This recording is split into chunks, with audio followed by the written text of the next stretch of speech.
prosecutors highlighted as questionable as normal, saying it was common for his father to shower and change clothes after working outside in the heat, and routine to find guns left around the property, and offering a differing opinion on the "I did him so bad" comment investigators claim to have heard Alex say in an interview referring to Paul's murder. What'd your dad say? Said they did him so bad. Was that the first time you'd heard him say they did him so bad? No, sir. Later on the stand for the defense, a forensic engineer testifying about the upward trajectory of the bullets that killed Paul. It just makes it very unlikely that a tall person made that shot. Prosecutors attacking his credibility as an expert witness. You don't even know the cone and the rate of expansion of a shotgun. How can you give that opinion? You don't need to know that. Buster Murdaugh testified that he was aware of his father's opioid use and that he went to a detox facility in 2018 to try and get help. Buster also testified to the fact that he had no knowledge of Murdaugh's alleged financial crimes until after the murders. Back to you. All right, Katie, thank you. New this morning, President Biden has spoken out on the East Palestine disaster. The commander-in-chief tweeting that state officials in both Ohio and Pennsylvania will, quote, have everything they need. Mr. Biden then called out the rail industry, accusing them of lobbying their way out of safety regulations. He endorsed a new EPA order telling Norfolk Southern Rail to clean up their contaminated derailment site. And if they don't foot the bill, they could be fined 3 times the cost of that cleanup. In a statement, the company says, "We are committed to thoroughly and safely cleaning the site." Pennsylvania Governor Josh Shapiro says his office has made a criminal referral in response to the disaster. And Ohio Governor Mike DeWine says he is also considering legal action. This is all happening as officials are trying to reassure locals that the air and water are safe and that testing will continue indefinitely. Also today, former President Trump arrives in East Palestine to show his support for the people there. Let's turn now to Poland, where President Biden continues to shore up support for Ukraine. He'll be wrapping up a whirlwind 4-day visit by holding talks with key NATO leaders as he continues to vow that the U.S. will continue to stand by Ukraine for as long as it takes. NBC's Jay Gray joins us now from Poland. Jay, good morning. What more can we expect from these world leaders today? Philip, good morning to you. And the White House calls this a very important meeting with the group called the Bucharest Nine, which is the eastern flank of leaders from the NATO alliance. They'll discuss, of course, the situation in Ukraine, including new sanctions on Russia set to be announced later this week by both the U.S. and allies. The president, during his address yesterday at the Royal Castle in Warsaw, stressing the U.S. and allies are united in their support of Ukraine. 1 year into this war, Putin no longer doubts the strength of our coalition, but he still doubts our conviction. He doubts our staying power. He doubts our continued support for Ukraine. He doubts whether NATO can remain unified. But there should be no doubt. Our support for Ukraine will not waver. NATO will not be divided, and we will not tire. And here, just along the border between Ukraine and Poland, we continue to see people moving both in country and back into Ukraine. The president will wrap up his tour today, just 2 days ahead of Friday, which marks a year since the Russian invasion. Philip? Jay Gray on the ground for us in Poland this morning. Jay, thank you. The 4-person on the Georgia grand jury investigating former President Trump is speaking out. In an interview with NBC News on Tuesday, Emily Kors said the grand jury's list of indictments includes some recognizable names and possibly even the former president. Blaine Alexander has that full interview.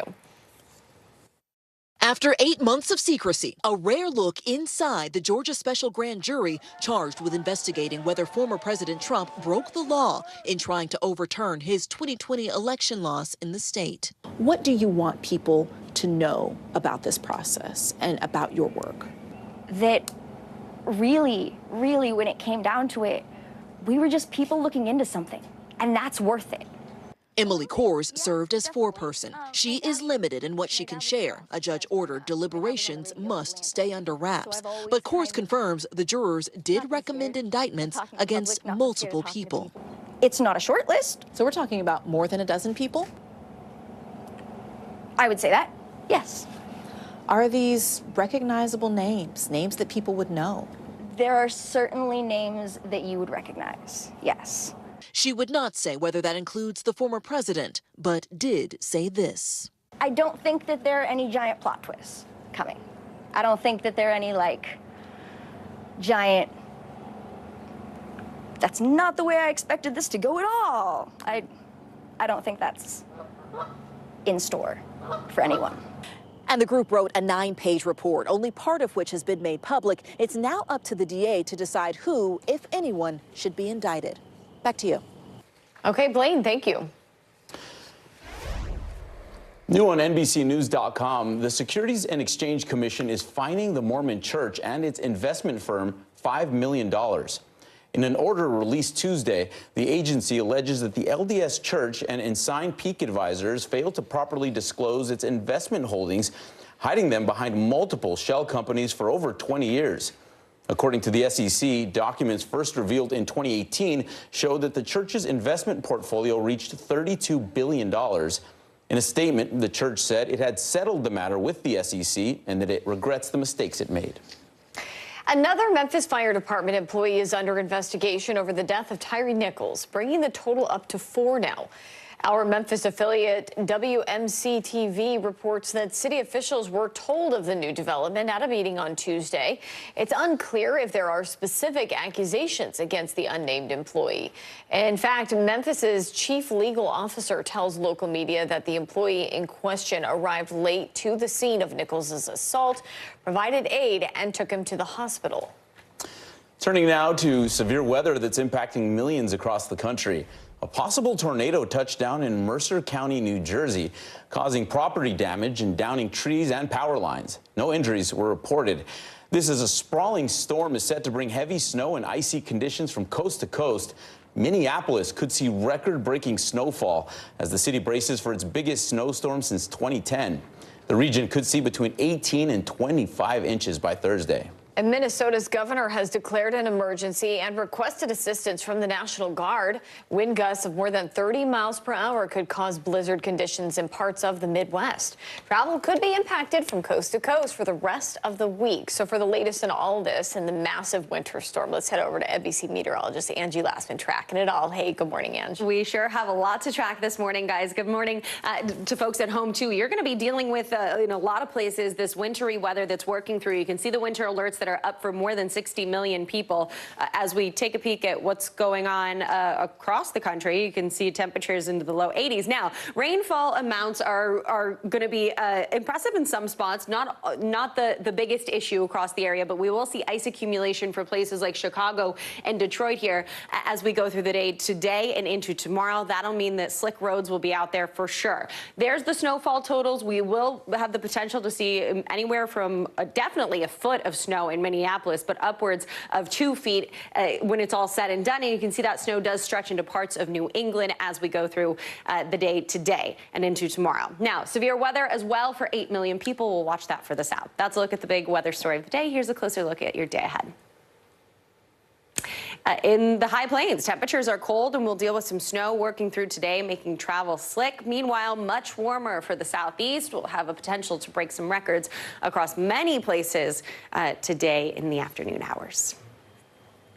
And that severe weather, guys, will impact parts of the Tennessee Valley and down to the south, but they're also dealing with really warm conditions there. So we'll talk about the record potentials that we could see happening today. Coming up. A little bit of everything going on across the country. Angie, thank you.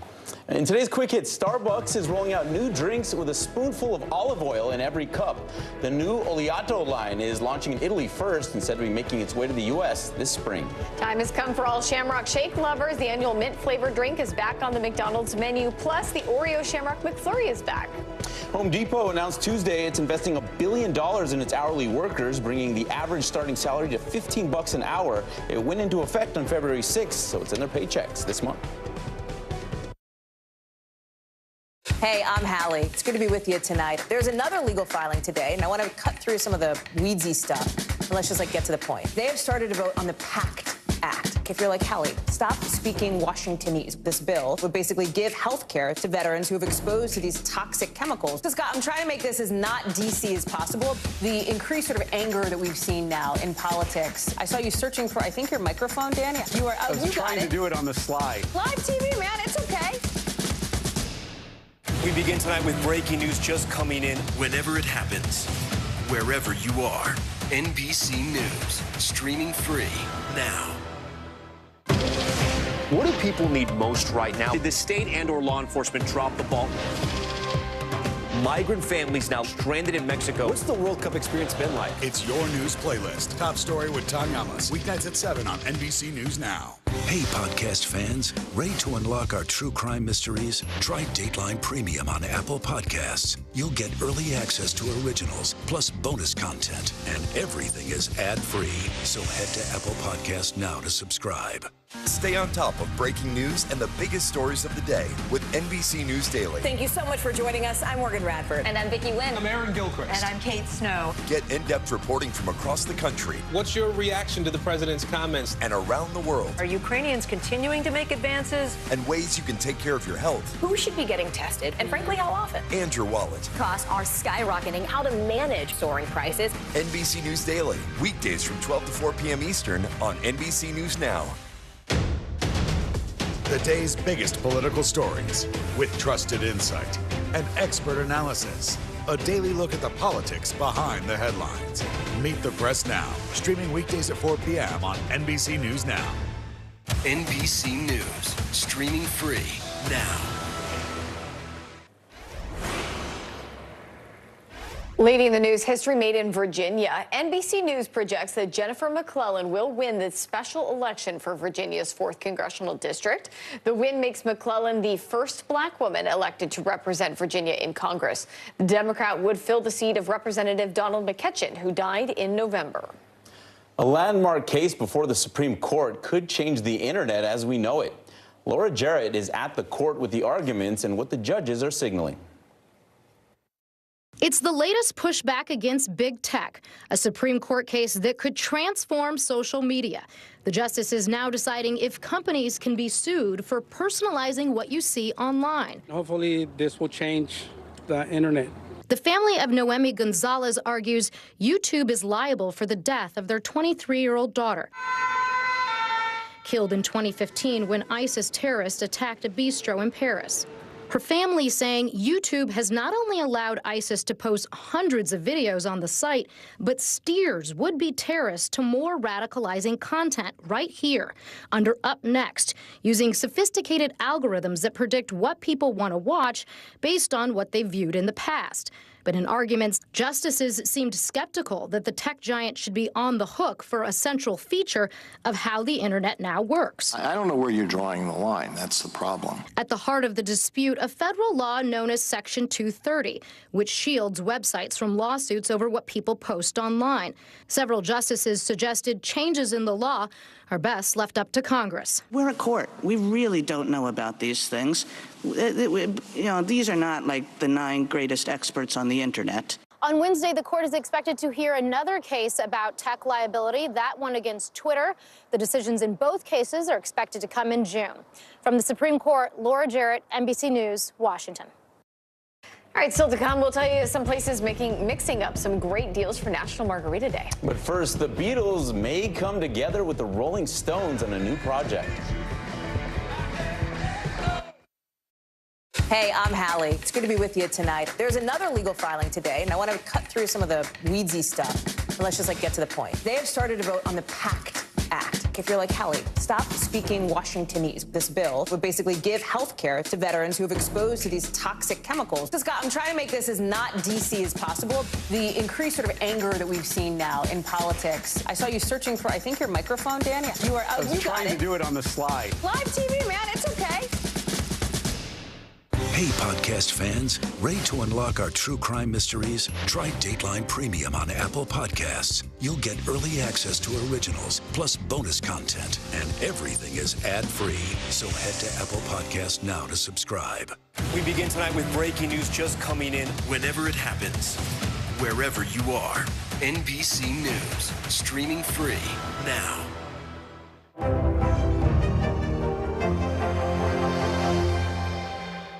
This is what it looks and feels From the like. storm zone. The bigger piece to the puzzle. New numbers just out this morning. We begin with breaking news just coming in. Russia has launched another round of attacks. What was it like when you came back and saw your neighborhood like this? They say that in modern war, there aren't any front lines anymore.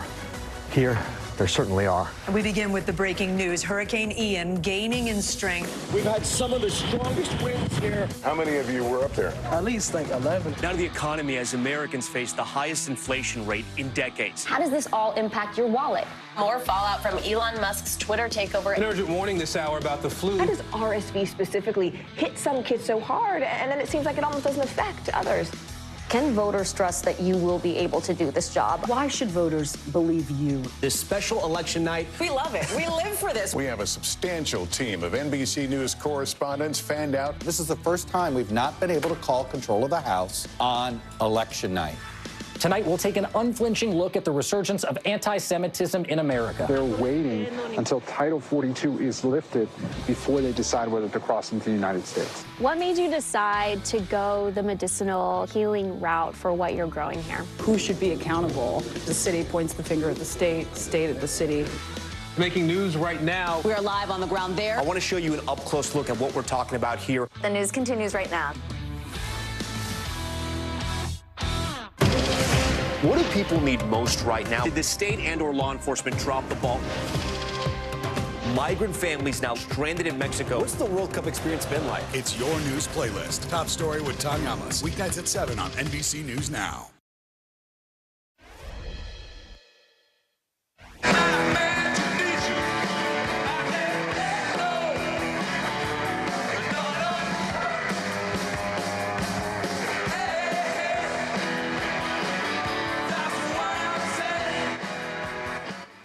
All right, imagine this Rolling Stones classic, but with Paul McCartney's guitar and Ringo's drums. The last surviving Beatles and the Stones may let it be a reality soon. Citing multiple sources, Variety reports that the band is working on a new album with features from Paul McCartney and Ringo Starr. I'm here for it. Any supergroup, you know, throw in Robert Plant, Jimmy Page from Led Zeppelin. I mean, while they're still here, you'd want to hear all of them together and see what they could do. I mean, they do it in hip-hop all the time. Why not do it with the greatest to ever do it in rock and roll? Let's take some of those mashups, stick them on Spotify, and see how those line up to some of the best, greatest hits. Those will be the new greatest hits. Yeah, it's something that we'll have forever. Yeah. That's fantastic. All right, video games just got a whole lot scarier. Blumhouse, a horror movie production company, is launching a gaming division called Blumhouse Games. The company has created blockbusters like Get Out, The Purge, and Megan, but they'd like to take a stab at video games. The gaming division will be focused on original horror-themed games and for consoles, PC, and mobile audiences. Are you a horror movie person? No, not at all. I'm not either. Not this at all. isn't the audience for that, but I'm sure people will. Every once in a while, you know, if I'm in the mood for it, I never go looking for it unless it's a certain time of year, maybe. Yeah. I mean, that shot, the Megan, which I have not seen either, looks super creepy. Yeah. You know, but I'm down though to at least try the video game because I do like video games every once in a while. Okay, Yeah. let me know how that goes. We got cheers in order. Today, you know, is officially National Margarita Day. I didn't know either, but now we know. Right. And although the holiday doesn't warrant a day off from work, there are still some deals that we can celebrate. Classic margaritas at Bahama Breeze restaurants are only $2.22 all day long. There you go, February 22nd, $2.22. Chili's serving up premium margaritas for only $5, plus a complimentary souvenir cup. And a Mexican restaurant chain On the Border also offering their Grande House Margarita for only $5. So like we said, it doesn't warrant any time off from work today. But maybe tomorrow. Yeah, if you hit it hard enough, you know, 20 bucks and that's it. Yeah, I was thinking it seems a little early in the year for National Margarita Day. Like, shouldn't that be closer to May? But I think that's what everybody thinks is that May 5th is National Margarita Day. No. Guys, it happens in February. Now we know. George Washington's birthday, you know, I wonder if there's any correlation there. Was he a margarita guy? Was he a tequila fan? We don't know. Cold in the west, hot in the south. Angie is tracking wild weather from coast to coast. And still to come, a massive new lawsuit from the family of Malcolm X. NBC News, streaming free now. We begin top story with that breaking news. This is just in, a lot of stories to get to. What do people need most right now? Did the state and/or law enforcement drop the ball anywhere? Are we headed for a recession or a recovery? Migrant families now stranded in Mexico. What's the World Cup experience been like?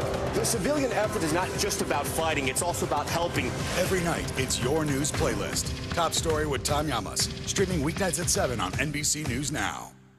We begin tonight with breaking news just coming in. Whenever it happens, wherever you are, NBC News, streaming free now. The big variable, the storm surge. How much water will ultimately be pushed inland? How many of you were up there? At least like 11. How real is this going back to the moon? What our top story tonight? You guys okay? Yeah. Oh, my goodness. What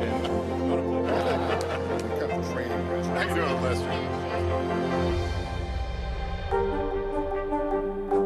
NBC News, streaming free now. Hey, podcast fans, ready to unlock our true crime mysteries? Try Dateline Premium on Apple Podcasts. You'll get early access to originals, plus bonus content, and everything is ad-free. So head to Apple Podcasts now to subscribe. We begin tonight with breaking news just coming in. Whenever it happens, wherever you are, NBC News, streaming free now. The big variable, the storm surge. How much water will ultimately be pushed inland? How many of you were up there? At least like 11. How real is this going back to the moon? What our top story tonight? You guys okay? Yeah. Oh, my goodness. What kind of training? How you doing, Lester? This is what it looks and feels What's the latest, Phil? The bigger piece to the puzzle. We begin tonight with breaking news. How much water ultimately will be forced inland? Whenever it happens, wherever you are, NBC News, streaming free now. And that major winter storm is leaving many dealing with the wintry weather through the day today. More than 60 million people are going to have to deal with this. We have rain in the forecast for parts of the Ohio Valley and extending into the Great Lakes. That's where we'll see the highest amounts of rain. We also have ice accumulation that we're expecting for places like Chicago and Detroit.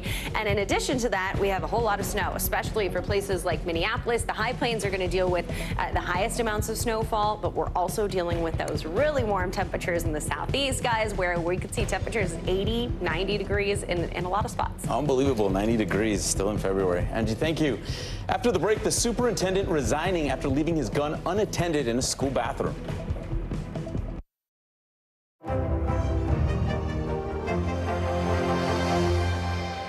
This is what it looks and feels. From the storm zone. The bigger piece to the puzzle comes. New numbers just out this morning. Good evening. We begin tonight with breaking news just coming in. We begin this hour with the latest developments. We're coming on the air with some shakeups big time on Capitol Hill. How much water ultimately will be forced inland? Whenever it happens, wherever you are, NBC News, streaming free now.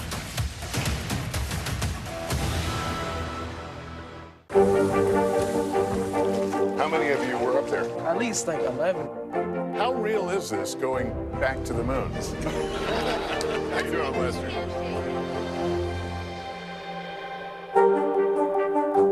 We begin top story with that breaking news. This is just in. A lot of stories to get to.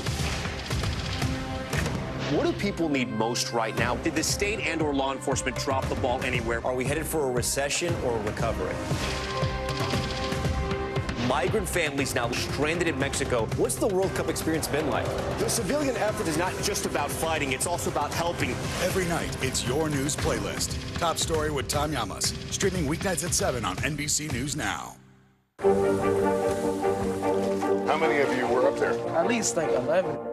How real is this going back to the moon? How you doing, Lester?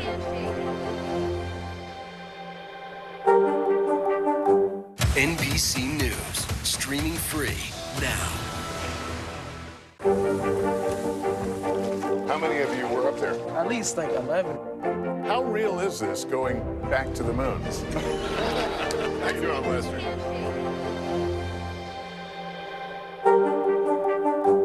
NBC News, streaming free now.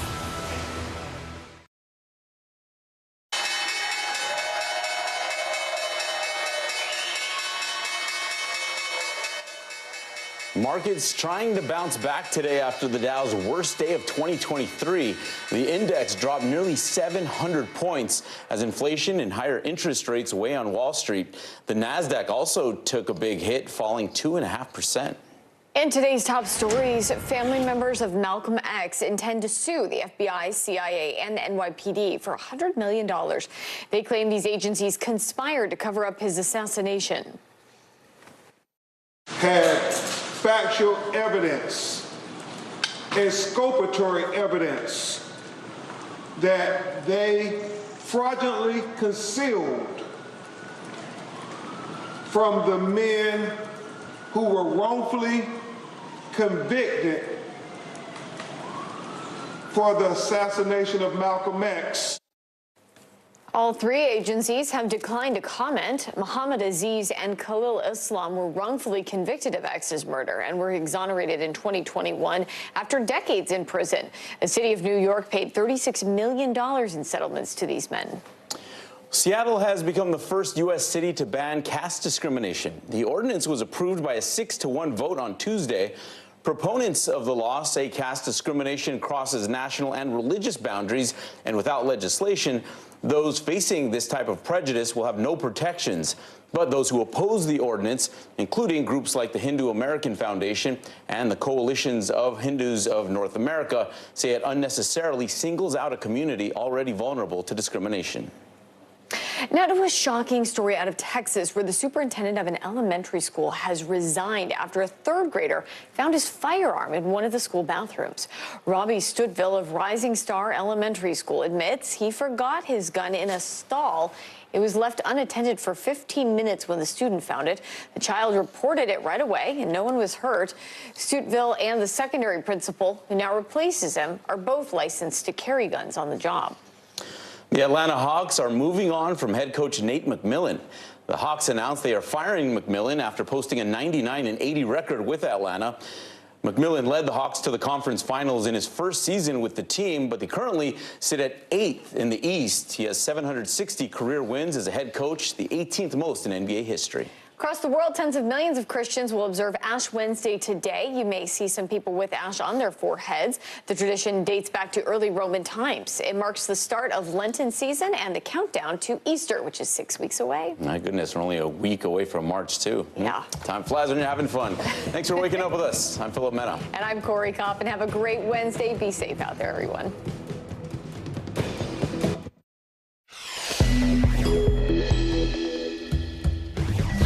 Winter tightens its grip from coast to coast. Angie is tracking the Arctic blast, bringing blizzards and icy conditions from California to Maine. A rallying cry ahead of the one-year anniversary of Russia's war on Ukraine. President Biden calling out Vladimir Putin directly as he wraps up his trip to the region today. We're live along the Ukraine-Poland border this morning.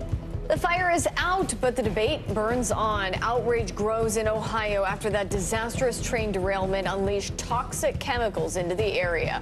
And now the EPA is setting its sights on the rail operator responsible. A major blow to the Mormon Church, the massive fine levied against the Church of Latter-day Saints after they were accused of hiding billions of dollars. Is it time to make Thursday the new Friday? The study that could kick off a work week revolution and usher in an era of 3-day weekends. We can all dream, right? It's Ash Wednesday for those who observe. Early today starts right now. Good morning. I'm Corey Coffin. And I'm Philip Mena.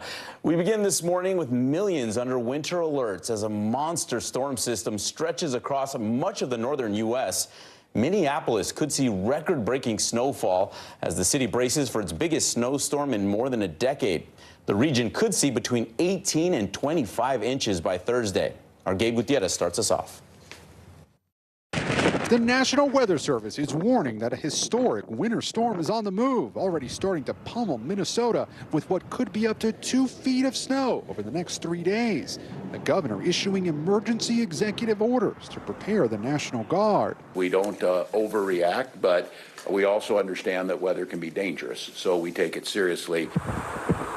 The winter wallop slogging across the country from Washington State and Idaho to North Dakota, where there was chaos on I-29, icy, treacherous roads, snarling semis. while in Colorado and Wyoming, whiteout conditions. Even in the Twin Cities, a region used to wicked weather, this snowfall could be one of the top 5 largest in history. You can see a lot of red on the map. That's major impacts from this winter storm over the next 1 to 3 days. The last time Minneapolis saw this much snow was in 2010 when the roof of the Metrodome collapsed. Now the rush is on to prepare for this latest winter blast. Travel coast to coast could be impacted for the rest of the week. Weather is a bit unpredictable, and so we're asking everybody to plan ahead.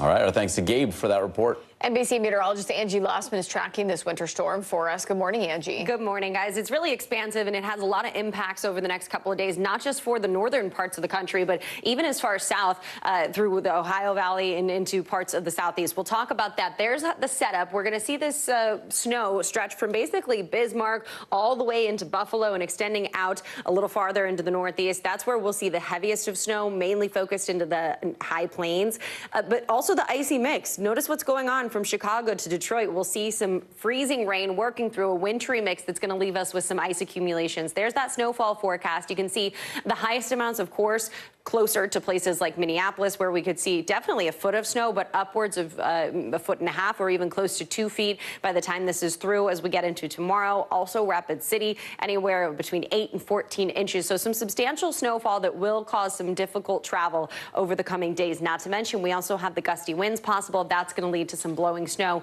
which always makes it worse on the roadways. This will be something that we'll have to watch for, not just today, but into tomorrow as well, guys. Important heads up. Angie, thank you. All right, let's turn now to Poland, where President Biden continues to shore up support for Ukraine. He'll be wrapping up a whirlwind 4-day visit by holding talks with key NATO leaders as he vows that the U.S. will continue to stand by Ukraine for as long as it takes. NBC's Jay Gray joins us now from Poland. Jay, good morning. What else can we expect from these world leaders today? Yeah, and you're absolutely right, Philip. It has been a trip where he has reconfirmed the commitment by the U.S. to do whatever is necessary to support Ukraine. He will end his visit meeting with the Bucharest Nine. That's leaders from the eastern flank of the NATO alliance, those on the ground and closest to Ukraine. He'll discuss the situation there, obviously, including new sanctions on Russia that will be announced later this week by the U.S. and by allies. The president, during his address yesterday at the Royal Castle in Warsaw, stressing the U.S. and allies are committed and united in their support of Ukraine. 1 year into this war, Putin no longer doubts the strength of our coalition, but he still doubts our conviction. He doubts our staying power. He doubts our continued support for Ukraine. He doubts whether NATO can remain unified. But there should be no doubt. Our support for Ukraine will not waver. NATO will not be divided, and we will not tire. And the president returns to the White House this evening, just ahead of Friday, which marks a full year since the Russian invasion. Philip? All right, Jay Gray for us on the ground at the Poland-Ukraine border. Jay, thank you. Now to history made on the election front in Virginia. NBC News projects that Jennifer McClellan will win the special election for Virginia's 4th congressional district. The win makes McClellan the first black woman elected to represent Virginia in Congress. The Democrat would fill the seat of Representative Donald McCutcheon, who died in November. President Biden has spoken out on the East Palestine disaster. The commander-in-chief tweeting that state officials in both Ohio and Pennsylvania will, quote, have everything they need. Mr. Biden then called out the rail industry, accusing them of lobbying their way out of safety regulations. He endorsed a new EPA order telling Norfolk Southern Rail to clean up their contaminated derailment site. Our Ron Allen is in East Palestine with the latest. The EPA ordering the rail company responsible for the massive fiery derailment and its aftermath to clean up the disaster site and pay for it. Norfolk Southern will pay for cleaning up the mess that they created. If they don't, the EPA says the company could be fined up to 3 times whatever that cleanup costs. Is this action tough enough? Oh, it is. We're going to demonstrate to this community that Norfolk Southern will be held accountable. In a statement, the company's saying we are committed to thoroughly and safely cleaning the site. We're going to continue our financial assistance to the residents of this community. The company says it's reimbursed or committed $6.5 million so far. Meanwhile, officials continue trying to reassure residents the air and water are safe and that testing will continue indefinitely, even drinking the water themselves. But many residents still worry about health problems. Don't feel good, can't breathe, head's ringing, ears hurt, my teeth hurt. We caught up with Mark Rothenberg outside a clinic that opened. I was advised that they were going to do a medical examination, ask questions, and it was simply just a survey. Do you think that the rail company is going to be held responsible? If it's up to the politicians, no. Because they're going to somehow, I think, get away with it. Ron Allen, NBC News, East Palestine, Ohio. Another Memphis Fire Department employee is under investigation over the death of Tyree Nichols, bringing the total now to 4. Our Memphis affiliate WMC TV reports that city officials were told of the new development at a meeting Tuesday. It's unclear if there are specific accusations against the unnamed employee. In fact, Memphis's chief legal officer tells local media the employee in question arrived late to the scene of Nichols's assault, provided aid, and took him to the hospital. New on NBCNews.com, the Securities and Exchange Commission is fining the Mormon Church and its investment firm $5 million. In an order released on Tuesday, the agency alleges that the LDS Church and Ensign Peak Advisors failed to properly disclose its investment holdings, hiding them behind multiple shell companies for over 20 years. According to the SEC, documents first revealed in 2018 showed that the church's investment portfolio reached $32 billion. In a statement, the church said it had settled the matter with the SEC and that it regrets the mistakes it made. Catastrophic rainfall slamming southeast Brazil, now killing at least 46 people. The area took on more than 23 inches of rain, the highest ever cumulative amount, according to the Brazilian government. Sao Paulo's governor saying in a statement that nearly 800 people are left homeless at this time and at least 1,700 are now displaced. Officials are expecting the death toll to continue to rise, with more than 36 people still unaccounted for. All right, let's bring back Angie, who's tracking those severe storms here in the U.S. Hello again, Angie. Hi there, guys. Yeah, we have some wind alerts that are up. This is something we dealt with yesterday, extending out to the West Coast, and we're going to see it again today. Those winds could be anywhere from 40 to even 70 miles per hour as far as the peak is concerned, and you see the areas that it's impacting, really from California to Kentucky, Cincinnati included in that, Little Rock as well, places like El Paso and Los Angeles, too. Those are concerning, of course, because of power outages, downed trees, some things to watch for. And we're still going to see some gusty winds in the high plains where we're going to have snow falling. That means the blowing snow will create difficult travel. In addition to that, we also have the severe weather threat that's going to be through the afternoon hours today. 8 million people at risk. It does include places like St. Louis, Columbia, Fort Smith, Tulsa, Wichita Falls, and even Oklahoma City for the earlier part of the day. Hail, wind gusts are the main threats, but we can't rule out, of course, a tornado or two here as we go through the afternoon hours. That's a look at the weather across the country. Here's a closer look at your day ahead. Temperatures are bitter cold for Rapid City, below 0 for Bismarck, much warmer as we look to the southeast where we're dealing with the 80s from Shreveport to Jackson, Montgomery, as far south as Miami. So we talked about the winter storm, guys. We talked about the snow, the ice, all of that, the winds and the severe weather threat, but we've also got really warm temperatures that we're dealing with in the southeast, potential records. So we'll talk about that coming up. I mean, it's unbelievable to almost be hitting 90s when you look at Casper, Wyoming with 1 degree. Exactly. All right, Angie, thank you. Across the world, tens of millions of Christians will observe Ash Wednesday today. So you may see some people with ashes on their forehead. This tradition dates back to early Roman times. It's a reminder of mortality, ashes to ashes, dust to dust. And it marks the start of Lenten season and the countdown to Easter, which is now just 6 weeks away. All right, we are back in 1 minute with the $100 million lawsuit filed by Malcolm X's family. Plus, after listening to 21 days of painful testimony against his father, Buster Murdoch takes the stand. For Dateline Premium, subscribe now on Apple Podcasts. Stay on top of breaking news and the biggest stories of the day with NBC News Daily. Thank you so much for joining us. I'm Morgan Radford. And I'm Vicki Wynn. I'm Aaron Gilchrist. And I'm Kate Snow. Get in-depth reporting from across the country. What's your reaction to the president's comments? And around the world. Are Ukrainians continuing to make advances? And ways you can take care of your health. Who should be getting tested? And frankly, how often? And your wallet. Costs are skyrocketing. How to manage soaring prices. NBC News Daily. Weekdays from 12 to 4 p.m. Eastern on NBC News Now. This is what it looks and feels From the storm zone. The bigger piece to the puzzle comes. New numbers just out this morning. Good evening. We begin tonight with breaking news just coming in. We begin this hour with the latest developments. We're coming on the air with some shakeups big time on Capitol Hill. How much water ultimately will be forced inland?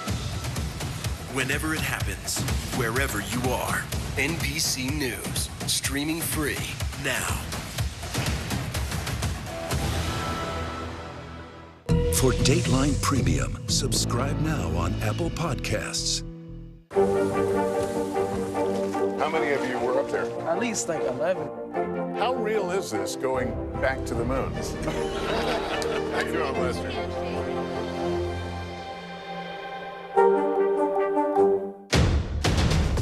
The day's biggest political stories with trusted insight and expert analysis. A daily look at the politics behind the headlines.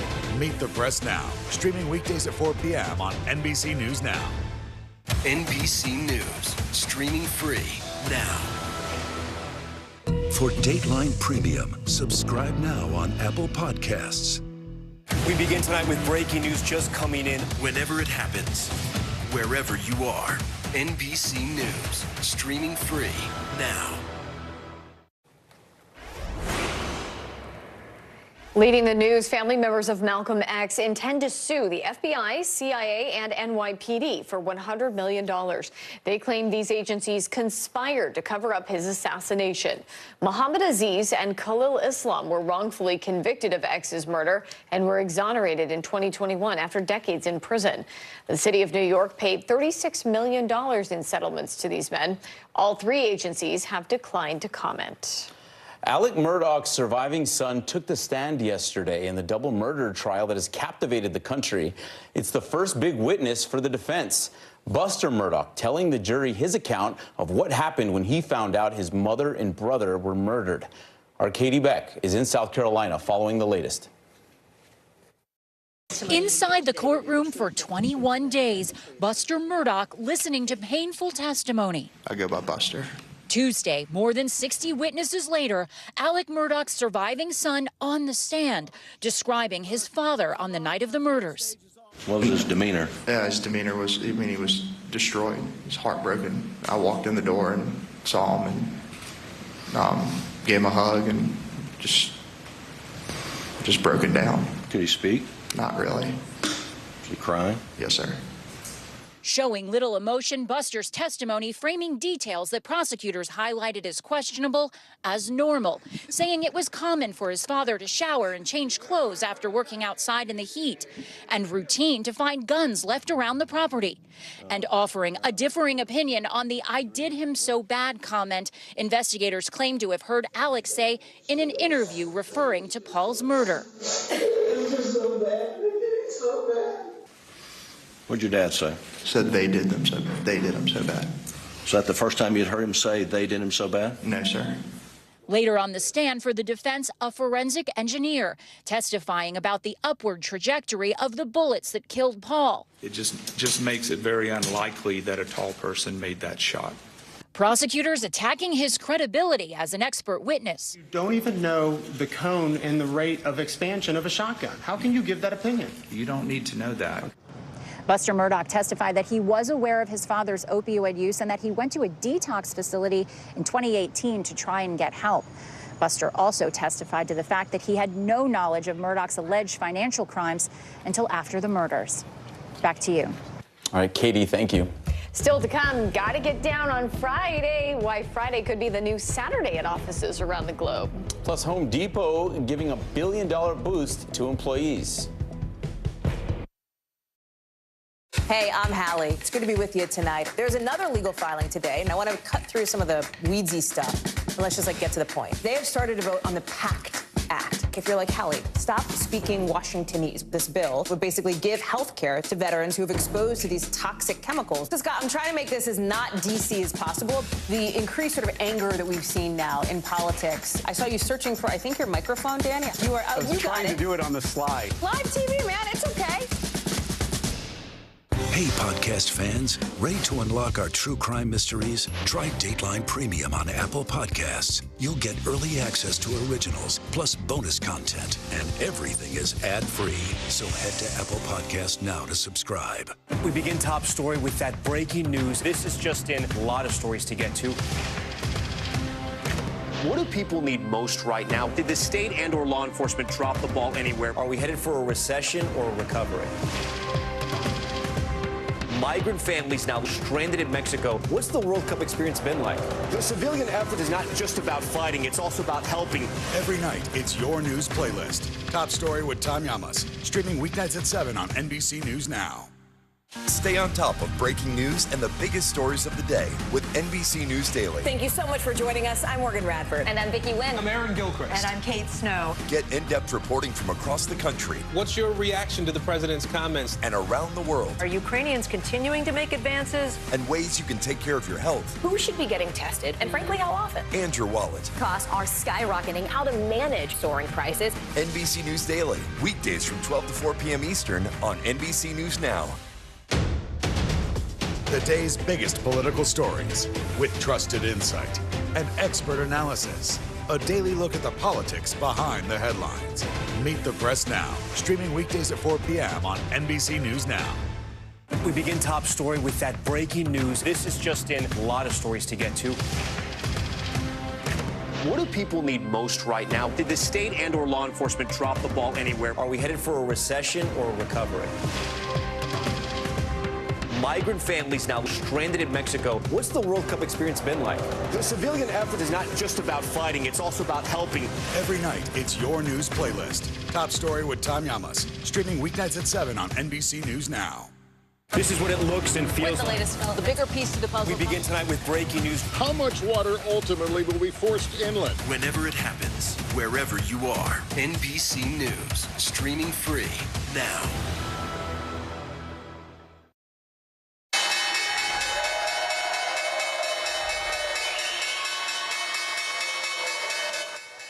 Markets trying to bounce back today after the Dow's worst day of 2023. The index dropped nearly 700 points as inflation and higher interest rates weigh on Wall Street. The Nasdaq also took a big hit, falling 2.5%. All right, is it time to make Thursday the new Friday?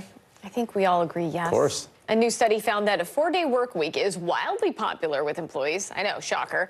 To tell us more about this groundbreaking study, let's bring in CNBC's Jeff Cutmore. Good morning, Jeff. Hey, very good morning to you. Well, I guess when Dolly Parton talked about 9 to 5 and stumbling to the kitchen to make coffee, she was probably thinking about that 5 days a week and a 40-hour work week. But under this British study, 61 companies gave their employees the chance to do a 4-day week. As you point out, it seems to have been wildly popular with the employees who reported better mental health. Surprisingly, the employers also said they felt there was no drop in productivity. 2,900 workers were involved with this study, so it's a relatively small-scale study. But I think those involved felt it was important enough that something like 90% of the companies involved now say they may seriously take up the idea of a 4-day working week. I don't think there were many broadcasters among those companies, but I am hoping that the idea catches on. And I hope that they bring it across the pond here to the U.S.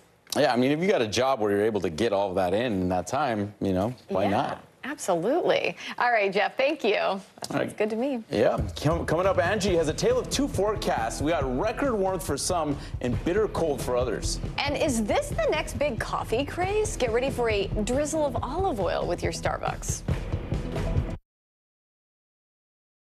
Hey, I'm Hallie. It's good to be with you tonight. There's another legal filing today, and I want to cut through some of the weedsy stuff.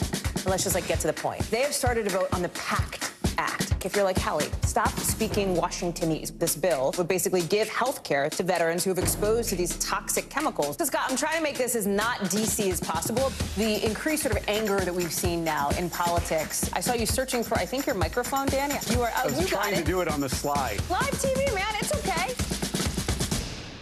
We begin tonight with breaking news just coming in whenever it happens, wherever you are. NBC News, streaming free now. The big variable, the storm surge. How much water will ultimately be pushed inland? How many of you were up there? At least like 11. How real is this going back to the moon? What our top story tonight? You guys okay? Yeah. Oh, my goodness. How you doing, Lester?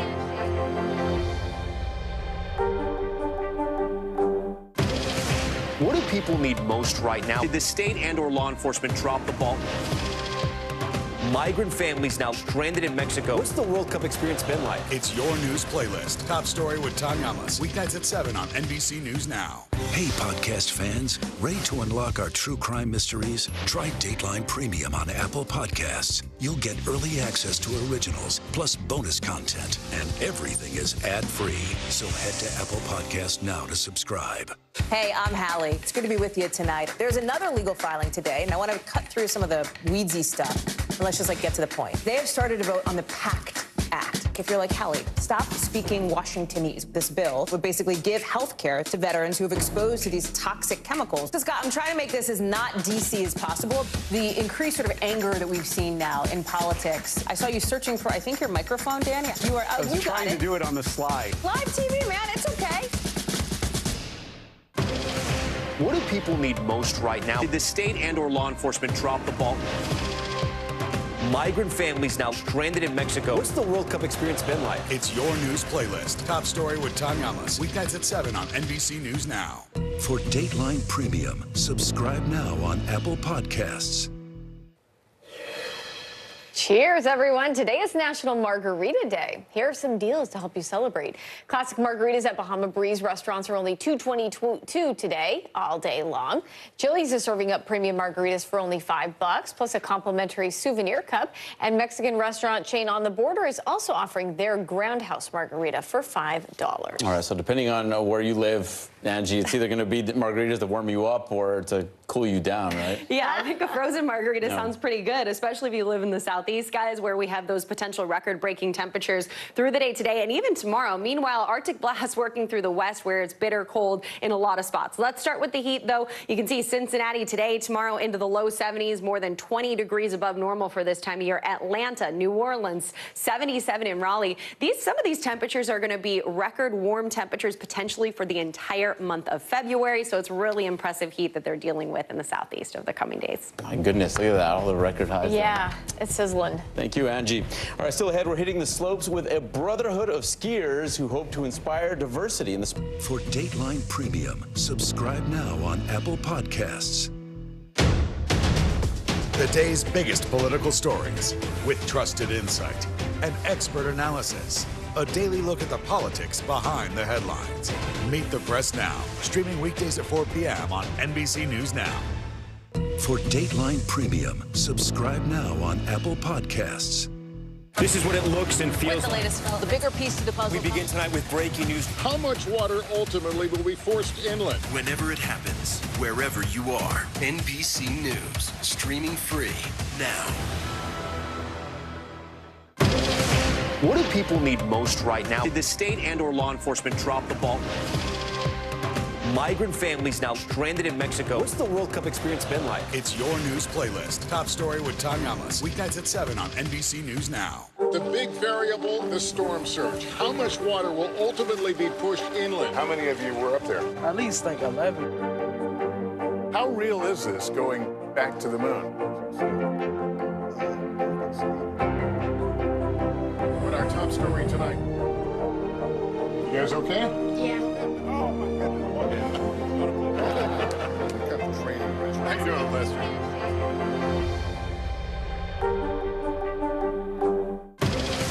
What do people need most right now? Did the state and/or law enforcement drop the ball?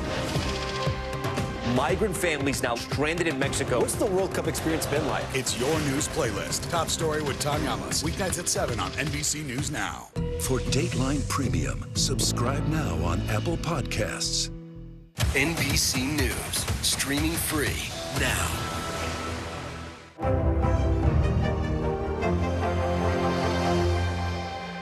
NBC News, streaming free now.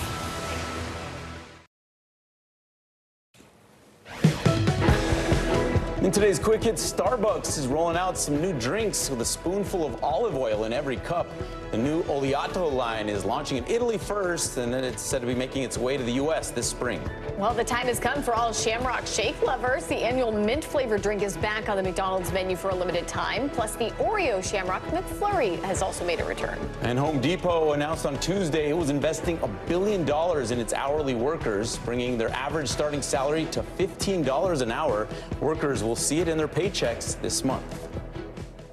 All right, now to a 50-year legacy on the slopes. The Brotherhood expanding access to winter sports and helping young athletes chase their Olympic dreams. Here's Steve Patterson. Watching a troop of talented young skiers shred up the slopes of Vail is a thing of beauty. Realizing they're all black is a vision. It's super fun. But this is still a rare sight. This past ski season, the National Ski Areas Association says that 89% of visitors to U.S. ski areas identify as white. A problem Ben Finley and Art Clay set out to solve half a century ago, starting the National Brotherhood of Skiers to advocate for greater representation in winter sports and dispel the idea that black people don't ski. We are skiers who happen to be black. People sometimes get us confused. Well, you're just black people who happen to ski. No, we are skiers who happen to be black. Every year, they bring thousands of black skiers together. What we tried to do was make it all a party. You know, just, hey, while we out here partying, why don't you try some of these skis? And it worked. It's a brotherhood, sisterhood. It's all good. Groups from Denver to Detroit. It's just wonderful. We love it. Even as far away as London. We ski, and we ski high. Their goals are growing. They hope to see black athletes on Olympic podiums. 20-year-old freestyle skier Keegan Supple is the dream. What's it like to just fly through the air like that? It looks crazy. I mean, it's one of the best things ever. It's the most freedom you'll ever feel. He's one of several NBS-sponsored athletes with U.S. team ambitions and talent. I didn't really have any role models growing up. Now he's surrounded by them. Proof that finding serenity on the slopes has never been skin deep. Steve Patterson, NBC News, Vail, Colorado. Are you a snowboarder or a skier? I mean, snowboarding over skiing, I haven't done in a while, but it makes a lot of sense. If you don't see someone who's doing what you want to do, and you don't have a lot of people around you doing that, it's hard for you to really make headway and make it to the highest levels like they were going for there. So I'm glad there's diversity in skiing and snowboarding. It's a hell of a lot of fun. Carving that path. All right, thanks for sliding into your Wednesday with Early Today. I'm Corey Coffin. I'm Philip Mena.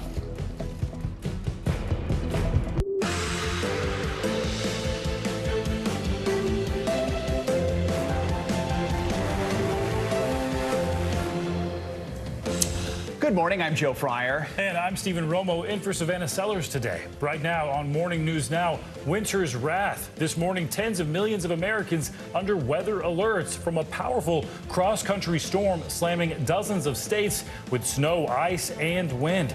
We have team coverage with a look at the conditions, plus where that system is headed next.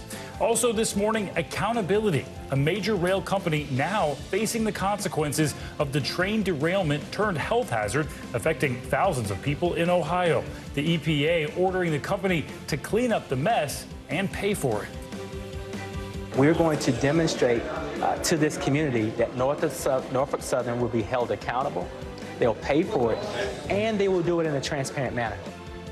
We'll take you to Ohio for the latest. A war of words rages on between Russia and the West. The latest messages from President Biden and Russian President Vladimir Putin as the war in Ukraine approaches the one-year mark.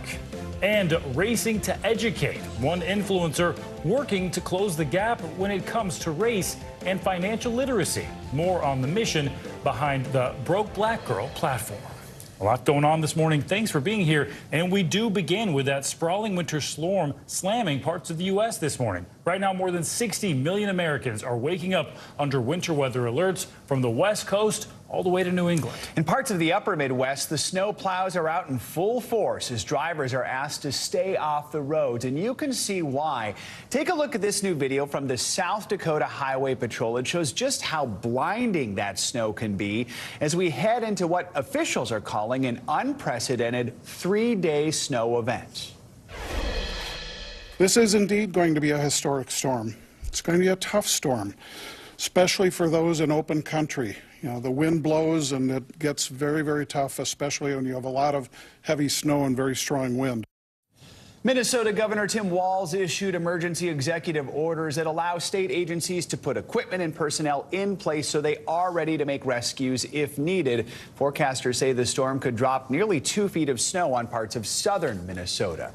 We've got team coverage of this massive winter storm. Meteorologist Angie Lassman will have the full forecast in just a moment. But let's begin with NBC News correspondent Nyla Charles in Minneapolis. Nyla, good to see you. I know I've been talking with my family in Minnesota. They're hunkering down. How are things looking out there right now?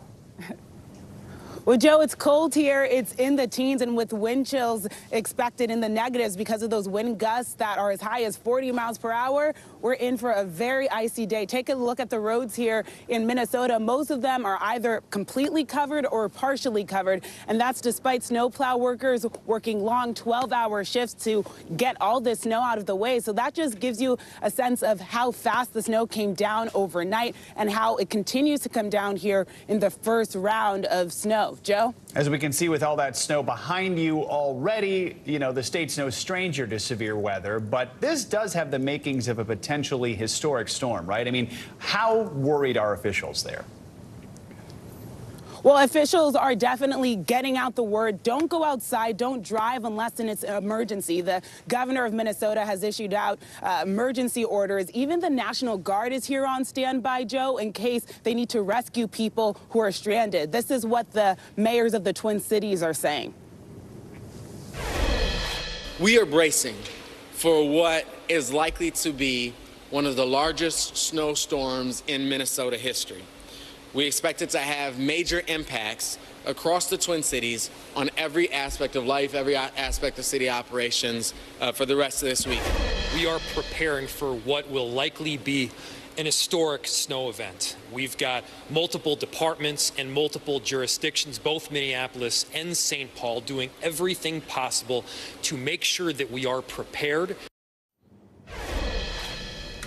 So strong words out there, Joe. Officials are trying to really get out a sense of urgency here. And like you know, since your family's from Minnesota, that's a hard thing to do here because the people in Minnesota pride themselves on getting through a Minnesota winter. I know that because I worked here as well. So here the snow is a way of life. So somehow these officials need to convince people that in case the storm does reach historic levels, they don't necessarily know this storm as well as they think they do. Joe? You know, here's another sign of things to come. Schools in the Twin Cities are shifting to e-learning for the rest of the week already, so you know they're expecting a lot of snow. Real quickly, what are you hearing from just everyday folks in the area? Well, they're saying that every time in the winter, you know, all these different weeks, they've been hearing that they should expect a historic snow. So a lot of people here don't necessarily know if that's something they should believe. We know, although, like you mentioned, schools are closed, a lot of businesses are still opened. Even the Mall of America is opened here. They reached out to businesses and retailers on social media actually urging them to stay open so that people can come shop. And even the high school state hockey tournament is happening this afternoon at 11. So that just gives you a sense, Joe, of how there's a difference between what officials are saying and what people are actually doing. All right, Nyla Charles in Minneapolis, thank you so much. And joining us now for more on all this is meteorologist Angie Lassman. Hey there, Angie. Hi there, guys. Yeah, we've got the alerts up for many peoples, but let's take a look at what's been going on over the past couple of days with some of the snow working in. You can see this is some live pictures from Minneapolis. The snow already falling there. We've received maybe 2 to 3 inches in this area so far. As we continue through, of course, the rest of the day, we're going to see more adding on to that.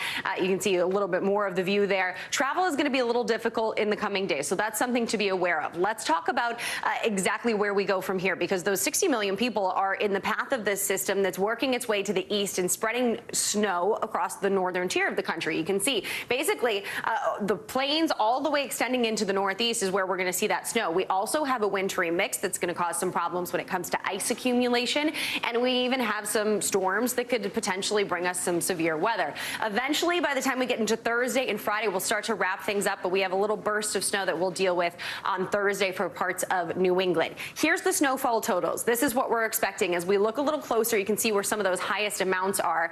9 to 18 inches in Sioux Falls, Marquette up to 16 inches. Of course, the big bullseye right now is for Minneapolis, which definitely will receive over a foot of snow. Possibly closer to 2 feet. We'll see about that, though.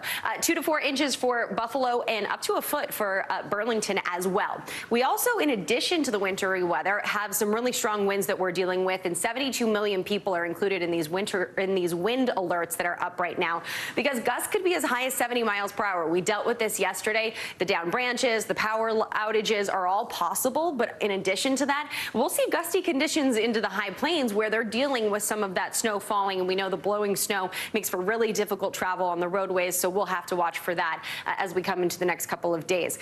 We're also dealing with a severe threat for parts of the south and extending into basically Illinois from parts of Texas. You can see 8 million people are at risk for this. It's mainly a wind and hail issue that we'll watch for, but a tornado or two not out of the question. And as if we didn't have enough going on weather-wise, we're also dealing with near record February warmth and Arctic temperatures on the West Coast. So meanwhile, in the southeast, these temperatures are well above normal, 20 degrees, even close to 30 degrees above normal in some spots. And we're going to take a run at not just some record highs for specific days, but potential record highs for the entire month of February for some of these cities, and it includes more than 100 cities. Meanwhile, quite the extreme as you look coast to coast, guys, with 40 cities looking at record or near record lows through the weekend. Hopefully some of the people in the cold parts planned ahead and flew to the warm parts for the next few ahead of the storm. See, that would be smart. Thanks, Angie. Appreciate it. Well, it's been nearly 3 weeks since the Norfolk Southern train derailment happened in Ohio. And this morning, the cleanup in East Palestine continues as health concerns continue to grow due to the toxic chemicals that train was carrying. The Environmental Protection Agency says its ongoing testing of the air and water has not yet shown a threat to the community, but the agency is still taking the company to task. At a press conference yesterday, the head of the EPA announced an enforcement action against Norfolk Southern and ordered it to take full responsibility of that derailment. President Biden also weighed in yesterday in a series of tweets calling on Congress and rail companies to implement and follow rail safety measures. NBC News correspondent Ron Allen joins us now from Ohio with more on this. Ron, good morning to you. So the EPA administrator was back to the derailment site yesterday, and he announced that sweeping enforcement action against the company. Do we know how this will play out and how it will affect the cleanup there? Essentially, the EPA is taking over the operation here to clean up the derailment site and ordering the company to come up with a detailed plan about how it's going to do that and how it's going to pay for that. There are also a lot of other legal authorities that the EPA has to essentially force the company to do this, or the EPA will do it themselves and then fine the company as much as 3 times the cost. So it's essentially an order that forces the company to do this. The company has said that they are doing this anyway, but essentially at this point, the EPA wants to make sure that this happens. And of course, the residents here are fearful that none of this will ever get done to their satisfaction either. Stephen? Speaking of those concerns from the residents, we know the Ohio Health Department opened a clinic yesterday in East Palestine to address some of those health concerns. The EPA saying the ongoing testing of the air and the water hasn't shown a threat, but of course people there are very worried about this. What are they telling you? Yes, they are very worried, and that's another reason the EPA administrator was here, to try and reassure residents along with local officials. But again, most of what he was here to do was to lay out the basics of this order that the EPA is going to enforce. Take a listen to what some of what the EPA director had to say. Tons of headaches, just all kinds of negatives, man. Don't feel good, can't breathe. Headaches. When I evacuated, went to Cleveland. The headaches kind of went away. Came back about 10 days later, and the headaches came back.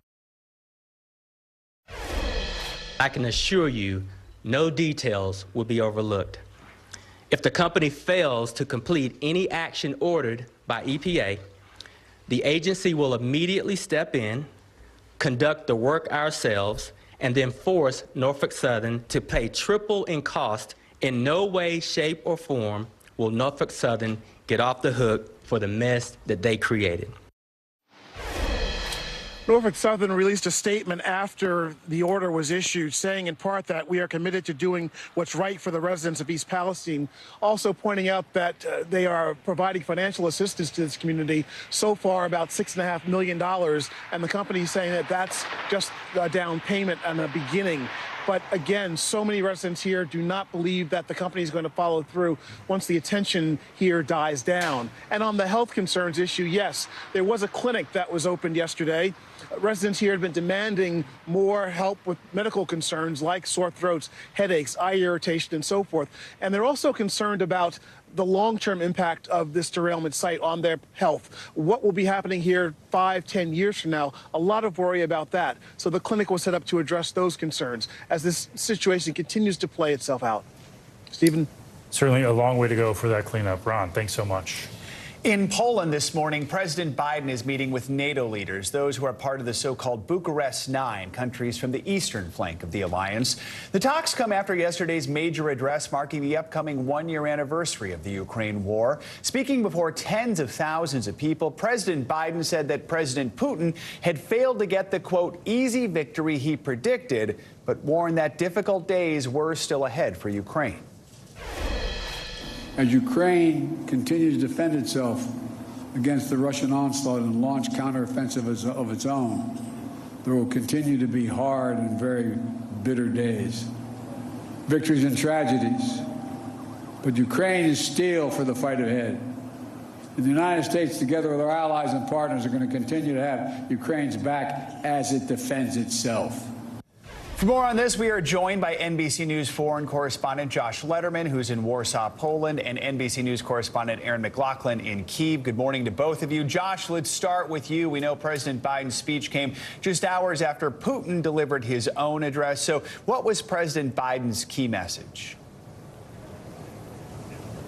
Yeah, Joe, although the White House pushed back on the notion that President Biden's speech was some type of response to President Putin's just a few hours earlier, it sure felt like that way at times as Putin tried to make the argument that it was the West who started this conflict and is to blame for the ongoing violence in Ukraine. President Biden appearing just hours later at the Royal Palace Garden here in Warsaw, saying that it's exactly the opposite, that it is Russia who started this war and that the Western nations who have stepped up to help Ukraine are simply acting as a bulwark against the kind of autocracy and totalitarianism reflected by President Putin's approach. Take a listen to what Biden had to say. This war is never a necessity. It's a tragedy. President Putin chose this war. Every day the war continues is his choice. He could end the war with a word. It's simple. If Russia stopped invading Ukraine, it would end the war. But unfortunately, there are no signs right now that this war will be ending anytime soon. And in fact, the tensions only seem to be increasing, with President Biden announcing there will be new U.S. and European sanctions on Russia coming later this week. And overnight, we learned that just ahead of President Biden's secret trip to Kyiv, Russia tested an intercontinental ballistic missile, a part of its arsenal of nuclear-capable weapons. The United States saying Russia did inform the U.S. ahead of time that it planned to undergo that test. So, Aaron, there in Ukraine, how are they reacting to President Biden's speech, and how are leaders there feeling as we approach this one-year mark? Well, Joe, they're certainly here in Ukraine matching the president's confidence and conviction, many of them pointing to the situation that was unfolding here a year ago. This time last year, the U.S. Embassy had completely shut down. Embassy staff packed their bags and moved to Poland. A full year later, to see President Biden standing shoulder to shoulder with President Zelensky, air raid sirens blaring in the distance beneath the Golden golden domes of St. Michael's is a huge act of confidence building for them.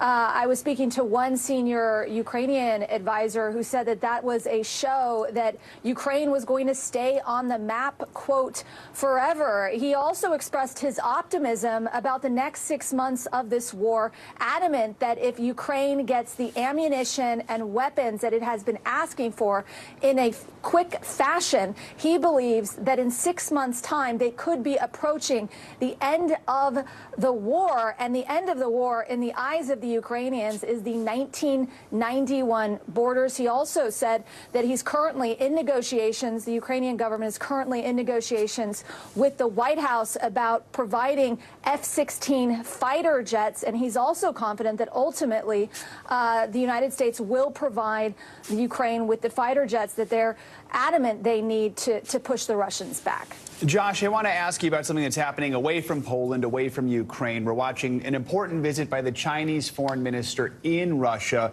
We understand he just met with President Putin, right? What can you tell us? That's right. We just saw some video emerge on Russian state TV of the Chinese diplomat meeting with President Putin.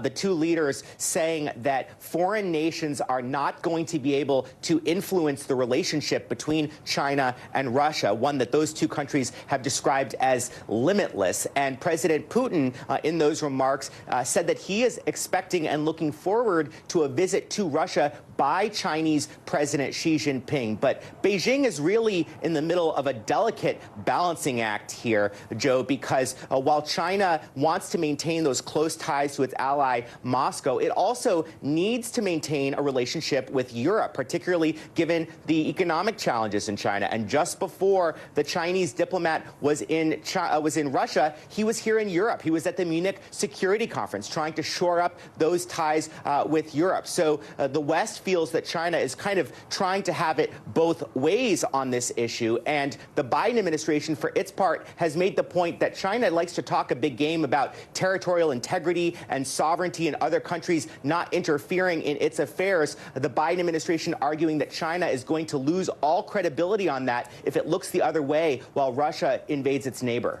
All right, Josh and Aaron, thank you both for your reporting this morning. We appreciate it. The stock market is in the spotlight this morning after Wall Street had its worst day of the year yesterday. The Dow ended the day down nearly 700 points, driven by disappointing earnings reports from several mega retailers. Yeah, Ron Insana is a CNBC senior analyst and commentator, as well as a senior advisor to Schroders NA. He joins us now to help us put all this in perspective. Ron, thanks so much for being here. So the recent economic data has been mostly positive, but there are clearly some things that are keeping investors nervous. So what's making them worry here?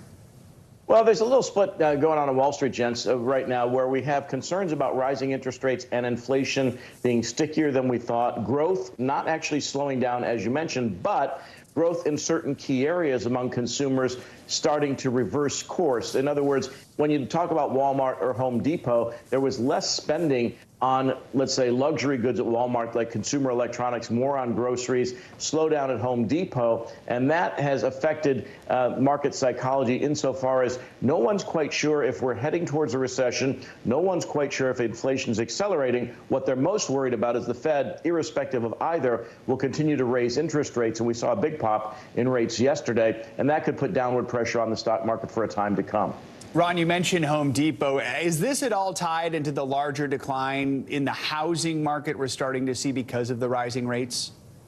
Yeah, to an extent. I mean, you have a slowdown in residential sales, both existing and new home sales. We have some concerns about that market, but, you know, mostly during periods like this, when you see slowdown activity in the sales of new homes, people tend to upgrade their existing homes. We're not quite seeing that at this point in the cycle. And so it just appears that people are spending less money, having been pinched by inflation, and they've drawn down their savings rather sufficiently. So they're spending less on things that they deem to be discretionary items as opposed to necessities.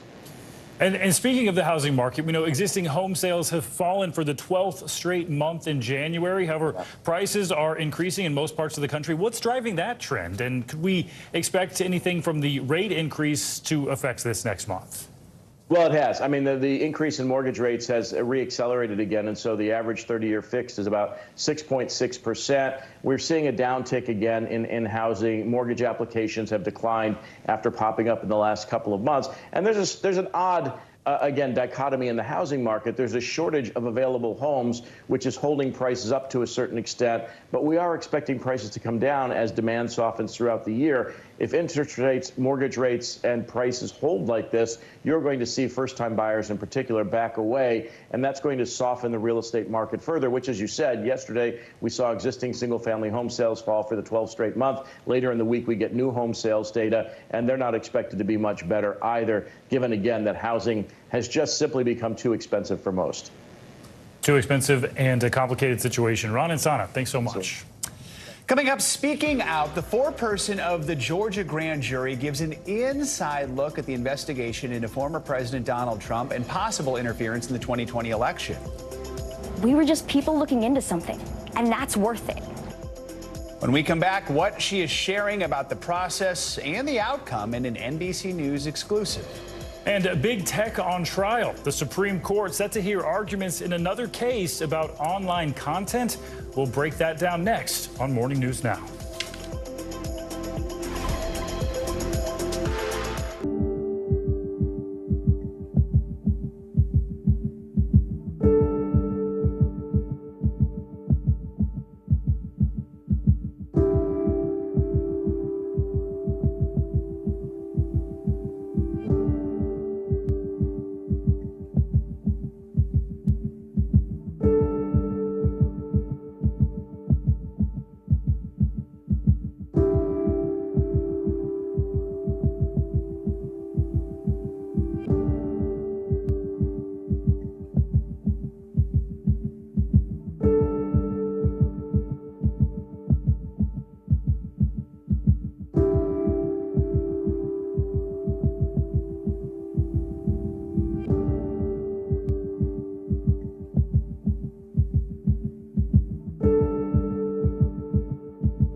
Tonight with breaking news just coming in whenever it happens, wherever you are.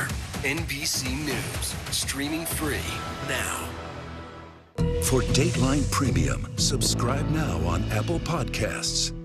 This is what it looks and feels the latest film, the bigger piece of the puzzle. We begin tonight with breaking news. How much water ultimately will be forced inland? Whenever it happens, wherever you are. NBC News, streaming free now. We are back now with an NBC News exclusive, an interview with the forewoman of the Georgia grand jury that investigated possible interference in the 2020 election by former President Donald Trump and his allies. She's speaking out publicly for the first time. NBC News correspondent Blaine Alexander has the headline-making interview. It was an incredibly closely watched, yet very secretive process. But now we're getting new insight into the special grand jury here in Georgia that investigated former President Donald Trump from the foreperson herself, who's speaking out in her first TV interview. After 8 months of secrecy, a rare look inside the Georgia special grand jury charged with investigating whether former President Trump broke the law in trying to overturn his 2020 election loss in the state. What do you want people to know about this process and about your work? That really, when it came down to it, we were just people looking into something, and that's worth it. Emily Kors served as foreperson. She is limited in what she can share. A judge ordered deliberations must stay under wraps. But Kors confirms the jurors did recommend indictments against multiple people. It's not a short list. So we're talking about more than a dozen people? I would say that, yes.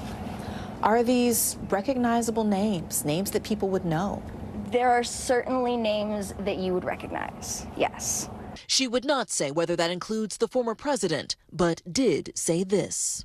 I don't think that there are any giant plot twists coming. I don't think that there are any, giant, that's not the way I expected this to go at all. I don't think that's in store for anyone. And the group wrote a 9-page report, only part of which has been made public. It's now up to the DA to decide who, if anyone, should be indicted. Back to you. All right, Blaine, thank you.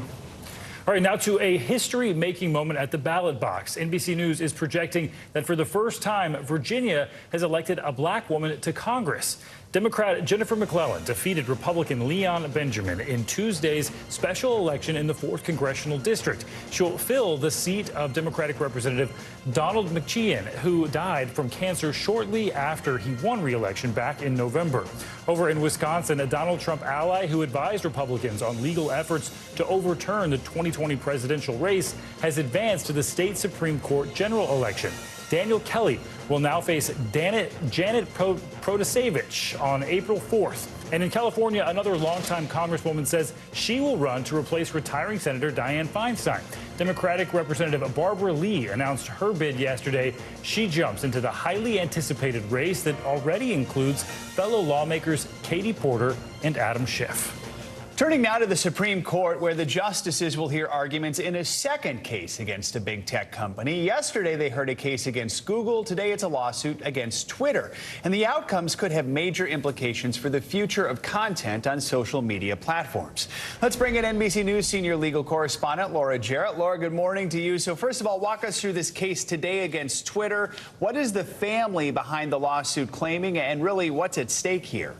Hey, Joe, good morning. This case is all about how much social media companies essentially need to police what's going on their platforms. How aggressive do they need to be in taking down certain content that people think is harmful? In this case, a Jordanian man was killed in a ISIS-inspired terrorist attack back in 2017 in Turkey at a nightclub. His family says that Twitter should be on the hook for that because it knew that its platform was being used for ISIS propaganda. It knew that essentially terrorism were running a recruitment effort through social media. And so, therefore, Twitter should be on the hook. Now, in this case, there isn't any allegation that the actual terrorist event, the attack on the nightclub, was planned on Twitter. They don't even make an allegation that the person who carried out the attack had a Twitter account. Instead, the argument is just that there was a general campaign going on social media and that the social media companies needed to do better. Yeah, and so, I mean, this case involves claims that social media companies are using computer algorithms in a way that causes harm. How might that play out? Yeah, the problem here, of course, is that it's not at all clear that the algorithms actually know how to separate out speech that maybe on the one hand is terrorist propaganda as opposed to, educational or newsworthy videos talking about terrorist propaganda. And so the worry from the social media companies is that if they're on the hook here in terms of a legal case, that they'd actually have to sweep up much more content than you would want, including some content that we would find particularly newsworthy. if in fact they could be found liable here. And, you know, the justices heard a parallel case yesterday with similar claims against Google and YouTube. Did we get a sense from the line of questioning how the justices might rule? I mean, as you pointed out yesterday, this isn't necessarily a liberal versus conservative type of issue. And then when can we expect decisions on these cases? Yeah, it was interesting to see all of the justices very engaged, a hot bench, as we might call it, across the political spectrum. The justices were really skeptical of this idea that simply recommending videos on YouTube would be enough to make out a claim here. They essentially make the point that these algorithms are so much a part of our lives that the companies are always sorting and prioritizing because there's just so much content. And so they seem skeptical to think that that could give rise to a claim of liability. You can expect decisions in both cases probably sometime later in June. And I should point out the case today is pretty interesting because they're essentially the same argument about the terrorist videos. And so if the plaintiff's claims in this case fail, there's an argument to be made that they wouldn't even have to reach the larger question of Section 230, that law that protects the companies. The idea there being that if, in fact, these social media companies are not aiding and abetting terrorism at all, then you don't even have to get to the question about whether the companies have a defense. So watch for that to play out in just a couple months, Joe. I mean, Laura, is there the possibility that any decision here could just be seismic for these tech companies and for how we get information on social media? That's certainly the argument that the tech companies have made here. They've essentially said this would upend everything if they're prevented from making any recommendations. But again, the justices seemed really skeptical to want to take such a big step here. And so you might see something of a more pared back decision if they reach that question at all. All right, Laura Jarrett breaking it all down for us. Thank you so much. Sure. All right, turning now to international headlines. In Somalia, at least 10 people were killed in an attack by extremists. NBC's Claudio Lavanga joins us from Rome with that and other world headlines. Claudio, good morning. Good morning. Yes, the information ministry in Somalia confirmed that at least 10 civilians were killed in that attack on Tuesday in the capital, Mogadishu. Al-Shabaab, a group linked to Al-Qaeda, has claimed so far responsibility. And according to Reuters, a witness said the suicide bomber first detonated a car outside the house in the country's capital before militants stormed in while firing guns. Now to South Korea, where starting from next month, travelers from China will no longer be required to test for COVID-19 upon arrival. South Korea is among several countries that imposed COVID tests on people coming from China after the country lifted its zero COVID policy late last year. But travelers still need to take pre-departure tests. And let's finish off here in Italy, where Starbucks says it is launching a line of coffee drinks with olive oil in it. The range, called Oleato, will be launched on Wednesday and features a nice shaken espresso and a latte with olive oil steamed with oat milk. Now, Starbucks bravely opened so far 20 stores in Italy, in a country with a proud coffee culture. Now it's going even further by adding to coffee another typical Italian product, olive oil. Can't wait to try it. Interesting. I put olive oil in a lot of things. I have not done guys. coffee yet, so... I had avocado in a chocolate cake once. It was I'm thinking about dressing my salad with coffee now. I'll do reverse. Put it all together. It works. All right, Claudio. Thanks so much. Coming up on Morning News Now, new developments in the Alec Murdaugh murder trial as his surviving son takes the witness stand. More of his emotional testimony and how that could impact the trial. And the best medicine parents may not need to head to the pharmacy for when their kids have a fever. We're breaking down a new study coming up after this break.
day's biggest political stories with trusted insight and expert analysis. A daily look at the politics behind the headlines. Meet the Press Now, streaming weekdays at 4 p.m. on NBC News Now.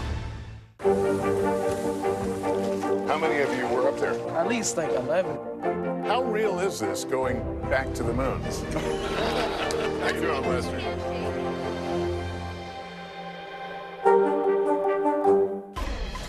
Welcome back. Testimony is set to resume this morning in the Alec Murdaugh double murder trial. His son Buster took the stand yesterday in his father's defense. Yeah, he said his dad was devastated by the deaths of his wife and youngest son. NBC News correspondent Katie Beck has the latest from South Carolina. Inside the courtroom for 21 days, Buster Murdaugh listening to painful testimony. I go by Buster.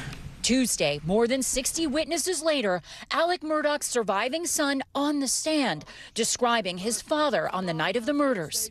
What was his demeanor? Yeah, his demeanor was, he was destroyed. He was heartbroken. I walked in the door and saw him and gave him a hug and just broken down. Could he speak? Not really. Was he crying? Yes, sir.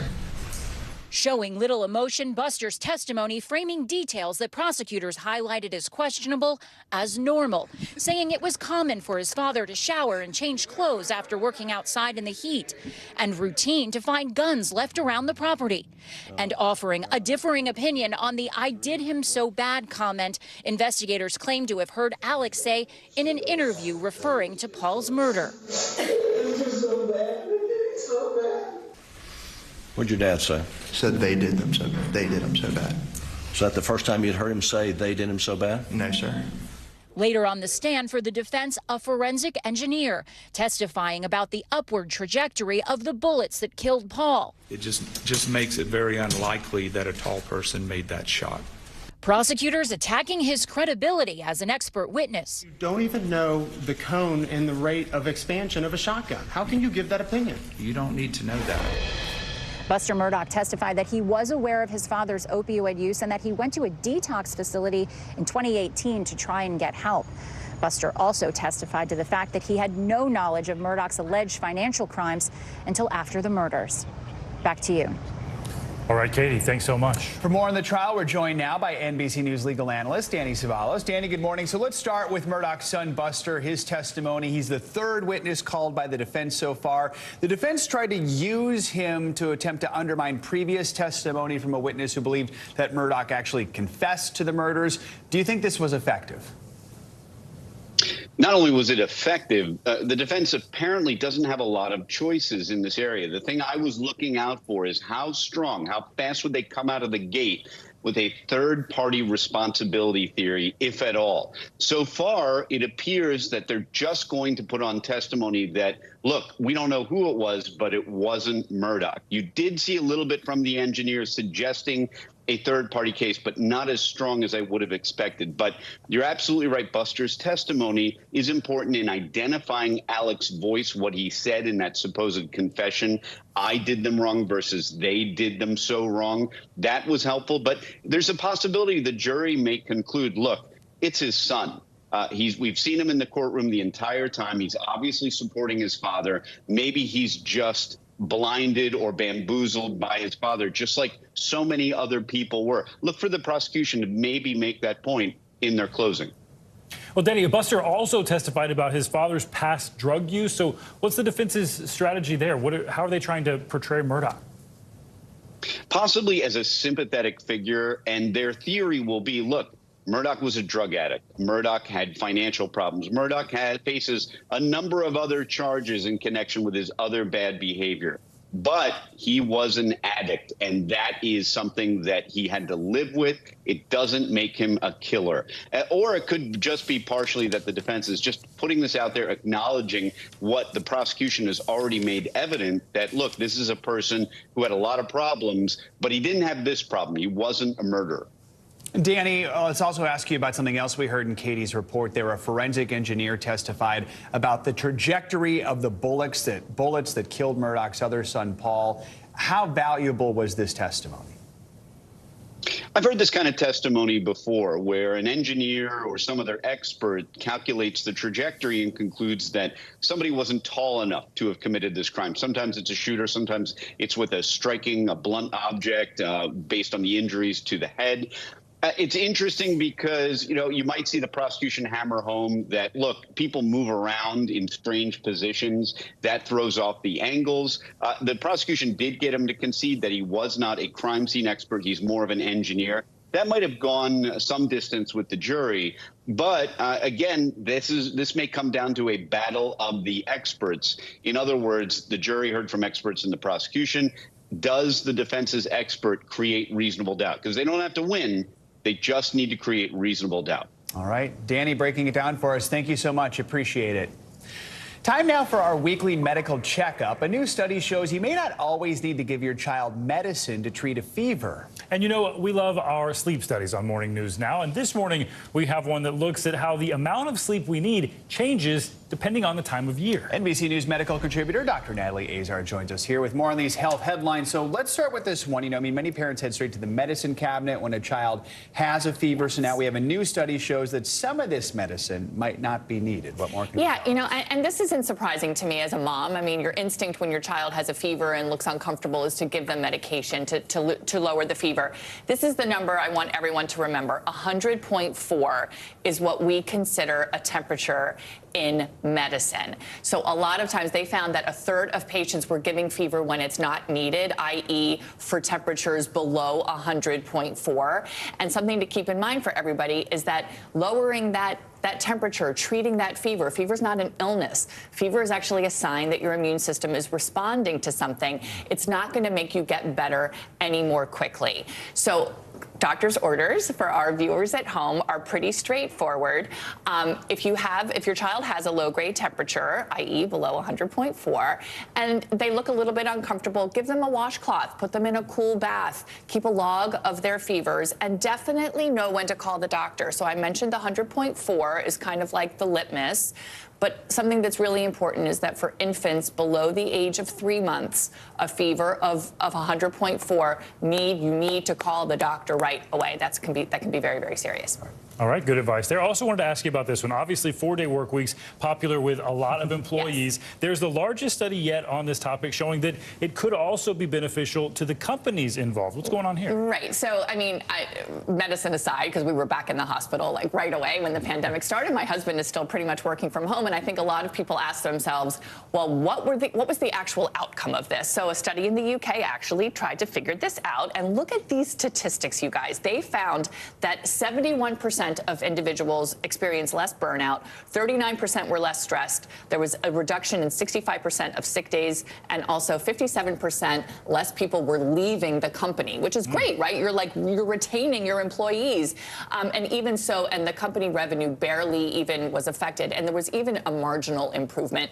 So doctor's orders here are a little bit tricky because you can't. Can you order a company to do something, doctor? Right. You can't say, I'm definitely working from home and blah, blah, blah. But, if you do need to still be back in the office, try to set a realistic schedule.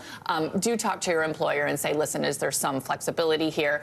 And take breaks when you need them. I think one of the biggest things we find is that sort of needing to be there and that FaceTime that you're constantly there. Take a break when you need it. Take a break when you need it. Focusing on this 4-day work week, I mean, there just seems to be so many benefits to having that one extra day, right? 100%. I mean, it's just like spending time with your children, being able to do, doing stuff at home, preparing dinner, like taking a break, I know one of my closest friends would do work calls while she was taking a walk, right? So you're engaged, but you're still accomplishing something else, and it's just so much better for your physical and your mental well-being. Speaking of something we need more of, that would be sleep. Okay, so humans don't hibernate, but there's research showing that in the winter, perhaps do we need more sleep? Yeah, so maybe we do, and maybe we're not so distant from our hibernating, fellow, they're not humans, fellow animals. Our bear brothers and sisters. Exactly. Yeah, okay. So this was interesting. So why are we even talking about this? Well, it has to do with the amount of REM sleep that individuals are getting. This was a study out of Germany which found that in the wintertime, people had longer duration of REM sleep in the wintertime, 30 minutes. And why is that important? Well, REM sleep is incredibly important for dreaming, memory, emotional processing, as well as healthy brain development. So the doctor's orders here are so simple. REM sleep and sleep in general is linked to our circadian rhythm, which is linked to light. You got to go to bed earlier. Okay. The way to sort of account for this or to respond to this potential biological need for more sleep is just simply to go to bed earlier. And if we all remember that a little bit in the winter months, we actually might reap the benefits of it. All right. So we do hibernate. You get to be in cozy, warm bed sheets. Exactly. I mean, that's our instinct anyway, but I think we resist that, right? And we still get up early and we still watch our TV, but that TV. Try to go to bed a little Doctor earlier. says you get to go to bed early today. Yeah. So, all right, Dr. Azar, as always. 4 days. Exactly. So much good advice today. All right, thank you, Doctor. Well, coming up this morning, she's racing toward financial freedom and teaching others to do the same. When we come back, we're going to introduce you to one woman on a mission to close the gap when it comes to race and money. You are watching Morning News Now.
Stay on top of breaking news and the biggest stories of the day with NBC News Daily. Thank you so much for joining us. I'm Morgan Radford. And I'm Vicki Lynn. I'm Aaron Gilchrist. And I'm Kate Snow. Get in-depth reporting from across the country. What's your reaction to the president's comments? And around the world. Are Ukrainians continuing to make advances? And ways you can take care of your health. Who should be getting tested? And frankly, how often? And your wallet. Costs are skyrocketing. How to manage soaring prices. NBC News Daily. Weekdays from 12 to 4 p.m. Eastern on NBC News Now.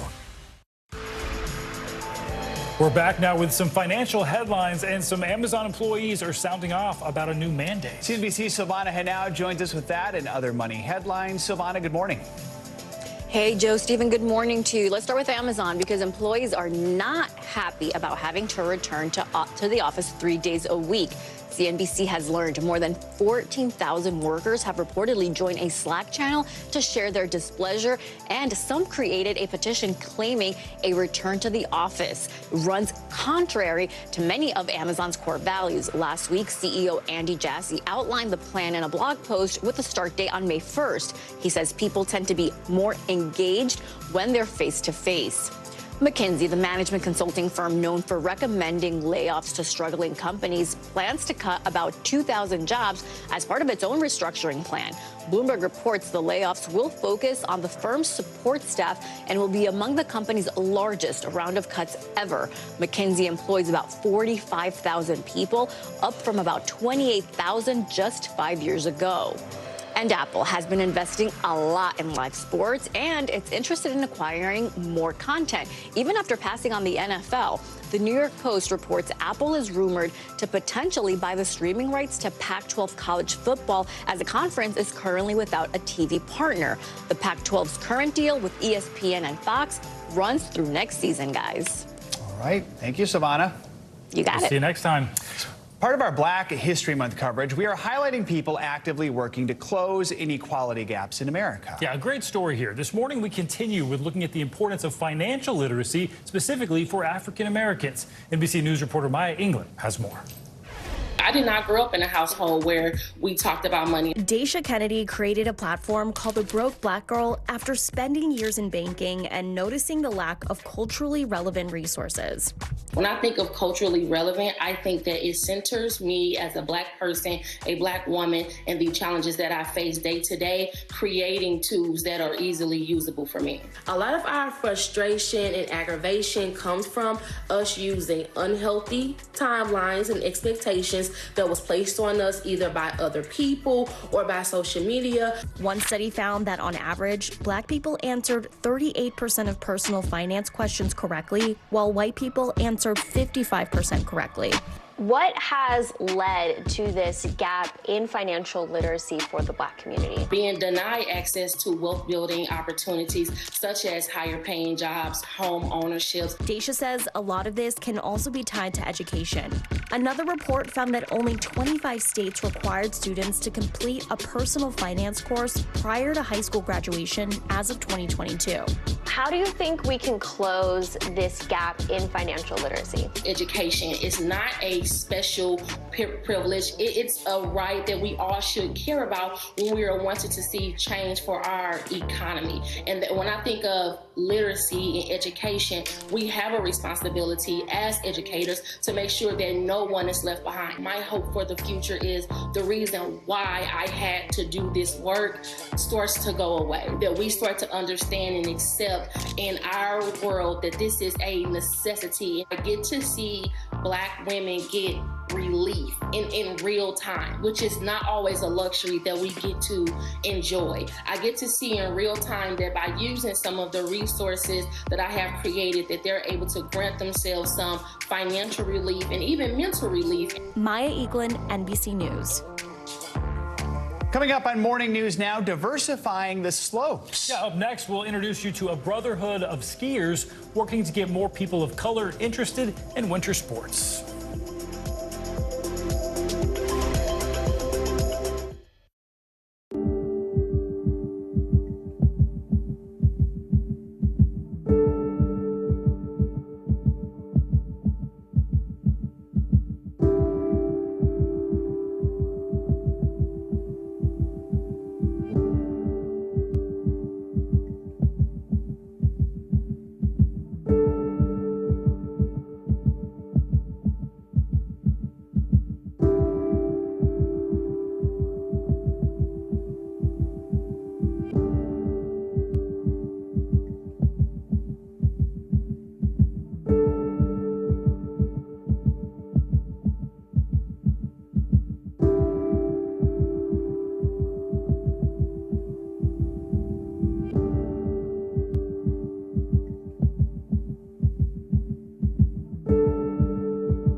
The big variable, the storm surge. How much water will ultimately be pushed inland? How many of you were up there? At least like 11. How real is this going back to the moon? What our top story tonight? You guys okay? Yeah. Oh, my goodness. How you doing, Lester? The big variable, the storm surge. How much water will ultimately be pushed inland? How many of you were up there? At least like 11. How real is this going back to the moon? What our top story tonight? You guys okay? Yeah. Oh, my goodness. How you doing, Lester? This is what it looks and feels. What's the latest film? The bigger piece to the puzzle. We begin tonight with breaking news. How much water ultimately will be forced inland? Whenever it happens, wherever you are, NBC News, streaming free now. Welcome back. Vermont Senator Bernie Sanders is no stranger to becoming a meme, and well, now it has happened again. Sanders was caught accidentally walking behind a TikTok video that was being filmed on the streets of New York City.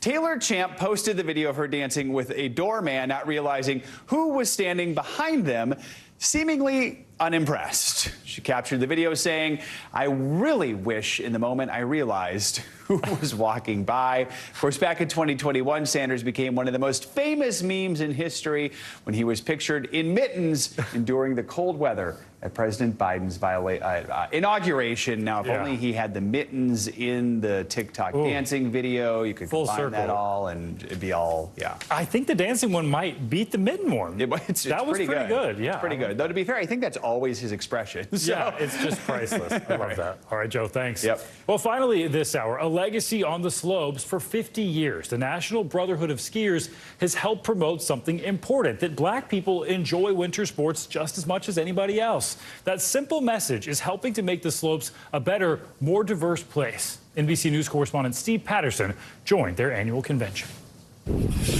Watching a troop of talented young skiers shred up the slopes of Vail is a thing of beauty. Realizing they're all black is a vision. It's super fun. But this is still a rare sight. This past ski season, the National Ski Areas Association says that 89% of visitors to U.S. ski areas identify as white. A problem Ben Finley and Art Clay set out to solve half a century ago, starting the National Brotherhood of Skiers to advocate for greater representation in winter sports and dispel the idea that black people don't ski. We are skiers who happen to be black. People sometimes get us confused. Well, you're just black people who happen to ski. No, we are skiers who happen to be black. Every year, they bring thousands of black skiers together. What we tried to do was make it all a party. You know, just, hey, while we out here partying, why don't you try some of these skis? And it worked. It's a brotherhood, sisterhood. It's all good. Groups from Denver to Detroit. This is wonderful. We love it. Even as far away as London. We ski, and we ski high. Their goals are growing. They hope to see black athletes on Olympic podiums. 20-year-old freestyle skier Keegan Supple is the dream. What's it like to just fly through the air like that? It looks crazy. I mean, it's one of the best things ever. It's the most freedom you'll ever feel. He's one of several NBS-sponsored athletes with U.S. team ambitions and talent. I didn't really have any role models growing up. Now, he's surrounded by them. Proof that finding serenity on the slopes has never been skin deep. Steve Patterson, NBC News, Vail, Colorado. Awesome story there. Thank you, Steve. That does it for this hour of Morning News Now. But your news continues right now.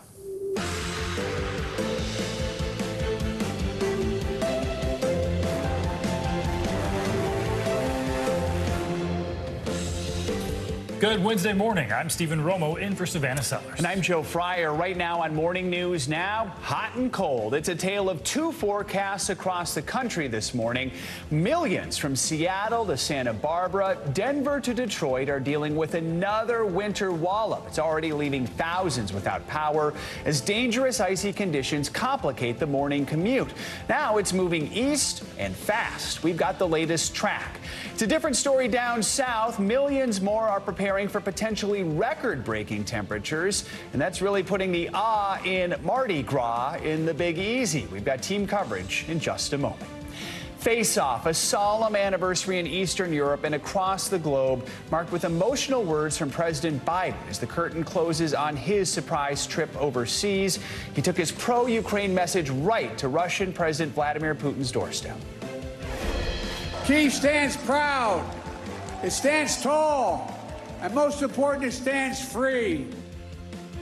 Inside the president's meeting with NATO leaders this morning as fighting does ramp up in Ukraine. Also this morning, held accountable, a state-sponsored criminal referral and a sweeping new order from the Environmental Protection Agency, both now focusing in on the disastrous train crash and toxic spill in a small Ohio community. Norfolk Southern will be held accountable.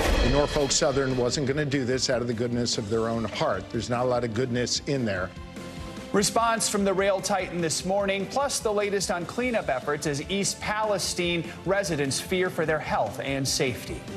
Speaking out, more potential legal trouble looming for former President Trump and some of his top allies. The foreperson for that Georgia grand jury investigating possible interference in the 2020 election is speaking out, saying they recommended indictments for more than a dozen people. But does that include the former president?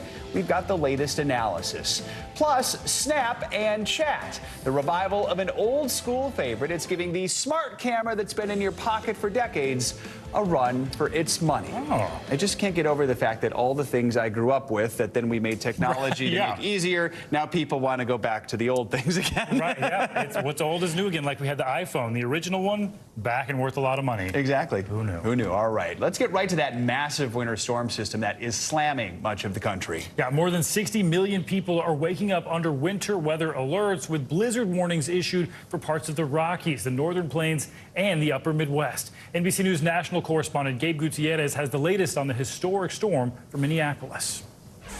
Good morning. The first wave of snow fell here overnight, at least several inches, and we're just getting started. The temperature here is in the teens, but with a wind chill, it feels like it's in the single digits. Ferocious winds are expected to pick up later today, and Minneapolis is now bracing for its largest snowfall in more than a decade.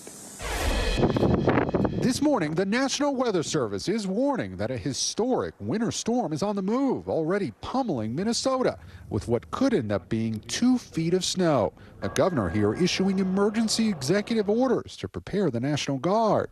We don't overreact, but we also understand that weather can be dangerous. The winter blast marching across the country, from Washington State in Idaho to North Dakota, where icy, treacherous roads snarled semis.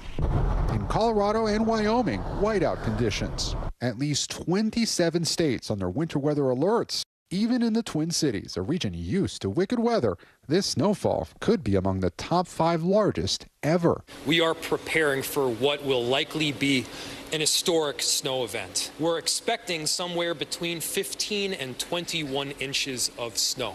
It all comes during a wild week of weather extremes. Overnight, hundreds of thousands without power in California. As heavy wind gusts topping 60 miles per hour caused significant damage. A 1-year-old critically injured in Santa Cruz after being pinned down by a redwood tree inside the family's home. It was a big team effort and everyone did the best they could. Meanwhile, a New Jersey neighborhood is cleaning up debris this morning after a possible tornado. Now, as airports coast to coast prepare for widespread delays and cancellations, the upper Midwest is bracing for a blizzard. Again, that second wave of snow is expected here later today, and the National Weather Service is warning of impossible travel throughout much of Minnesota. Back to you. All right, Gabe, thank you. Well, the north is dealing with potentially record snow. Parts of the south are getting ready for possible record heat. NBC News correspondent Sam Brock joined us now from Miami because he got the better end of this bargain. Sam, I mean, really a picture of two Americas right now. Sweltering temps gripping parts of the south in the middle of winter. Yes, it's still winter. I mean, how warm are we talking? Is it winter? I guess it's really all relative. Oh, the sunglasses. Stephen, good morning. My Good to be with you guys. I'm sorry. I'm rubbing salt in open wounds, and I know it. I love every second of it. So there's at least 60 million people right now that wish they were in Florida. Probably more than that, at least for a short period of time, because this is the ideal period to come down here. It's 70s or so in Miami Beach where I'm standing, guys. Supposed to be mid-80s later today. Orlando, and mind you, it is February, is expected at 90 degrees later today. If that were to happen, that would be a record. As I take a little step over here, obviously this is the beautiful Atlantic Ocean, aquamarine waters over here. The water temperature, guys, is about 77 degrees. That's like 3 or 4 degrees warmer than what it would normally be. I'm not going to go all the way in. Probably not a great idea, but you get the gist of it. As far as what's going on regionally, from Texas and Louisiana all the way out to Tennessee, Virginia, the Carolinas, Washington, D.C., all of those areas are expecting to either reach or break potential records. That includes Richmond, Virginia, Birmingham, Alabama, and a number of other cities throughout that region. Mardi Gras is going on right now, guys, in Louisiana. Yesterday was Fat Tuesday, so folks are out there in costumes. They're eating crawfish. Maybe they have a hurricane or two in their hands. While it's about 80 some odd degrees, normally at this time it would be in the neighborhood of about 66 to 68. Everyone right now is looking at elevated temps. Meanwhile, in Minnesota, they're walking actually on the frozen water because that's the only thing you can do with the water there. Maybe drill a hole and do some ice fishing. I mean, so Sam, when was the last time some of these areas saw these types of record temps this time of year? So, Joe, we mentioned Orlando. Orlando, if it hits 90 later today, this would be the first time since 1962 in February that they've reached that temperature. Washington, D.C. is another great example here. If they get to 80, which is the projection right now, that's only happened in February 3 times in recorded history. The previous 3, of 2 of them, were the 1930s and 1940s. Just to give you some sense of perspective, in North Carolina as well, Raleigh and Charlotte are both expected to break records today. So this is going on throughout a wide swath of the South, guys. I'm not sure if I'm going to say thank you, Sam, right now. I think I'm just going to acknowledge that you're there. There's a man behind you in a swimsuit who's like in the water. Yeah, Gabe Gutierrez is calling with some complaints right now, Sam. We have some breaking news, Sam. We have to inform you. We're switching you and Gabe out. We're going to trade you. There it is. And to talk more about the rest of the country that's also mad at Sam Brock in Miami, let's bring in meteorologist Angie Lassie. You took the words out of my mouth. I was going to say I'm very bitter right now. I used to live right there. Clearly not so much anymore. But we've got plenty of winter alerts to talk about, guys. The winter weather is going to impact many people. Of course, not Sam and folks in the southeast, but we've got other things to deal with in the rest of the country. So let's take a look at what's already been impactful for folks. We have some video that came out of parts of Utah. You can see just how snowy it was. We had plenty of difficulty when it comes to travel. We had a couple of inches of snow in this area. Montana as well, salting the roads, preparing for that difficult travel. And as we go through the next day or so, we're going to continue to see many locations dealing with this difficulty of traveling. So let's talk about exactly how much snow we're going to deal with. As we go through, really through Thursday, these are the highest numbers that we'll see. Alpena, 6 to 12 inches. Minneapolis, of course, we're going to talk heavily about that here in a moment. Plenty of snow for them. Green Bay up to a foot. You see Marquette, more than a foot and a half possible for Sioux Falls as well. And even into the New England area, you can see Buffalo, Burlington. We'll see some higher amounts a little farther to the north, but still impactful nonetheless. Now, when it comes to Minneapolis, we've been talking about this all morning long. And as we get into tomorrow, will we get into that top 5 of the biggest snowstorms that they've ever seen? Possibly. You can see where they size up. The top dog for that is back in 1991, 28 inches, over 28 inches. But it's not out of the question for us to see what happened in 2010 or even 1982, upwards of 17, 18 inches. But we will, of course, have to wait and see. It's not just the snow that folks are going to deal with, though. There's a wintry mix that's going to work in, some freezing rain that causes really difficult situations on the roads when it comes to ice accumulation. And you can see some cities that are included in that. Of course, parts of New England, but also those higher amounts, anywhere from maybe 1/4 of an inch to 1/2 inch in southern portions of Michigan, parts of Chicago, Madison could be dealing with that. So overall difficulty when it comes to being out on the roads over the next day or so. I can't stress that enough. In addition to that, we also have on the warm side of that system some severe weather possible, and that includes places like St. Louis, Springfield, Fort Smith, Oklahoma City, even Tulsa, where we could see the potential for some strong winds as well as some hail, and we're not going to rule out, of course, those tornadoes. Now let's talk about the coast-to-coast extremes, the Arctic blast, that cold air that has filtered in for the west, the near-record February warmth for the southeast. And you can see how these temperatures size up. Tomorrow, again, Orlando at 90 degrees, really impressive. That would be a February all-time record. If we hit 90, that means that never in the month of February ever has Orlando on any day hit 90 degrees. So we'll see if that happens. Many of these highs are more than 30 degrees above where they should be, and you can see just how many places are included in this. More than 100 places could see some record highs being broken, or at least near those record highs through the weekend. On the other side of that, we have plenty of cold air in place. Denver, -4 for Thursday, 3 above 0 on Friday, so it doesn't get much better in the short term. And we could also see 40 cities up to dealing with some of these record lows. Not to mention, the National Weather Service guys out of Los Angeles just issued their first blizzard concern. They're concerned about blizzards here in 20 years. So we'll see what happens with that. We could see some lower elevation snow in those areas, of course, in the Sierras too. 90 at Disney World and blizzards at Disneyland. So there we go. I like what you did there. All right, yes. Angie, thank you. All right, well, this morning, President Biden is wrapping up an overseas trip by meeting with NATO leaders from the group's eastern flank. The talks come after Biden delivered an impassioned speech yesterday marking 1 year since the start of the Ukraine war, while Russian President Vladimir Putin gave his own fiery address. NBC News Chief White House correspondent Kristen Welker joins us now from Warsaw, Poland with more. And Kristen, nobody backing down here. That's absolutely right. And President Biden is set to hold critical talks with key NATO allies. I'm told the focus will be on staying unified against Russian aggression, all as President Biden is using the world stage to send a powerful message. He sees this moment as an inflection point. Proud. One day after high-stakes split-screen speeches between Presidents Biden and Putin, tensions between the U.S. and Russia escalating. 2 U.S. officials tell NBC News Moscow notified the United States it was going to launch an intercontinental ballistic missile test before President Biden's trip to Ukraine. One of the officials said the test, which is thought to have failed, was routine and was not a threat to the U.S. But this morning, stark rhetoric from Russia. Top Putin ally and Security Council official Dmitry Medvedev saying, if the U.S. wants to defeat Russia, we have the right to defend ourselves with any weapon, including of the nuclear kind. It comes as Putin announced a major surprise in his speech yesterday, that Russia will suspend its participation in the New START treaty, its last remaining nuclear arms control agreement with the U.S. We pressed the White House. What does the move mean for America's safety and security? And we see no indication that Mr. Putin plans to use nuclear weapons or weapons of mass destruction of any kind. Meanwhile, in Poland this morning, President Biden poised to meet with key NATO allies bordering Russia.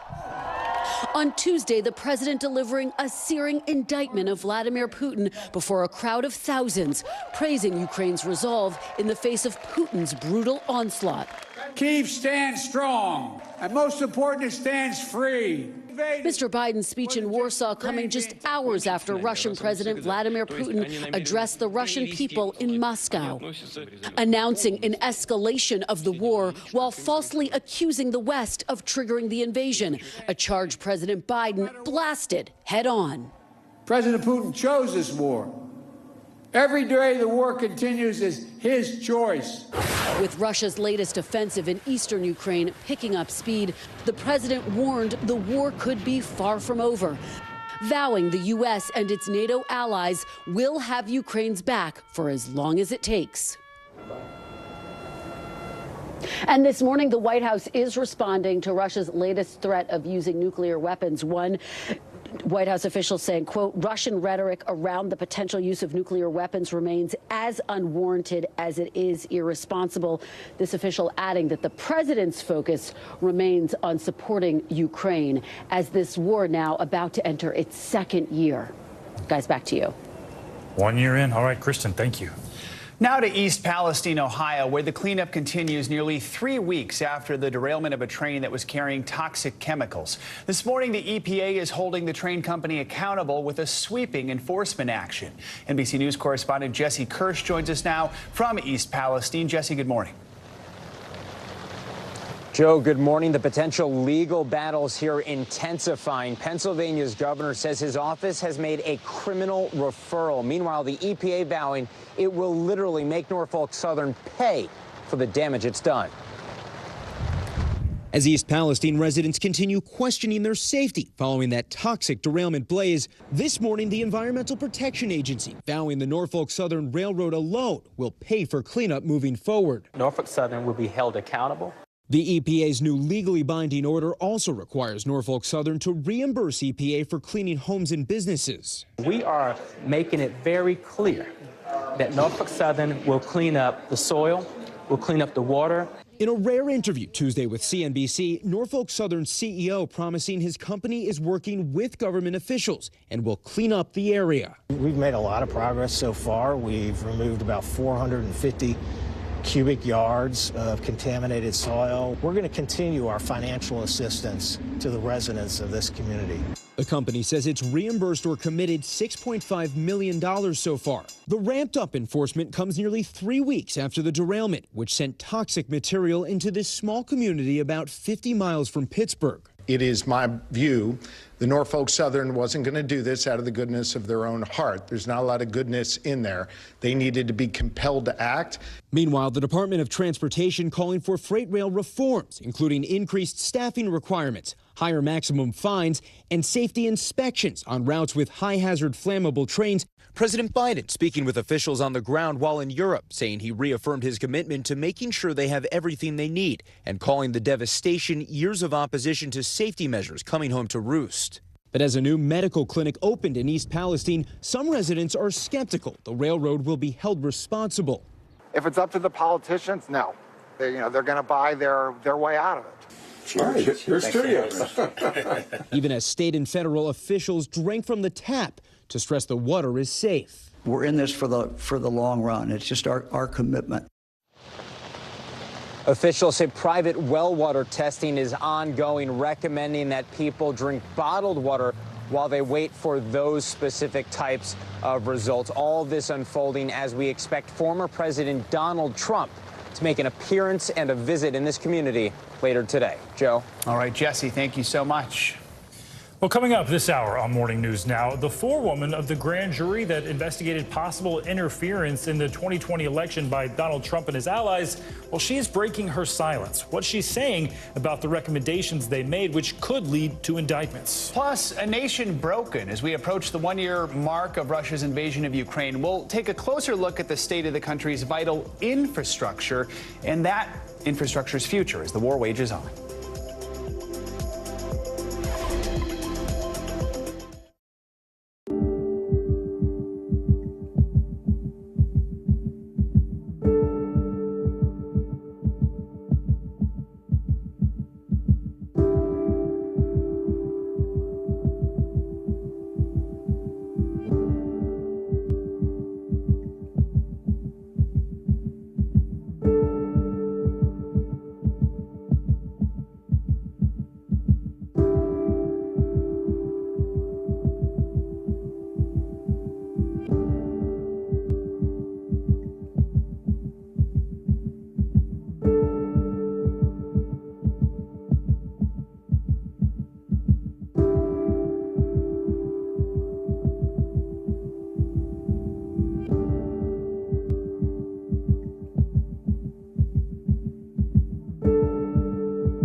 This is what it looks and feels With the latest, the bigger piece to the puzzle. We begin tonight with breaking news. How much water ultimately will be forced inland? Whenever it happens, wherever you are, NBC News, streaming free now. How many of you were up there? At least like 11. How real is this going back to the moon? How you doing, Lester?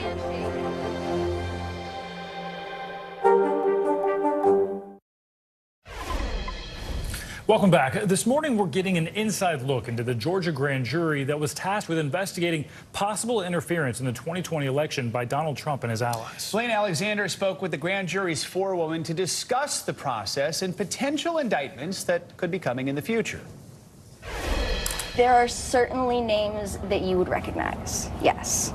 There are names also that you might not recognize, but there definitely are some names that you expect. NBC News legal analyst Danny Savalos joins us now. So, Danny, we know this is typically a very secretive process. This interview was jaw-dropping on many levels, so I guess I'll just ask your reaction to it. And really, you know, what did we learn from this interview? You hit both points. Number one, it was jaw-dropping. But when I sat back and thought about it, I realized, well, what did we actually learn? I'm not so sure what we learned, if anything, other than this is a massive tease that's going to have everybody on tenterhooks waiting for this report to come out. Because Ms. Corus didn't really tell us anything other than there are people you will recognize and people you don't recognize. So there are just people, because those two categories encompass just about everybody that we might expect to be on that recommendation. And ultimately, that's all it is a recommendation and nothing more. And Denny, the forewoman there, Emily Kurz, spoke specifically about the number of indictments. That could be something we learned. She was pretty vague about it. Let's listen, then we'll get your reaction. It's not a short list.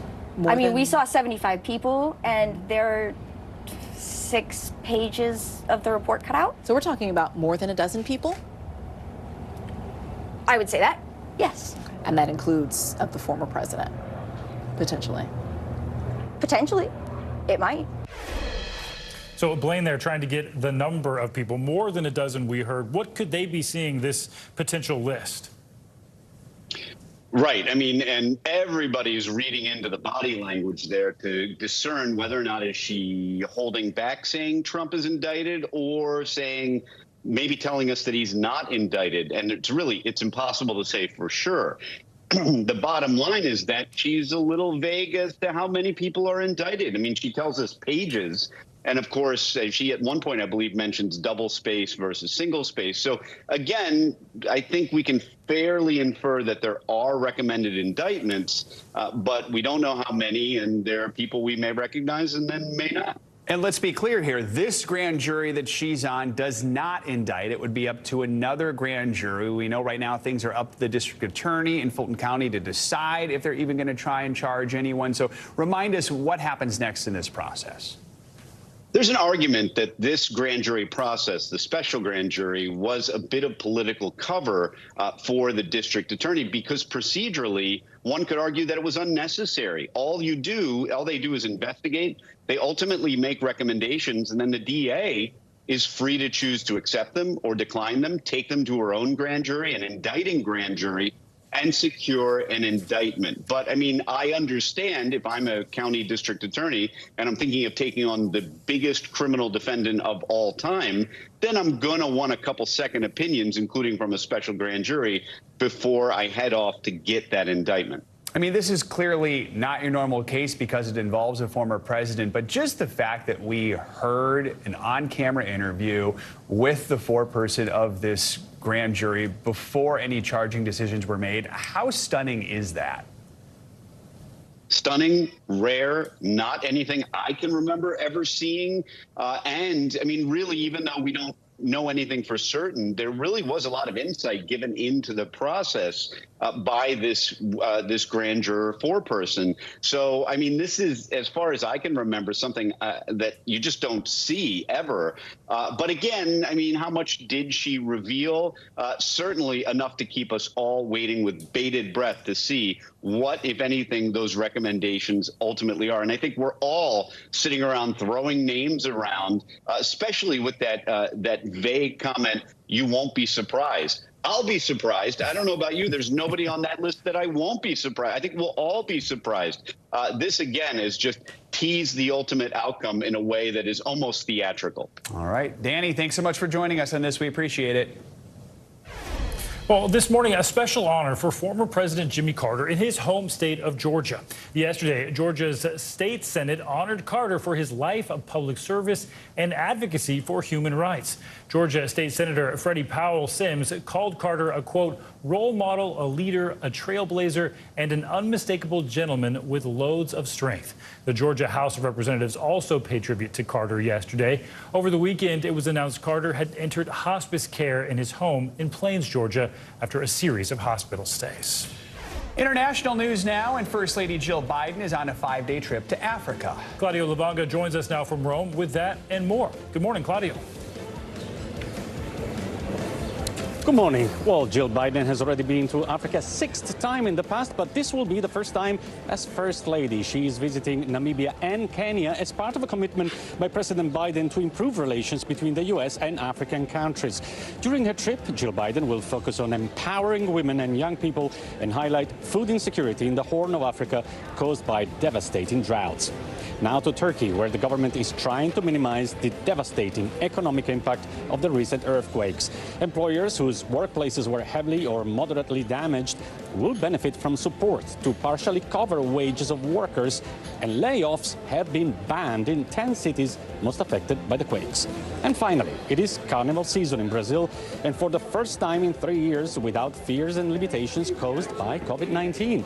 Brazil's government expects 46 million people to attend carnival festivities across the country, but none are bigger or better than Rio de Janeiro's. The city's mayor declared it to be a carnival of democracy and a celebration of pandemic heroes, guys. That's a big party. That is, getting that party started. Claudio, thank you so much.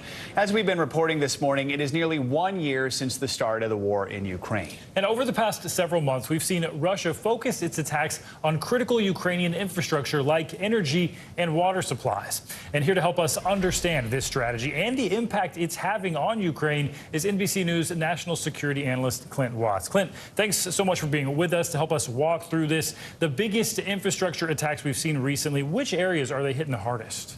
Yeah, so something to think about with the Russian strategy is when they initially invaded, they thought they would take almost all of the east. That's what their plan was. That was their goals, but they did not. So they wanted to keep that infrastructure in place. What you see here is a layout of both coal, nuclear power, and hydroelectric power. And the places hardest hit, you might imagine, are those where the battlefield is today. Here in the south, all the way up through the east, we have massive infrastructure damage in terms of electrical. This is a big problem because it's cold there this winter, a little bit warmer than most winters, but still quite cold. This region here, close to the battlefield, most of the coal power stations there have been knocked offline at different times or completely destroyed. The bigger picture of what we're trying to look for here is what does the future look like? When you look at all of the electrical stations that are there, the one place that's most important in many ways is Kyiv. Kyiv has many power stations there. Since the fall, you've seen missile attacks very directly targeting all of these Kyiv power stations, trying to knock them offline. What the Ukrainians have been able to do is pretty remarkable, which is to keep them, get them back up and get them going. But key to this is electric powers water, and without water, without electric, so, families can't keep warm, they can't get water, businesses can't run.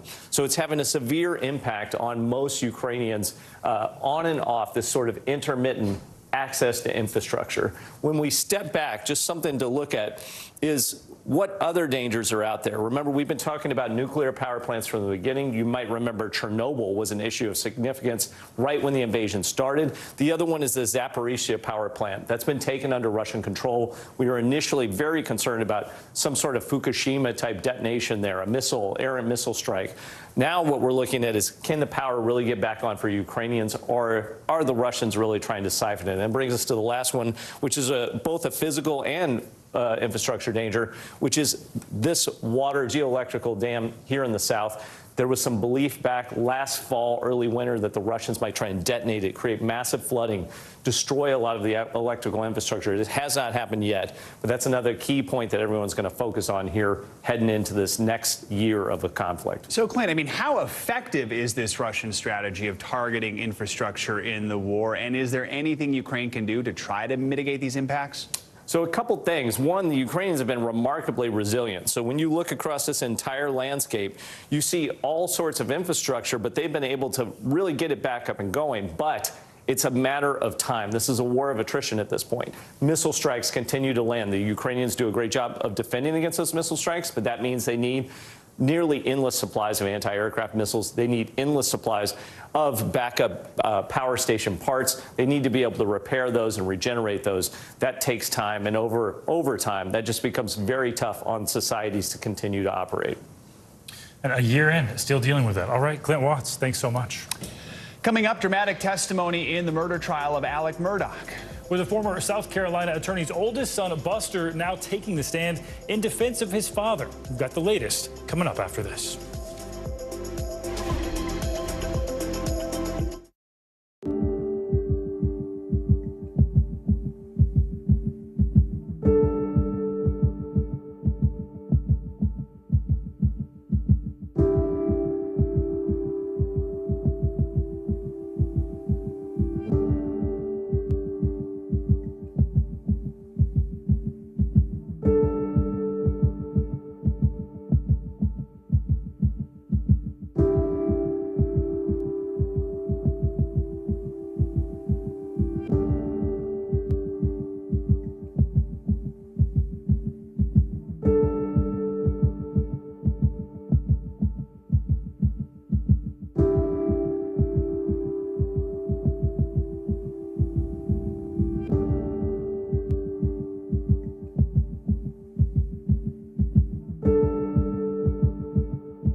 We begin top story with that breaking news. This is just in, a lot of stories to get to.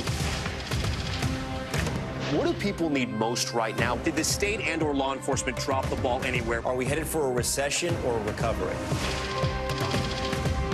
Migrant families now stranded in Mexico. What's the World Cup experience been like? The civilian effort is not just about fighting, it's also about helping. Every night, it's your news playlist. Top story with Tom Llamas. Streaming weeknights at 7 on NBC News Now. We have breaking news right now out of the West Bank. The AP is reporting at least 10 people were killed and dozens more injured after Israeli forces raided the city of Nablus. The unusual daytime raid comes amid growing tensions in the region. The reason for the raid remains unclear. Officials in the region, though, fear the raid will lead to more violence ahead of Ramadan in March. Now to the latest from the courtroom. It was yet another dramatic day of testimony in the double murder trial against disgraced attorney Alec Murdaugh. Yesterday, Murdaugh's oldest son, Buster, took the stand to testify for the defense. NBC News correspondent Katie Beck joins us now from Walterboro, South Carolina, with the latest on this one. Katie, good morning. Good morning. This was the first time Buster Murdaugh has spoken publicly about the death of his mother and younger brother. He was stoic on the stand yesterday as he described his father once coaching his childhood sports teams and how heartbroken and devastated he was after the murders. For nearly a month, Buster Murdaugh has been sitting silently in court behind his father, hearing dozens of witnesses share painful details about the murder of his mother, Maggie, and younger brother, Paul.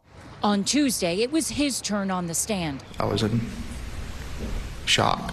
What kind of condition was he in? What was his demeanor? Yeah, his demeanor was, he was destroyed. He was heartbroken. I walked in the door and saw him and gave him a hug and just broken down.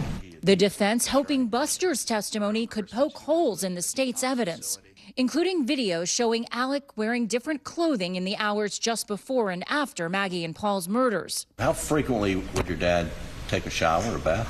He could take them a lot. Working out there, if he goes outside and sweats a lot. Buster also disagreeing with investigators who say they heard his father say in an interview, quote, "I did him so bad," referring to Paul.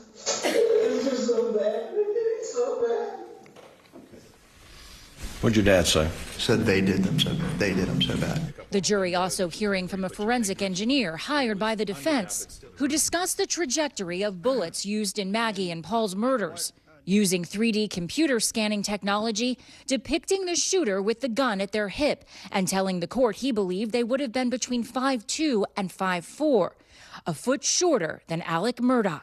In my opinion, it's very unlikely that he fired that shot.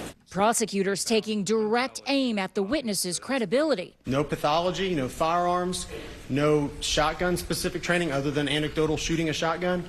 None of that. No formal trainings. Is that correct? I would disagree. Even using a tape measure and the engineer's own trajectories to question his assessment about the shooter's height, suggesting the person could have been crouching or standing further away. Right there? Yes. I'm glad we could demonstrate those heights to the jury. Thank you. Buster Murdaugh also testifying that he was aware his father had an opioid addiction and that Alec Murdaugh actually checked himself into a detox facility back in 2018 to try and get clean. We expect to hear more expert witnesses from the defense. They say they plan to wrap their case at the end of the week. Guys? All right, more to come. Katie, thank you. Now to an NBC News investigation into one of the largest food sanitation companies in the country, accused of using child labor. NBC News Homeland Security correspondent Julia Ainsley has more. I just returned from Grand Island, Nebraska, the initial site of a Labor Department investigation that found children, mainly migrants, cleaning slaughterhouse floors in the middle of the night. This as the number of child labor incidents in the U.S. are on the rise. Here's what we learned. Alarming accusations about what happened inside this Nebraska meatpacking plant. Migrant children like this boy, who federal investigators say was put to work in a job that can be incredibly dangerous. Could anybody mistake these children for adults? I don't think there's any mistaking these children for adults. Investigators say the child workers arrived for their shift at night, many of them from Central America. They were employed by cleaning company Packers Sanitation Services, Inc.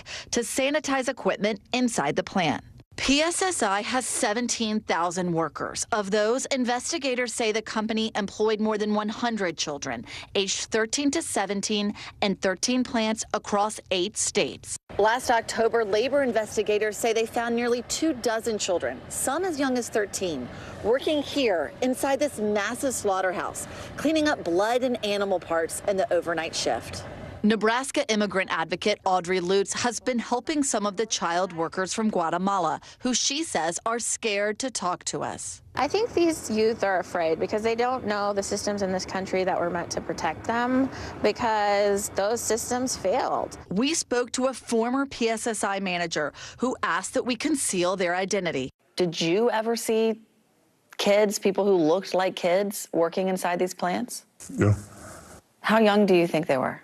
Probably as young as 12. How did that strike you when you saw someone that young working a job like this?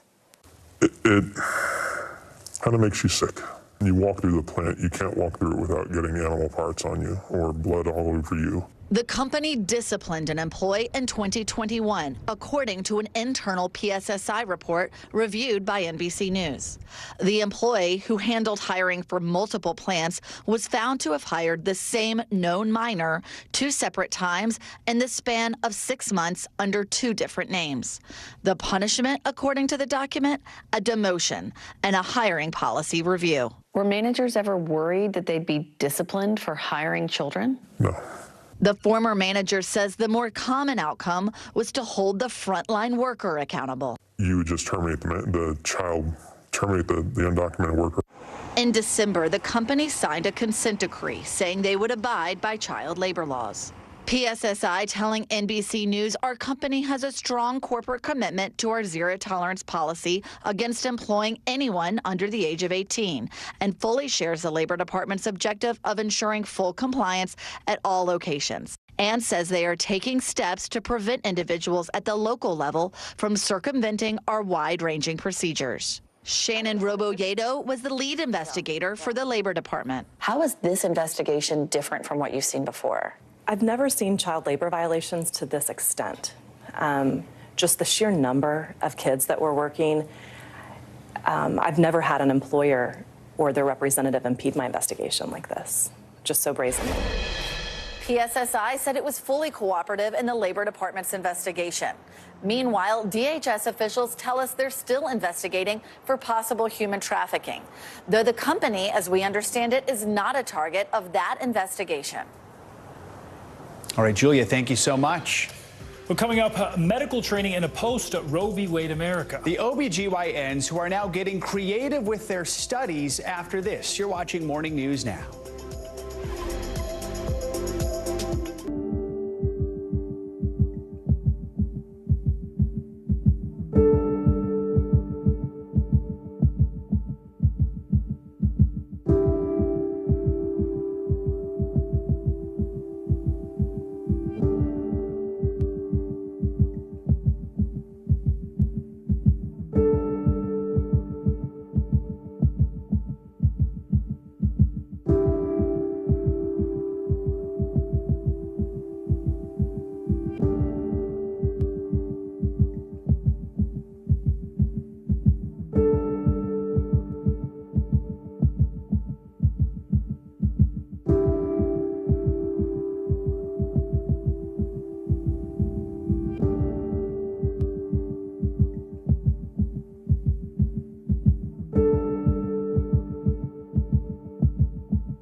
Hey, I'm Hallie. It's good to be with you tonight. There's another legal filing today, and I want to cut through some of the weedsy stuff. And let's just get to the point. They have started to vote on the PACT Act. If you're like, Hallie, stop speaking Washingtonese. This bill would basically give health care to veterans who have exposed to these toxic chemicals. So, Scott, I'm trying to make this as not DC as possible. The increased sort of anger that we've seen now in politics. I saw you searching for, I think, your microphone, Dan. You are. I was trying to do it on the slide. Live TV, man. It's okay. It has been about 8 months since Roe v. Wade was overturned by the Supreme Court, impacting abortion rights nationwide. Yeah, and medical residents needing training to become OBGYNs, they lost access to that abortion training in clinics, and they've had to get pretty creative to get the experience they need. NBC News medical fellow Dr. Akshay Syal joins us now in studio with more on this. It's a whole new world for him, Doc. Yeah, good morning, guys. You know, after Roe v. Wade was overturned, there was a lot of concern about how this would impact the training of future doctors. To adapt to this, residency programs are getting creative. In Louisiana, where elective abortions are now banned, people are getting creative, practicing on fruit like papayas and tomatoes to learn the necessary skills. Take a look. Actually, as an honorary OBGYN today with you guys. At Louisiana State University, I'm in a classroom with the next generation of obstetricians and gynecologists. They're simulating a manual vacuum aspiration, or commonly called a surgical abortion procedure, but they're doing it on fruit. So you're using fruit to practice surgical, I mean, that sounds crazy. Yeah, but it's a really good way to simulate. It really does give residents the opportunity to be much more ready to perform those procedures when they get to an actual patient. Many OBGYN's residencies, where doctors continue their studies after medical school, have been using fruits like papayas for years to hone their skills. Removing the seeds or the contents really very accurately simulates what it's like to remove the contents within the uterus. These abortion simulations have been ramping up after the reversal of Roe v. Wade, especially in states like Louisiana, where elective abortions are now banned and access to in-clinic training is limited. Talk to me about the reaction from your residents when they found out they can no longer practice these procedures. They were scared and they were worried about, will I have that training and will I be an adequate physician and able to do these procedures for my patients. Across the country, OBGYN trainees are in a difficult position, juggling both state abortion bans and national accreditation requirements, which mandate that residency programs make abortion training available. Dr. Nikki Zeit, an OBGYN at the University of Tennessee, is in a state where doctors who perform abortions can be charged with a felony. We are still providing life-saving care. We understand that technically that is a felony, but we believe that we would be able to defend ourselves. An estimated 45% of residency programs are located in states that ban or severely restrict abortions. At Harvard, doctors are hoping to offer a solution by removing the word abortion from the simulation training. Instead, residents practice on a simulated second trimester miscarriage, a treatment they say can be identical to treatment during an abortion. We are not calling it abortion because we wanted to have all the residents participate. This is a required skill set of anyone who works on labor and delivery. Having these skills is critical, doctors say, especially when pregnancy complications can put a mother's life at risk. And so to learn up on a mannequin is indeed imperfect, but it certainly is a potential stopgap from the lack of training otherwise. The next generation of OBGYNs learning in an uncertain medical landscape that's changing in real time. At the end of the day, we want what's best for our patients. Wow. So how confident should patients be that doctors are getting adequate training if they're operating on fruit? Right, so it's not perfect, but it is a temporary stopgap. And, this isn't something that they stopped at the grocery store on the way home, and, that might work one day. This has been happening for years. It's a few years people have been practicing on papayas because it turns out it can kind of simulate what it's like to extract contents from a uterus, as you saw. So it's the fruit, and it's also the mannequins. That high-fidelity mannequin you saw from Harvard out of there can actually simulate really well what it's like to practice a second trimester abortion. So using fruit, using papayas, really a temporary stopgap until the dust settles and we can figure out how to continue getting that training. All right, fascinating look there, Dr. Sayal. Thanks so much. Appreciate your reporting. All right, now to a shocking medical mistake in Florida. A Clearwater man was pronounced dead by medics after suffering cardiac arrest to only later be found alive. NBC News correspondent Guad Venegas has more on how this mix-up happened. In a matter of life and death, tonight, 2 medics suspended after pronouncing 66-year-old Thomas Maxwell dead when he was still alive. Maxwell suffering a cardiac arrest when paramedics were called to the scene. His daughter Phoebe insisted he was still breathing, describing the encounter with first responders she felt was hasty and they made the wrong call. He just squatted down by my dad, and I'm like, he's still alive. This was his arm. He went like this.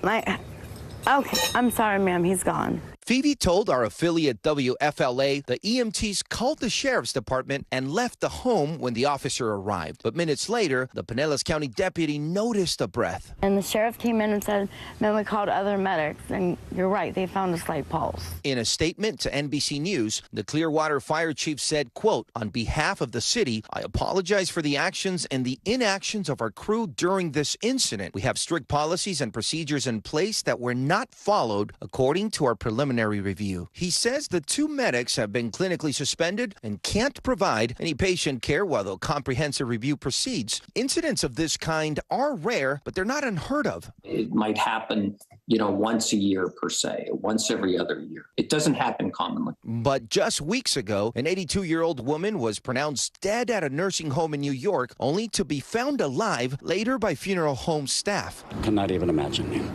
but awful. And just days before that, a 66-year-old woman in Iowa was declared dead by a nurse and also found alive later when funeral home staff says she was gasping for air when they unzipped the body bag. Just so you know, this female was transported there deceased, and she is not. Experts like emergency physician Dr. Raid Vukmir say every case is different and variables can change, but that they are always looking for signs of life. There are three components of neurologic response: heartbeat and cardiac activity. And then lastly, we look at sort of their respirations. Does the patient respond?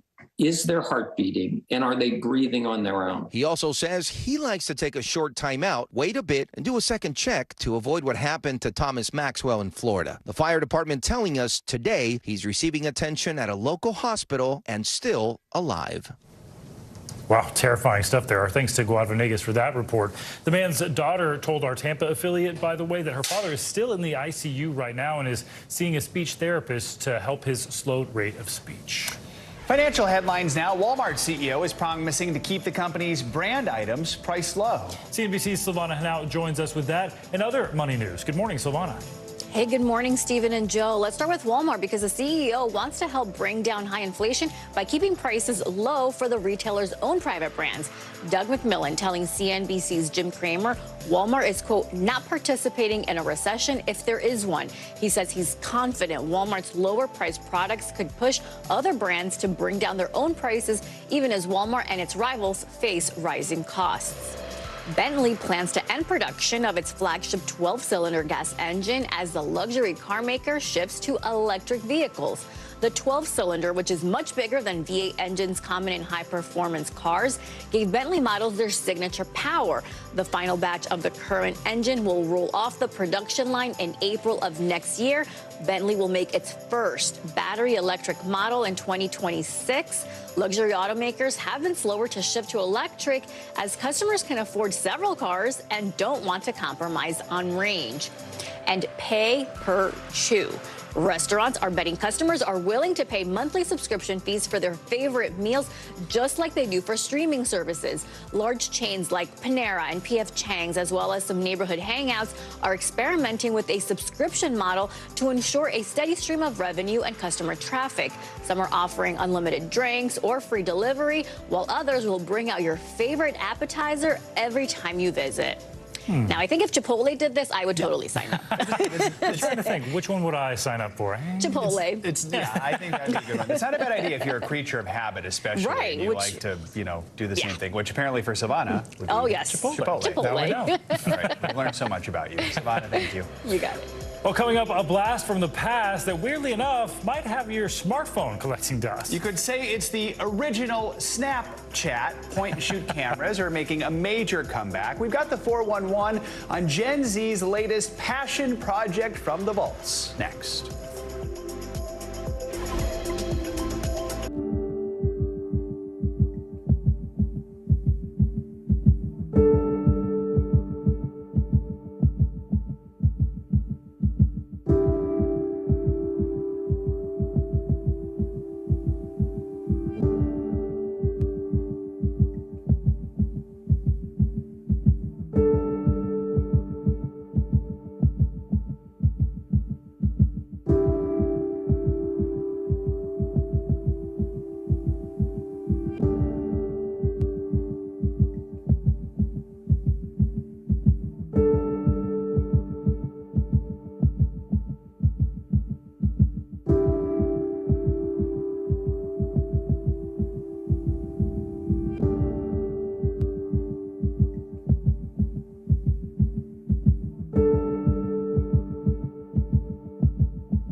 the day's biggest political stories with trusted insight and expert analysis. A daily look at the politics behind the headlines. Meet the Press Now, streaming weekdays at 4 p.m. on NBC News Now.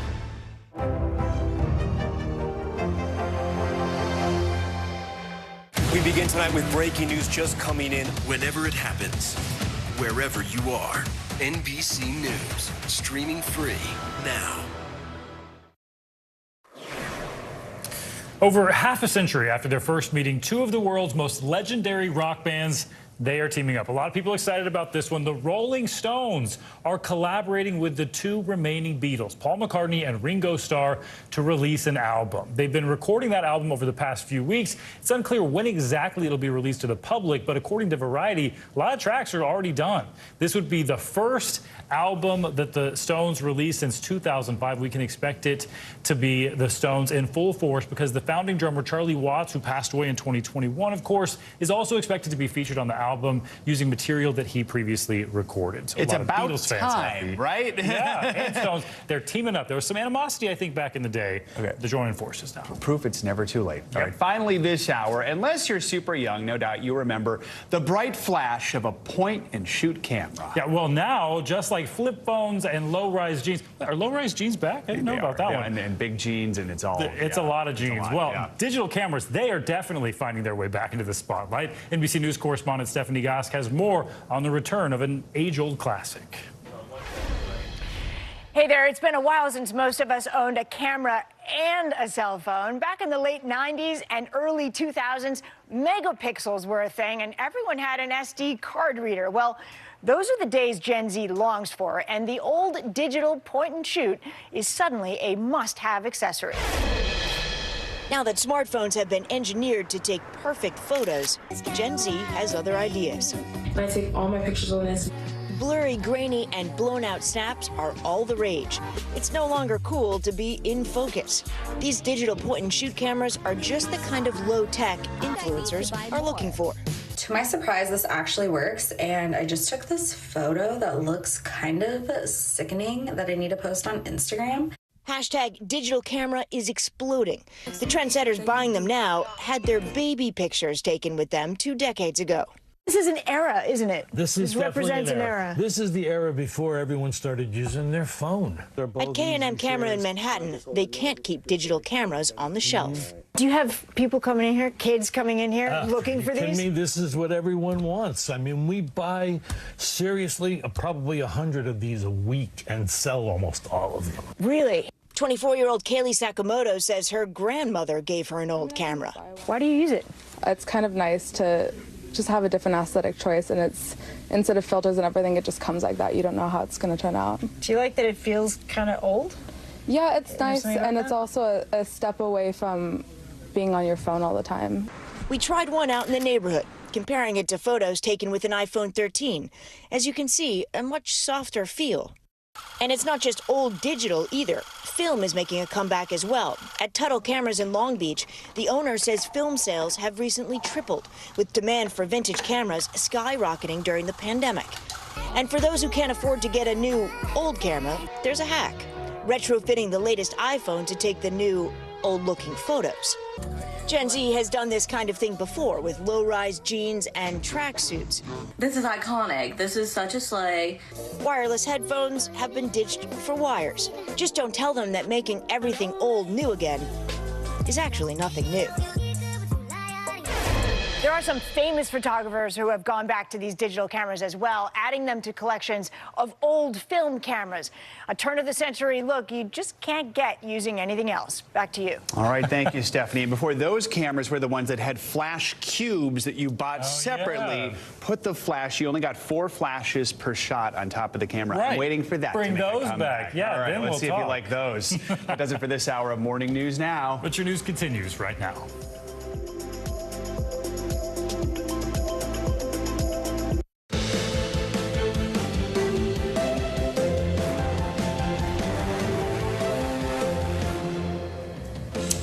Good morning, I'm Joe Fryer. And I'm Stephen Romo in for Savannah Sellers today. Right now on Morning News Now, winter's wrath. This morning, tens of millions of Americans under weather alerts from a powerful cross-country storm slamming dozens of states with snow, ice, and wind. We have team coverage with a look at the conditions, plus where that system is headed next. Also this morning, accountability. A major rail company now facing the consequences of the train derailment turned health hazard affecting thousands of people in Ohio. The EPA ordering the company to clean up the mess and pay for it. We're going to demonstrate to this community that Norfolk Southern will be held accountable. They'll pay for it, and they will do it in a transparent manner. We'll take you to Ohio for the latest. A war of words rages on between Russia and the West. The latest messages from President Biden and Russian President Vladimir Putin as the war in Ukraine approaches the one-year mark. And racing to educate. One influencer working to close the gap when it comes to race and financial literacy. More on the mission behind the Broke Black Girl platform. A lot going on this morning. Thanks for being here. And we do begin with that sprawling winter storm slamming parts of the U.S. this morning. Right now, more than 60 million Americans are waking up under winter weather alerts from the West Coast all the way to New England. In parts of the upper Midwest, the snow plows are out in full force as drivers are asked to stay off the roads, and you can see why. Take a look at this new video from the South Dakota Highway Patrol. It shows just how blinding that snow can be as we head into what officials are calling an unprecedented 3-day snow event. This is indeed going to be a historic storm. It's going to be a tough storm, especially for those in open country. You know, the wind blows and it gets very, very tough, especially when you have a lot of heavy snow and very strong wind. Minnesota Governor Tim Walz issued emergency executive orders that allow state agencies to put equipment and personnel in place so they are ready to make rescues if needed. Forecasters say the storm could drop nearly 2 feet of snow on parts of southern Minnesota. We've got team coverage of this massive winter storm. Meteorologist Angie Lassman will have the full forecast in just a moment. But let's begin with NBC News correspondent Nyla Charles in Minneapolis. Nyla, good to see you. I know I've been talking with my family in Minnesota. They're hunkering down. How are things looking out there right now? Well, Joe, it's cold here. It's in the teens and with wind chills expected in the negatives because of those wind gusts that are as high as 40 miles per hour. We're in for a very icy day. Take a look at the roads here in Minnesota. Most of them are either completely covered or partially covered, and that's despite snowplow workers working long 12-hour shifts to get all this snow out of the way. So that just gives you a sense of how fast the snow came down overnight and how it continues to come down here in the first round of snow. Joe? As we can see with all that snow behind you already, you know, the state's no stranger to severe weather, but this does have the makings of a potentially historic storm, right? I mean, how worried are officials there? Well, officials are definitely getting out the word. Don't go outside. Don't drive unless it's an emergency. The governor of Minnesota has issued out emergency orders. Even the National Guard is here on standby, Joe, in case they need to rescue people who are stranded. This is what the mayors of the Twin Cities are saying. We are bracing for what is likely to be one of the largest snowstorms in Minnesota history. We expect it to have major impacts across the Twin Cities on every aspect of life, every aspect of city operations for the rest of this week. We are preparing for what will likely be an historic snow event. We've got multiple departments and multiple jurisdictions, both Minneapolis and St. Paul, doing everything possible to make sure that we are prepared. So strong words out there, Joe. Officials are trying to really get out a sense of urgency here. And like you know, since your family's from Minnesota, that's a hard thing to do here because the people in Minnesota pride themselves on getting through a Minnesota winter. I know that because I worked here as well. So here the snow is a way of life. So somehow these officials need to convince people that in case the storm does reach historic levels, they don't necessarily know this storm as well as they think they do. Joe? You know, here's another sign of things to come. Schools in the Twin Cities are shifting to e-learning for the rest of the week already, so you know they're expecting a lot of snow. Real quickly, what are you hearing from just everyday folks in the area? Well, they're saying that every time in the winter, you know, all these different weeks, they've been hearing that they should expect a historic snow. So a lot of people here don't necessarily know if that's something they should believe. We know, although, like you mentioned, schools are closed, a lot of businesses are still open. Even the Mall of America is opened here. They reached out to businesses and retailers on social media actually urging them to stay open so that people can come shop. And even the high school state hockey tournament is happening this afternoon at 11. So that just gives you a sense, Joe, of how there's a difference between what officials are saying and what people are actually doing. All right, Nyla Charles in Minneapolis, thank you so much.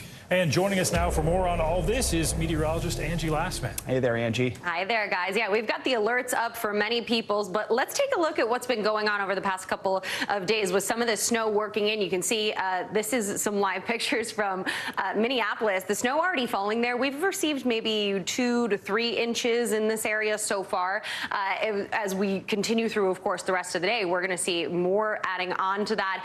You can see a little bit more of the view there. Travel is going to be a little difficult in the coming days, so that's something to be aware of. Let's talk about exactly where we go from here, because those 60 million people are in the path of this system that's working its way to the east and spreading snow across the northern tier of the country. You can see basically the plains all the way extending into the northeast is where we're going to see that snow. We also have a wintry mix that's going to cause some problems when it comes to ice accumulation, and we even have some storms that could potentially bring us some severe weather.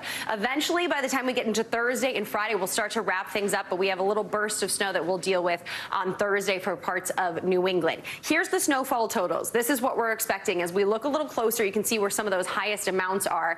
9 to 18 inches in Sioux Falls, Marquette up to 16 inches. Of course, the big bullseye right now is for Minneapolis, which definitely will receive over a foot of snow. Possibly closer to 2 feet. We'll see about that, though. 2 to 4 inches for Buffalo and up to a foot for Burlington as well. We also, in addition to the wintry weather, have some really strong winds that we're dealing with, and 72 million people are included in these wind alerts that are up right now, because gusts could be as high as 70 miles per hour. We dealt with this yesterday. The down branches, the power outages are all possible, but in addition to that, we'll see gusty conditions into the high plains where they're dealing with some of that snow falling, and we know the blowing snow makes for really difficult travel on the roadways, so we'll have to watch for that as we come into the next couple of days.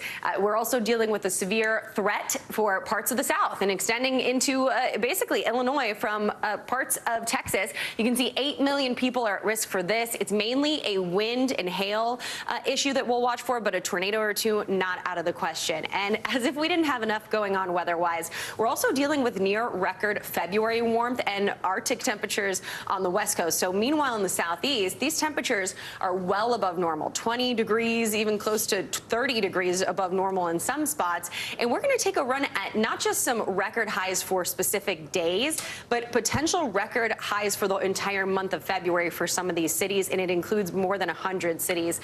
Meanwhile, quite the extreme as you look coast to coast, guys, with 40 cities looking at record or near record lows through the weekend. Hopefully some of the people in the cold parts planned ahead and flew to the warm parts for the next ahead few of the days. storm. See, that would be smart. Thanks, Angie. Appreciate it. Well, it's been nearly 3 weeks since the Norfolk Southern train derailment happened in Ohio. And this morning, the cleanup in East Palestine continues as health concerns continue to grow due to the toxic chemicals that train was carrying. The Environmental Protection Agency says its ongoing testing of the air and water has not yet shown a threat to the community, but the agency is still taking the company to task. At a press conference yesterday, the head of the EPA announced an enforcement action against Norfolk Southern and ordered it to take full responsibility of that derailment. President Biden also weighed in yesterday in a series of tweets calling on Congress and rail companies to implement and follow rail safety measures. NBC News correspondent Ron Allen joins us now from Ohio with more on this. Ron, good morning to you. So the EPA administrator was back to the derailment site yesterday, and he announced that sweeping enforcement action against the company. Do we know how this will play out, how it will affect the cleanup there? Essentially, the EPA is taking over the operation here to clean up the derailment site and ordering the company to come up with a detailed plan about how it's going to do that and how it's going to pay for that.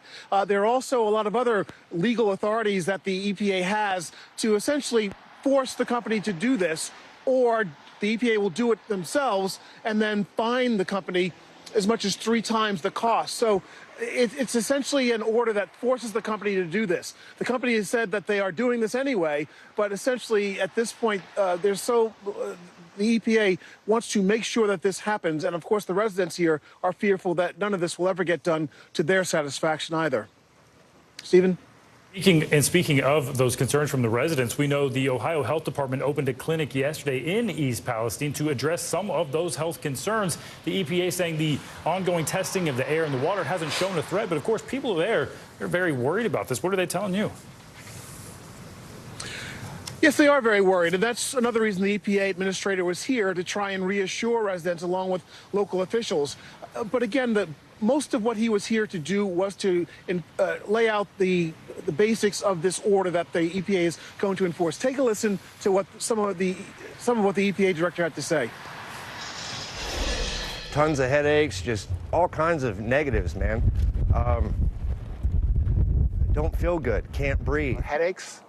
When I evacuated, went to Cleveland, the headaches kind of went away, came back about 10 days later, and the headaches came back. I can assure you, no details will be overlooked.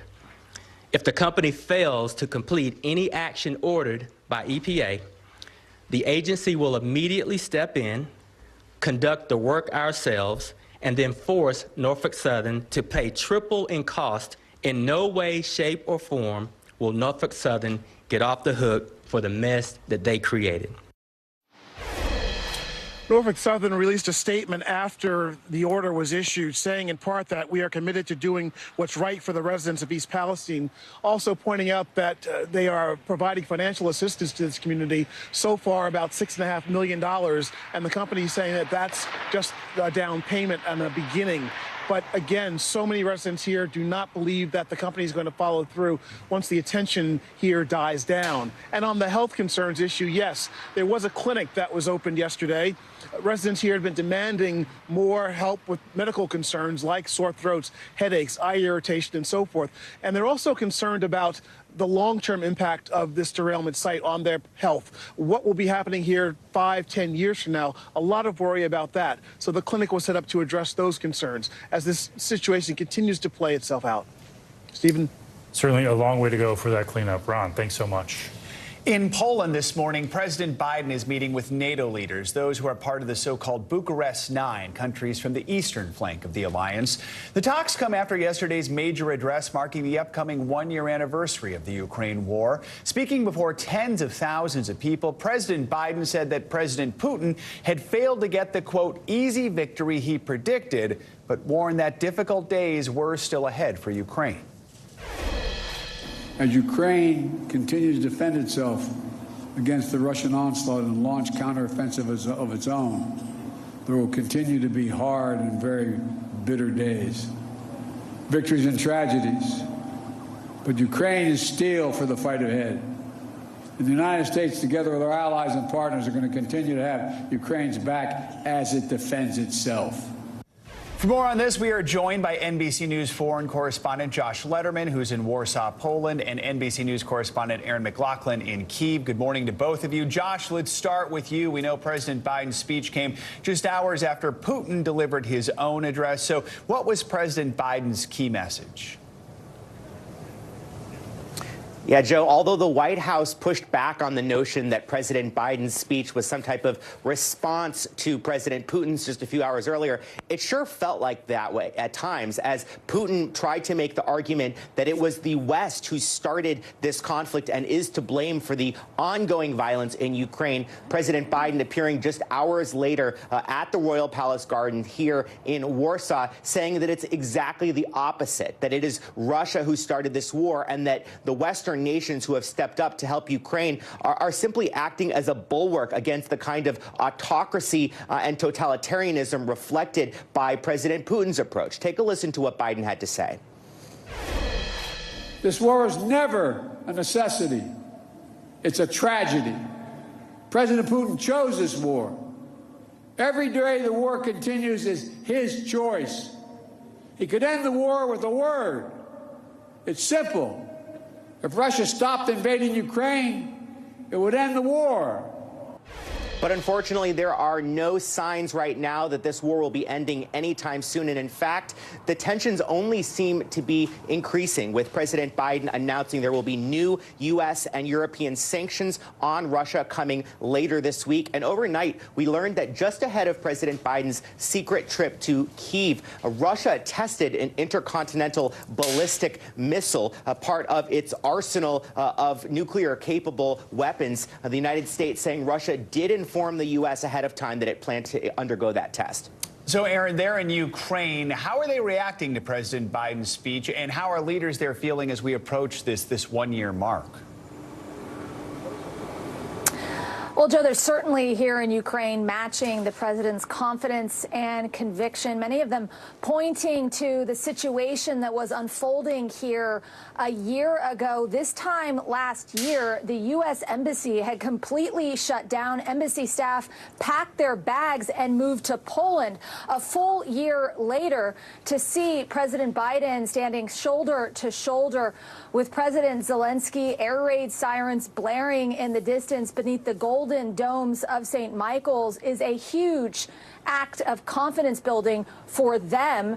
I was speaking to one senior Ukrainian advisor who said that that was a show that Ukraine was going to stay on the map, quote, forever. He also expressed his optimism about the next 6 months of this war, adamant that if Ukraine gets the ammunition and weapons that it has been asking for in a quick fashion, he believes that in 6 months' time they could be approaching the end of the war. And the end of the war, in the eyes of the Ukrainians, is the 1991 borders. He also said that he's currently in negotiations, the Ukrainian government is currently in negotiations with the White House about providing F-16 fighter jets. And he's also confident that ultimately the United States will provide the Ukraine with the fighter jets that they're adamant they need to push the Russians back. Josh, I want to ask you about something that's happening away from Poland, away from Ukraine. We're watching an important visit by the Chinese foreign minister in Russia. We understand he just met with President Putin, right? What can you tell us?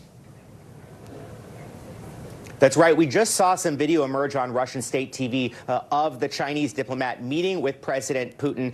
The two leaders saying that foreign nations are not going to be able to influence the relationship between China and Russia, one that those two countries have described as limitless. And President Putin, in those remarks, said that he is expecting and looking forward to a visit to Russia by Chinese President Xi Jinping. But Beijing is really in the middle of a delicate balancing act here, Joe, because while China wants to maintain those close ties to its ally Moscow, it also needs to maintain a relationship with Europe, particularly given the economic challenges in China. And just before the Chinese diplomat was in Russia, he was here in Europe. He was at the Munich Security Conference trying to shore up those ties with Europe. So the West feels that China is kind of trying to have it both ways on this issue. And the Biden administration, for its part, has made the point that China likes to talk a big game about territorial integrity and sovereignty and other countries not interfering in its affairs. The Biden administration arguing that China is going to lose all credibility on that if it looks the other way while Russia invades its neighbor. All right, Josh and Aaron, thank you both for your reporting this morning. We appreciate it. The stock market is in the spotlight this morning after Wall Street had its worst day of the year yesterday. The Dow ended the day down nearly 700 points, driven by disappointing earnings reports from several mega retailers. Yeah, Ron Insana is a CNBC senior analyst and commentator, as well as a senior advisor to Schroders NA. He joins us now to help us put all this in perspective. Ron, thanks so much for being here. So the recent economic data has been mostly positive, but there are clearly some things that are keeping investors nervous. So what's making them worry here?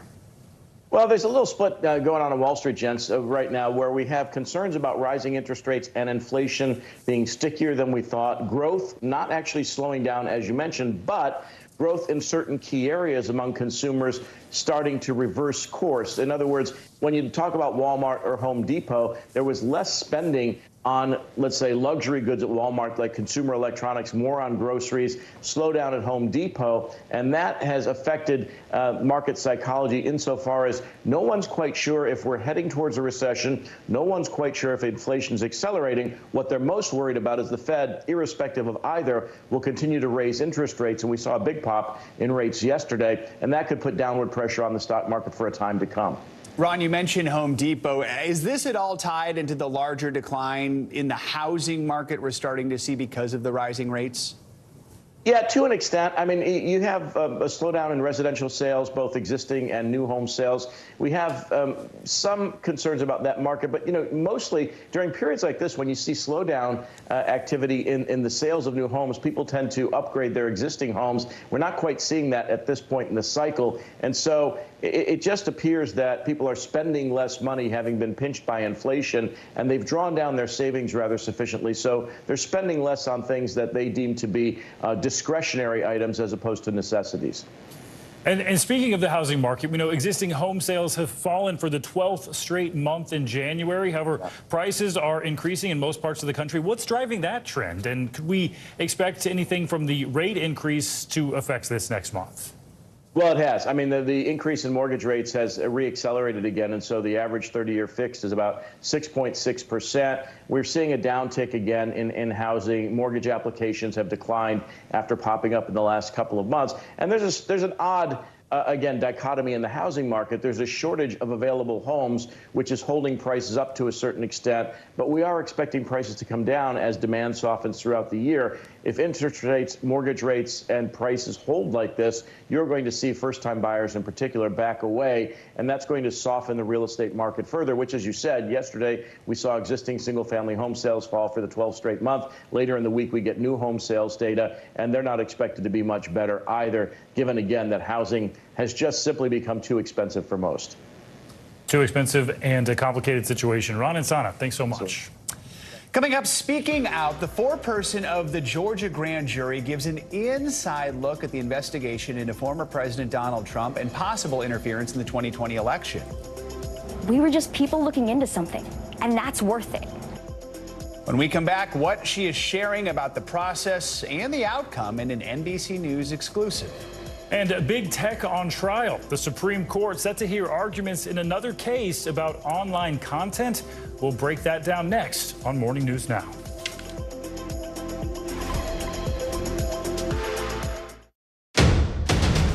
The day's biggest political stories with trusted insight and expert analysis. A daily look at the politics behind the headlines. Meet the Press Now, streaming weekdays at 4 p.m. on NBC News Now. What do people need most right now? Did the state and/or law enforcement drop the ball? Migrant families now stranded in Mexico. What's the World Cup experience been like? It's your news playlist. Top Story with Tom Yamas. Weeknights at 7 on NBC News Now. Hey, podcast fans. Ready to unlock our true crime mysteries? Try Dateline Premium on Apple Podcasts. You'll get early access to originals, plus bonus content, and everything is ad-free. So head to Apple Podcasts now to subscribe. The day's biggest political stories with trusted insight and expert analysis. A daily look at the politics behind the headlines. Meet the Press Now, streaming weekdays at 4 p.m. on NBC News Now. We begin tonight with breaking news just coming in. Whenever it happens, wherever you are, NBC News, streaming free now. What do people need most right now? Did the state and/or law enforcement drop the ball? Migrant families now stranded in Mexico. What's the World Cup experience been like? It's your news playlist. Top Story with Tom Yamas. Weeknights at 7 on NBC News Now. NBC News, streaming free now. The big variable, the storm surge. How much water will ultimately be pushed inland? How many of you were up there? At least like 11. How real is this going back to the moon? What our top story tonight? You guys okay? Yeah. Oh, my goodness. How you doing, Lester? NBC News, streaming free now. The big big variable, the storm surge. How much water will ultimately be pushed inland? How many of you were up there? At least like 11. How real is this going back to the moon? What our top story tonight? You guys okay? Yeah. Oh, my goodness. How you doing, Lester?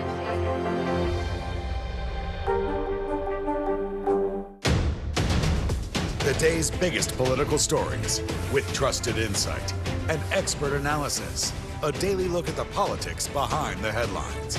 Meet the Press Now, streaming weekdays at 4 p.m. on NBC News Now. NBC News, streaming free now.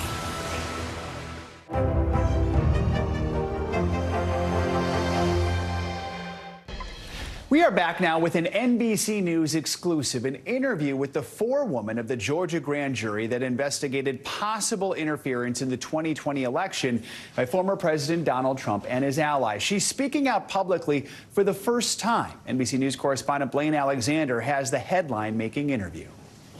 It was an incredibly closely watched, yet very secretive process. But now we're getting new insight into the special grand jury here in Georgia that investigated former President Donald Trump from the foreperson herself, who's speaking out in her first TV interview. After 8 months of secrecy, a rare look inside the Georgia special grand jury charged with investigating whether former President Trump broke the law in trying to overturn his 2020 election loss in the state. What do you want people to know about this process and about your work? That really, when it came down to it, we were just people looking into something, and that's worth it. Emily Kors served as foreperson. She is limited in what she can share. A judge ordered deliberations must stay under wraps. But Kors confirms the jurors did recommend indictments against multiple people. It's not a short list. So we're talking about more than a dozen people? I would say that, yes. Are these recognizable names, names that people would know? There are certainly names that you would recognize, yes. She would not say whether that includes the former president, but did say this. I don't think that there are any giant plot twists coming. I don't think that there are any, giant, that's not the way I expected this to go at all. I don't think that's in store for anyone. And the group wrote a 9-page report, only part of which has been made public. It's now up to the DA to decide who, if anyone, should be indicted. Back to you. All right, Blaine, thank you. All right, now to a history-making moment at the ballot box. NBC News is projecting that for the first time, Virginia has elected a black woman to Congress. Democrat Jennifer McClellan defeated Republican Leon Benjamin in Tuesday's special election in the 4th Congressional District. She'll fill the seat of Democratic Representative Donald McCheon, who died from cancer shortly after he won re-election back in November. Over in Wisconsin, a Donald Trump ally who advised Republicans on legal efforts to overturn the 2020 presidential race has advanced to the state Supreme Court general election. Daniel Kelly will now face Janet Protasevich on April 4th. And in California, another longtime congresswoman says she will run to replace retiring Senator Dianne Feinstein. Democratic Representative Barbara Lee announced her bid yesterday. She jumps into the highly anticipated race that already includes fellow lawmakers Katie Porter and Adam Schiff. Turning now to the Supreme Court, where the justices will hear arguments in a second case against a big tech company. Yesterday, they heard a case against Google. Today, it's a lawsuit against Twitter. And the outcomes could have major implications for the future of content on social media platforms. Let's bring in NBC News senior legal correspondent Laura Jarrett. Laura, good morning to you. So first of all, walk us through this case today against Twitter. What is the family behind the lawsuit claiming, and really what's at stake here? Hey, Joe, good morning. This case is all about how much social media companies essentially need to police what's going on their platforms. How aggressive do they need to be in taking down certain content that people think is harmful? In this case, a Jordanian man was killed in a ISIS-inspired terrorist attack back in 2017 in Turkey at a nightclub. His family says that Twitter should be on the hook for that because it knew that its platform was being used for ISIS propaganda. It knew knew that essentially terrorism were running a recruitment effort through social media. And so, therefore, Twitter should be on the hook. Now, in this case, there isn't any allegation that the actual terrorist event, the attack on the nightclub, was planned on Twitter. They don't even make an allegation that the person who carried out the attack had a Twitter account. Instead, the argument is just there was a general campaign going on social media, and that the social media companies needed to do better. Yeah, and so, I mean, this case involves claims that social media companies are using computer algorithms in a way that causes harm. How might that play out? Yeah, the problem here, of course, is that it's not at all clear that the algorithms actually know how to separate out speech that maybe on the one hand is terrorist propaganda as opposed to, you know, educational or newsworthy videos talking about terrorist propaganda. And so the worry from the social media companies is that if they're on the hook here in terms of a legal case, that they'd actually have to sweep up much more content than you would want, including some content that we would find particularly newsworthy, if in fact they could be found liable here. And, you know, the justices heard a parallel case yesterday with similar claims against Google and YouTube.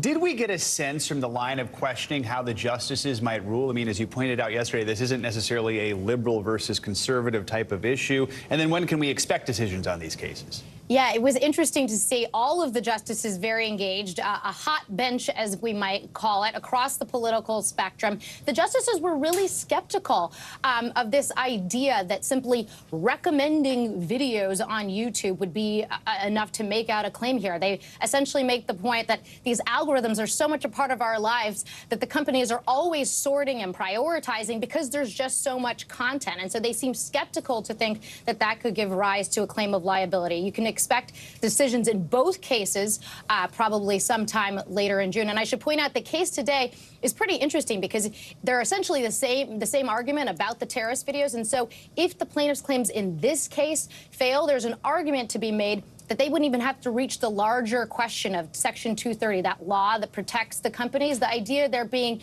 that if, in fact, these social media companies are not aiding and abetting terrorism at all, then you don't even have to get to the question about whether the companies have a defense. So watch for that to play out in just a couple months, Joe. I mean, Laura, is there the possibility that any decision here could just be seismic for these tech companies and for how we get information on social media?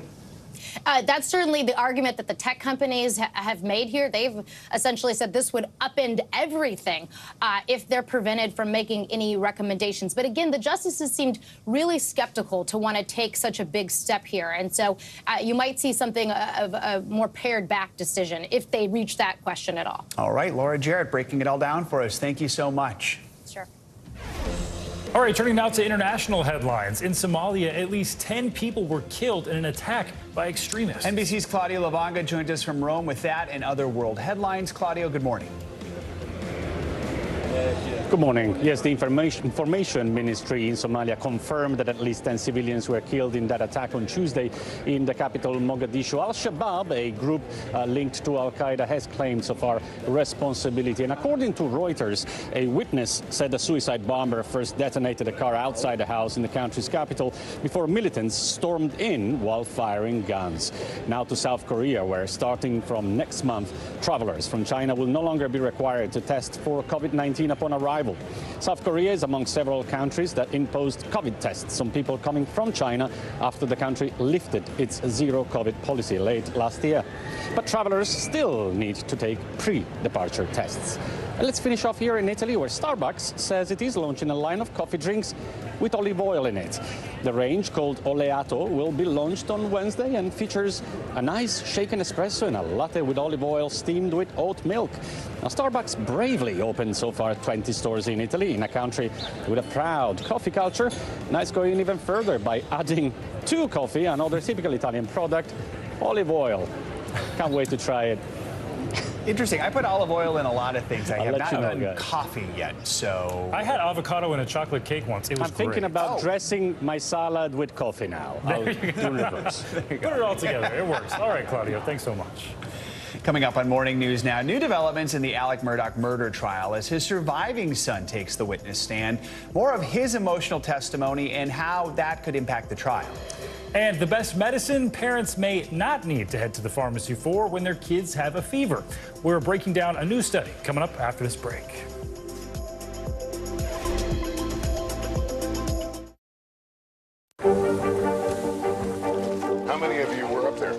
least like 11. How real is this going back to the moon? How you doing, Lester?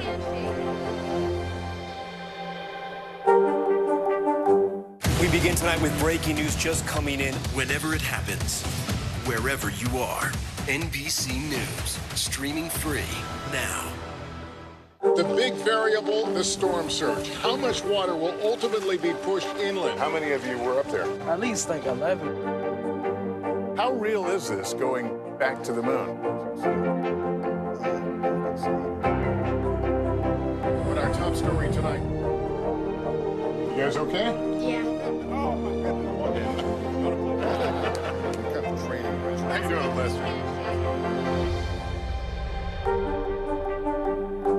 Hey, I'm Hallie. It's good to be with you tonight. There's another legal filing today, and I want to cut through some of the weedsy stuff. And let's just get to the point. They have started to vote on the PACT Act. If you're like Hallie, stop speaking Washingtonese. This bill would basically give health care to veterans who have exposed to these toxic chemicals. So, Scott, I'm trying to make this as not DC as possible. The increased sort of anger that we've seen now in politics. I saw you searching for, I think, your microphone, Danny. You are. I was trying to do it on the slide. Live TV, man. It's okay. What do people need most right now? Did the state and/or law enforcement drop the ball? Migrant families now stranded in Mexico. What's the World Cup experience been like? It's your news playlist. Top story with Tom Yamas. Weeknights at 7 on NBC News Now. Hey, podcast fans, ready to unlock our true crime mysteries? Try Dateline Premium on Apple Podcasts. You'll get early access to originals, plus bonus content, and everything is ad-free. So head to Apple Podcasts now to subscribe. NBC News, streaming free now. Welcome back. Testimony is set to resume this morning in the Alec Murdaugh double murder trial. His son Buster took the stand yesterday in his father's defense. Yeah, he said his dad was devastated by the deaths of his wife and youngest son. NBC News correspondent Katie Beck has the latest from South Carolina. Inside the courtroom for 21 days, Buster Murdaugh listening to painful testimony. I go by Buster.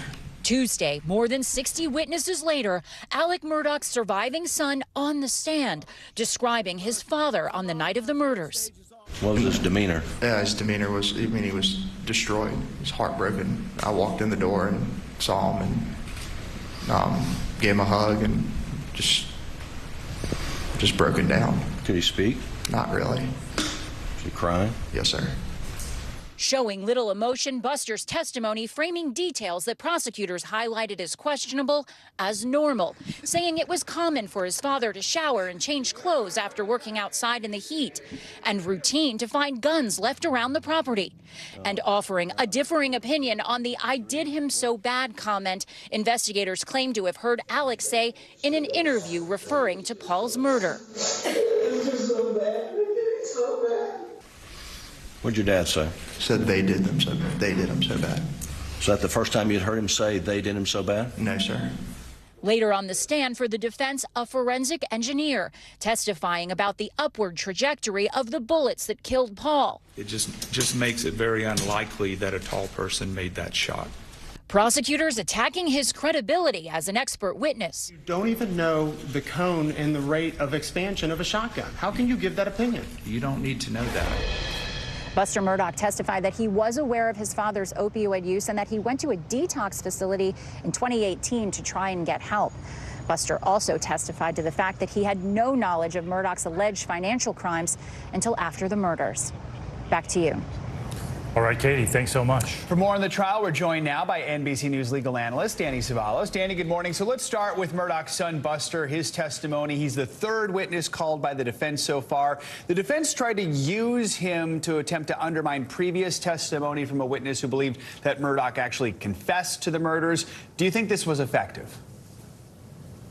Not only was it effective, the defense apparently doesn't have a lot of choices in this area. The thing I was looking out for is how strong, how fast would they come out of the gate with a third-party responsibility theory, if at all. So far, it appears that they're just going to put on testimony that, look, we don't know who it was, but it wasn't Murdaugh. You did see a little bit from the engineer suggesting a third-party case, but not as strong as I would have expected. But you're absolutely right. Buster's testimony is important in identifying Alex's voice, what he said in that supposed confession.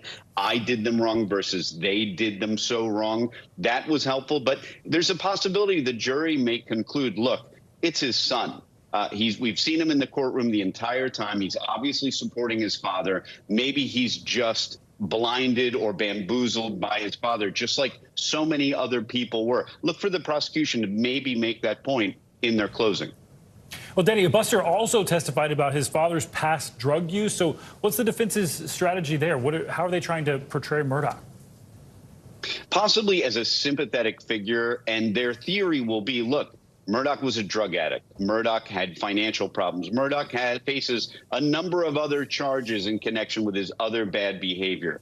But he was an addict, and that is something that he had to live with. It doesn't make him a killer. Or it could just be partially that the defense is just putting this out there, acknowledging what the prosecution has already made evident, that, look, this is a person who had a lot of problems, but he didn't have this problem. He wasn't a murderer. Danny, let's also ask you about something else we heard in Katie's report. There, a forensic engineer testified about the trajectory of the bullets that killed Murdaugh's other son, Paul. How valuable was this testimony? I've heard this kind of testimony before, where an engineer or some other expert calculates the trajectory and concludes that somebody wasn't tall enough to have committed this crime. Sometimes it's a shooter, sometimes it's with a blunt object based on the injuries to the head.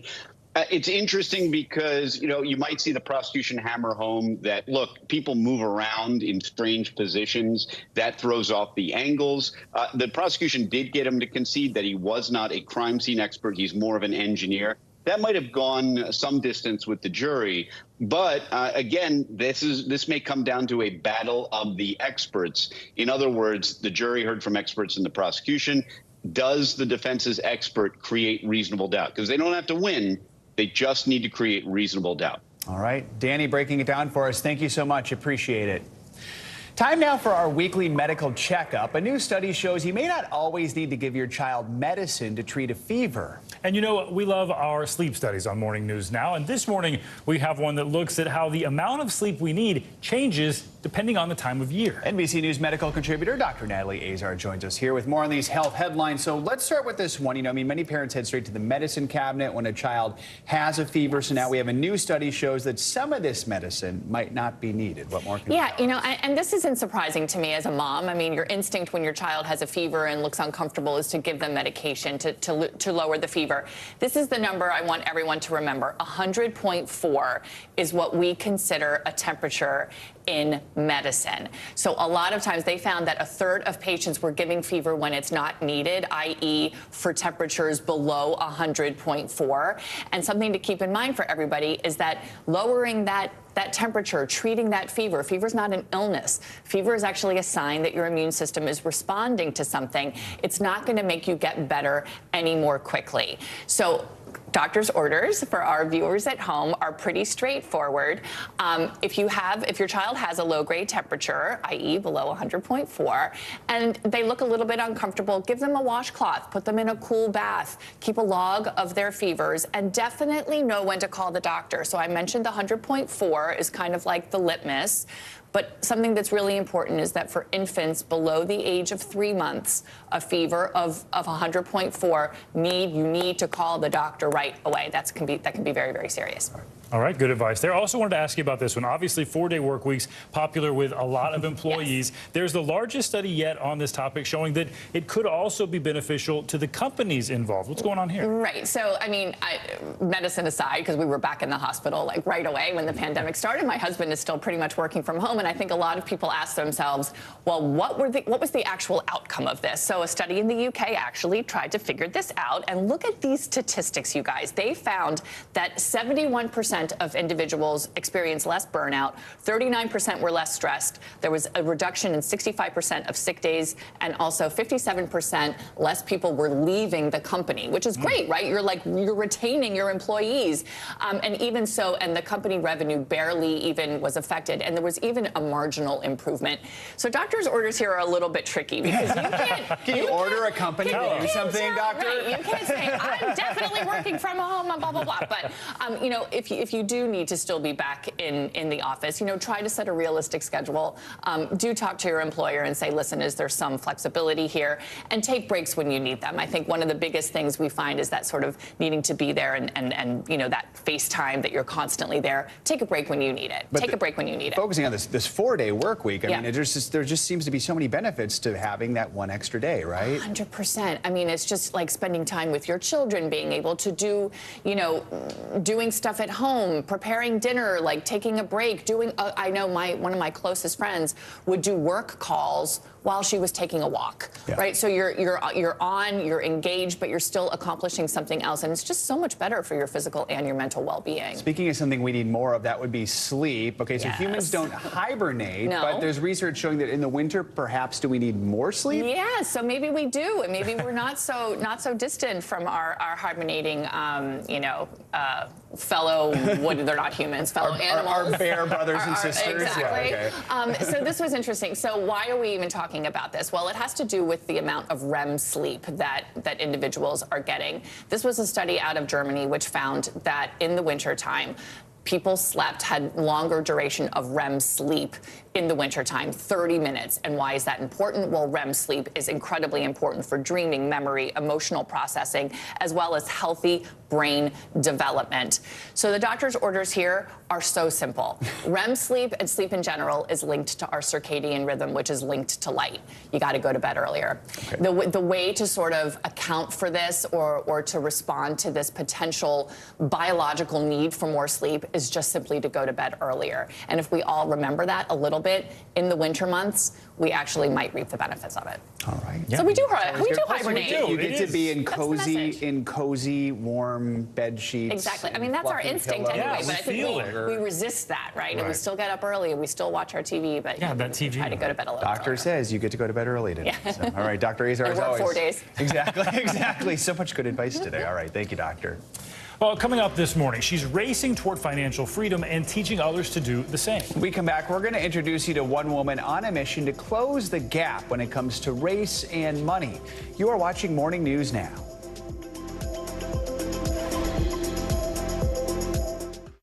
Hey, podcast fans, ready to unlock our true crime mysteries? Try Dateline Premium on Apple Podcasts. You'll get early access to originals, plus bonus content, and everything is ad-free. So head to Apple Podcasts now to subscribe. This is what it looks and feels From the like. storm zone. The bigger piece to the puzzle, new numbers just out this morning. We begin with breaking news just coming in. Russia has launched another round of attacks. What was it like when you came back and saw your neighborhood like this? They say that in modern war, there aren't any front lines anymore. Here, there certainly are. And we begin with the breaking news. Hurricane Ian gaining in strength. We've had some of the strongest winds here. How many of you were up there? At least like 11. Now to the economy as Americans face the highest inflation rate in decades. How does this all impact your wallet? More fallout from Elon Musk's Twitter takeover. An urgent warning this hour about the flu. How does RSV specifically hit some kids so hard, and then it seems like it almost doesn't affect others? Can voters trust that you will be able to do this job? Why should voters believe you? This special election night. We love it. We live for this. We have a substantial team of NBC News correspondents fanned out. This is the first time we've not been able to call control of the House on election night. Tonight, we'll take an unflinching look at the resurgence of anti-Semitism in America. They're waiting until Title 42 is lifted before they decide whether to cross into the United States. What made you decide to go the medicinal healing route for what you're growing here? Who should be accountable? The city points the finger at the state at the city. Making news right now. We are live on the ground there. I want to show you an up-close look at what we're talking about here. The news continues right now. The big variable, the storm surge. How much water will ultimately be pushed inland? How many of you were up there? At least like 11. How real is this going back to the moon? What our top story tonight? You guys okay? Yeah. Oh, my goodness. How you doing, Lester? We've begin top story with that breaking news. This is just in, a lot of stories to get to. What do people need most right now? Did the state and or law enforcement drop the ball anywhere? Are we headed for a recession or a recovery? Migrant families now stranded in Mexico. What's the World Cup experience been like? The civilian effort is not just about fighting, it's also about helping. Every night, it's your news playlist. Top Story with Tom Llamas, streaming weeknights at 7 on NBC News Now. The day's biggest political stories with trusted insight and expert analysis. A daily look at the politics behind the headlines. Meet the Press Now, streaming weekdays at 4 p.m. on NBC News Now. We're back now with some financial headlines, and some Amazon employees are sounding off about a new mandate. CNBC's Silvana Henao joins us with that and other money headlines. Silvana, good morning. Hey, Joe, Stephen, good morning to you. Let's start with Amazon because employees are not happy about having to return to the office 3 days a week. CNBC has learned more than 14,000 workers have reportedly joined a Slack channel to share their displeasure, and some created a petition claiming a return to the office runs contrary to many of Amazon's core values. Last week, CEO Andy Jassy outlined the plan in a blog post with a start date on May 1st. He says people tend to be more engaged when they're face-to-face. McKinsey, the management consulting firm known for recommending layoffs to struggling companies, plans to cut about 2,000 jobs as part of its own restructuring plan. Bloomberg reports the layoffs will focus on the firm's support staff and will be among the company's largest round of cuts ever. McKinsey employs about 45,000 people, up from about 28,000 just 5 years ago. And Apple has been investing a lot in live sports, and it's interested in acquiring more content, even after passing on the NFL. The New York Post reports Apple is rumored to potentially buy the streaming rights to Pac-12 college football, as the conference is currently without a TV partner. The Pac-12's current deal with ESPN and Fox runs through next season, guys. All right. Thank you, Silvana. You got it. See you next time. Part of our Black History Month coverage, we are highlighting people actively working to close inequality gaps in America. Yeah, a great story here. This morning, we continue with looking at the importance of financial literacy, specifically for African Americans. NBC News reporter Maya England has more. I did not grow up in a household where we talked about money. Daisha Kennedy created a platform called The Broke Black Girl after spending years in banking and noticing the lack of culturally relevant resources. When I think of culturally relevant, I think that it centers me as a Black person, a Black woman, and the challenges that I face day to day, creating tools that are easily usable for me. A lot of our frustration and aggravation comes from us using unhealthy timelines and expectations that was placed on us either by other people or by social media. One study found that on average, Black people answered 38% of personal finance questions correctly, while white people answered 55% correctly. What has led to this gap in financial literacy for the Black community? Being denied access to wealth building opportunities such as higher paying jobs, home ownerships. Daisha says a lot of this can also be tied to education. Another report found that only 25 states required students to complete a personal finance course prior to high school graduation as of 2022.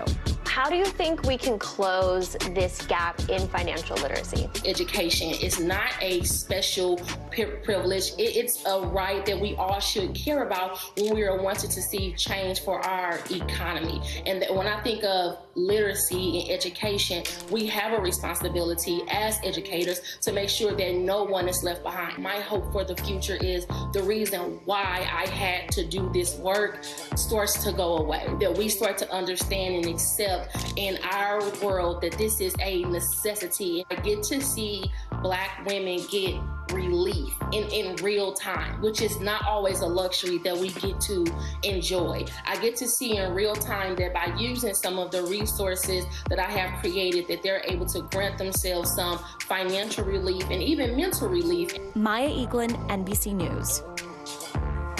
Coming up on Morning News Now, diversifying the slopes. Yeah, up next, we'll introduce you to a brotherhood of skiers working to get more people of color interested in winter sports.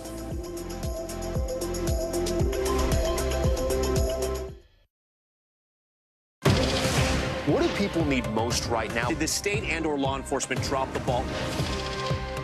Migrant families now stranded in Mexico. What's the World Cup experience been like? It's your news playlist. Top story with Tom Yamas. Weeknights at 7 on NBC News Now. Watch NBC Nightly News with Lester Holt or listen wherever you get your podcasts. What do people need most right now? Did the state and/or law enforcement drop the ball? Migrant families now stranded in Mexico. What's the World Cup experience been like? It's your news playlist. Top story with Tom Yamas. Weeknights at 7 on NBC News Now. This is what it looks and feels. What's the latest film? The bigger piece to the puzzle. We begin tonight with breaking news. How much water ultimately will be forced inland? Whenever it happens, wherever you are, NBC News, streaming free now.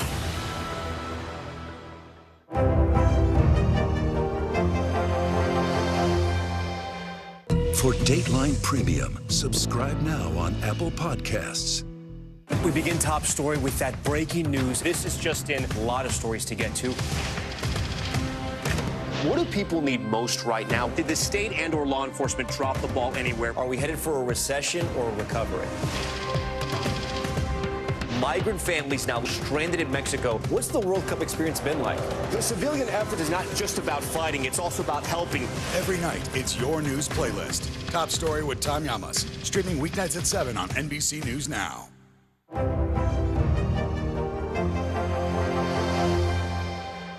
Hey, podcast fans, ready to unlock our true crime mysteries? Try Dateline Premium on Apple Podcasts. You'll get early access to originals, plus bonus content, and everything is ad-free. So head to Apple Podcasts now to subscribe. We begin tonight with breaking news just coming in. Whenever it happens, wherever you are, NBC News, streaming free now. Back, Vermont Senator Bernie Sanders is no stranger to becoming a meme, and well, now it has happened again. Sanders was caught accidentally walking behind a TikTok video that was being filmed on the streets of New York City. Taylor Champ posted the video of her dancing with a doorman, not realizing who was standing behind them, seemingly unimpressed. She captured the video saying, "I really wish in the moment I realized who was walking by." Of course, back in 2021, Sanders became one of the most famous memes in history when he was pictured in mittens enduring the cold weather at President Biden's inauguration. Now, if only he had the mittens in the TikTok dancing video, you could combine that all and it'd be all, I think the dancing one might beat the mitten one. That was pretty good. Yeah. It's pretty good. Though, to be fair, I think that's always his expression. So. Yeah, it's just priceless. I love that. All right, Joe, thanks. Yep. Well, finally this hour, a legacy on the slopes for 50 years. The National Brotherhood of Skiers has helped promote something important, that black people enjoy winter sports just as much as anybody else. That simple message is helping to make the slopes a better, more diverse place. NBC News correspondent Steve Patterson joined their annual convention. Watching a troop of talented young skiers shred up the slopes of Vail is a thing of beauty. Realizing they're all black is a vision. It's super fun. But this is still a rare sight. This past ski season, the National Ski Areas Association says that 89% of visitors to U.S. ski areas identify as white. A problem Ben Finley and Art Clay set out to solve half a century ago, starting the National Brotherhood of Skiers to advocate for greater representation in winter sports and dispel the idea that black people don't ski. We are skiers who happen to be black. People sometimes get us confused. Well, you're just black people who happen to ski. No, we are skiers who happen to be black. Every year, they bring thousands of black skiers together. What we tried to do was make it all a party. You know, just, hey, while we out here partying, why don't you try some of these skis? And it worked. It's a brotherhood, sisterhood. It's all good. Groups from Denver to Detroit. This is wonderful. We love it. Even as far away as London. We ski. We ski high. Their goals are growing. They hope to see black athletes on Olympic podiums. 20-year-old freestyle skier Keegan Supple is the dream. What's it like to just fly through the air like that? It looks crazy. I mean, it's one of the best things ever. It's the most freedom you'll ever feel. He's one of several NBS-sponsored athletes with U.S. team ambitions and talent. I didn't really have any role models growing up. Now he's surrounded by them. Proof that finding serenity on the slopes has never been skin deep. Steve Patterson, NBC News, Vail, Colorado. Awesome story there. Thank you, Steve. That does it for this hour of Morning News Now. But your news continues right now.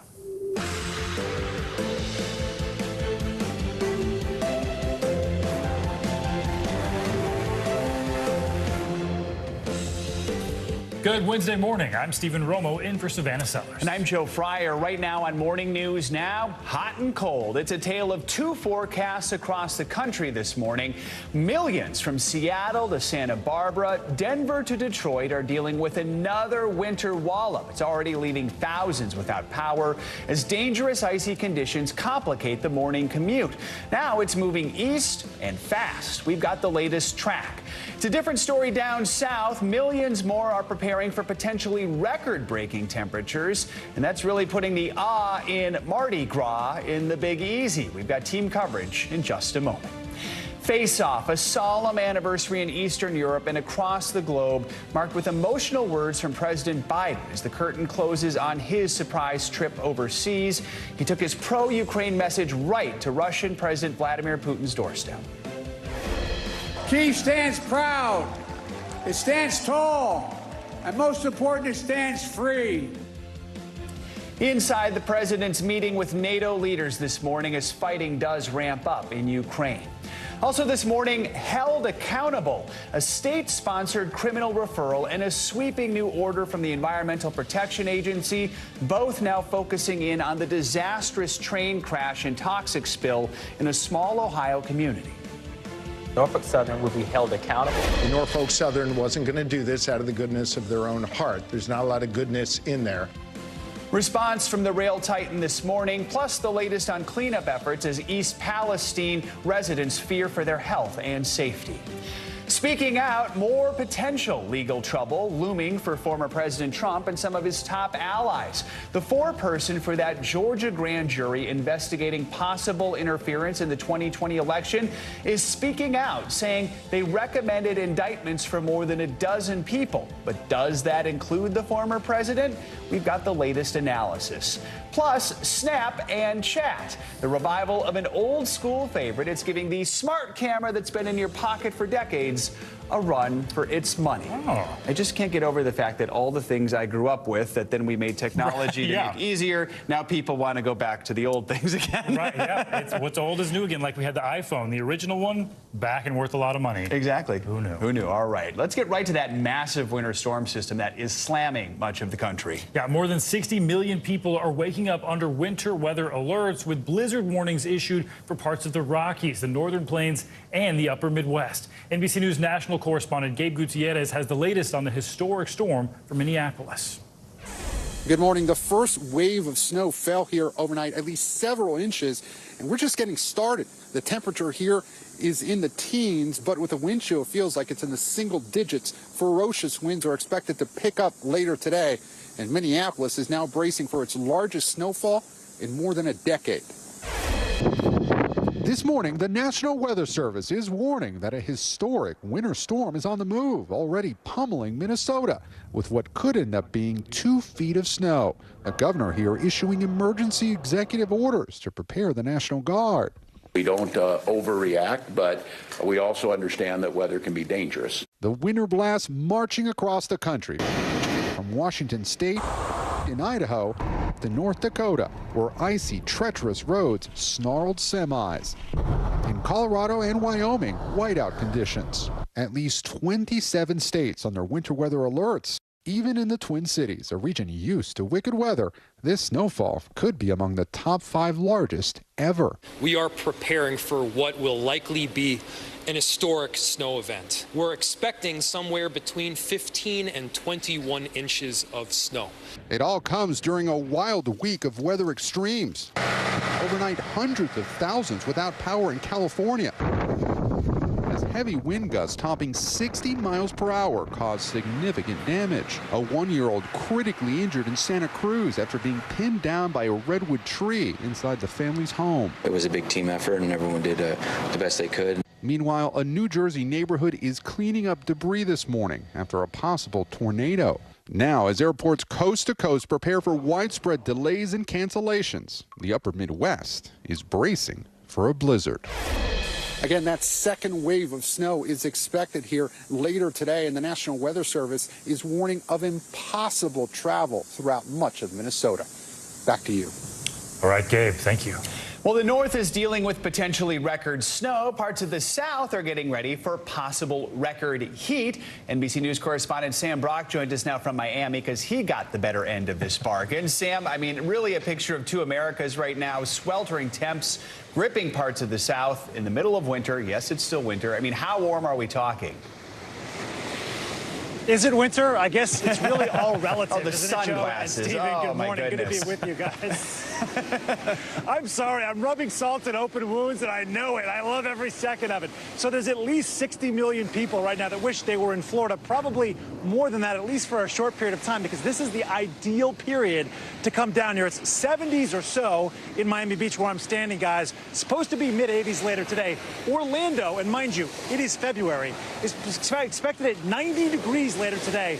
If that were to happen, that would be a record. As I take a little step over here, obviously this is the beautiful Atlantic Ocean, aquamarine waters over here. The water temperature, guys, is about 77 degrees. That's like 3 or 4 degrees warmer than what it would normally be. I'm not going to go all the way in, probably not a great idea, but you get the gist of it. As far as what's going on regionally, from Texas and Louisiana all the way out to Tennessee, Virginia, the Carolinas, Washington, D.C., all of those areas are expecting to either reach or break potential records. That includes Richmond, Virginia, Birmingham, Alabama, and a number of other cities throughout that region. Mardi Gras is going on right now, guys, in Louisiana. Yesterday was Fat Tuesday, so folks are out there in costumes. They're eating crawfish. Maybe they have a hurricane or two in their hands. While it's about 80 some odd degrees, normally at this time it would be in the neighborhood of about 66 to 68. Everyone right now is looking at elevated temps. Meanwhile, in Minnesota, they're walking actually on the frozen water because that's the only thing you can do with the water there. Maybe drill a hole and do some ice fishing. I mean, so Sam, when was the last time some of these areas saw these types of record temps this time of year? So, Joe, we mentioned Orlando. Orlando, if it hits 90 later today, this would be the first time since 1962 in February that they've reached that temperature. Washington, D.C. is another great example here. If they get to 80, which is the projection right now, that's only happened in February 3 times in recorded history. The previous 3, two of them, were the 1930s and 1940s. Just to give you some sense of perspective, in North Carolina as well, Raleigh and Charlotte are both expected to break records today. So this is going on throughout a wide swath of the South, guys. I'm not sure if I'm going to say thank you, Sam, right now. I think I'm just going to acknowledge that you're there. There's a man behind you in a swimsuit who's like in the water. Yeah, Gabe Gutierrez is calling with some complaints right now, Sam. We have some breaking news, Sam. We have to inform you. We're switching you and Gabe out. We're going to trade you. There it is. And to talk more about the rest of the country that's also mad at Sam Brock in Miami, let's bring in meteorologist Angie Lasky. You took the words out of my mouth. I was going to say I'm very bitter right now. I used to live right there. Clearly not so much anymore. But we've got plenty of winter alerts to talk about, guys. The winter weather is going to impact many people. Of course, not Sam and folks in the southeast, but we've got other things to deal with in the rest of the country. So let's take a look at what's already been impactful for folks. We have some video that came out of parts of Utah. You can see just how snowy it was. We had plenty of difficulty when it comes to travel. We had a couple of inches of snow in this area. Montana as well, salting the roads, preparing for that difficult travel. And as we go through the next day or so, we're going to continue to see many locations dealing with this difficulty of traveling. So let's talk about exactly how much snow we're going to deal with.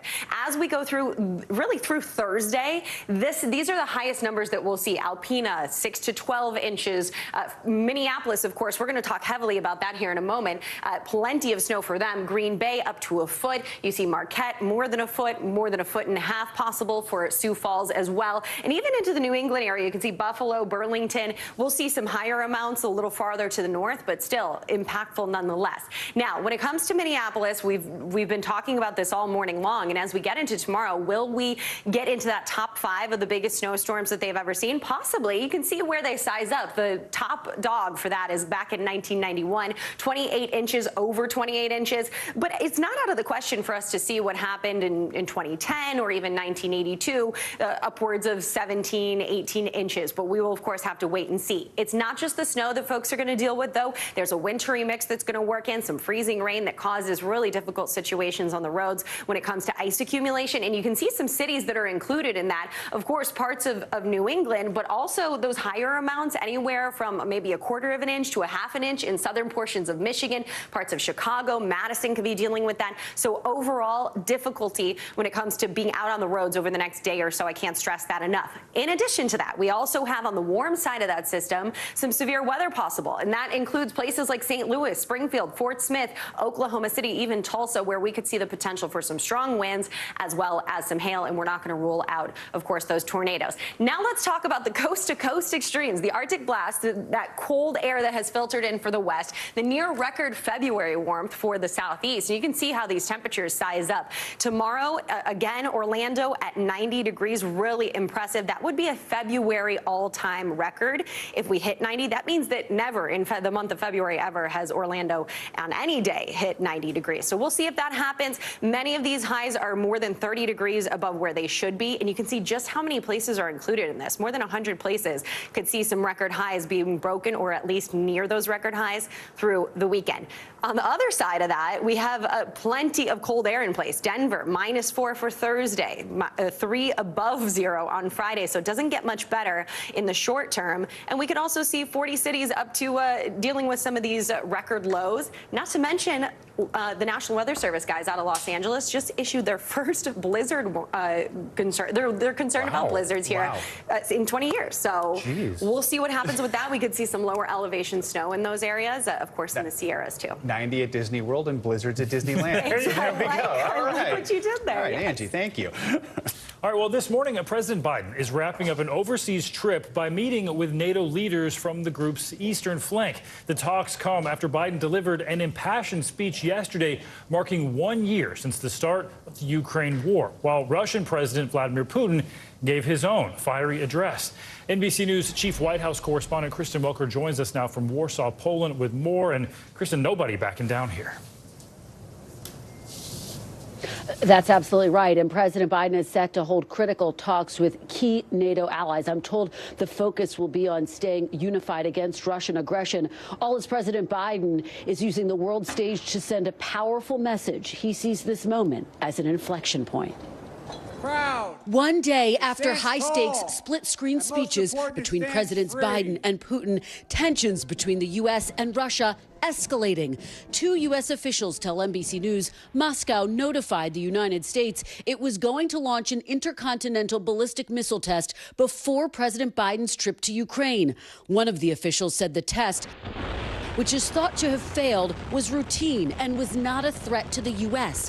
But this morning, stark rhetoric from Russia. Top Putin ally and Security Council official Dmitry Medvedev saying, if the U.S. wants to defeat Russia, we have the right to defend ourselves with any weapon, including of the nuclear kind. It comes as Putin announced a major surprise in his speech yesterday, that Russia will suspend its participation in the New START treaty, its last remaining nuclear arms control agreement with the U.S.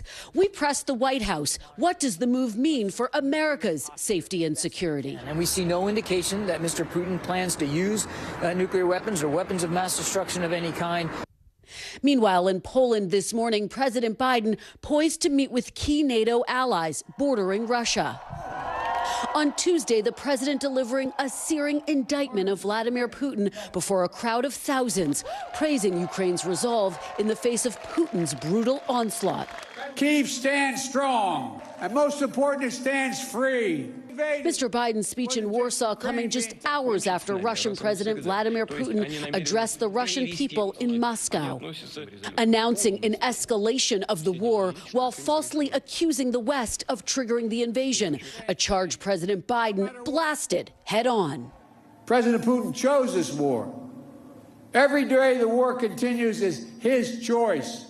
With Russia's latest offensive in eastern Ukraine picking up speed, the president warned the war could be far from over, vowing the U.S. and its NATO allies will have Ukraine's back for as long as it takes.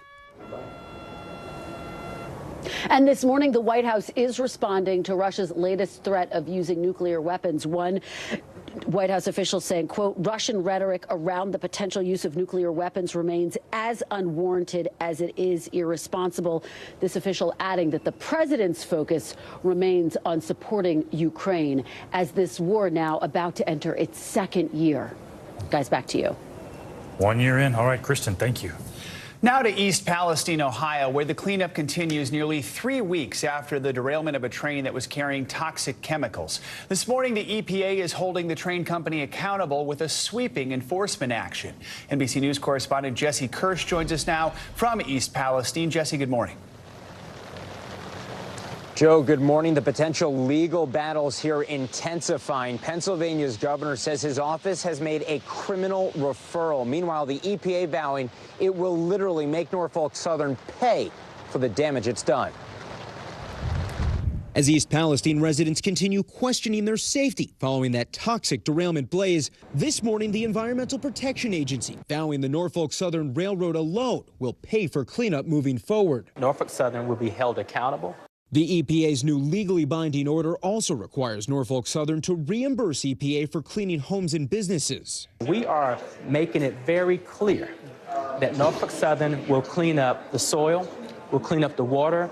In a rare interview Tuesday with CNBC, Norfolk Southern's CEO promising his company is working with government officials and will clean up the area. We've made a lot of progress so far. We've removed about 450 cubic yards of contaminated soil. We're going to continue our financial assistance to the residents of this community.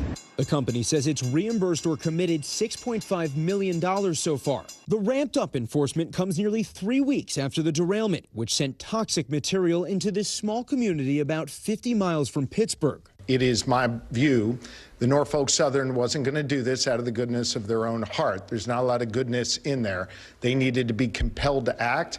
Meanwhile, the Department of Transportation calling for freight rail reforms, including increased staffing requirements, higher maximum fines, and safety inspections on routes with high-hazard flammable trains. President Biden speaking with officials on the ground while in Europe, saying he reaffirmed his commitment to making sure they have everything they need and calling the devastation years of opposition to safety measures coming home to roost.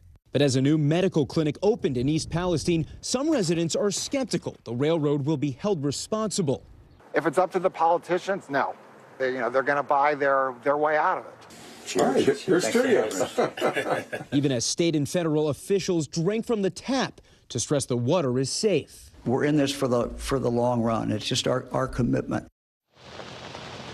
Officials say private well water testing is ongoing, recommending that people drink bottled water while they wait for those specific types of results. All this unfolding as we expect former President Donald Trump to make an appearance and a visit in this community later today. Joe. All right, Jesse, thank you so much. Well, coming up this hour on Morning News Now, the forewoman of the grand jury that investigated possible interference in the 2020 election by Donald Trump and his allies, well, she's breaking her silence. What she's saying about the recommendations they made, which could lead to indictments. Plus, a nation broken as we approach the one-year mark of Russia's invasion of Ukraine. We'll take a closer look at the state of the country's vital infrastructure and that infrastructure's future as the war wages on.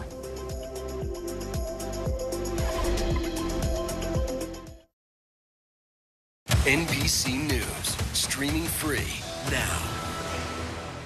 Stay on top of breaking news and the biggest stories of the day with NBC News Daily. Thank you so much for joining us. I'm Morgan Radford. And I'm Vicki Wynn. I'm Aaron Gilchrist. And I'm Kate Snow. Get in-depth reporting from across the country. What's your reaction to the president's comments? And around the world. Are Ukrainians continuing to make advances? And ways you can take care of your health. Who should be getting tested? And frankly, how often? And your wallet. Costs are skyrocketing. How to manage soaring prices. NBC News Daily. Weekdays from 12 to 4 p.m. Eastern on NBC News Now.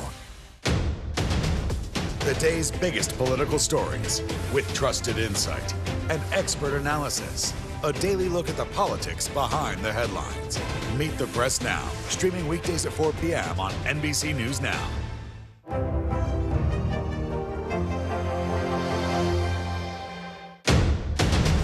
The day's biggest political stories with trusted insight and expert analysis. A daily look at the politics behind the headlines. Meet the Press Now, streaming weekdays at 4 p.m. on NBC News Now.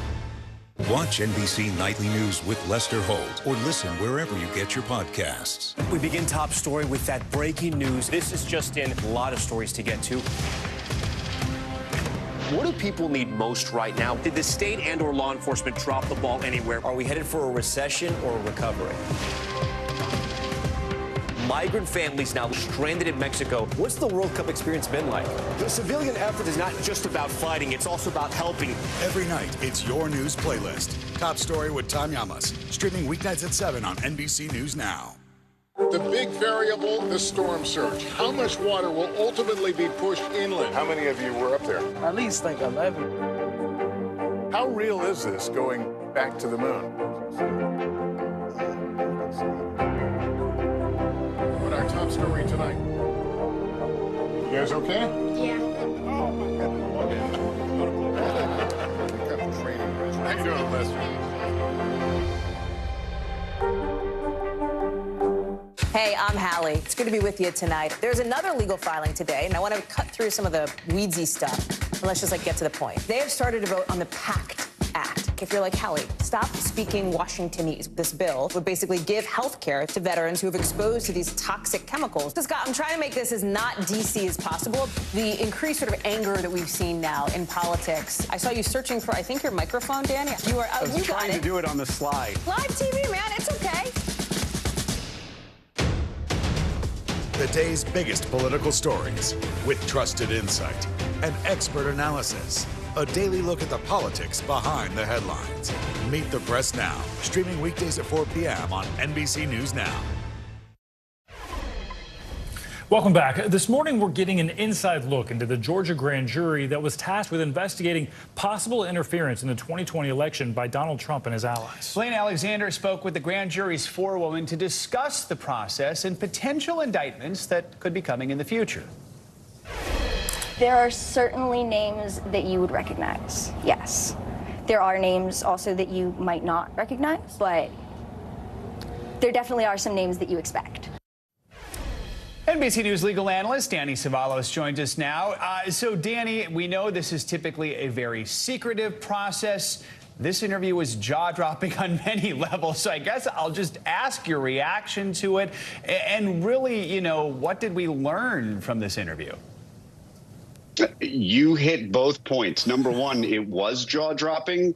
But when I sat back and thought about it, I realized, well, what did we actually learn? I'm not so sure what we learned, if anything, other than this is a massive tease that's going to have everybody on tenterhooks waiting for this report to come out. Because Ms. Corus didn't really tell us anything other than there are people you will recognize and people you don't recognize. So there are just people, because those two categories encompass just about everybody that we might expect to be on that recommendation. And ultimately, that's all it is a recommendation and nothing more.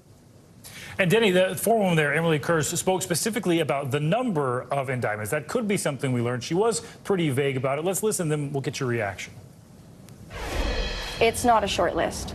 We saw 75 people, and there are 6 pages of the report cut out. So we're talking about more than a dozen people?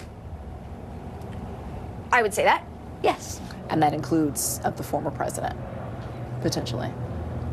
Potentially. It might.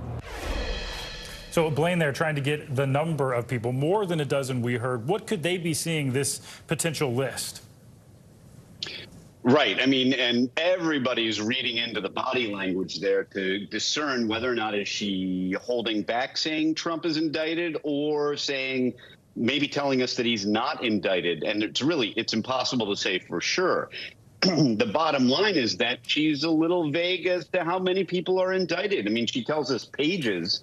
And of course, she at one point, I believe, mentions double space versus single space. So again, I think we can fairly infer that there are recommended indictments, but we don't know how many, and there are people we may recognize and then may not. And let's be clear here, this grand jury that she's on does not indict. It would be up to another grand jury. We know right now things are up to the district attorney in Fulton County to decide if they're even going to try and charge anyone. So remind us what happens next in this process. There's an argument that this grand jury process, the special grand jury, was a bit of political cover for the district attorney because procedurally, one could argue that it was unnecessary. All they do is investigate. They ultimately make recommendations, and then the DA is free to choose to accept them or decline them, take them to her own grand jury, an indicting grand jury, and secure an indictment. But I mean, I understand if I'm a county district attorney and I'm thinking of taking on the biggest criminal defendant of all time, then I'm going to want a couple second opinions, including from a special grand jury, before I head off to get that indictment. I mean, this is clearly not your normal case because it involves a former president, but just the fact that we heard an on-camera interview with the foreperson of this grand jury before any charging decisions were made, how stunning is that? Stunning, rare, not anything I can remember ever seeing. And I mean, really, even though we don't know anything for certain, there really was a lot of insight given into the process by this grand juror foreperson. So, I mean, this is, as far as I can remember, something that you just don't see ever. But again, I mean, how much did she reveal? Certainly enough to keep us all waiting with bated breath to see what, if anything, those recommendations ultimately are. And I think we're all sitting around throwing names around, especially with that vague comment, "You won't be surprised." I'll be surprised. I don't know about you. There's nobody on that list that I won't be surprised. I think we'll all be surprised. This, again, is just tease the ultimate outcome in a way that is almost theatrical. All right. Danny, thanks so much for joining us on this. We appreciate it. Well, this morning, a special honor for former President Jimmy Carter in his home state of Georgia.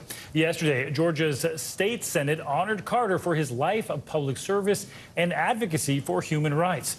Georgia State Senator Freddie Powell Sims called Carter a, quote, role model, a leader, a trailblazer, and an unmistakable gentleman with loads of strength. The Georgia House of Representatives also paid tribute to Carter yesterday.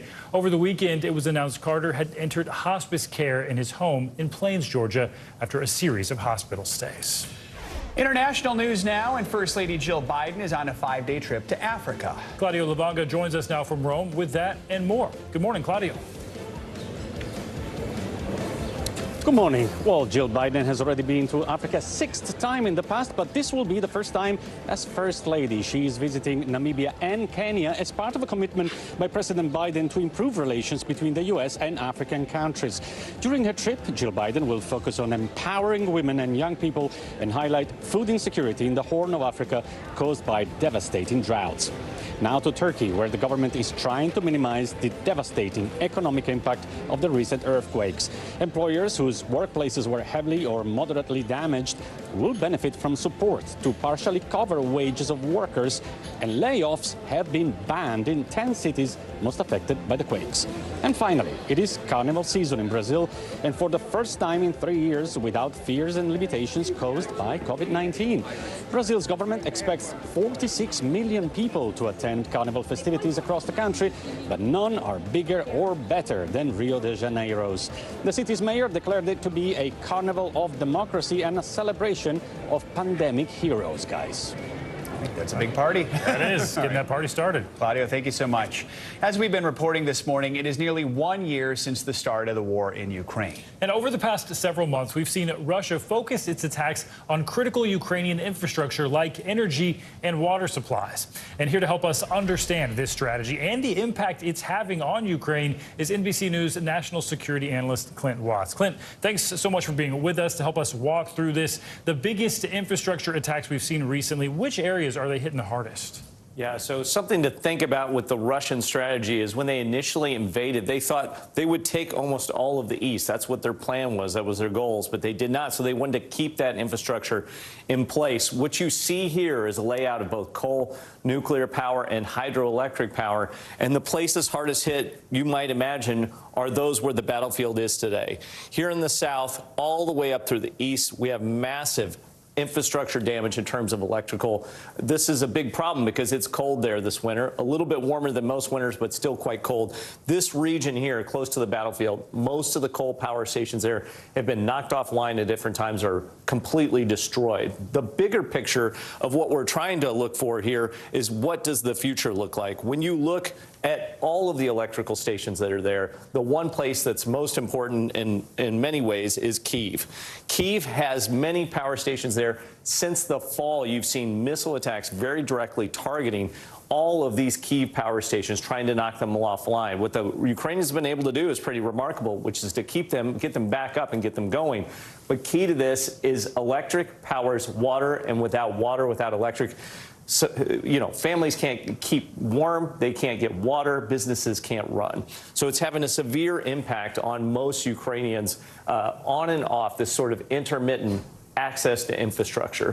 When we step back, just something to look at is what other dangers are out there. Remember, we've been talking about nuclear power plants from the beginning. You might remember Chernobyl was an issue of significance right when the invasion started. The other one is the Zaporizhzhia power plant. That's been taken under Russian control. We were initially very concerned about some sort of Fukushima-type detonation there, a missile, errant missile strike. Now what we're looking at is, can the power really get back on for Ukrainians, or are the Russians really trying to siphon it? And that brings us to the last one, which is both a physical and infrastructure danger, which is this water geoelectrical dam here in the south. There was some belief back last fall, early winter, that the Russians might try and detonate it, create massive flooding, destroy a lot of the electrical infrastructure. It has not happened yet, but that's another key point that everyone's going to focus on here heading into this next year of a conflict. So, Clint, I mean, how effective is this Russian strategy of targeting infrastructure in the war? And is there anything Ukraine can do to try to mitigate these impacts? So a couple things. One, the Ukrainians have been remarkably resilient. So when you look across this entire landscape, you see all sorts of infrastructure, but they've been able to really get it back up and going. But it's a matter of time. This is a war of attrition at this point. Missile strikes continue to land. The Ukrainians do a great job of defending against those missile strikes, but that means they need nearly endless supplies of anti-aircraft missiles. They need endless supplies of backup power station parts. They need to be able to repair those and regenerate those. That takes time, and over time, that just becomes very tough on societies to continue to operate. And a year in, still dealing with that. All right, Clint Watts, thanks so much. Coming up, dramatic testimony in the murder trial of Alec Murdaugh. With a former South Carolina attorney's oldest son, Buster, now taking the stand in defense of his father. We've got the latest coming up after this.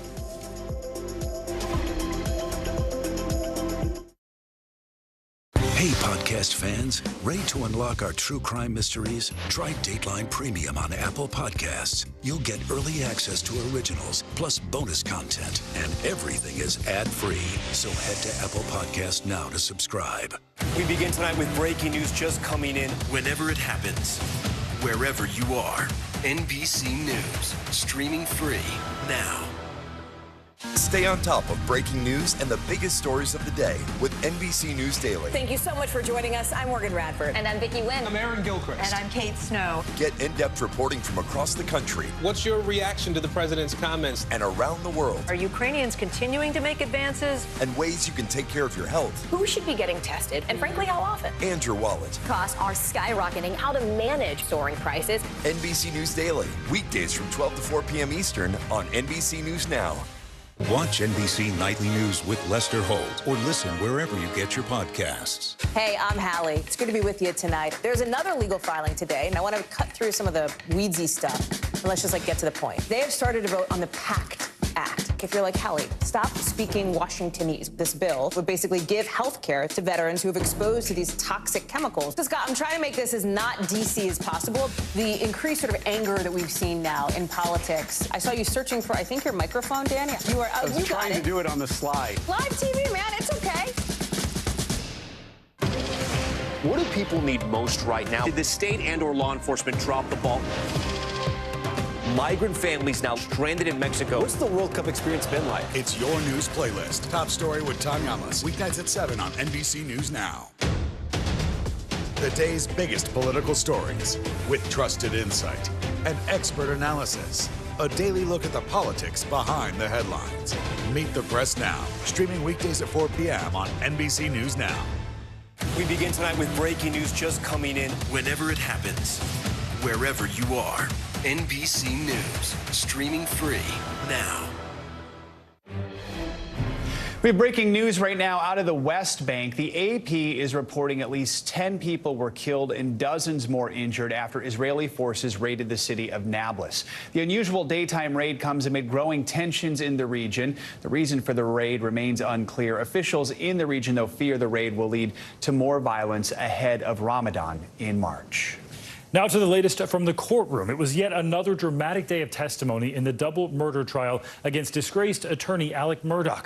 Yesterday, Murdaugh's oldest son, Buster, took the stand to testify for the defense. NBC News correspondent Katie Beck joins us now from Walterboro, South Carolina, with the latest on this one. Katie, good morning. Good morning. This was the first time Buster Murdaugh has spoken publicly about the death of his mother and younger brother. He was stoic on the stand yesterday as he described his father once coaching his childhood sports teams and how heartbroken and devastated he was after the murders. For nearly a month, Buster Murdaugh has been sitting silently in court behind his father, hearing dozens of witnesses share painful details about the murder of his mother, Maggie, and younger brother, Paul. On Tuesday, it was his turn on the stand. I was in shock. What kind of condition was he in? What was his demeanor? Yeah, his demeanor was, he was destroyed. He was heartbroken. I walked in the door and saw him and gave him a hug and just broken down. The defense hoping Buster's testimony could poke holes in the state's evidence, including videos showing Alec wearing different clothing in the hours just before and after Maggie and Paul's murders. How frequently would your dad take a shower or a bath? He could take them a lot. Working out there, if he goes outside and sweats a lot. Buster also disagreeing with investigators who say they heard his father say in an interview, quote, "I did him so bad," referring to Paul.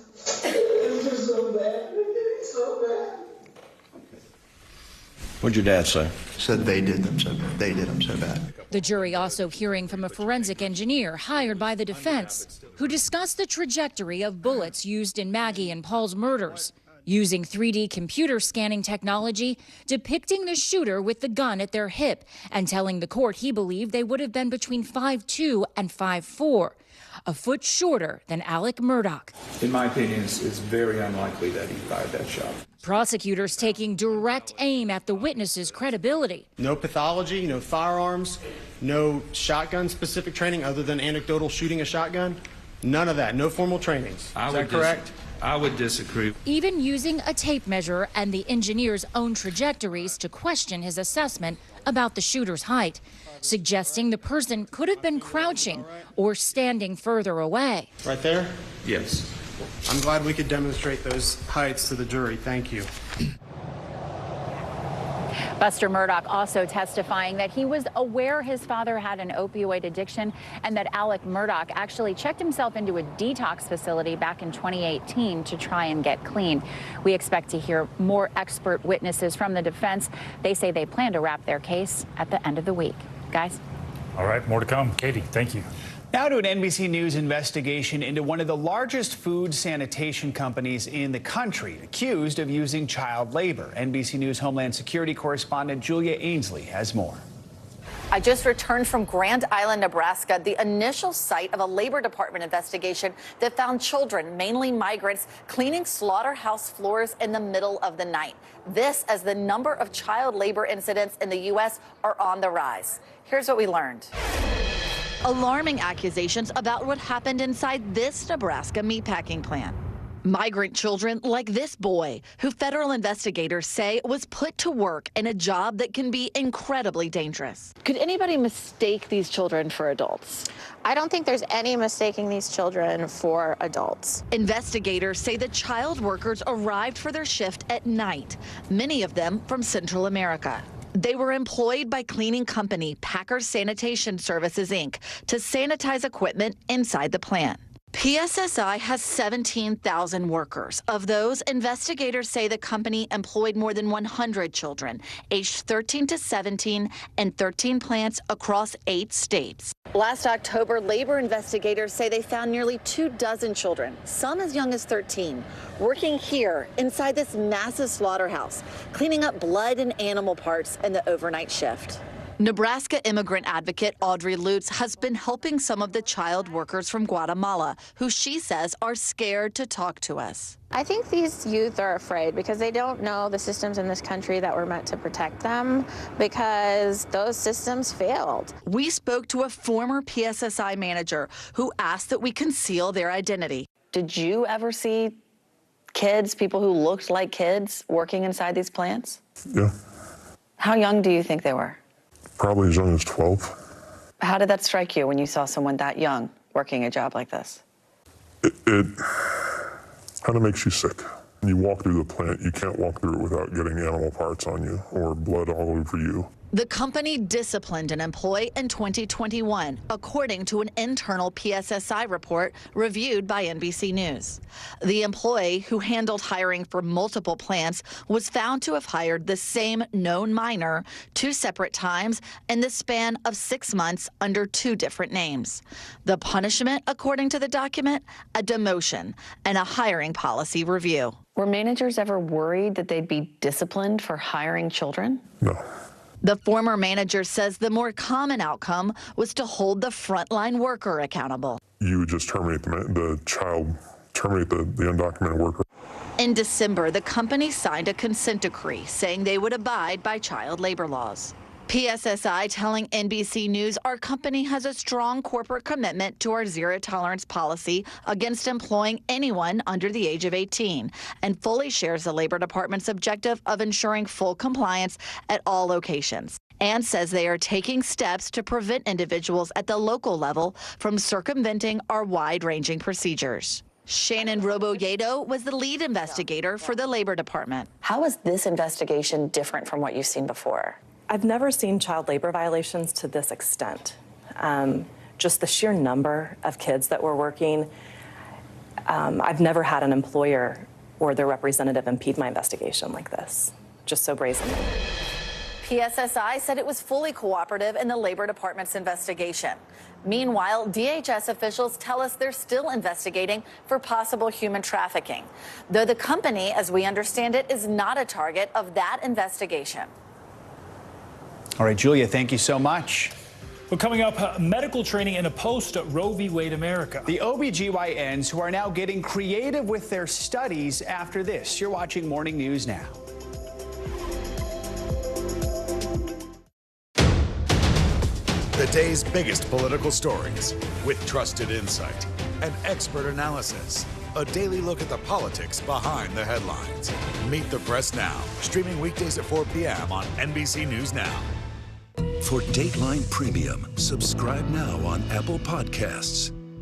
Stay on top of breaking news and the biggest stories of the day with NBC News Daily. Thank you so much for joining us. I'm Morgan Radford. And I'm Vicki Wynn. I'm Aaron Gilchrist. And I'm Kate Snow. Get in-depth reporting from across the country. What's your reaction to the president's comments? And around the world. Are Ukrainians continuing to make advances? And ways you can take care of your health. Who should be getting tested? And frankly, how often? And your wallet. Costs are skyrocketing. How to manage soaring prices. NBC News Daily. Weekdays from 12 to 4 p.m. Eastern on NBC News Now.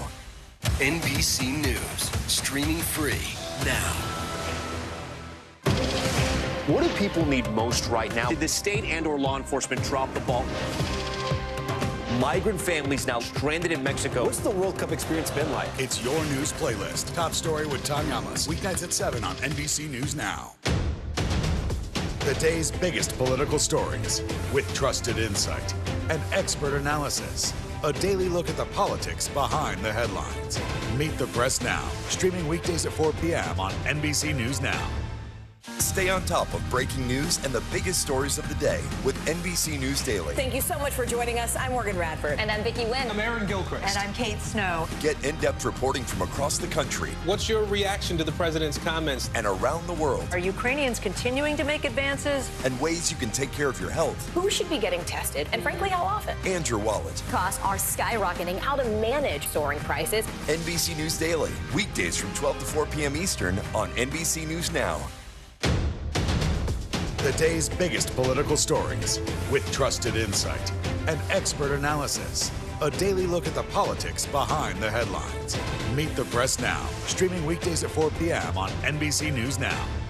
This is what it looks and feels What's the latest, Phil? The bigger piece to the puzzle. We begin tonight with breaking news. How much water ultimately will be forced inland? Whenever it happens, wherever you are, NBC News, streaming free now. The day's biggest political stories with trusted insight and expert analysis. A daily look at the politics behind the headlines. Meet the Press Now, streaming weekdays at 4 p.m. on NBC News Now. This is what it looks and feels What's the latest, Phil? The bigger piece to the puzzle. We begin tonight with breaking news. How much water ultimately will be forced inland? Whenever it happens, wherever you are, NBC News, streaming free now.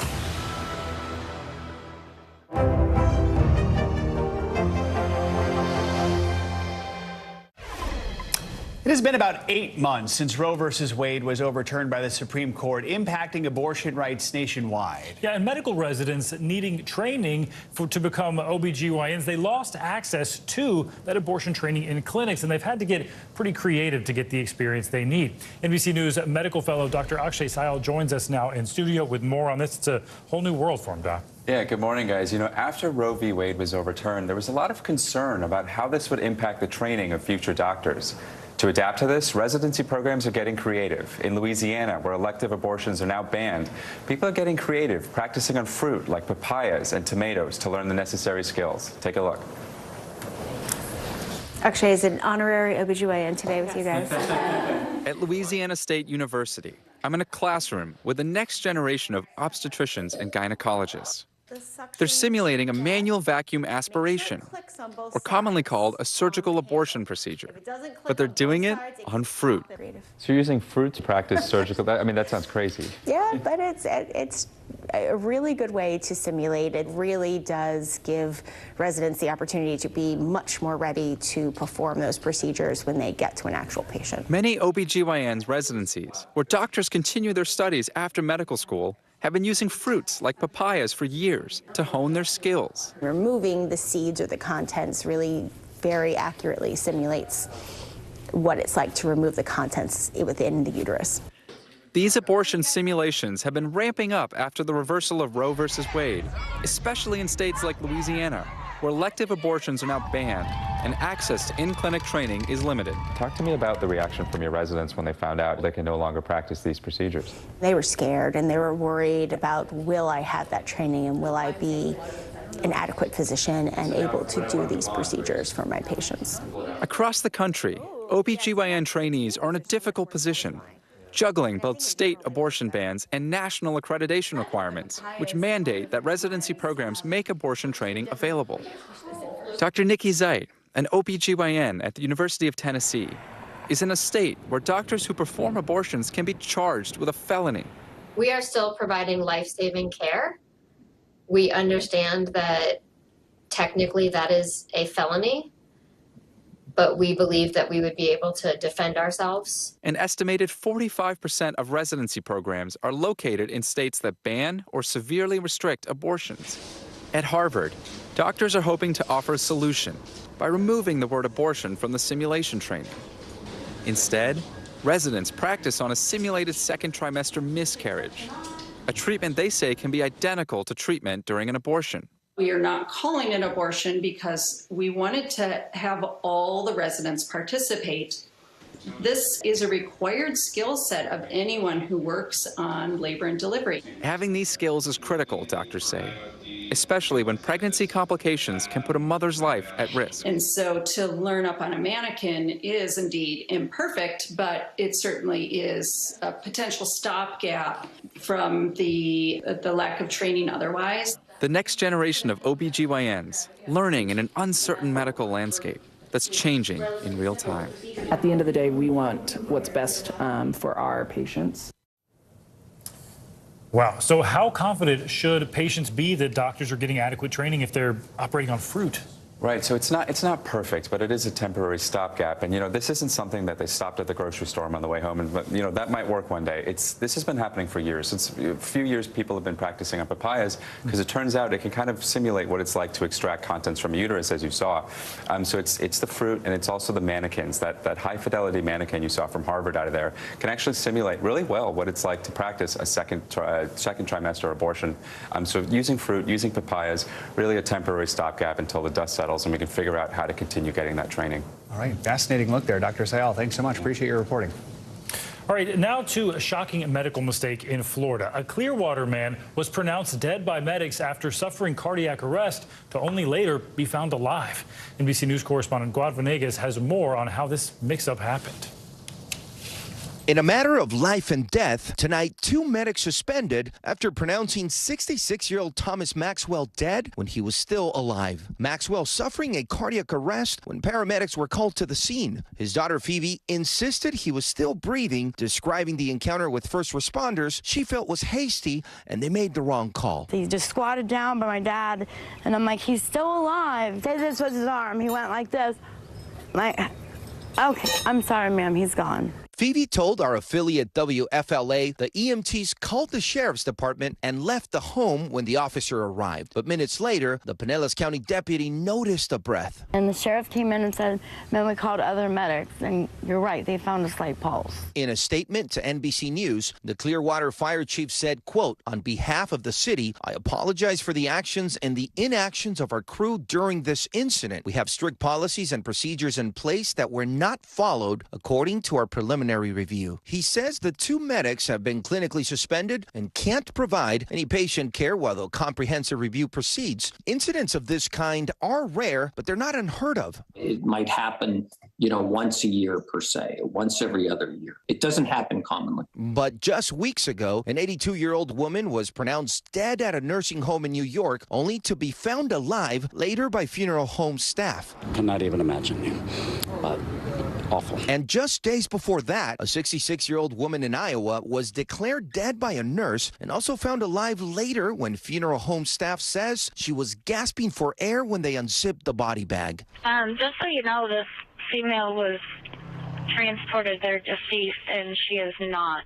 Experts like emergency physician Dr. Raid Vukmir say every case is different and variables can change, but that they are always looking for signs of life. There are 3 components of neurologic response: heartbeat and cardiac activity. And then lastly, we look at sort of their respirations. Does the patient respond? Is their heart beating, and are they breathing on their own? He also says he likes to take a short time out, wait a bit, and do a second check to avoid what happened to Thomas Maxwell in Florida. The fire department telling us today he's receiving attention at a local hospital and still alive. Wow, terrifying stuff there. Our thanks to Guad Venegas for that report. The man's daughter told our Tampa affiliate, by the way, that her father is still in the ICU right now and is seeing a speech therapist to help his slowed rate of speech. Financial headlines now. Walmart CEO is promising to keep the company's brand items priced low. CNBC's Silvana Hanau joins us with that and other money news. Good morning, Silvana. Hey, good morning, Stephen and Joe. Let's start with Walmart because the CEO wants to help bring down high inflation by keeping prices low for the retailer's own private brands. Doug McMillan telling CNBC's Jim Cramer Walmart is, quote, not participating in a recession if there is one. He says he's confident Walmart's lower priced products could push other brands to bring down their own prices, even as Walmart and its rivals face rising costs. Bentley plans to end production of its flagship 12-cylinder gas engine as the luxury car maker shifts to electric vehicles. The 12-cylinder, which is much bigger than V8 engines common in high-performance cars, gave Bentley models their signature power. The final batch of the current engine will roll off the production line in April of next year. Bentley will make its first battery electric model in 2026. Luxury automakers have been slower to shift to electric as customers can afford several cars and don't want to compromise on range. and pay per chew. Restaurants are betting customers are willing to pay monthly subscription fees for their favorite meals, just like they do for streaming services. Large chains like Panera and P.F. Chang's, as well as some neighborhood hangouts, are experimenting with a subscription model to ensure a steady stream of revenue and customer traffic. Some are offering unlimited drinks or free delivery, while others will bring out your favorite appetizer every time you visit. Now, I think if Chipotle did this, I would totally sign up. I'm trying to think, which one would I sign up for? Chipotle. Yeah, I think that'd be a good one. It's not a bad idea if you're a creature of habit, especially. Right, And you like to, do the same thing, which apparently for Savannah would be Chipotle. Now we know. All right, I've learned so much about you. Savannah, thank you. You got it. Well, coming up, a blast from the past that, weirdly enough, might have your smartphone collecting dust. You could say it's the original Snapchat. Point-and-shoot cameras are making a major comeback. We've got the 411 on Gen Z's latest passion project from the vaults. Next.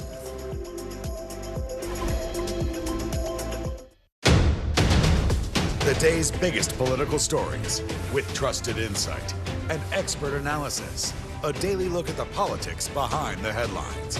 Meet the Press Now, streaming weekdays at 4 p.m. on NBC News Now.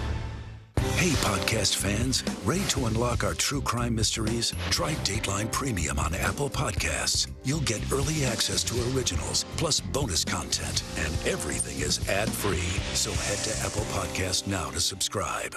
We begin tonight with breaking news just coming in. Whenever it happens, wherever you are, NBC News, streaming free now.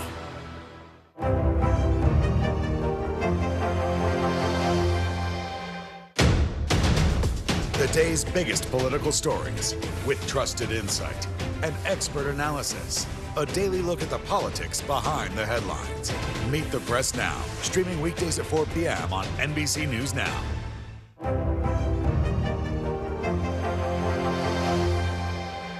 We begin top story with that breaking news. This is just in, a lot of stories to get to. What do people need most right now? Did the state and or law enforcement drop the ball anywhere? Are we headed for a recession or a recovery? Migrant families now stranded in Mexico. What's the World Cup experience been like? The civilian effort is not just about fighting, it's also about helping. Every night, it's your news playlist. Top story with Tom Llamas, streaming weeknights at 7 on NBC News Now. The day's biggest political stories with trusted insight and expert analysis. A daily look at the politics behind the headlines. Meet the Press Now, streaming weekdays at 4 p.m. on NBC News Now. NBC News, streaming free now. For Dateline Premium, subscribe now on Apple Podcasts. We begin top story with that breaking news. This is just in, a lot of stories to get to. What do people need most right now? Did the state and or law enforcement drop the ball anywhere? Are we headed for a recession or a recovery? Migrant families now stranded in Mexico. What's the World Cup experience been like? The civilian effort is not just about fighting, it's also about helping. Every night, it's your news playlist. Top story with Tom Llamas, streaming weeknights at 7 on NBC News Now. Over half a century after their first meeting, two of the world's most legendary rock bands, they are teaming up. A lot of people excited about this one. The Rolling Stones are collaborating with the two remaining Beatles, Paul McCartney and Ringo Starr, to release an album. They've been recording that album over the past few weeks. It's unclear when exactly it'll be released to the public, but according to Variety, a lot of tracks are already done. This would be the first album that the Stones released since 2005. We can expect it to be the Stones in full force because the founding drummer Charlie Watts, who passed away in 2021, of course, is also expected to be featured on the album using material that he previously recorded. So it's about time, right? Yeah, and Stones, they're teaming up. There was some animosity, I think, back in the day. Okay. They're joining forces now. Proof it's never too late. All right, finally this hour, unless you're super young, no doubt you remember the bright flash of a point-and-shoot camera. Yeah, well, now, just like flip phones and low-rise jeans. Are low-rise jeans back? I didn't know about that one. And big jeans, and it's all... It's a lot of jeans. Digital cameras, they are definitely finding their way back into the spotlight. NBC News correspondent Stephanie Gosk has more on the return of an age-old classic. Hey there, it's been a while since most of us owned a camera and a cell phone. Back in the late 90s and early 2000s, megapixels were a thing and everyone had an SD card reader. Well, those are the days Gen Z longs for, and the old digital point and shoot is suddenly a must-have accessory. Now that smartphones have been engineered to take perfect photos, Gen Z has other ideas. I take all my pictures on this. Blurry, grainy, and blown-out snaps are all the rage. It's no longer cool to be in focus. These digital point-and-shoot cameras are just the kind of low-tech influencers are looking for. To my surprise, this actually works, and I just took this photo that looks kind of sickening that I need to post on Instagram. Hashtag digital camera is exploding. The trendsetters buying them now had their baby pictures taken with them 2 decades ago. This is an era, isn't it? This represents an era. This is the era before everyone started using their phone. At K&M Camera in Manhattan, they can't keep digital cameras on the shelf. Do you have people coming in here, kids coming in here looking for these? I mean, this is what everyone wants. I mean, we buy, seriously, probably 100 of these a week and sell almost all of them. Really? 24-year-old Kaylee Sakamoto says her grandmother gave her an old camera. Why do you use it? It's kind of nice to just have a different aesthetic choice, and it's, instead of filters and everything, it just comes like that. You don't know how it's going to turn out. Do you like that it feels kind of old? Yeah, it's nice, and it's also a step away from being on your phone all the time. We tried one out in the neighborhood, comparing it to photos taken with an iPhone 13. As you can see, a much softer feel. And it's not just old digital either. Film is making a comeback as well. At Tuttle Cameras in Long Beach, the owner says film sales have recently tripled, with demand for vintage cameras skyrocketing during the pandemic. And for those who can't afford to get a new old camera, there's a hack: retrofitting the latest iPhone to take the new old-looking photos. Gen Z has done this kind of thing before with low-rise jeans and tracksuits. This is iconic. This is such a sleigh. Wireless headphones have been ditched for wires. Just don't tell them that making everything old new again is actually nothing new. There are some famous photographers who have gone back to these digital cameras as well, adding them to collections of old film cameras. A turn-of-the-century look you just can't get using anything else. Back to you. All right, thank you, Stephanie. And before, those cameras were the ones that had flash cubes that you bought separately. Yeah. Put the flash, you only got 4 flashes per shot on top of the camera. Right. I'm waiting for that. Bring to those back. Yeah, all right, then let's see if you like those. That does it for this hour of Morning News Now. But your news continues right now.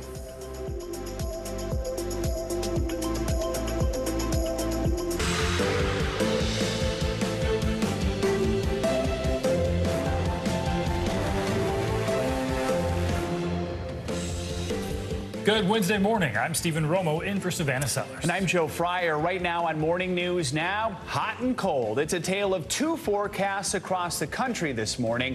Millions from Seattle to Santa Barbara, Denver to Detroit are dealing with another winter wallop. It's already leaving thousands without power as dangerous icy conditions complicate the morning commute. Now it's moving east and fast. We've got the latest track. It's a different story down south. Millions more are preparing for potentially record-breaking temperatures, and that's really putting the in Mardi Gras in the Big Easy. We've got team coverage in just a moment. Face Off, a solemn anniversary in Eastern Europe and across the globe, marked with emotional words from President Biden as the curtain closes on his surprise trip overseas. He took his pro-Ukraine message right to Russian President Vladimir Putin's doorstep. Kyiv stands proud, it stands tall, and most important, it stands free. Inside the president's meeting with NATO leaders this morning as fighting does ramp up in Ukraine. Also this morning, held accountable, a state-sponsored criminal referral and a sweeping new order from the Environmental Protection Agency, both now focusing in on the disastrous train crash and toxic spill in a small Ohio community. Norfolk Southern will be held accountable. Norfolk Southern wasn't going to do this out of the goodness of their own heart. There's not a lot of goodness in there. Response from the rail titan this morning, plus the latest on cleanup efforts as East Palestine residents fear for their health and safety.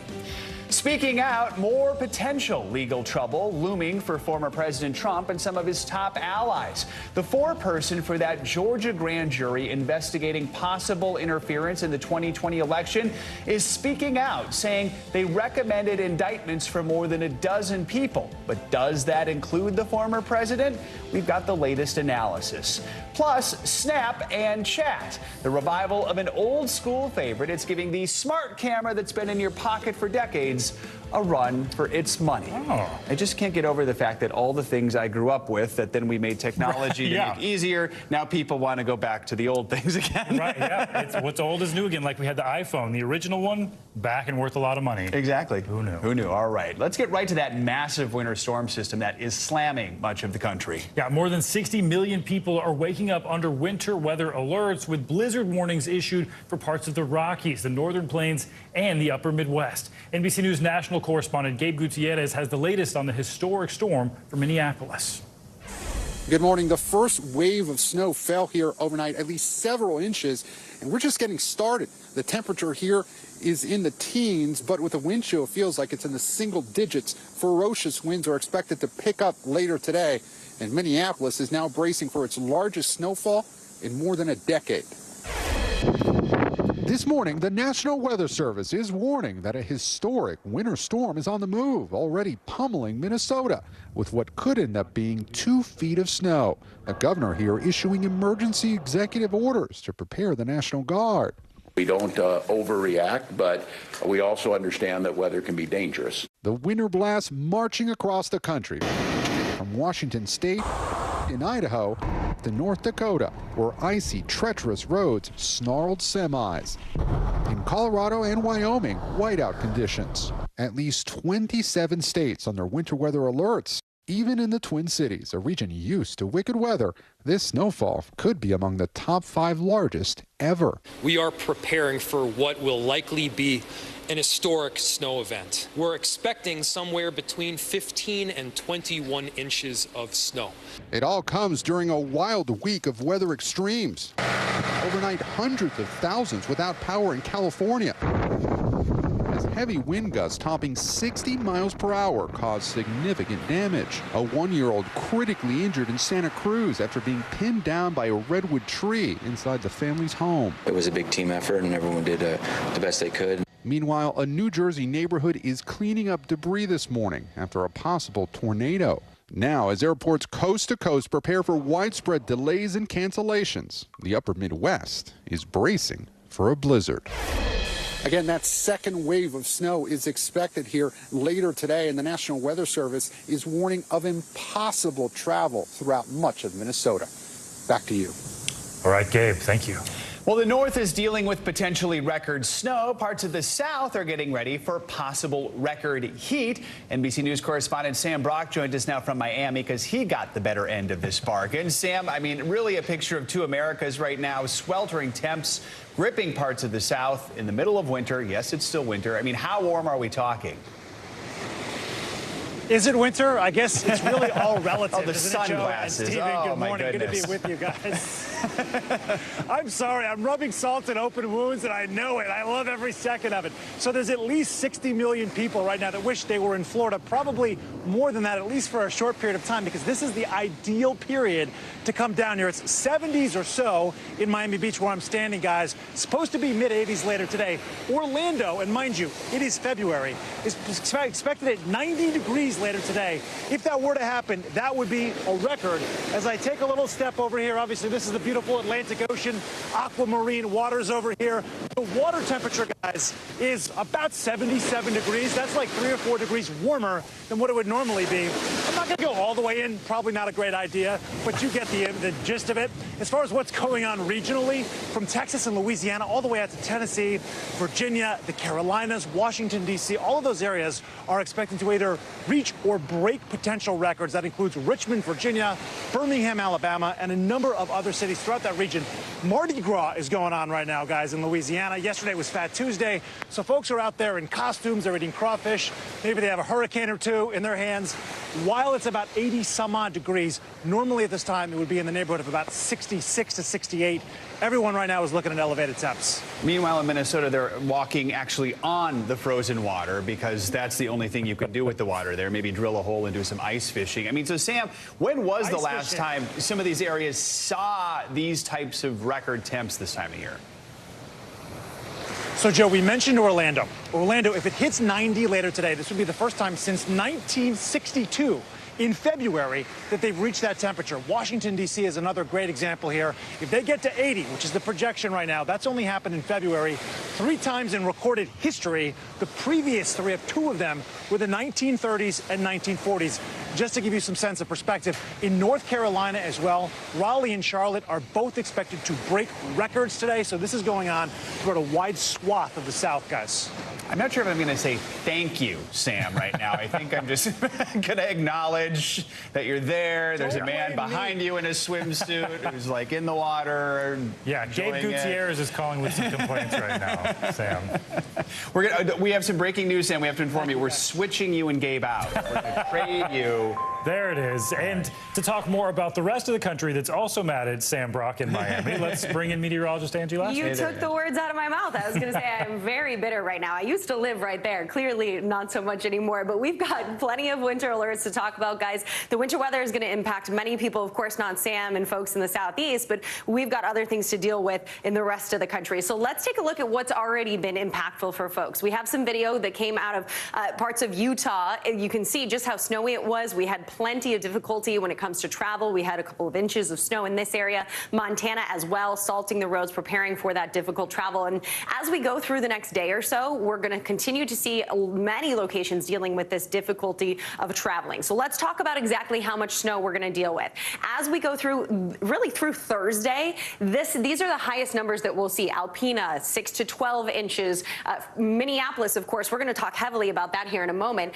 Plenty of snow for them. Green Bay, up to a foot. You see Marquette, more than a foot and a half possible for Sioux Falls as well. And even into the New England area, you can see Buffalo, Burlington. We'll see some higher amounts a little farther to the north, but still impactful nonetheless. Now, when it comes to Minneapolis, we've been talking about this all morning long. And as we get into tomorrow, will we get into that top 5 of the biggest snowstorms that they've ever seen? Possibly. You can see where they size up. The top dog for that is back in 1991, 28 inches, over 28 inches. But it's not out of the question for us to see what happened in 2010 or even 1982, upwards of 17, 18 inches. But we will, of course, have to wait and see. It's not just the snow that folks are going to deal with, though. There's a wintry mix that's going to work in, some freezing rain that causes really difficult situations on the roads when it comes to ice accumulation. And you can see some cities that are included in that. Of course, parts of New England, but also those higher amounts, anywhere from maybe a 1/4 of an inch to a 1/2 an inch in southern portions of Michigan, parts of Chicago, Madison could be dealing with that. So overall difficulty when it comes to being out on the roads over the next day or so. I can't stress that enough. In addition to that, we also have on the warm side of that system some severe weather possible, and that includes places like St. Louis, Springfield, Fort Smith, Oklahoma City, even Tulsa, where we could see the potential for some strong winds as well as some hail, and we're not going to rule out, of course, those tornadoes. Now let's talk about the coast-to-coast extremes, the Arctic blast, that cold air that has filtered in for the west, the near-record February warmth for the southeast. And you can see how these temperatures size up. Tomorrow, again, Orlando at 90 degrees, really impressive. That would be a February all-time record. If we hit 90, that means that never in the month of February ever has Orlando on any day hit 90 degrees. So we'll see if that happens. Many of these highs are more than 30 degrees above where they should be, and you can see just how many places are included in this. More than 100 places could see some record highs being broken, or at least near those record highs through the weekend. On the other side of that, we have plenty of cold air in place. Denver, -4 for Thursday, 3 above 0 on Friday, so it doesn't get much better in the short term. And we can also see 40 cities up to dealing with some of these record lows. Not to mention the National Weather Service guys out of Los Angeles just issued their first blizzard concern. They're concerned about blizzards here in 20 years. So we'll see what happens with that. We could see some lower elevation snow in those areas, of course, in the Sierras too. 90 at Disney World and blizzards at Disneyland. So there we go. All right. Look what you did there. All right, Angie, thank you. All right, well, this morning, President Biden is wrapping up an overseas trip by meeting with NATO leaders from the group's eastern flank. The talks come after Biden delivered an impassioned speech yesterday, marking 1 year since the start of the Ukraine war, while Russian President Vladimir Putin gave his own fiery address. NBC News Chief White House correspondent Kristen Welker joins us now from Warsaw, Poland, with more. And Kristen, nobody backing down here. That's absolutely right. And President Biden is set to hold critical talks with key NATO allies. I'm told the focus will be on staying unified against Russian aggression, all as President Biden is using the world stage to send a powerful message. He sees this moment as an inflection point. Proud. 1 day after high-stakes split-screen speeches between Presidents Biden and Putin, tensions between the U.S. and Russia escalating. 2 U.S. officials tell NBC News Moscow notified the United States it was going to launch an intercontinental ballistic missile test before President Biden's trip to Ukraine. One of the officials said the test, which is thought to have failed, was routine and was not a threat to the U.S. But this morning, stark rhetoric from Russia. Top Putin ally and Security Council official Dmitry Medvedev saying, if the U.S. wants to defeat Russia, we have the right to defend ourselves with any weapon, including of the nuclear kind. It comes as Putin announced a major surprise in his speech yesterday, that Russia will suspend its participation in the New START treaty, its last remaining nuclear arms control agreement with the U.S. We pressed the White House. What does the move mean for America's safety and security? And we see no indication that Mr. Putin plans to use nuclear weapons or weapons of mass destruction of any kind. Meanwhile, in Poland this morning, President Biden poised to meet with key NATO allies bordering Russia. On Tuesday, the president delivering a searing indictment of Vladimir Putin before a crowd of thousands, praising Ukraine's resolve in the face of Putin's brutal onslaught.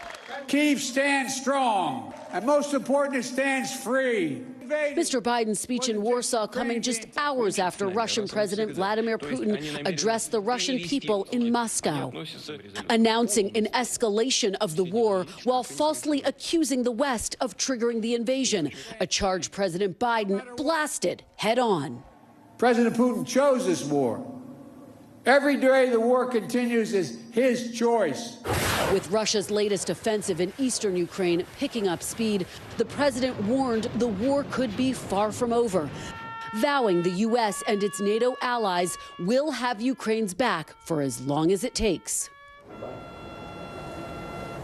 And this morning, the White House is responding to Russia's latest threat of using nuclear weapons. One White House officials saying, quote, Russian rhetoric around the potential use of nuclear weapons remains as unwarranted as it is irresponsible. This official adding that the president's focus remains on supporting Ukraine as this war now about to enter its second year. Guys, back to you. 1 year in. All right, Kristen, thank you. Now to East Palestine, Ohio, where the cleanup continues nearly 3 weeks after the derailment of a train that was carrying toxic chemicals. This morning, the EPA is holding the train company accountable with a sweeping enforcement action. NBC News correspondent Jesse Kirsch joins us now from East Palestine. Jesse, good morning.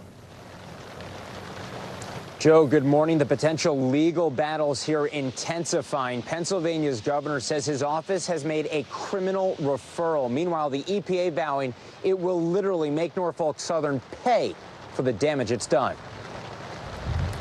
As East Palestine residents continue questioning their safety following that toxic derailment blaze, this morning the Environmental Protection Agency vowing the Norfolk Southern Railroad alone will pay for cleanup moving forward. Norfolk Southern will be held accountable. The EPA's new legally binding order also requires Norfolk Southern to reimburse EPA for cleaning homes and businesses. We are making it very clear that Norfolk Southern will clean up the soil, will clean up the water. In a rare interview Tuesday with CNBC, Norfolk Southern CEO promising his company is working with government officials and will clean up the area. We've made a lot of progress so far. We've removed about 450 cubic yards of contaminated soil. We're going to continue our financial assistance to the residents of this community. The company says it's reimbursed or committed $6.5 million so far. The ramped-up enforcement comes nearly 3 weeks after the derailment, which sent toxic material into this small community about 50 miles from Pittsburgh. It is my view the Norfolk Southern wasn't going to do this out of the goodness of their own heart. There's not a lot of goodness in there. They needed to be compelled to act. Meanwhile, the Department of Transportation calling for freight rail reforms, including increased staffing requirements, higher maximum fines, and safety inspections on routes with high-hazard flammable trains. President Biden speaking with officials on the ground while in Europe, saying he reaffirmed his commitment to making sure they have everything they need and calling the devastation years of opposition to safety measures coming home to roost. But as a new medical clinic opened in East Palestine, some residents are skeptical the railroad will be held responsible. If it's up to the politicians, no. They're going to buy their way out of it. All right, here's studios. Even as state and federal officials drank from the tap to stress the water is safe. We're in this for the long run. It's just our commitment. Officials say private well water testing is ongoing, recommending that people drink bottled water while they wait for those specific types of results. All this unfolding as we expect former President Donald Trump to make an appearance and a visit in this community later today. Joe? All right, Jesse, thank you so much.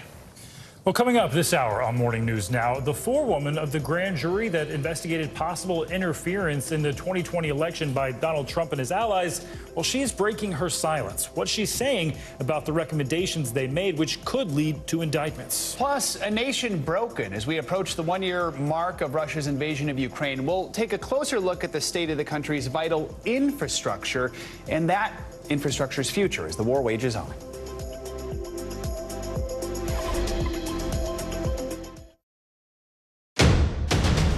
The day's biggest political stories with trusted insight and expert analysis. A daily look at the politics behind the headlines.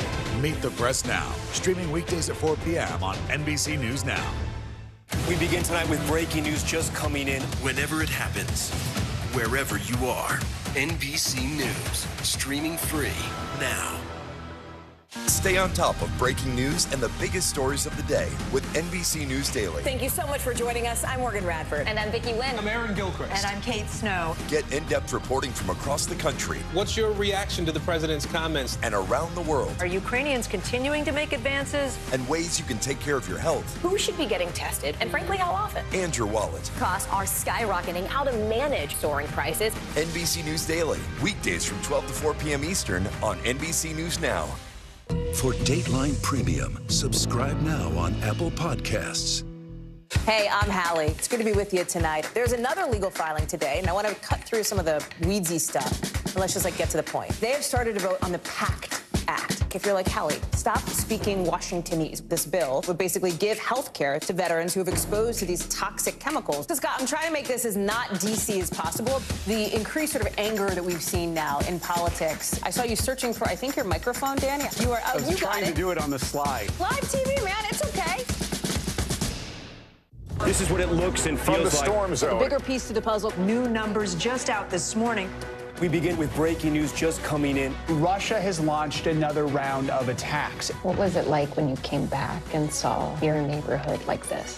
They say that in modern war, there aren't any front lines anymore. Here, there certainly are. And we begin with the breaking news. Hurricane Ian gaining in strength. We've had some of the strongest winds here. How many of you were up there? At least like 11. Now to the economy as Americans face the highest inflation rate in decades. How does this all impact your wallet? More fallout from Elon Musk's Twitter takeover. An urgent warning this hour about the flu. How does RSV specifically hit some kids so hard, and then it seems like it almost doesn't affect others? Can voters trust that you will be able to do this job? Why should voters believe you? This special election night. We love it. We live for this. We have a substantial team of NBC News correspondents fanned out. This is the first time we've not been able to call control of the House on election night. Tonight, we'll take an unflinching look at the resurgence of anti-Semitism in America. They're waiting until Title 42 is lifted before they decide whether to cross into the United States. What made you decide to go the medicinal healing route for what you're growing here? Who should be accountable? The city points the finger at the state at the city. Making news right now. We are live on the ground there. I want to show you an up-close look at what we're talking about here. The news continues right now.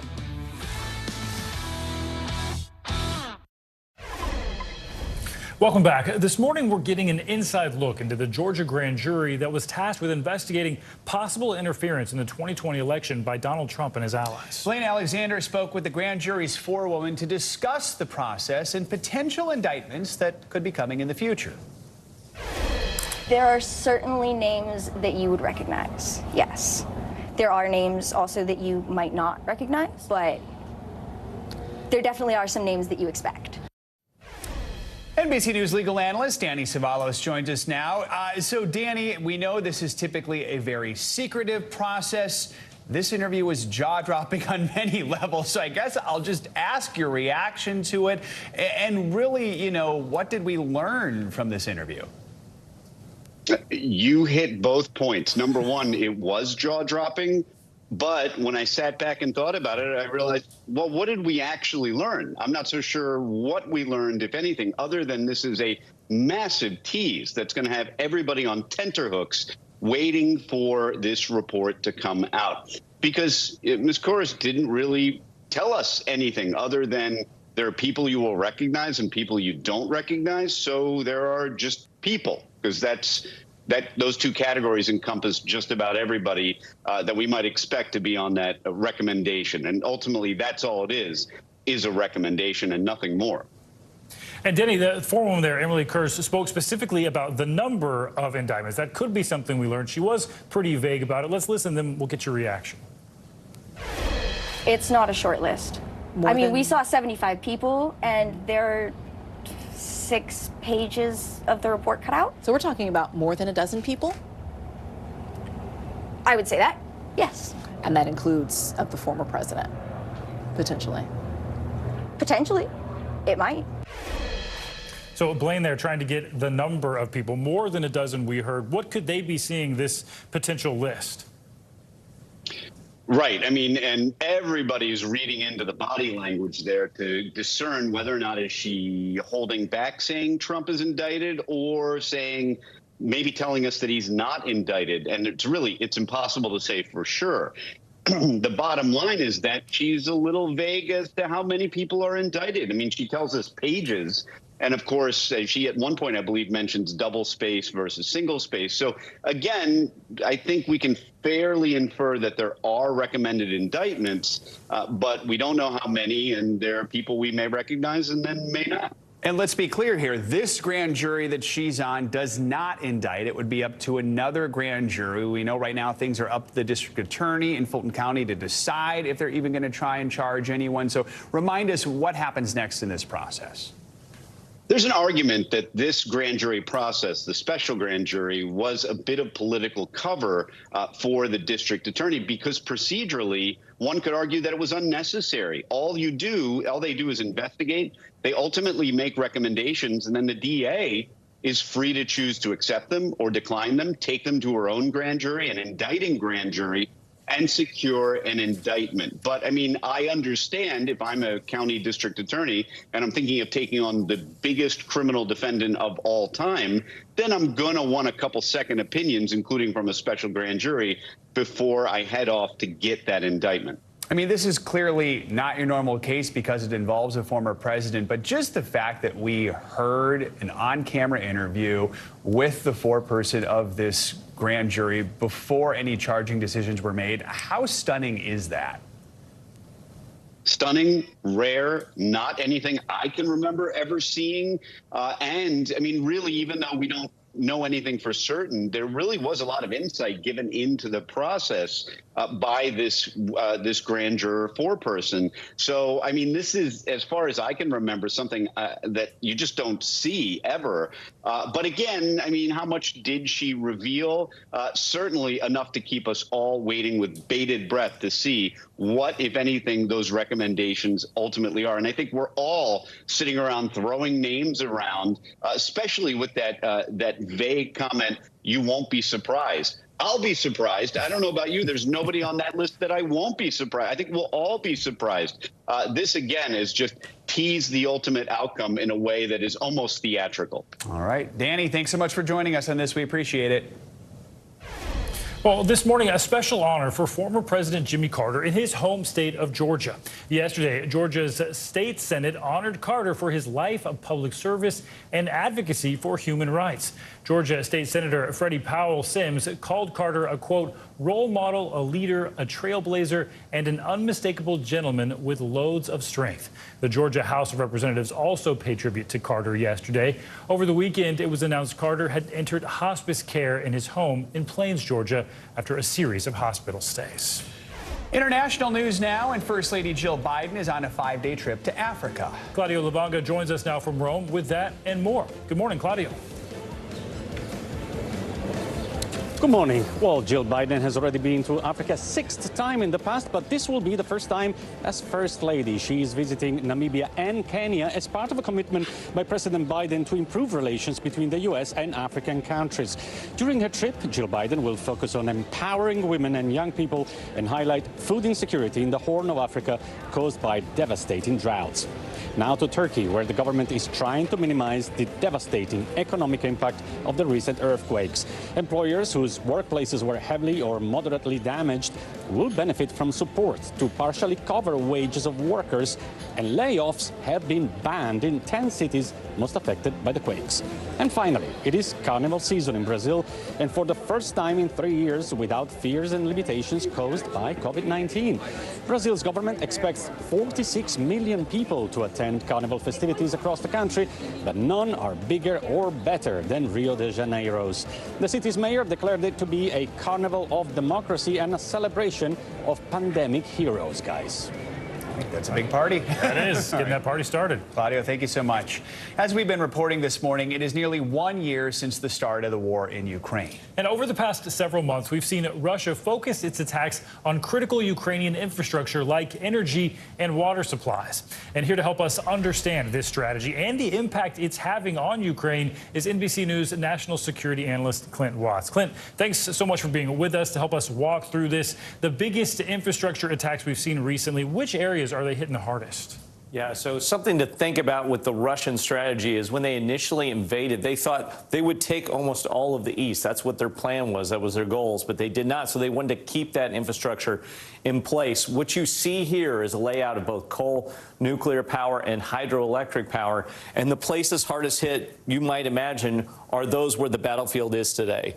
Here in the south, all the way up through the east, we have massive infrastructure damage in terms of electrical. This is a big problem because it's cold there this winter, a little bit warmer than most winters, but still quite cold. This region here, close to the battlefield, most of the coal power stations there have been knocked offline at different times or completely destroyed. The bigger picture of what we're trying to look for here is what does the future look like? When you look at all of the electrical stations that are there, the one place that's most important in many ways is Kyiv. Kyiv has many power stations there. Since the fall, you've seen missile attacks very directly targeting all of these Kyiv power stations, trying to knock them offline. What the Ukrainians have been able to do is pretty remarkable, which is to keep them, get them back up and get them going. But key to this is electric powers water, and without water, without electric, so, families can't keep warm, they can't get water, businesses can't run. So it's having a severe impact on most Ukrainians on and off this sort of intermittent access to infrastructure. When we step back, just something to look at is what other dangers are out there. Remember, we've been talking about nuclear power plants from the beginning. You might remember Chernobyl was an issue of significance right when the invasion started. The other one is the Zaporizhzhia power plant. That's been taken under Russian control. We were initially very concerned about some sort of Fukushima-type detonation there, a missile, errant missile strike. Now what we're looking at is, can the power really get back on for Ukrainians, or are the Russians really trying to siphon it? And that brings us to the last one, which is both a physical and infrastructure danger, which is this water geoelectrical dam here in the south. There was some belief back last fall, early winter, that the Russians might try and detonate it, create massive flooding, destroy a lot of the electrical infrastructure. It has not happened yet, but that's another key point that everyone's going to focus on here heading into this next year of a conflict. So, Clint, I mean, how effective is this Russian strategy of targeting infrastructure in the war? And is there anything Ukraine can do to try to mitigate these impacts? So a couple things. One, the Ukrainians have been remarkably resilient. So when you look across this entire landscape, you see all sorts of infrastructure, but they've been able to really get it back up and going. But it's a matter of time. This is a war of attrition at this point. Missile strikes continue to land. The Ukrainians do a great job of defending against those missile strikes, but that means they need nearly endless supplies of anti-aircraft missiles. They need endless supplies of backup power station parts. They need to be able to repair those and regenerate those. That takes time, and over time, that just becomes very tough on societies to continue to operate.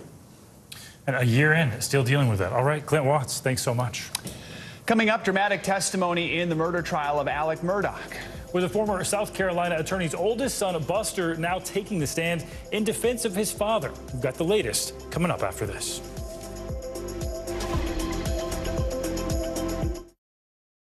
For Dateline Premium, subscribe now on Apple Podcasts. Hey, I'm Hallie. It's good to be with you tonight. There's another legal filing today, and I want to cut through some of the weedsy stuff. And let's just get to the point. They have started to vote on the PACT Act. If you're like Hallie, stop speaking Washingtonese. This bill would basically give health care to veterans who have exposed to these toxic chemicals. So, Scott, I'm trying to make this as not DC as possible. The increased sort of anger that we've seen now in politics. I saw you searching for, I think, your microphone, Dan. You are out. I was trying to do it on the slide. Live TV, man. It's okay.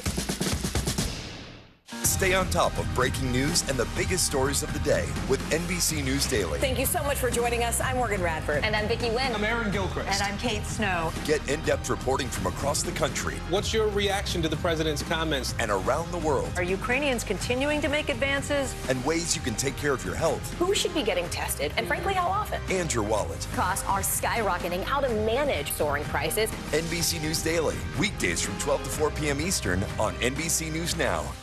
The big variable, the storm surge. How much water will ultimately be pushed inland? How many of you were up there? At least like 11. How real is this going back to the moon? What our top story tonight? You guys okay? Yeah. Oh, my goodness. How you doing, Lester?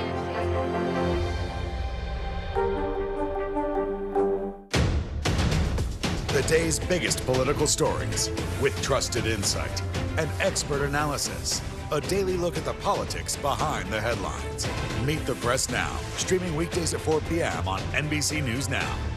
NBC News, streaming free now.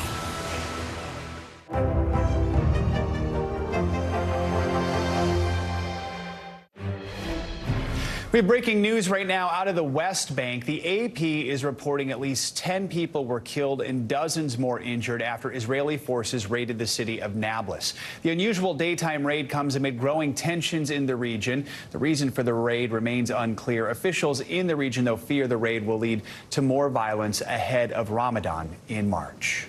Now to the latest from the courtroom. It was yet another dramatic day of testimony in the double murder trial against disgraced attorney Alec Murdaugh. Yesterday, Murdaugh's oldest son, Buster, took the stand to testify for the defense. NBC News correspondent Katie Beck joins us now from Walterboro, South Carolina, with the latest on this one. Katie, good morning. Good morning. This was the first time Buster Murdaugh has spoken publicly about the death of his mother and younger brother. He was stoic on the stand yesterday as he described his father once coaching his childhood sports teams and how heartbroken and devastated he was after the murders. For nearly a month, Buster Murdaugh has been sitting silently in court behind his father, hearing dozens of witnesses share painful details about the murder of his mother, Maggie, and younger brother, Paul. On Tuesday, it was his turn on the stand. I was in shock. What kind of condition was he in? What was his demeanor? Yeah, his demeanor was, he was destroyed. He was heartbroken. I walked in the door and saw him and gave him a hug and just broken down. The defense hoping Buster's testimony could poke holes in the state's evidence, including videos showing Alec wearing different clothing in the hours just before and after Maggie and Paul's murders. How frequently would your dad take a shower or bath? He could take them a lot. Working out there, if he goes outside and sweats a lot. Buster also disagreeing with investigators who say they heard his father say in an interview, quote, "I did him so bad," referring to Paul.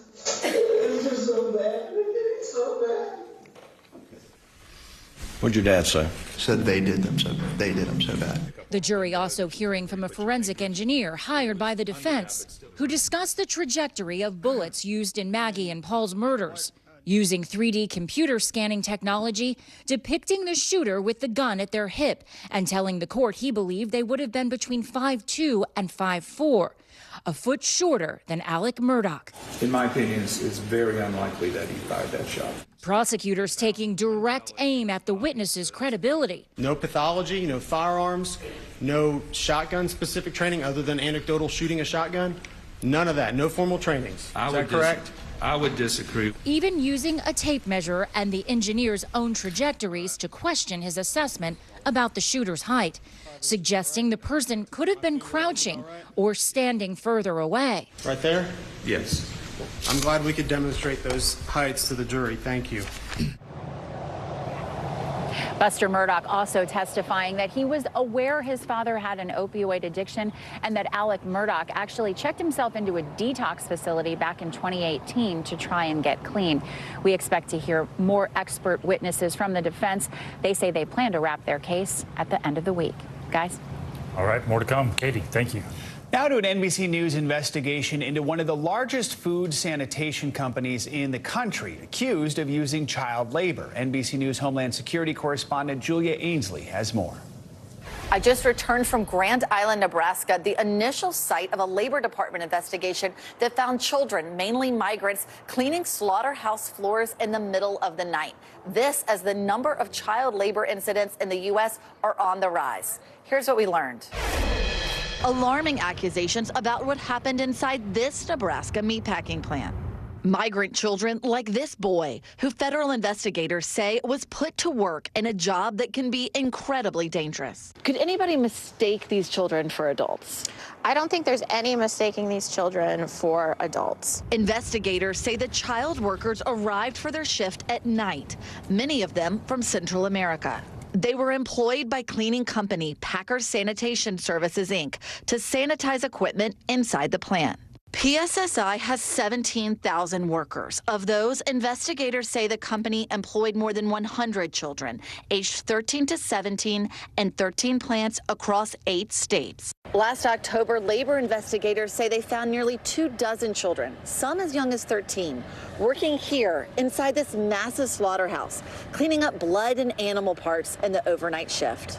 Nebraska immigrant advocate Audrey Lutz has been helping some of the child workers from Guatemala, who she says are scared to talk to us. I think these youth are afraid because they don't know the systems in this country that were meant to protect them, because those systems failed. We spoke to a former PSSI manager who asked that we conceal their identity. Did you ever see kids, people who looked like kids, working inside these plants? Yeah. How young do you think they were? Probably as young as 12. How did that strike you when you saw someone that young working a job like this? It kind of makes you sick. When you walk through the plant, you can't walk through it without getting animal parts on you or blood all over you. The company disciplined an employee in 2021, according to an internal PSSI report reviewed by NBC News. The employee, who handled hiring for multiple plants, was found to have hired the same known minor 2 separate times in the span of 6 months under 2 different names. The punishment, according to the document, a demotion and a hiring policy review. Were managers ever worried that they'd be disciplined for hiring children? No. The former manager says the more common outcome was to hold the frontline worker accountable. You would just terminate the child, terminate the undocumented worker. In December, the company signed a consent decree saying they would abide by child labor laws. PSSI telling NBC News our company has a strong corporate commitment to our zero-tolerance policy against employing anyone under the age of 18 and fully shares the Labor Department's objective of ensuring full compliance at all locations, and says they are taking steps to prevent individuals at the local level from circumventing our wide-ranging procedures. Shannon Roboyedo was the lead investigator for the Labor Department. How is this investigation different from what you've seen before? I've never seen child labor violations to this extent. Just the sheer number of kids that were working. I've never had an employer or their representative impede my investigation like this, just so brazenly. PSSI said it was fully cooperative in the Labor Department's investigation. Meanwhile, DHS officials tell us they're still investigating for possible human trafficking, though the company, as we understand it, is not a target of that investigation. All right, Julia, thank you so much. Well, coming up, medical training in a post-Roe v. Wade America. The OBGYNs who are now getting creative with their studies after this. You're watching Morning News Now.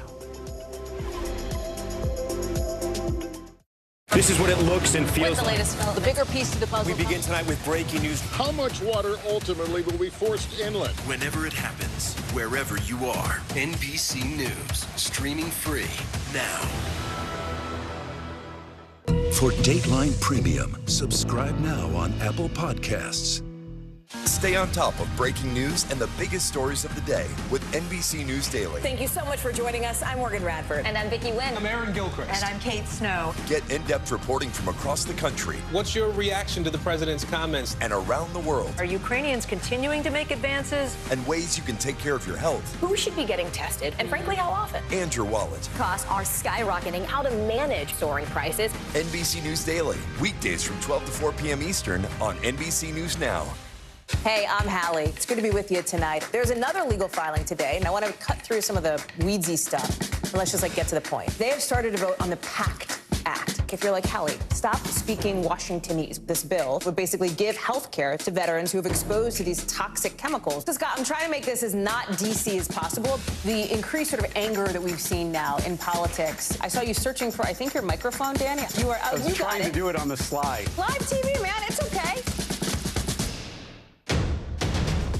The day's biggest political stories with trusted insight and expert analysis. A daily look at the politics behind the headlines.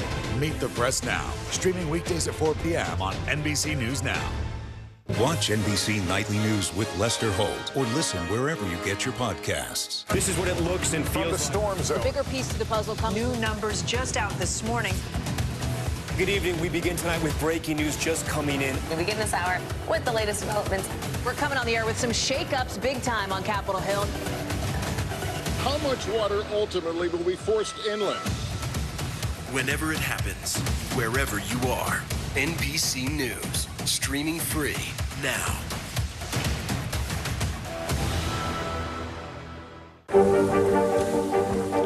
How many of you were up there? At least 11. How real is this going back to the moon? How you doing, Lester?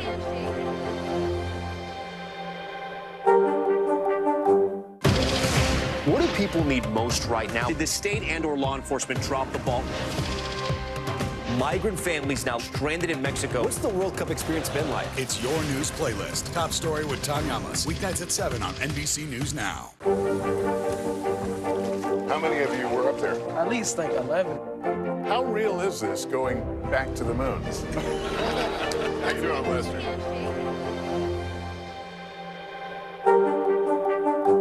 NBC News, streaming free now.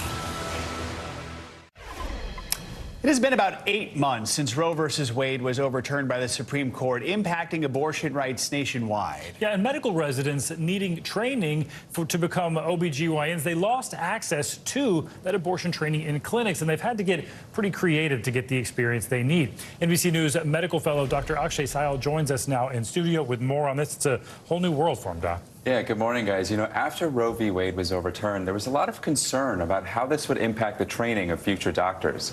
To adapt to this, residency programs are getting creative. In Louisiana, where elective abortions are now banned, people are getting creative, practicing on fruit like papayas and tomatoes to learn the necessary skills. Take a look. Akshay is an honorary OBGYN today with you guys. At Louisiana State University, I'm in a classroom with the next generation of obstetricians and gynecologists. They're simulating a manual vacuum aspiration, or commonly called a surgical abortion procedure, but they're doing it on fruit. So you're using fruit to practice surgical? That sounds crazy. Yeah, but it's a really good way to simulate. It really does give residents the opportunity to be much more ready to perform those procedures when they get to an actual patient. Many OBGYNs residencies, where doctors continue their studies after medical school, have been using fruits like papayas for years to hone their skills. Removing the seeds or the contents really very accurately simulates what it's like to remove the contents within the uterus.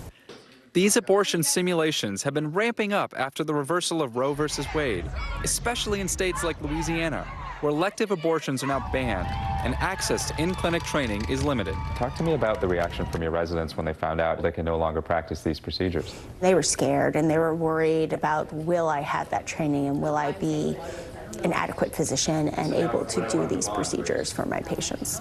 Across the country, OBGYN trainees are in a difficult position, juggling both state abortion bans and national accreditation requirements, which mandate that residency programs make abortion training available. Dr. Nikki Zeit, an OBGYN at the University of Tennessee, is in a state where doctors who perform abortions can be charged with a felony. We are still providing life-saving care. We understand that technically that is a felony, but we believe that we would be able to defend ourselves. An estimated 45% of residency programs are located in states that ban or severely restrict abortions. At Harvard, doctors are hoping to offer a solution by removing the word abortion from the simulation training. Instead, residents practice on a simulated second trimester miscarriage, a treatment they say can be identical to treatment during an abortion. We are not calling it abortion because we wanted to have all the residents participate. This is a required skill set of anyone who works on labor and delivery. Having these skills is critical, doctors say, especially when pregnancy complications can put a mother's life at risk. And so to learn up on a mannequin is indeed imperfect, but it certainly is a potential stopgap from the lack of training otherwise. The next generation of OBGYNs learning in an uncertain medical landscape that's changing in real time. At the end of the day, we want what's best for our patients. Wow. So how confident should patients be that doctors are getting adequate training if they're operating on fruit? Right, so it's not perfect, but it is a temporary stopgap. And, this isn't something that they stopped at the grocery store on the way home. And, that might work one day. This has been happening for years. Since a few years, people have been practicing on papayas because it turns out it can kind of simulate what it's like to extract contents from uterus, as you saw.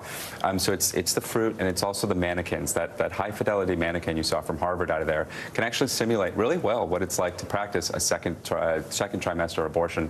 So using fruit, using papayas, really a temporary stopgap until the dust settles and we can figure out how to continue getting that training. All right, fascinating look there, Dr. Sayal. Thanks so much. Appreciate your reporting. All right, now to a shocking medical mistake in Florida. A Clearwater man was pronounced dead by medics after suffering cardiac arrest to only later be found alive. NBC News correspondent Guad Venegas has more on how this mix-up happened. In a matter of life and death, tonight, 2 medics suspended after pronouncing 66-year-old Thomas Maxwell dead when he was still alive. Maxwell suffering a cardiac arrest when paramedics were called to the scene. His daughter, Phoebe, insisted he was still breathing, describing the encounter with first responders she felt was hasty and they made the wrong call. He just squatted down by my dad, and I'm like, he's still alive. This was his arm. He went like this.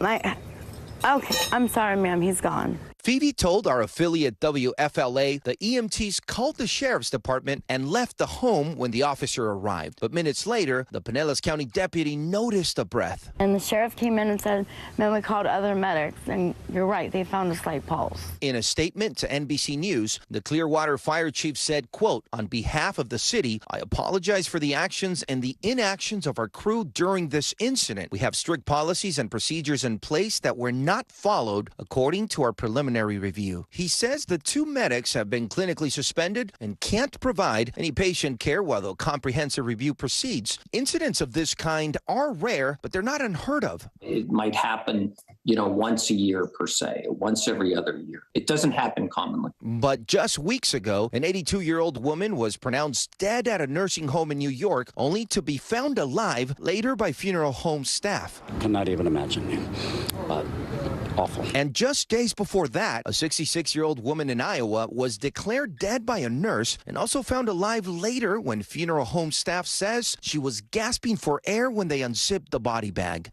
Just so you know, this female was transported there deceased, and she is not Experts like emergency physician Dr. Raid Vukmir say every case is different and variables can change, but that they are always looking for signs of life. There are three components of neurologic response: heartbeat and cardiac activity. And then lastly, we look at sort of their respirations. Does the patient respond? Is their heart beating? And are they breathing on their own? He also says he likes to take a short time out, wait a bit, and do a second check to avoid what happened to Thomas Maxwell in Florida. The fire department telling us today he's receiving attention at a local hospital and still alive. Wow, terrifying stuff there. Thanks to Guad Venegas for that report. The man's daughter told our Tampa affiliate, by the way, that her father is still in the ICU right now and is seeing a speech therapist to help his slowed rate of speech.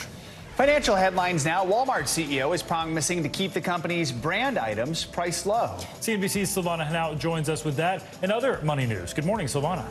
Hey, good morning, Stephen and Joe. Let's start with Walmart because the CEO wants to help bring down high inflation by keeping prices low for the retailer's own private brands. Doug McMillan telling CNBC's Jim Cramer Walmart is, quote, not participating in a recession if there is one. He says he's confident Walmart's lower priced products could push other brands to bring down their own prices, even as Walmart and its rivals face rising costs. Bentley plans to end production of its flagship 12-cylinder gas engine as the luxury car maker shifts to electric vehicles. The 12-cylinder, which is much bigger than V8 engines common in high-performance cars, gave Bentley models their signature power. The final batch of the current engine will roll off the production line in April of next year. Bentley will make its first battery electric model in 2026. Luxury automakers have been slower to shift to electric as customers can afford several cars and don't want to compromise on range. And pay per chew. Restaurants are betting customers are willing to pay monthly subscription fees for their favorite meals, just like they do for streaming services. Large chains like Panera and P.F. Chang's, as well as some neighborhood hangouts, are experimenting with a subscription model to ensure a steady stream of revenue and customer traffic. Some are offering unlimited drinks or free delivery, while others will bring out your favorite appetizer every time you visit. Now, I think if Chipotle did this, I would totally sign up. I'm trying to think, which one would I sign up for? Chipotle. Yeah, I think that'd be a good one. It's not a bad idea if you're a creature of habit, especially. Right, and you like to, do the same thing, which apparently for Silvana would be yes. Chipotle. Now we know. All right, we learned so much about you. Silvana, thank you. You got it. Well, coming up, a blast from the past that, weirdly enough, might have your smartphone collecting dust. You could say it's the original Snapchat. Point-and-shoot cameras are making a major comeback. We've got the 411 on Gen Z's latest passion project from the vaults. Next.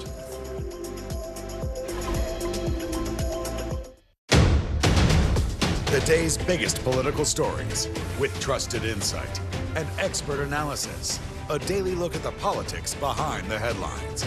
Meet the Press Now, streaming weekdays at 4 p.m. on NBC News Now.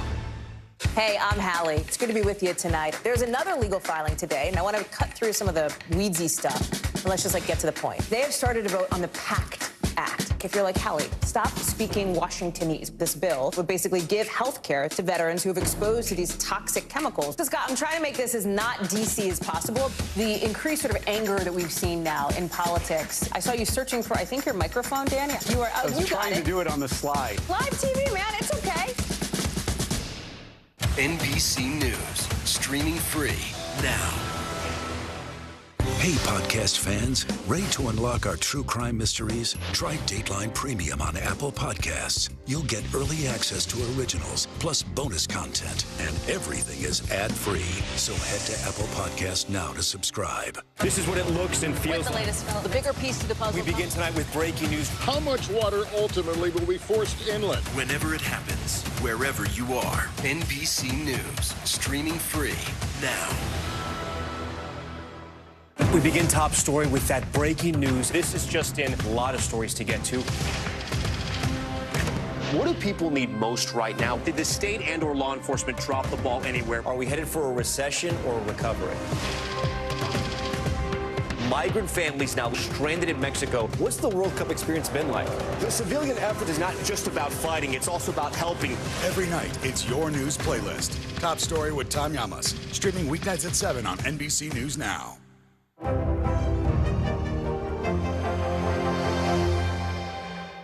For Dateline Premium, subscribe now on Apple Podcasts.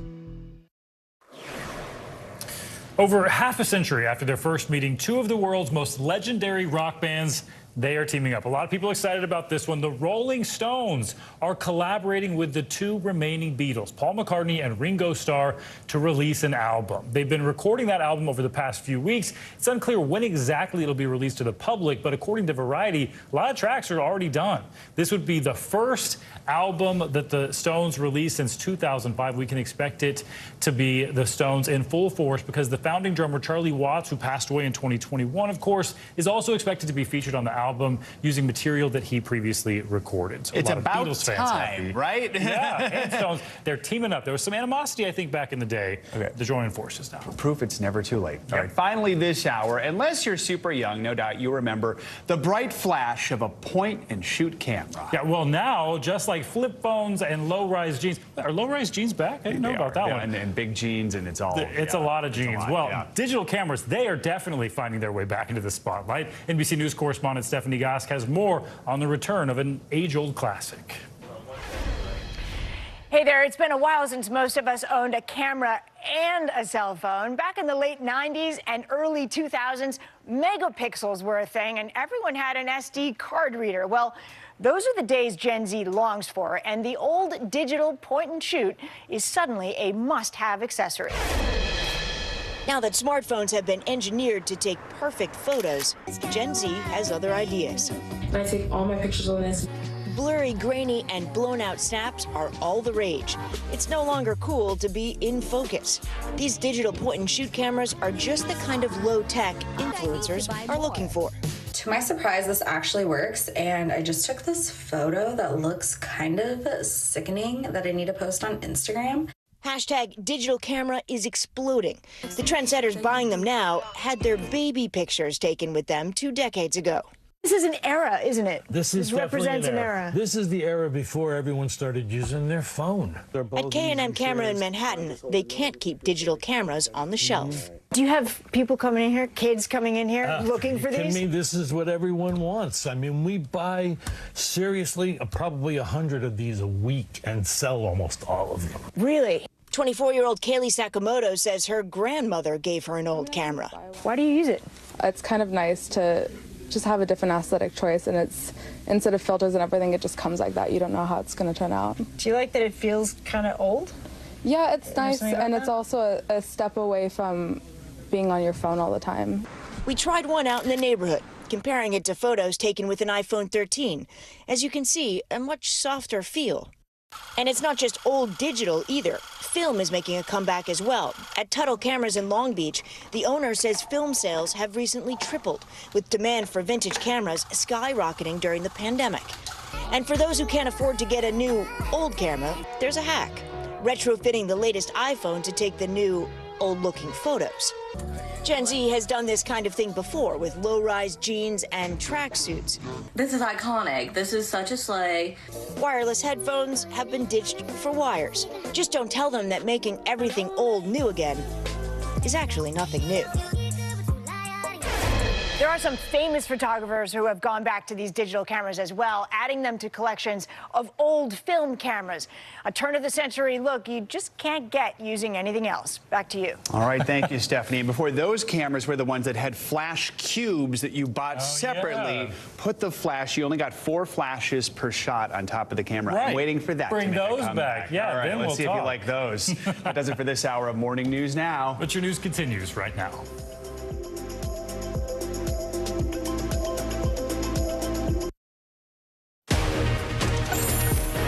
Everyone, good Wednesday. So glad you could be with us. I'm Vicki Wynn. And I'm Savannah Sellers. NBC News Daily starts right now.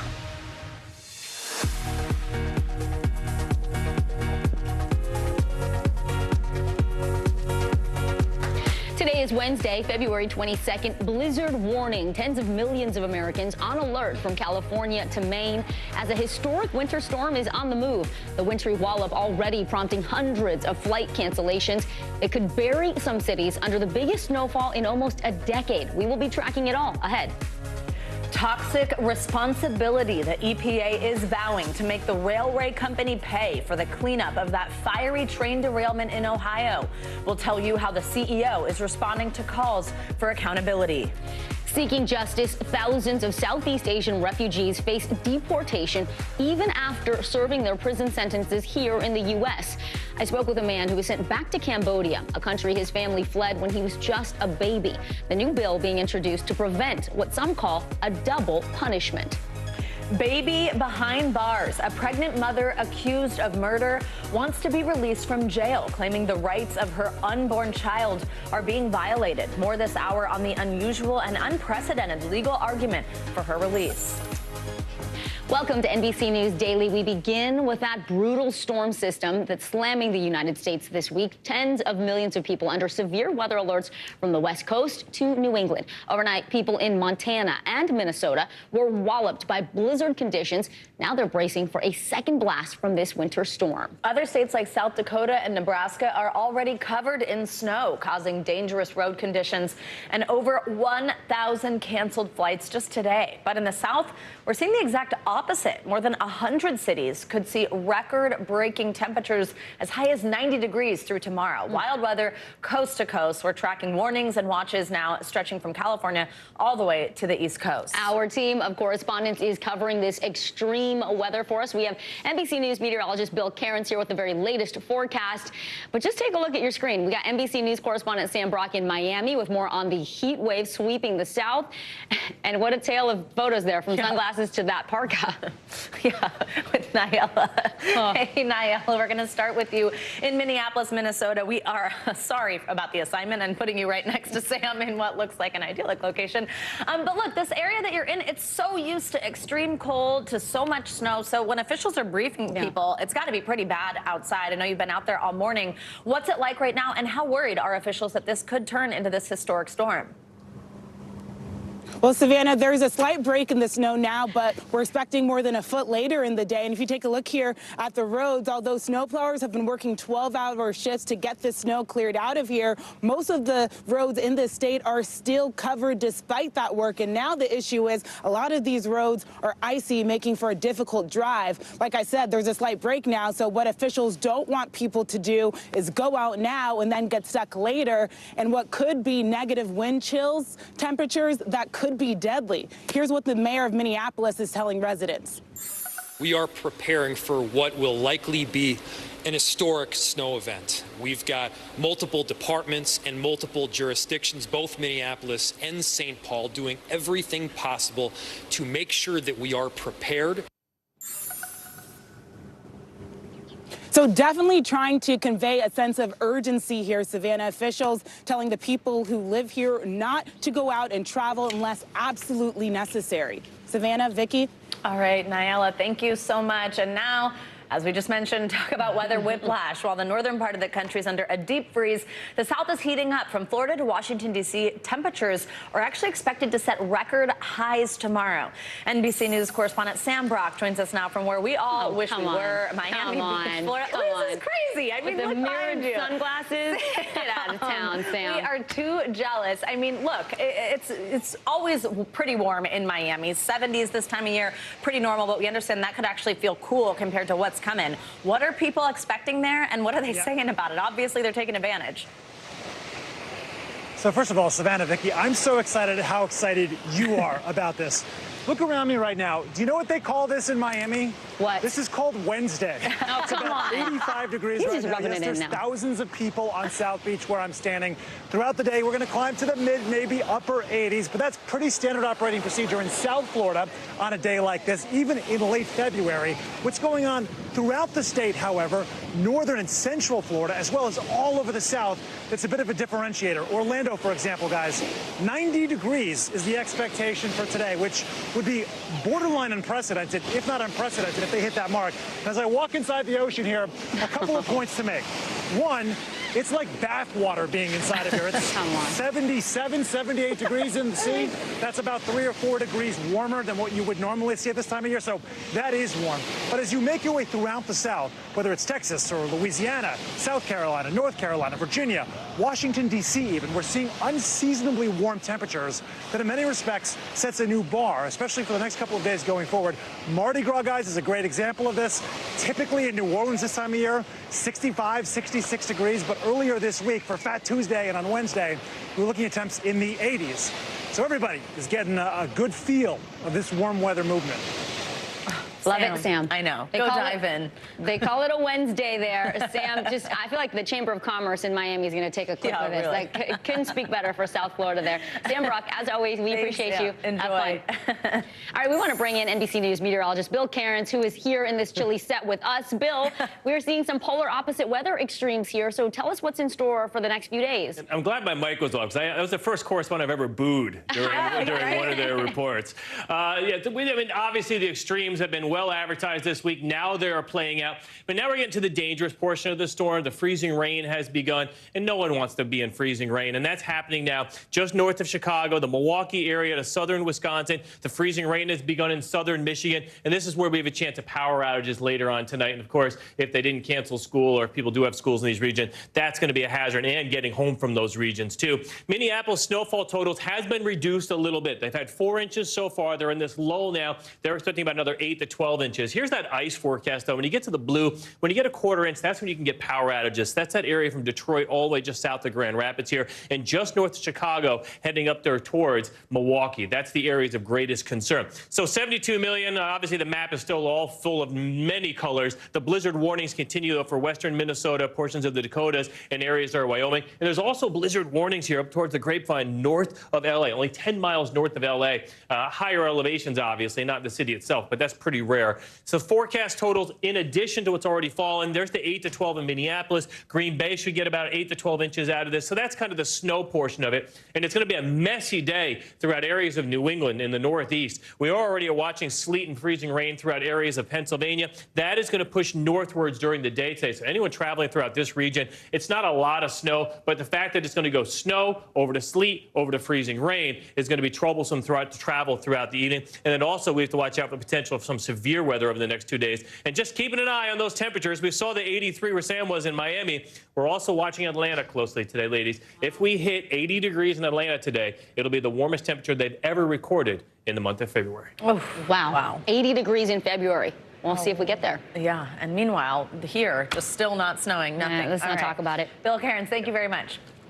Well, coming up, the Environmental Protection Agency is ordering Norfolk Southern to pay for the cleanup of that toxic train disaster in Ohio. Yeah, it's the latest development involving the train company, that's who that is, as potential legal battles brew in East Palestine, where it's now 3 weeks after that toxic train derailment and fire contaminated the entire village. NBC News correspondent Jesse Kirsch is live there with the latest for us. Hey, Jesse, so spell out the details of this legally binding order from the EPA to Norfolk Southern. What is the company required to do, and how will the government make sure that it actually does?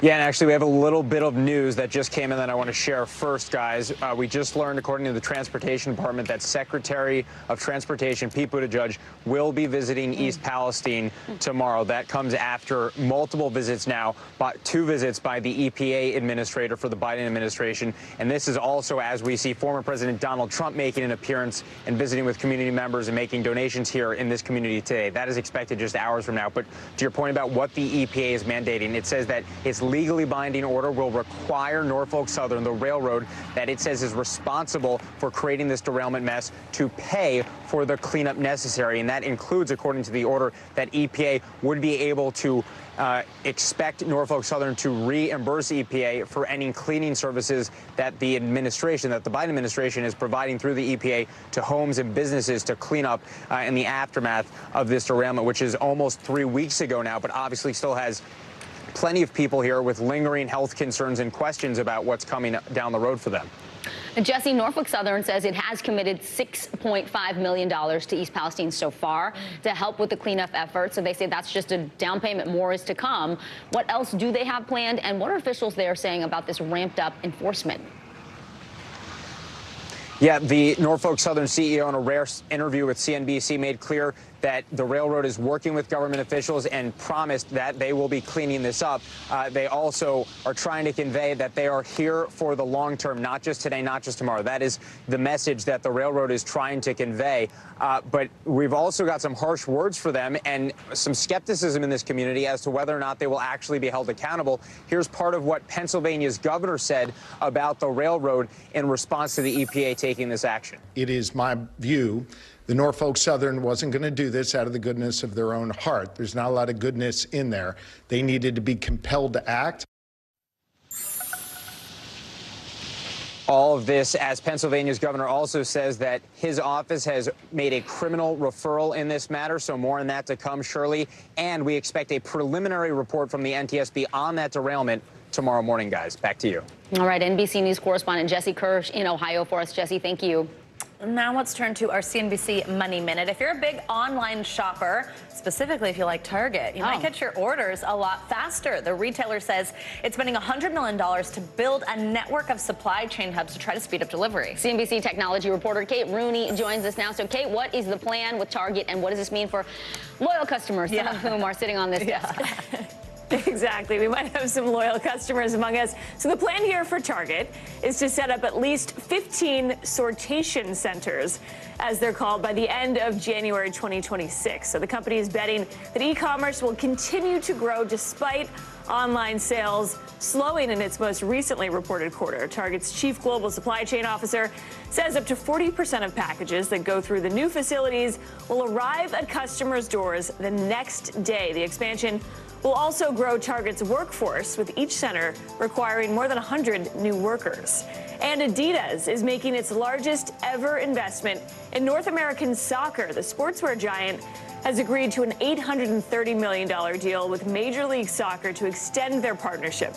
Under the new contract, which goes through 2030, Adidas will supply the league with branded apparel, gear, and, of course, the official match ball. Back to you guys. Hopefully that all works out better than the Kanye West deal, Kate. Yeah. All right, Kate Rooney, we Thanks, appreciate you, guys. and thank you so much. Coming up, President Biden is headed home after a trip to Poland and Ukraine. How his impassioned speech abroad might be escalating tensions with Russia. You are watching NBC News Daily.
This is what it looks and feels the latest like. the bigger piece to the puzzle. We begin tonight with breaking news. How much water ultimately will be forced inland? Whenever it happens, wherever you are, NBC News, streaming free now.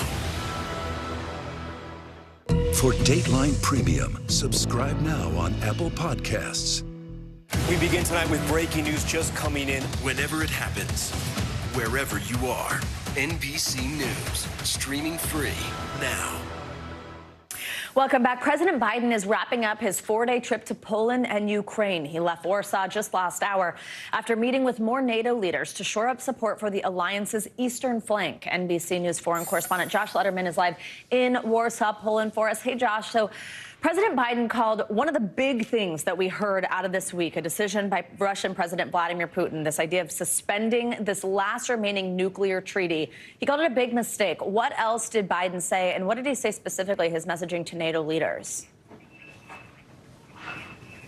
Well, Savannah, President Biden made the point today that we are really at a critical moment. He described it as an important moment as this war moves into the second year. And really, both Ukraine and Russia are holding their breath as they prepare for these new offensives as we move out of the winter months. And so President Biden echoing the comments from his fellow NATO leaders today about just how critical it will be to make sure that not only Ukraine knows, but that President Putin knows that the Western alliance is sticking together and staying strong in their support for Ukraine moving forward. But really, the focus today, as the president wrapped up this trip to Eastern Europe, was on those countries that are in NATO, but on the eastern flank, that are really on Russia's doorstep, those Bucharest 9 countries that came together after President Putin's initial invasion of Ukraine back in 2014. Here's what President Biden had to say specifically to these countries in Eastern Europe. As NATO's eastern flank, you're on the front lines of our collective defense, and you know better than anyone what's at stake in this conflict, not just for Ukraine, but for the freedom of democracies throughout Europe and around the world. And we heard these other leaders who were there with President Biden, from the Baltics, from Romania, to NATO Secretary General Jens Stoltenberg, really citing how central U.S. leadership is and President Biden's leadership has been, in their view, in keeping this coalition together. Savannah. NBC News foreign correspondent Josh Letterman, thank you so much for your reporting there. Savannah, as the war in Ukraine enters its second year, there are growing concerns about China's potential role in the conflict. Russian President Vladimir Putin meeting with Beijing's top diplomat in Moscow today. Putin says the two countries' relationship is reaching, as he put it, new frontiers. NBC News chief international correspondent Keir Simmons is live in Moscow for us. Keir, it is good to see you. So Putin says Chinese President Xi Jinping plans to visit Russia soon, the president.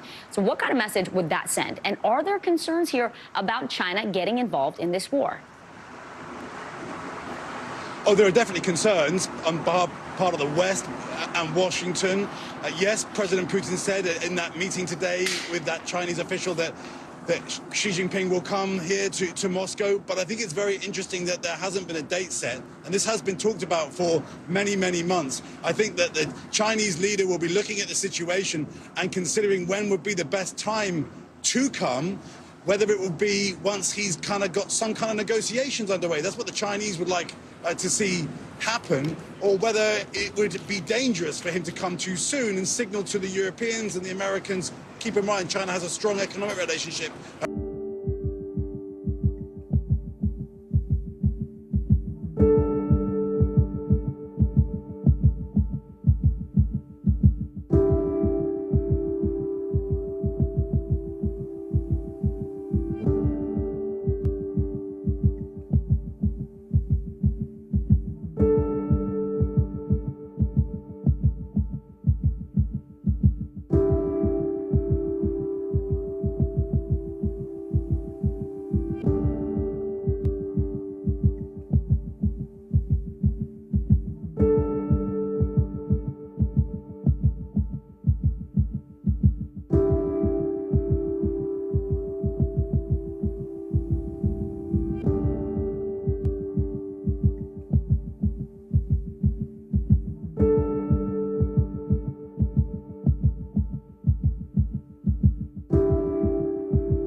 Hey, I'm Hallie. It's good to be with you tonight. There's another legal filing today, and I want to cut through some of the weedsy stuff. But let's just get to the point. They have started to vote on the PACT Act. If you're like Hallie, stop speaking Washingtonese. This bill would basically give health care to veterans who have exposed to these toxic chemicals. So, Scott, I'm trying to make this as not DC as possible. The increased sort of anger that we've seen now in politics. I saw you searching for, I think, your microphone, Danny. You are. I was trying to do it on the slide. Live TV, man. It's okay. Hey, I'm Hallie. It's good to be with you tonight. There's another legal filing today, and I want to cut through some of the weedsy stuff. But let's just get to the point. They have started to vote on the PACT Act. If you're like Hallie, stop speaking Washingtonese. This bill would basically give health care to veterans who have exposed to these toxic chemicals. So, Scott, I'm trying to make this as not DC as possible. The increased sort of anger that we've seen now in politics. I saw you searching for, I think, your microphone, Danny. You are. I was trying to do it on the slide. Live TV, man. It's okay. Hey, I'm Hallie. It's good to be with you tonight. There's another legal filing today, and I want to cut through some of the weedsy stuff. But let's just get to the point. They have started to vote on the PACT Act. If you're like Hallie, stop speaking Washingtonese. This bill would basically give health care to veterans who have exposed to these toxic chemicals. So, Scott, I'm trying to make this as not DC as possible. The increased sort of anger that we've seen now in politics. I saw you searching for, I think, your microphone, Danny. You are. I was trying to do it on the slide. Live TV, man. It's okay.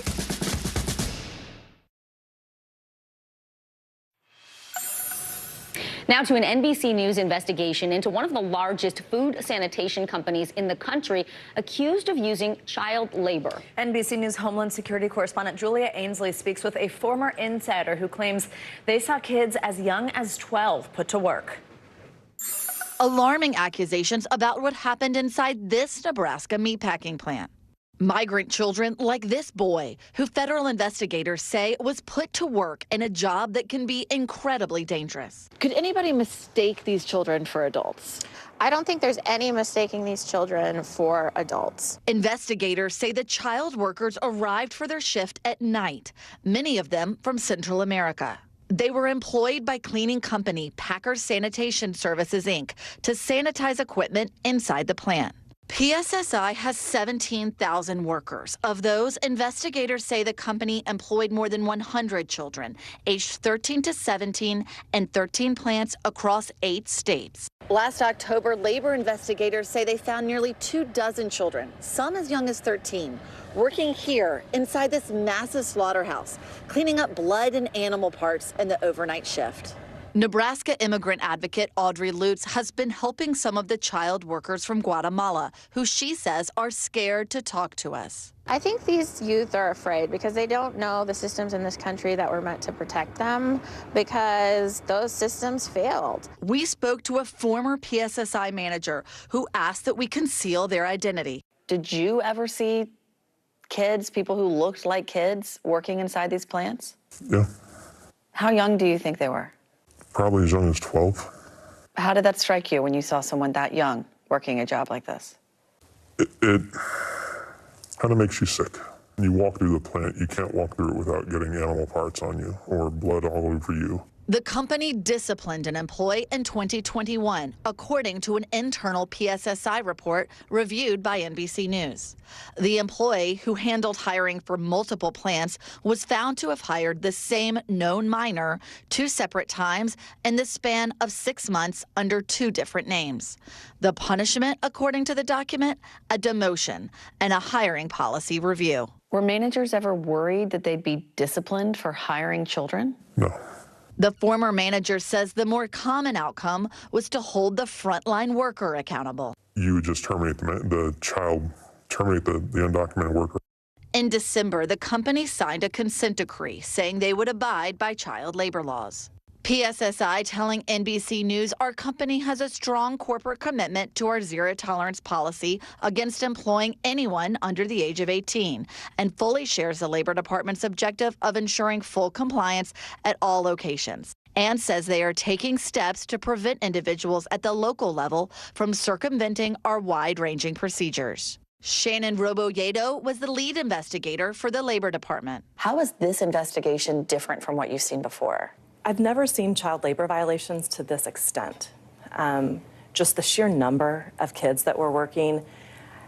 I've never had an employer or their representative impede my investigation like this.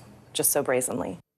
So PSSI really important investigation. Really is. Great report, great interviews there. Julia Ainsley, as you can see, joins us now. So, Julia, child labor had been outlawed in the United States since 1938. Can we expect to see people criminally charged, and what would that look like? Well, PSSI says they've been fully compliant, but so far they have just had to pay a $1.5 million fine to the Labor Department. But officials say that does not keep the Justice Department from coming in and launching a criminal investigation. In fact, they wouldn't comment on whether or not they've made that criminal referral. So more could still come. Also, DHS is continuing their investigation to figure out how these migrant children wound up here in the first place. But in that case, it's unclear whether or not the company is a target of that investigation. Julia, we are so glad that whistleblower came forward and trusted you to tell their story about what was happening inside that company. We appreciate your reporting and hope you'll stay on it. NBC News Homeland Security correspondent Julia Ainsley with that investigation. Thank you. And straight ahead, disgraced lawyer Alec Murdaugh's legal defense team is pulling out all the stops, the key witnesses they're putting on the stand. You're watching NBC News Daily, and you can watch our streaming network for free any time of day. It's called NBC News Now. Get it wherever you stream. Look at all these different places: YouTube, Hulu, Peacock. The news continues right after this.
Stay on top of breaking news and the biggest stories of the day with NBC News Daily. Thank you so much for joining us. I'm Morgan Radford. And I'm Vicki Wynn. I'm Aaron Gilchrist. And I'm Kate Snow. Get in-depth reporting from across the country. What's your reaction to the president's comments? And around the world. Are Ukrainians continuing to make advances? And ways you can take care of your health. Who should be getting tested? And frankly, how often? And your wallet. Costs are skyrocketing. How to manage soaring prices. NBC News Daily. Weekdays from 12 to 4 p.m. Eastern on NBC News Now.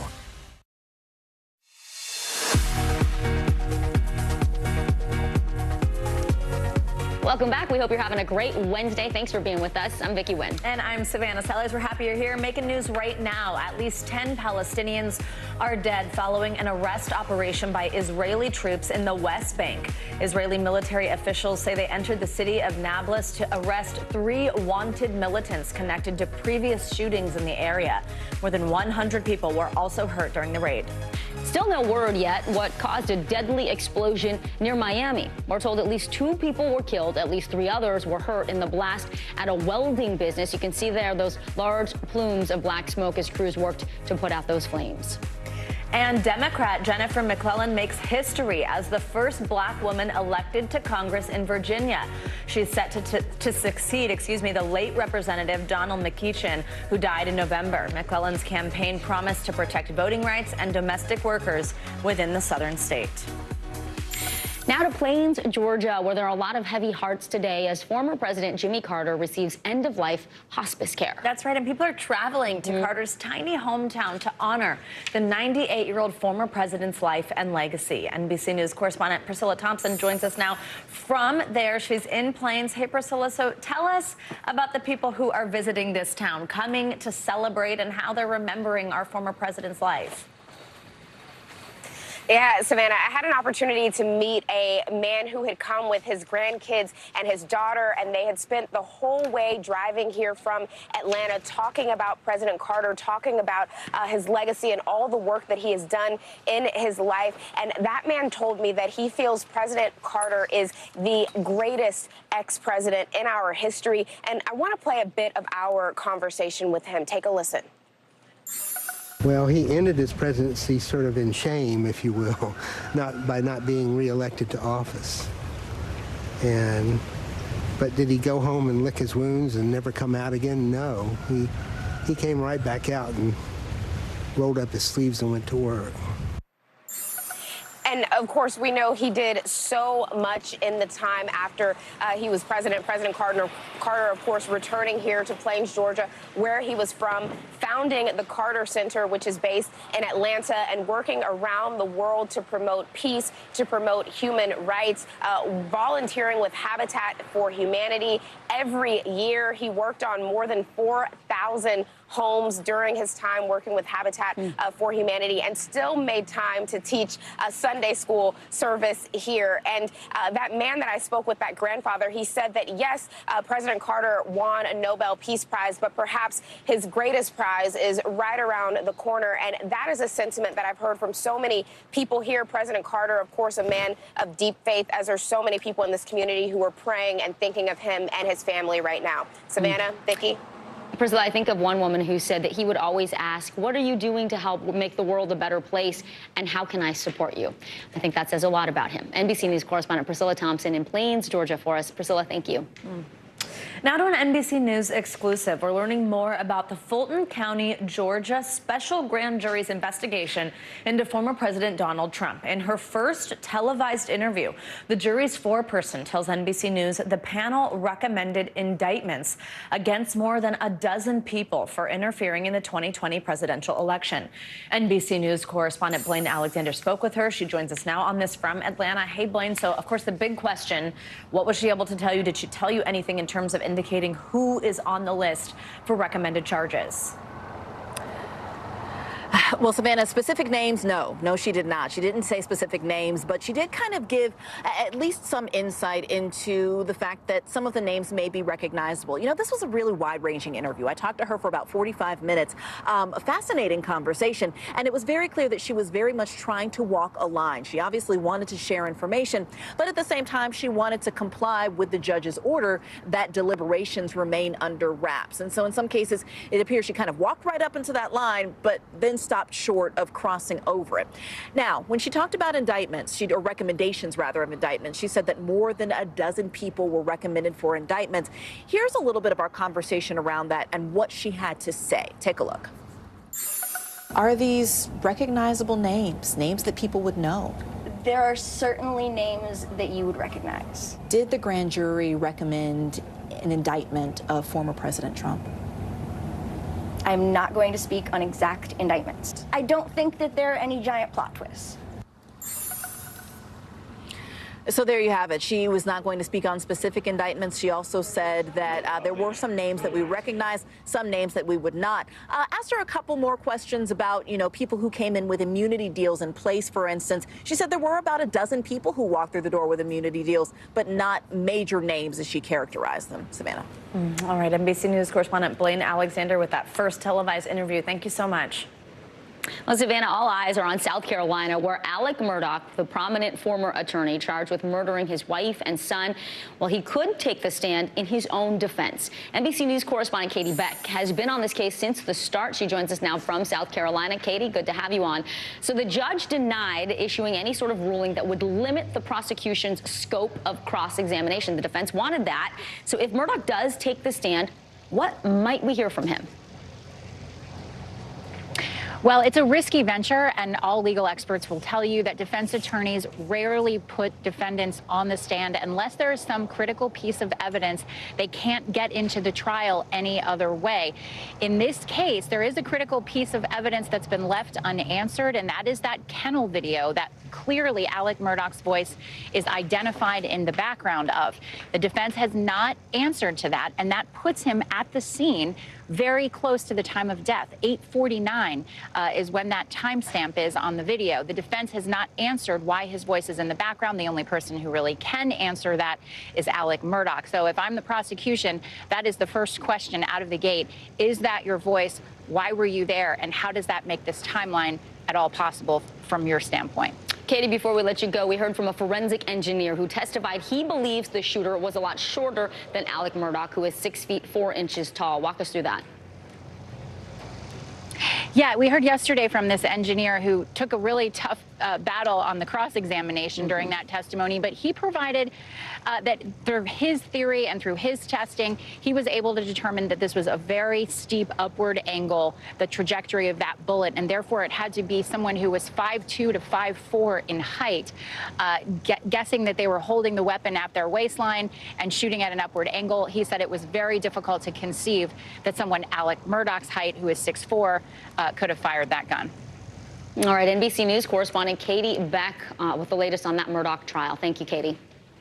Now, a California congresswoman is proposing a new bill aimed at protecting Southeast Asian refugees from deportation after they serve prison sentences in the United States. Yeah, the United States wars in Southeast Asia in the 1960s and 70s resulted in the largest refugee resettlement in American history. Advocates say some of those refugees are now being unfairly punished 2 times.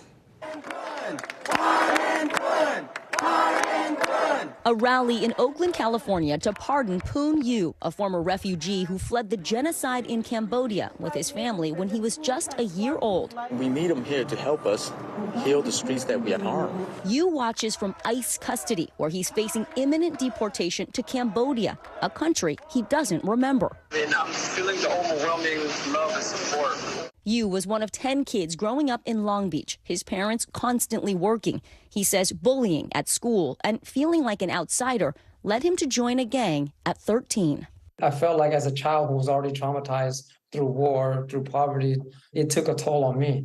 So I went to find friends that could relate to me. They just happened to be gangs. When he was 21, Yu killed a man in a drive-by shooting. He was sentenced to 35 years in prison. While serving his time, Yu received news that would change him forever. I got news from home that my sister was murdered. I started thinking about, man, this is probably what the kind of pain that I caused the victim's family. And just thinking about that pain really was the first time I think a seed of empathy was planted within me. In San Quentin, Yu earned his associate's degree and mentored many others. What are you doing, man? Value yourself, value your life. Last year, a parole board deemed him no longer a threat to society. He was released after serving 26 years in prison, a joyous moment that proved fleeting. I went from a really high to a really low, thinking freedom is right there. I can taste it, I can smell it, and then no. Because he committed a serious crime and was not an American citizen, Yu was marked for deportation immediately upon his release. He's far from alone. According to immigrant groups, an estimated 15,000 Southeast Asian refugees face deportation, despite 80% of them completing their prison sentences. You took someone's life and you went to prison, and these are the consequences, deportation. What would you say to somebody who has that viewpoint? I'm definitely going to honor their views, but one thing that I know that I can do is change other lives as well. If there's one person who can make a difference, for that person to be given a chance to heal other lives, to make up for the lives that was lost, and I'm asking for that chance. Congresswoman Judy Chu is working to make that happen. She's the lead author of the Southeast Asian Deportation Relief Act, which would place limitations on the Department of Homeland Security's authority to deport refugees from Cambodia, Vietnam, and Laos. I think it's a really cruel form of double punishment for these men and women who have deep roots in their communities and who've done their time. The more that we can get the American public to know what's going on, the better. But even if the law passes, it will be too late for you. Days after the Oakland rally, he was deported. What was it like when you touched down in Cambodia? Definitely traumatizing. I felt lonely. Poon Yu is now a free man, but living a life without the friends and family who know him best. I didn't get a chance to say goodbye to my parents. I didn't get a chance to say, hug my friends. So that kind of haunts me a little bit. It will take a pardon from California Governor Gavin Newsom to bring Poon Yu back. In a statement, the governor's office tells us information regarding pardon applications is confidential, and we are not able to discuss individual cases. Meanwhile, Congresswoman Chu, she is working with 2 colleagues to update that legislation. She's hoping to introduce it in the next few weeks. As for Poon, right now, he is just taking it one day at a time. He's learning the language. He's trying to apply for teaching jobs. But think about this, Savannah. Like, I know people would watch this and say, well, you do the crime, you do the time. But he was 13, one of 10 kids, his parents working multiple jobs, being bullied at school. And he says that's kind of what drew him to the gang, the group, right? And then by 21, all these things happened. And so after 26 years in prison, you wonder, can this person be rehabilitated? Can they be a contributing member of society? He says yes. Yeah, absolutely. Yeah. It's a great question to ask and such a powerful report. And I think that context you just provided is so important in all of these types of conversations. Absolutely. Yeah. Thank you, Vicki. Yep. Well, up next, a pregnant mother's fight to have her unborn baby released from jail. We'll break down the lasting legal ramifications a ruling like this could have. There's more NBC News Daily right after this.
What do people need most right now? Did the state and/or law enforcement drop the ball? Migrant families now stranded in Mexico. What's the World Cup experience been like? It's your news playlist. Top story with Tom Yamas. Weeknights at 7 on NBC News Now.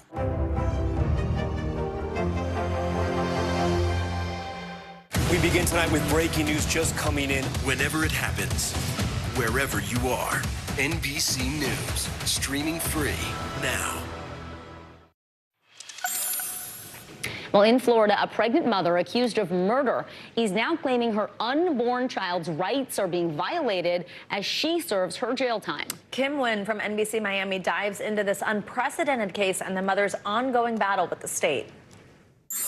Ms. Harrell has been accused. There's no question about the accusation. She's been denied bond. There's no question about that. The question attorney William Norris is raising is whether the unborn child of inmate Natalia Harrell, who's charged with second-degree murder, should remain in jail with its mother. It's an unusual and unprecedented stance, but Norris, who represents the unborn child, says it's a fair one. An unborn child is a person. The person has constitutional rights, and one of them is the right not to be deprived of liberty without due process of law. Norris filed a petition claiming the child should be released, that the mother hasn't received adequate medical care, and that she hasn't been seen by an OBGYN since October. The petition states the unborn child seeks immediate release from custody to receive necessary immediate medical care and to be free from unlawful and illegal detention. I'm asserting a right of someone who is a person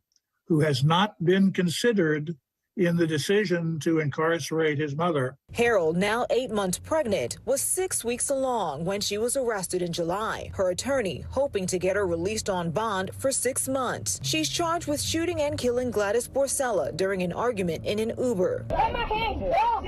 Video from inside the van shows the two women who knew each other arguing. We paused it right before the victim was hit. Harrell's defense attorney, Andre Rouvier, says his client was standing her ground. She pleaded not guilty. She was pregnant. She knew she was pregnant.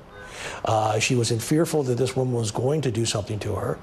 She launched herself towards my client, and my client reacted. The state fired back, responding that the petition filed on behalf of the unborn child should be dismissed. It also states that claims of Harrell not receiving proper medical attention would have to be proven in court. Miami-Dade Corrections also responding, stating Miami-Dade County Corrections and Rehabilitation partners with Jackson Health System to provide health care to the inmates in our custody, and we're committed to ensuring all inmates receive professional, timely medical care and all appropriate treatment. We're conducting a full review of the health services offered and received to ensure that all prenatal care being provided in our custody is appropriate. Again, that was Kim Nguyen from NBC Miami reporting. We want to bring in attorney and legal analyst Angela Senadella now. So, Angela, we saw in the video that shooting. She claims it was self-defense in protection of her baby. Now she's making a case that her baby is being unfairly treated. What, as a lawyer, what do you think of this? So it's fascinating because actually it's the father of the unborn child who is arguing that she should be released from prison because fetuses should not be unlawfully detained. So in Florida, unborn children have rights. So what this man is saying is that this fetus didn't commit a crime. This fetus was not criminally charged, so he should not be stuck in a prison. And in a post-Roe world, too. That argument seems like it has legs. Yeah. You mentioned some of these rights in Florida. In the state of Florida, if an unborn child is killed by injury to the mother, prosecutors can bring forth manslaughter, second-degree, or first-degree murder charges. Can you walk us through how these laws are being used in the plaintiff's favor here? Yes, so basically what the fetal homicide laws are saying is that any fetus, before even viability, if a fetus is in a body, that fetus has rights. So here, in our society, Constitution protects all the rights of people to not be imprisoned if they haven't had charges brought against them. So it's all about detainment, and the detainment is unfair. What happens next, and when will we hear more on this case? I mean, I don't think realistically there's going to be an argument that no pregnant people then should be ever incarcerated. Right. Also, I think, unfortunately, fetuses are already incarcerated in the womb of their mother, so you can't really claim a lot of restriction of physical freedom, but I think she's going to get prenatal care. That's what I think is going to happen, which is maybe all we want. Point you just made at the end there. All right. Angela, as always, thank you so much. We appreciate you coming by. Thank you. You are watching NBC News Daily.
This is what it looks and feels From the storm zone. The bigger piece to the puzzle comes. New numbers just out this morning.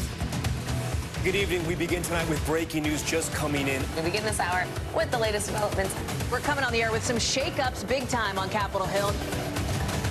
How much water ultimately will be forced inland? Whenever it happens, wherever you are, NBC News, streaming free now.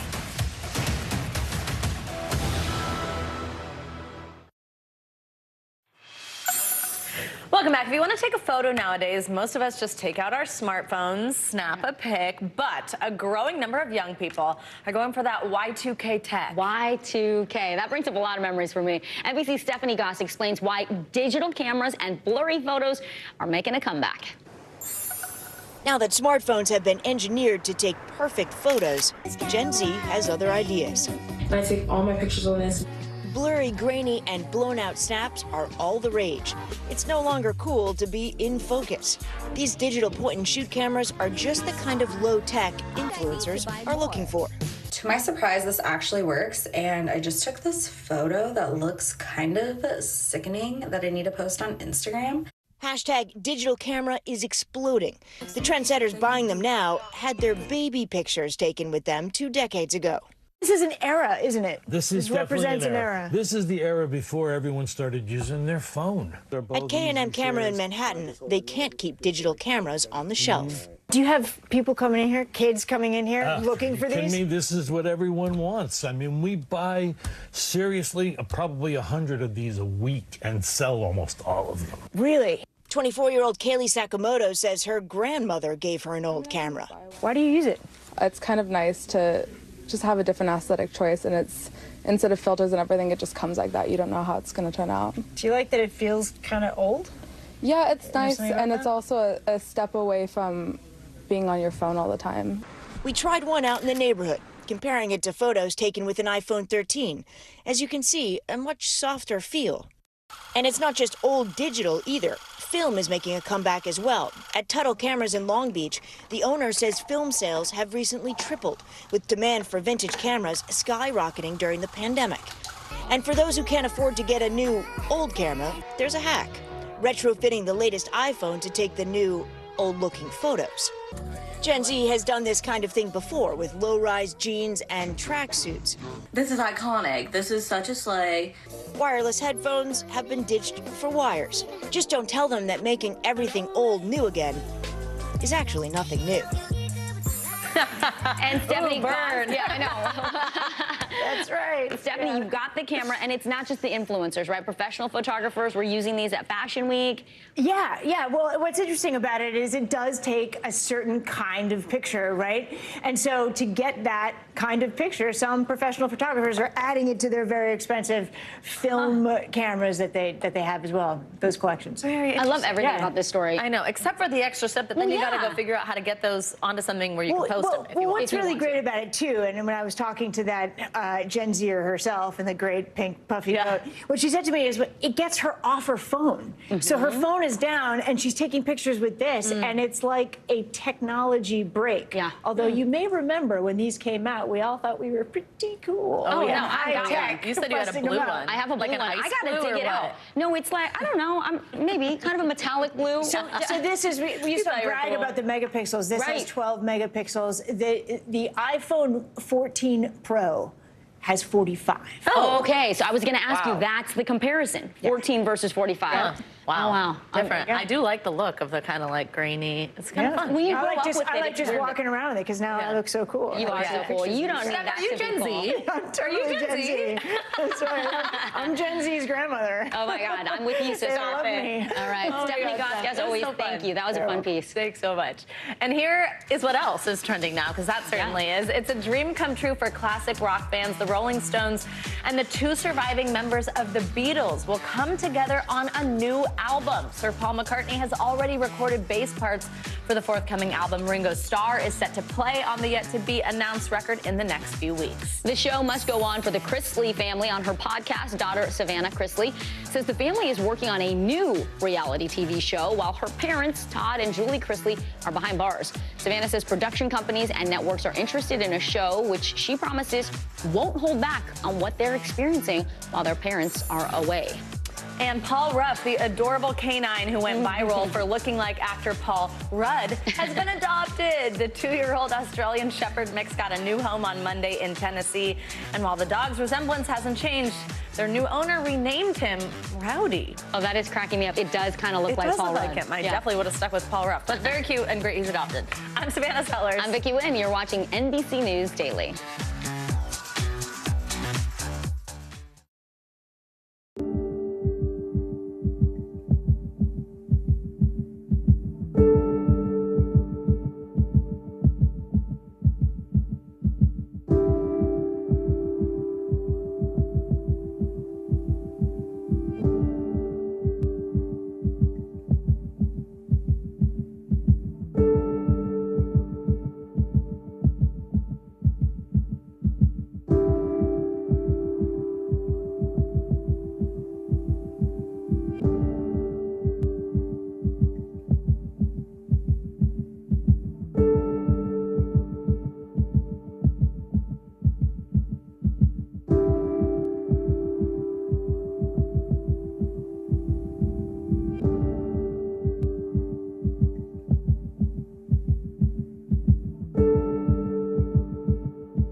What do people need most right now? Did the state and/or law enforcement drop the ball? Migrant families now stranded in Mexico. What's the World Cup experience been like? It's your news playlist. Top story with Tom Llamas. Weeknights at 7 on NBC News Now. How many of you were up there? At least like 11. How real is this going back to the moon?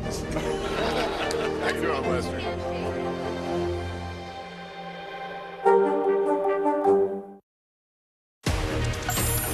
Hey everyone, thanks for joining us. I'm Savannah Sellers. And I am Vicki Wynn. It's Wednesday. We've made it through half of the week. NBC News Daily starts right now.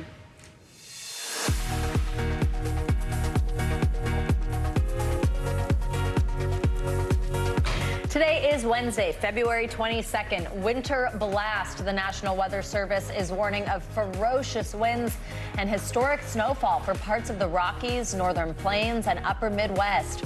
More than half the states in this country are under alerts. What to expect where you live.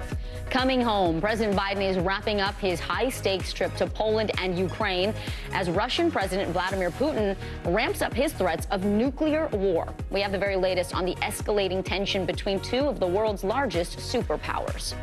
On the stand, Alec Murdaugh's only surviving son testified in his father's ongoing double murder trial, what he told the jury and whether it could change their minds about the case. Managing money. It is never too early to teach your kids about personal finance. We have a parenting expert here to give us some tips on how to promote money awareness and smart spending decisions. That is an important conversation. Looking forward to it. Having earlier. We should be having more often. Absolutely. Yeah, it's a all good with one. the little ones. Stay with us for that. Well, welcome to NBC News Daily. We're going to start with the brutal storm system sweeping across the U.S. Tens of millions of people are under severe weather alerts, including in Minnesota and Montana, where people were hit with blizzard conditions overnight. Today, they're bracing for a second blast from this same winter storm. While states like South Dakota and Nebraska are already buried in snow, causing dangerous travel conditions and more than 1,000 flight cancellations. Down south, we are getting weather whiplash. More than 100 cities could see record-breaking high temperatures, reaching as high as 90 degrees in some areas. Our team is covering it all. We have NBC News correspondent Nyala Charles in Minnesota for us.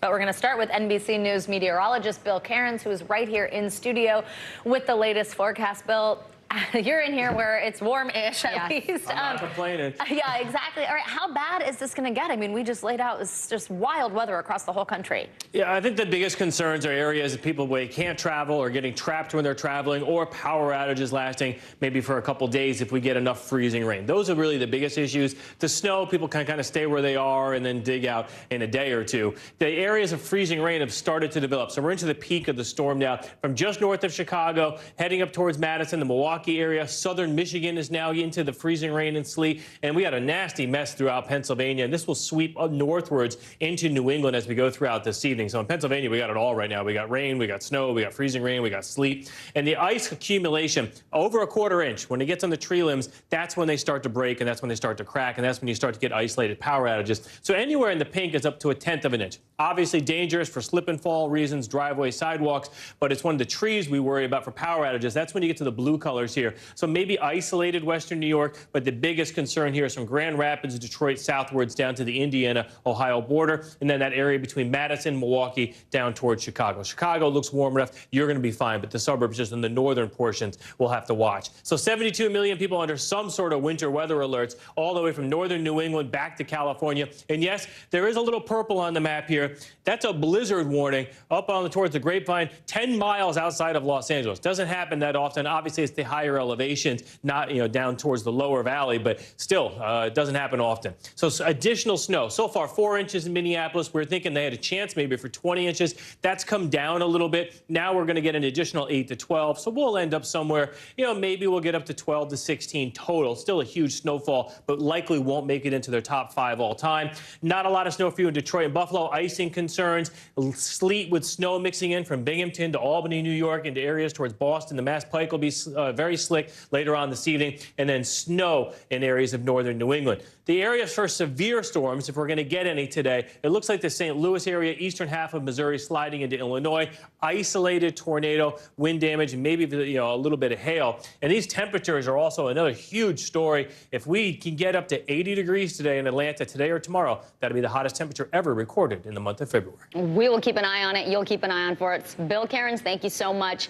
Now we're going to bring in NBC News correspondent Nyala Charles in Minneapolis. Nyala, I saw you earlier just kind of moving around, jumping up and down, trying to stay warm. Thank you for being out there. Thank you for being out there. Yeah, absolutely. So they're no strangers to winter weather where you are in Minnesota, and you've been out there. A little bit of a lull today, although it still looks kind of like the wind is picking up. What are the conditions we're expecting later today?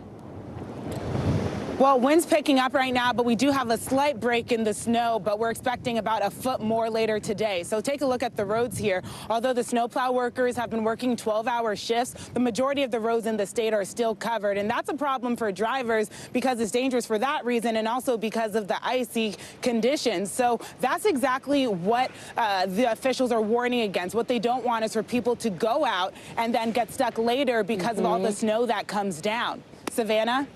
Hey, Nyala, so officials have also been briefing people there in St. Paul and Minneapolis. I mean, that's got to mean it's pretty serious if an area like that is saying, hey, you got to watch out for this since they're used to it. What are they saying about this potentially historic weather?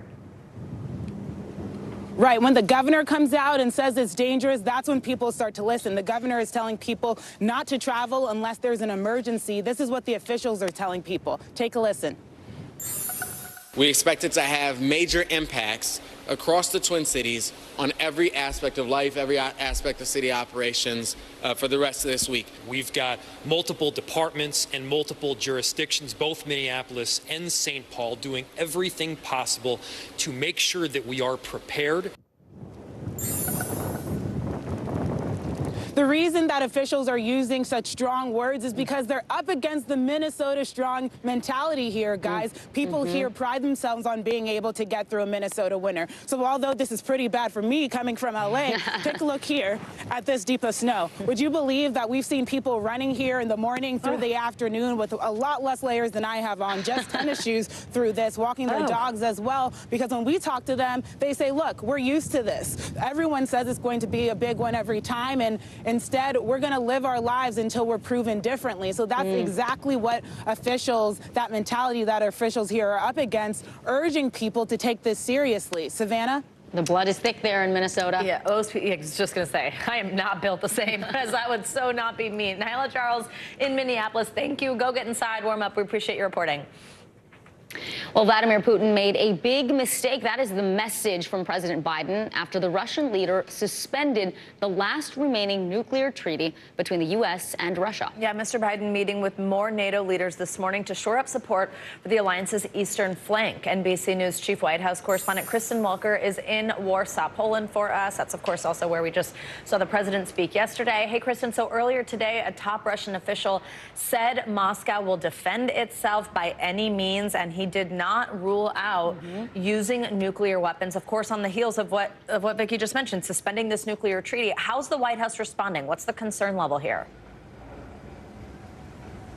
Well, a forceful response by the White House, Savannah and Vicki. One official with the National Security Council telling me this, and let me read you part of the statement, quote, Russian rhetoric around the potential use of nuclear weapons remains as unwarranted as it is irresponsible. This official adding that the president remains focused on supporting Ukraine. And that has really been the message throughout this trip, one of unity, supporting Ukraine in this next phase of the war as it inches closer to its second year and further trying to isolate Russia. This is an inflection point, the president said, and he's been trying to make the case it's much bigger than the war in Ukraine. This is a fight for democracy around the world. And so that is why you are seeing the White House come out forcefully in these moments to respond, particularly to that latest statement that you just mentioned, Savannah.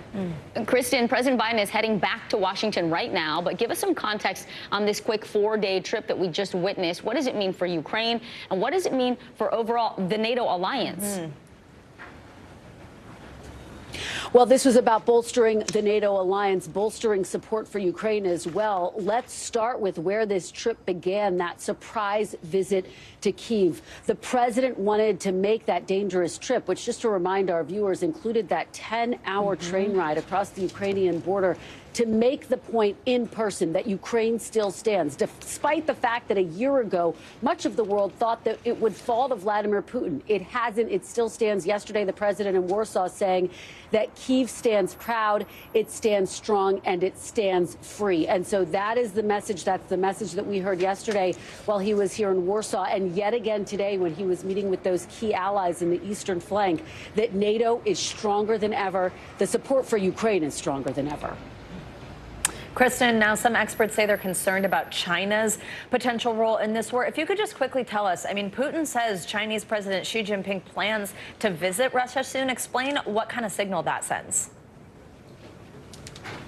That was a major headline today. President Putin meeting with the top diplomat from China in Moscow and making that comment that he now expects China's president to visit. The Wall Street Journal saying that, look, that meeting could be a possibility for China to help usher in peace talks with Ukraine. But as you can imagine, White House officials incredibly skeptical of China, particularly after the Secretary of State told Chuck on Meet the Press that the Biden administration now believes that China is considering sending lethal aid to Russia. That would be a major escalation. The Secretary of State saying they warned China not to do it, that there would be serious consequences. Savannah and Vicki.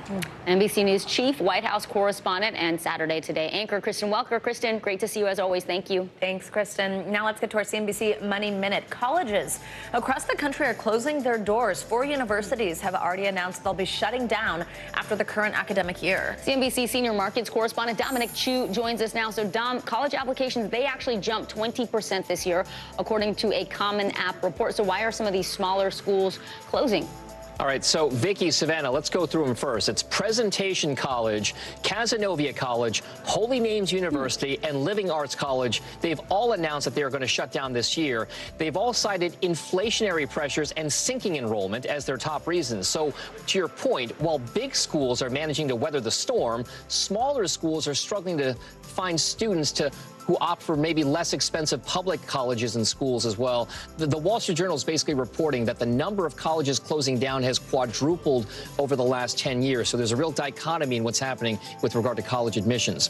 Also, McKinsey & Company is planning to eliminate as many as 2,000 jobs. The headcount reduction could be one of its biggest to date for the 45,000-person company. And more specific plans will be detailed after the company completes its restructuring plan sometime in the next few months with those cuts. Now, McKinsey joins a growing list of companies planning to cut in an uncertain economic environment.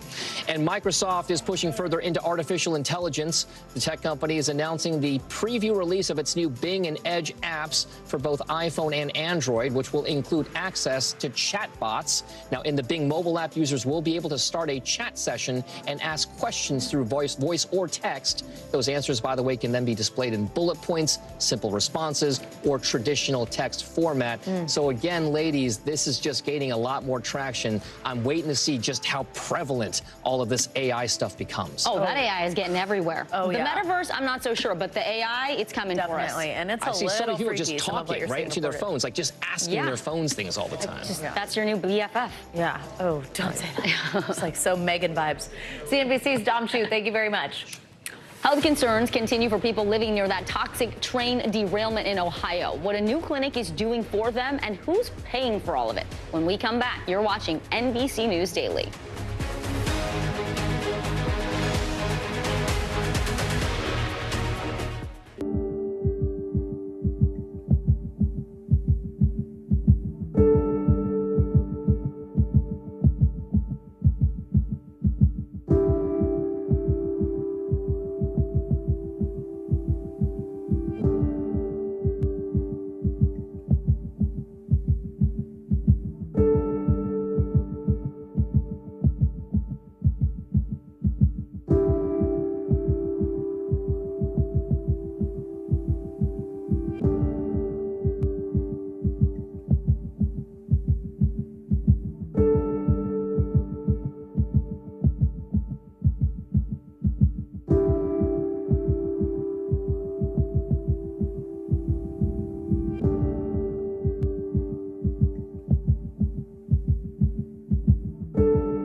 The day's biggest political stories with trusted insight and expert analysis.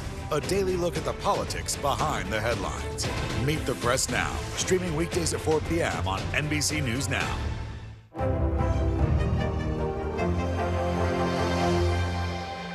We begin tonight with breaking news just coming in. Whenever it happens, wherever you are, NBC News, streaming free now. People in East Palestine, Ohio, say they are still concerned about their health nearly 3 weeks after that toxic chemical spill. Well, today, officials are handing out resource packets for anyone who lives within a mile of that derailment. That's right. And a new health clinic is now open and seeing patients. Senior health correspondent Monica Robbins with our Cleveland NBC affiliate went there to see what kind of help people are getting and who's paying for it. Tons of headaches, just all kinds of negatives, man. Don't feel good, can't breathe. Matthew Stokes is not alone. He's already been to urgent care 3 times. Holy cow, don't go back there was the medical advice. He's one of more than 3 dozen people taking advantage of the new medical clinic set up by the Ohio Department of Health. Just a sore throat and coughing up a little bit of mucus. But this isn't your typical health clinic. It's about assessing residents and their health concerns. If someone does not have a doctor, they can come in, they can go through, there's a whole series of questions that they're going to be asked, and they're going to be given some guidance, as far as, and maybe information about where they need to go from here. For those who do not have a primary care physician, the Columbiana County Community Action Agency set up its mobile medical van to help get residents connected to services. The bigger question, though, is if long-term health problems are discovered with these residents, who will pay the medical bills? I asked the governor. The railroad needs to pay for anything that they caused, anything that they did. So when someone shows up at the clinic and if they do not have insurance, the railroad needs to be made to pay. And what about those who are concerned about contaminated well water? Ask our Ohio EPA to look at our ability to help the village expand their water system so that anybody in the village who wants to be on the water system will be able to be on it. For NBC News Daily, I'm Monica Robbins. Our thanks to Monica. So for more on the impact of these toxic chemicals, we want to bring in urgent care medical director, Dr. Bayo Curry-Winchell. Doctor, thank you so much for being here with us on set all the way from Reno. So we know a lot of the chemicals on that train, they are used in plastics, in paints, toxic things, but explain to us what exactly is in those and what they can do to the body. So we know that these are toxins, and I think that's something we have to lean on. And so when they're in your body, this is something that shouldn't happen. So you're going to have eye irritation, difficulty breathing, dizziness, all kinds of things that can happen to you now and even in the long term. Now, we're looking at that list of chemicals there. A lot of things we wouldn't even recognize. You wouldn't recognize, and you certainly can't imagine anything safe to ingest. Right. So, doctor, let's talk about, health officials are saying that they're testing the water. We've seen people drink it as this show of, support or that it's all good. But let's talk about long term. Do you think that there are concerns here about anything sinking into groundwater? Just, obviously we've seen these fiery images. You've seen people taking videos saying that they're showing these dead fish, things like that are in the area.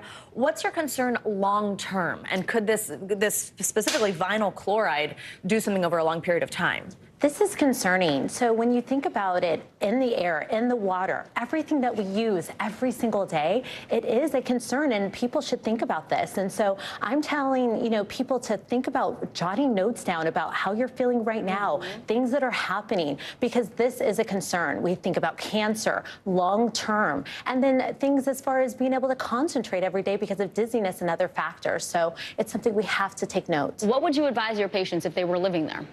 I would first jot down every single thing that is happening and take note of how you're feeling each day, and give yourself grace and understand that it's hard, but bottled water, different things that you can do, lean into that, because I think with so much happening, I would tell my patients, lean into water, bottled water, different things like that. Doctor, thank you so much. Dr. BCW, as we call you, thank you for joining us. We appreciate you on this. Thank you for having me. And you are watching NBC News Daily.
The big variable, the storm surge. How much water will ultimately be pushed inland? How many of you were up there? At least like 11. How real is this going back to the moon? What our top story tonight? You guys okay? Yeah. Oh my goodness. How you doing, Lester?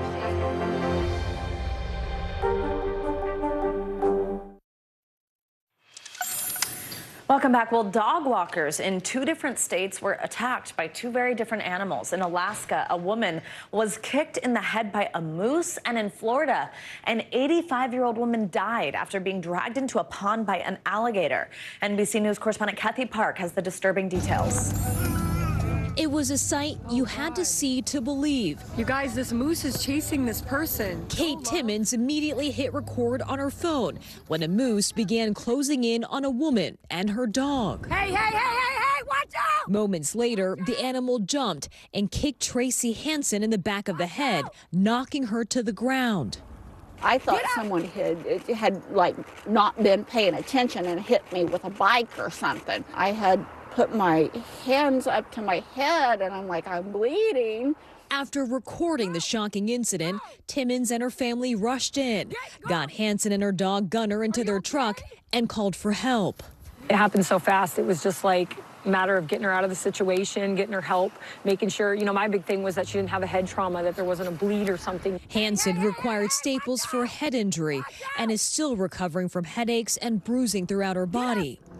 Meanwhile, in South Florida, another terrifying attack, this time ending in tragedy after a 10-foot alligator charged a woman walking her dog. Wildlife officials say the 85-year-old tried to protect her beloved pet when the gator emerged from a community retention pond, knocked her over, and pulled her into the water by her foot. Authorities say Gloria Surge was killed Monday by an alligator weighing roughly 600 pounds. The woman's body was recovered. The alligator was caught and euthanized. They're around here. They move from pond to pond. Where there's water, there's gators, so you don't walk close to them. A warning for others in the neighborhood, now on high alert. Kathy Park, NBC News. Well, after a string of bizarre incidents, including the theft of a pair of exotic monkeys, a Dallas zoo is now ramping up its security. From our Texas affiliate KXAS-TV, Ken Kaltoff has details on how officials are trying to keep the animals in and everyone else out.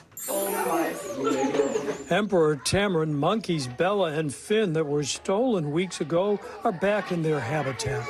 Davian Irvin, a man accused of taking them, is behind bars. He's also connected with the vandalism that allowed a clouded leopard to escape earlier. The death of a rare vulture at the zoo remains under investigation. Zoo people say the coverage of security cameras has increased. New solar power camera towers are positioned. Lighting and other measures are getting thoroughly reviewed. City council members hearing the details today said the entire response from the zoo has been reassuring. And I think that gave peace of mind to not just myself, but I think the general public as far as what the Dallas Zoo is doing. It's unacceptable, the criminal acts that took place. It's also, for me, unacceptable that those multiple security layers somewhere broke down in those 2.5 weeks. I know there were some naysayers out there saying, well, what's going on at the zoo? Should we change our staff? Absolutely not. For NBC News Daily, I'm Ken Kaltoff. Well, a dog hanging its head out a window could become illegal in Florida. Oh, that's very interesting. I want to see how they enforce that. According to a recently proposed bill, it would also be illegal for a dog to ride on the driver's lap while that car is moving. We see that all the time. I feel like I see that all the time. That was a little more understandable, though. A dog on the running board, fender, hood, or roof of a car, also out of the question. I would hope they're not on the roof. Sense. They should be in a crate restrained by a seatbelt or under the control of someone who is not driving the car. That bill would also ban declawing cats and cosmetic testing on animals. A lot wrapped up in that bill, actually. It's sort of interesting. All for the safety of the animals. Yeah, right. Exactly. Yeah. All right. Well, a historic and trailblazing victory in Virginia, NBC News projects that Democrat Jennifer McClellan is the winner of a special election there. That makes her the first black woman to represent the state in Congress. McClellan is set to fill the seat of Donald McKeechin, who died last year. Once sworn in, she will become the 30th black woman in Congress. That is a record high. McClellan says she is looking forward to representing communities that, as she put it, never really had a voice. Coming up, a shooting during school pickup, a new lawsuit against sheriff's deputies in Colorado, and what led to cops opening fire. When we come back, you are watching NBC News Daily. You can also watch us on NBC News Now, wherever you stream. The news continues after this.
Stay on top of breaking news and the biggest stories of the day with NBC News Daily. Thank you so much for joining us. I'm Morgan Radford. And I'm Vicki Wynn. I'm Aaron Gilchrist. And I'm Kate Snow. Get in-depth reporting from across the country. What's your reaction to the president's comments? And around the world. Are Ukrainians continuing to make advances? And ways you can take care of your health. Who should be getting tested? And frankly, how often? And your wallet. Costs are skyrocketing. How to manage soaring prices. NBC News Daily. Weekdays from 12 to 4 p.m. Eastern on NBC News Now.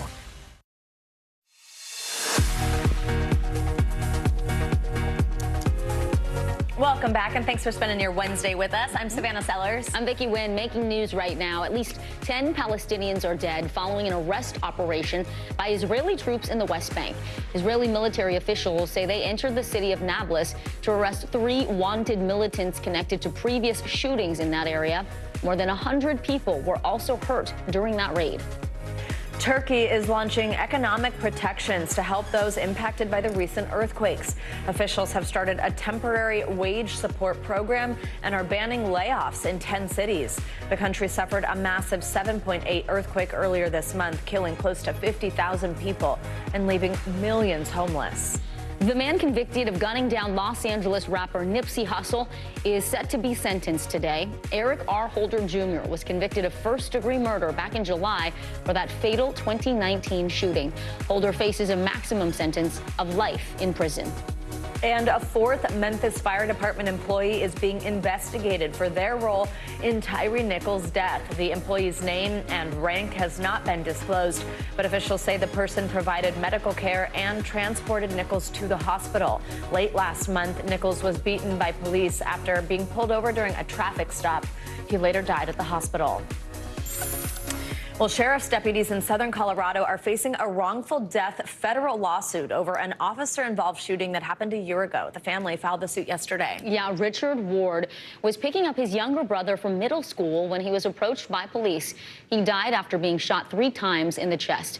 The local district attorney's office cleared both officers involved, arguing the deputy who fired his gun was within his justified use of force. Steve Stager from our NBC affiliate KUSA details what led up to the shooting and a warning that some of this video may be disturbing.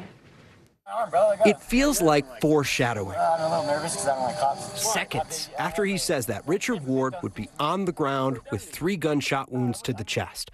But let's back up and explain how we get there. 10-4, I'm in contact. How Richard ends up dead in the pickup line outside of a Pueblo middle school. His family says they were there to pick up his younger brother when Richard got out of the car to smoke a cigarette and stretch his legs. Investigators say when he went to return to his mother's car, he accidentally got into another car, realized his mistake, and walked back to his mother's car. Someone called the cops, and Pueblo deputy Charles McWhorter talks to Richard in the back seat. What's going on? Wow, calling the cops for me, just looking for my little brother, huh? You can tell he's uncomfortable. Why are you touching my arm, bro? Let go. Why are you acting like this? I'm a little nervous because I don't like cops. Why? I have anxiety. They've done things to me. What have they done to you? Stop resisting. When you're not resisting. McWhorter wants to know why he got in that other car. I just want to hear your side of the story, man. Oh, so you're talking, dude, I straight up thought that was my car. That's all it was. Are you under the influence of anything? No. Okay. You have an ID with you? I don't Do you have any weapons? This is where things escalate. Do you have any weapons? I don't think so. I had a pocket. You don't think so? Don't pull now. Richard says he has anxiety. Ward's lawyer says he takes anxiety meds. What'd you just stick in your mouth? Pill. What's a pill? Let me go. Get out. Get out. Get out. About 20 seconds after McWhorter takes him to the ground. Stop resisting, bro. Stop. 3 shots. The struggle stops. The deputies back away. An unarmed Richard Ward never gets back up. The deputy who shot him explains what happened as kids with backpacks walk by in the background. You all right? Yeah, are you? I butted my nose and then tried grabbing at my stuff. No one leaning in to check on him for another 3 minutes when firefighters get there. Done. Wow. That was Steve Stager from our NBC affiliate KUSA reporting.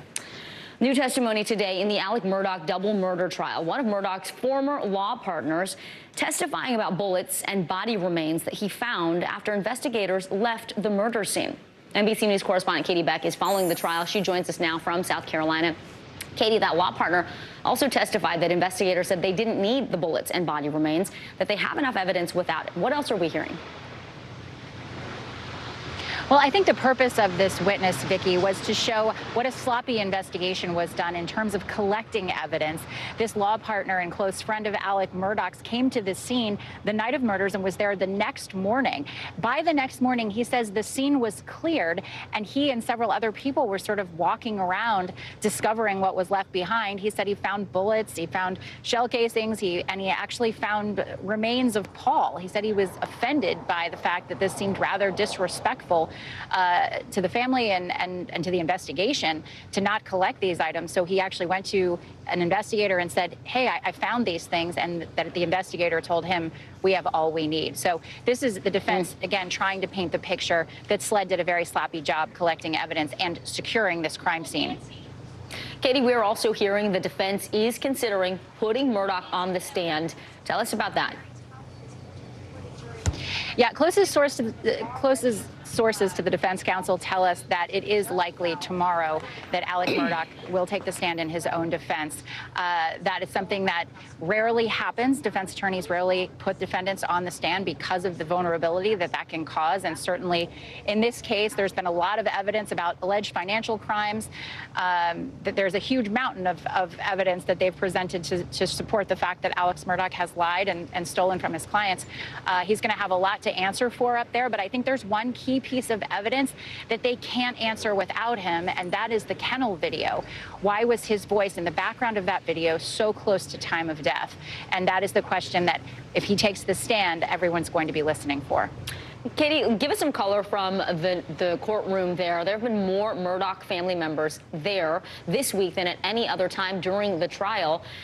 What are you seeing at this point? I think a lot of that support this week was probably for Buster. Buster Murdaugh is someone who has sort of really been harmed in all of this and kind of forgotten in the greater picture. He lost his mother, he lost his brother, and now his father is potentially going away for the rest of his life. So I think him taking the stand this week, I think there was a greater showing of family members, probably because they were supporting him and wanting to make sure that he knew that there were people in the audience that were behind him. All right, NBC News correspondent Katie Beck. Katie, thank you. Well, in Florida, a pregnant mother accused of murder is now claiming her unborn child's rights are being violated as she serves her jail time. Kim Wynn from NBC Miami dives into the unprecedented case and the mother's ongoing battle with the state. Ms. Harrell has been accused. There's no question about the accusation. She's been denied bond. There's no question about that. The question attorney William Norris is raising is whether the unborn child of inmate Natalia Harrell, who's charged with second-degree murder, should remain in jail with its mother. It's an unusual and unprecedented stance, but Norris, who represents the unborn child, says it's a fair one. An unborn child is a person. The person has constitutional rights, and one of them is the right not to be deprived of liberty without due process of law. Norris filed a petition claiming the child should be released, that the mother hasn't received adequate medical care, and that she hasn't been seen by an OB/GYN since October. The petition states the unborn child seeks immediate release from custody to receive necessary immediate medical care and to be free from unlawful and illegal detention. I'm asserting a right of someone who is a person who has not been considered in the decision to incarcerate his mother. Harrell, now 8 months pregnant, was 6 weeks along when she was arrested in July. Her attorney hoping to get her released on bond for 6 months. She's charged with shooting and killing Gladys Borcella during an argument in an Uber. Video from inside the van shows the two women who knew each other arguing. We paused it right before the victim was hit. Harrell's defense attorney, Andre Rouvier, says his client was standing her ground. She pleaded not guilty. She was pregnant. She knew she was pregnant. She was fearful that this woman was going to do something to her. She launched herself towards my client, and my client reacted. The state fired back, responding that the petition filed on behalf of the unborn child should be dismissed. It also states that claims of Harrell not receiving proper medical attention would have to be proven in court. Miami-Dade Corrections also responding, stating Miami-Dade County Corrections and Rehabilitation partners with Jackson Health System to provide health care to the inmates in our custody, and we're committed to ensuring all inmates receive professional, timely medical care and all appropriate treatment. We're conducting a full review of the health services offered and received to ensure that all prenatal care being provided in our custody is appropriate. Kim Wynn for NBC News Daily. Well, since former President Jimmy Carter began end-of-life hospice care, we have been looking back at his legacy. That's right, and nowhere is that legacy more secure than is his beloved hometown of Plains, Georgia. So Richard Rogers from our affiliate WAGT in Georgia went there to find out more. You want to know what's been driving Jimmy Carter all these years? Look no further than the small Baptist church on the outside of town. Zach Steele says people would come here from all over the world to hear a former president teach Sunday school. And if you stayed for Sunday school as well as Sunday service, him and his wife would pose for pictures for a long time after that. I've seen him sit in this sanctuary and pose for pictures for 30, 45 minutes just to make sure everybody had that opportunity to meet him as well. Jimmy Carter's faith is no secret. It's written plainly for all to see right here on the wall of his former school that became his museum. My faith demands that I do whatever I can, whenever I can, for as long as I can, with whatever I have, to try to make a difference. Leanne Smith saw it all for herself. She's the Carter's niece. To me, he's the good in the world, you know, and Aunt Rosalind too. You know, you didn't see one without the other. They were both active in each other's causes. It was like it was theirs together. Presidential historian Larry Cook also understands the source of Carter's strength. I think he stayed true to himself because of his faith. You know, he's a man of faith. He lives his faith. You know, that's him. And I think that kept him kept him centered there. Back at the church, Zach Steele shows us one of the offering plates Carter carved by hand. The initials of our 39th president right there on the bottom. He even made the wooden cross you see hanging there. And Jimmy Carter's final lesson here? His last Sunday school lesson was on November the 3rd, 2019, and he talked about he was not scared to die. He knew where his eternal place was, but little did all of us church members know sitting in there that that was going to be his last Sunday school lesson. For NBC News Daily, I'm Richard Rogers. Wow, what a nice way to look back at the legacy. It's just so nice to be doing these remembrances throughout the show. Absolutely. I love his quote, too, about doing whatever he could from wherever he could for as long as he could. Yeah, and really doing lived so up much to it. for other people that now people are inspired by. Yeah. Amazing. Well, up next, teaching children about money, how to make smart spending decisions, and how technology is really changing the game. That's all when we come back. There's more NBC News Daily right after this.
We begin top story with that breaking news. This is just in, a lot of stories to get to. What do people need most right now? Did the state and/or law enforcement drop the ball anywhere? Are we headed for a recession or a recovery? Migrant families now stranded in Mexico. What's the World Cup experience been like? The civilian effort is not just about fighting, it's also about helping. Every night, it's your news playlist. Top Story with Tom Llamas. Streaming weeknights at 7 on NBC News Now.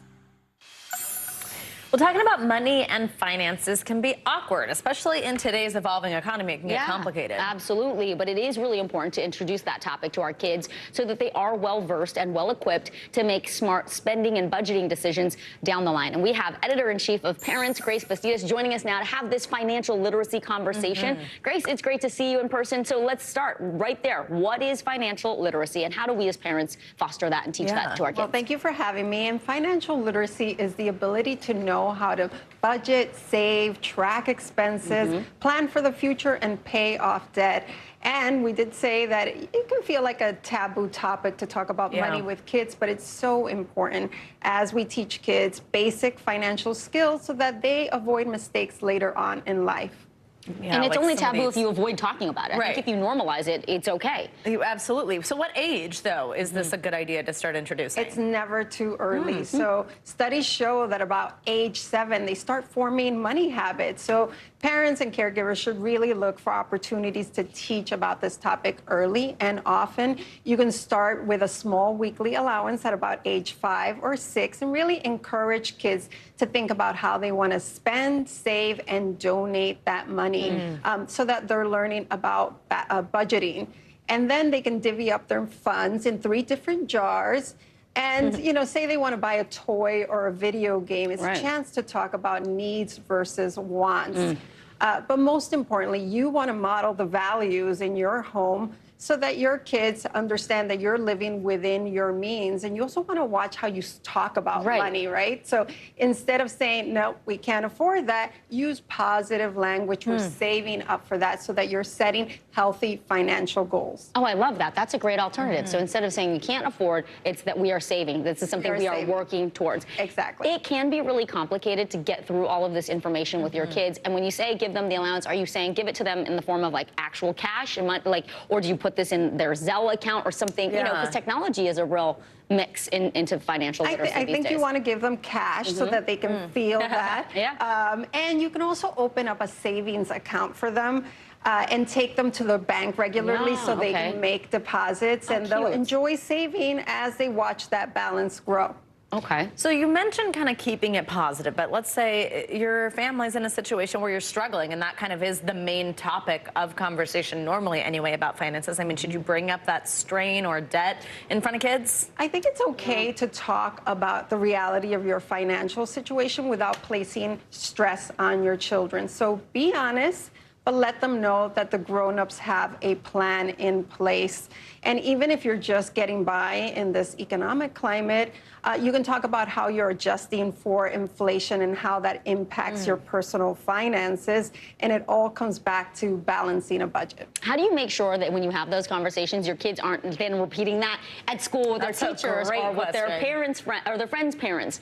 I think you could say this is for our family. We want to share this information. This is not for consumption in school. We have this conversation in my house all the time. My kids are 8 and 10, and kids love to talk. So we just make sure that they understand that this is about our family and this is private. Okay, I love that. Yeah, that's so fantastic. Also, last question, what about generosity, donating, kind of instilling that early?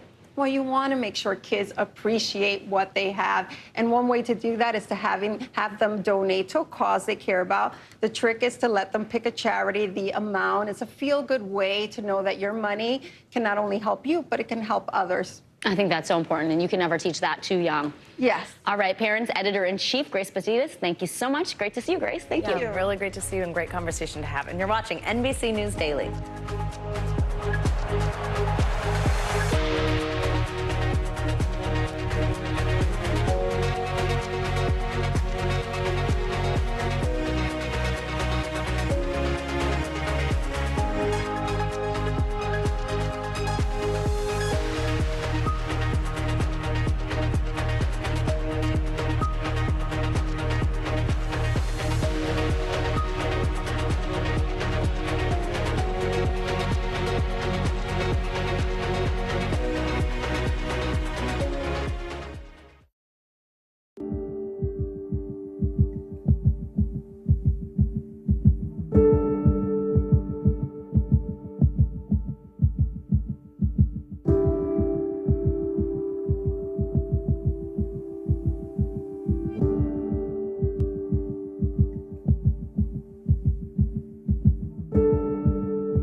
This is what it looks and feels. From the storm zone. The bigger piece to the puzzle comes. New numbers just out this morning.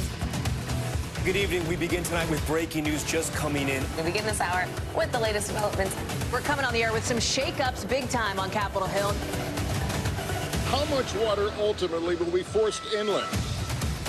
Whenever it happens, wherever you are, NBC News, streaming free now. This is what it looks and feels. From the storm zone. The bigger piece to the puzzle comes. New numbers just out this morning. Good evening. We begin tonight with breaking news just coming in. We begin this hour with the latest developments. We're coming on the air with some shakeups big time on Capitol Hill. How much water ultimately will be forced inland? Whenever it happens, wherever you are, NBC News, streaming free now.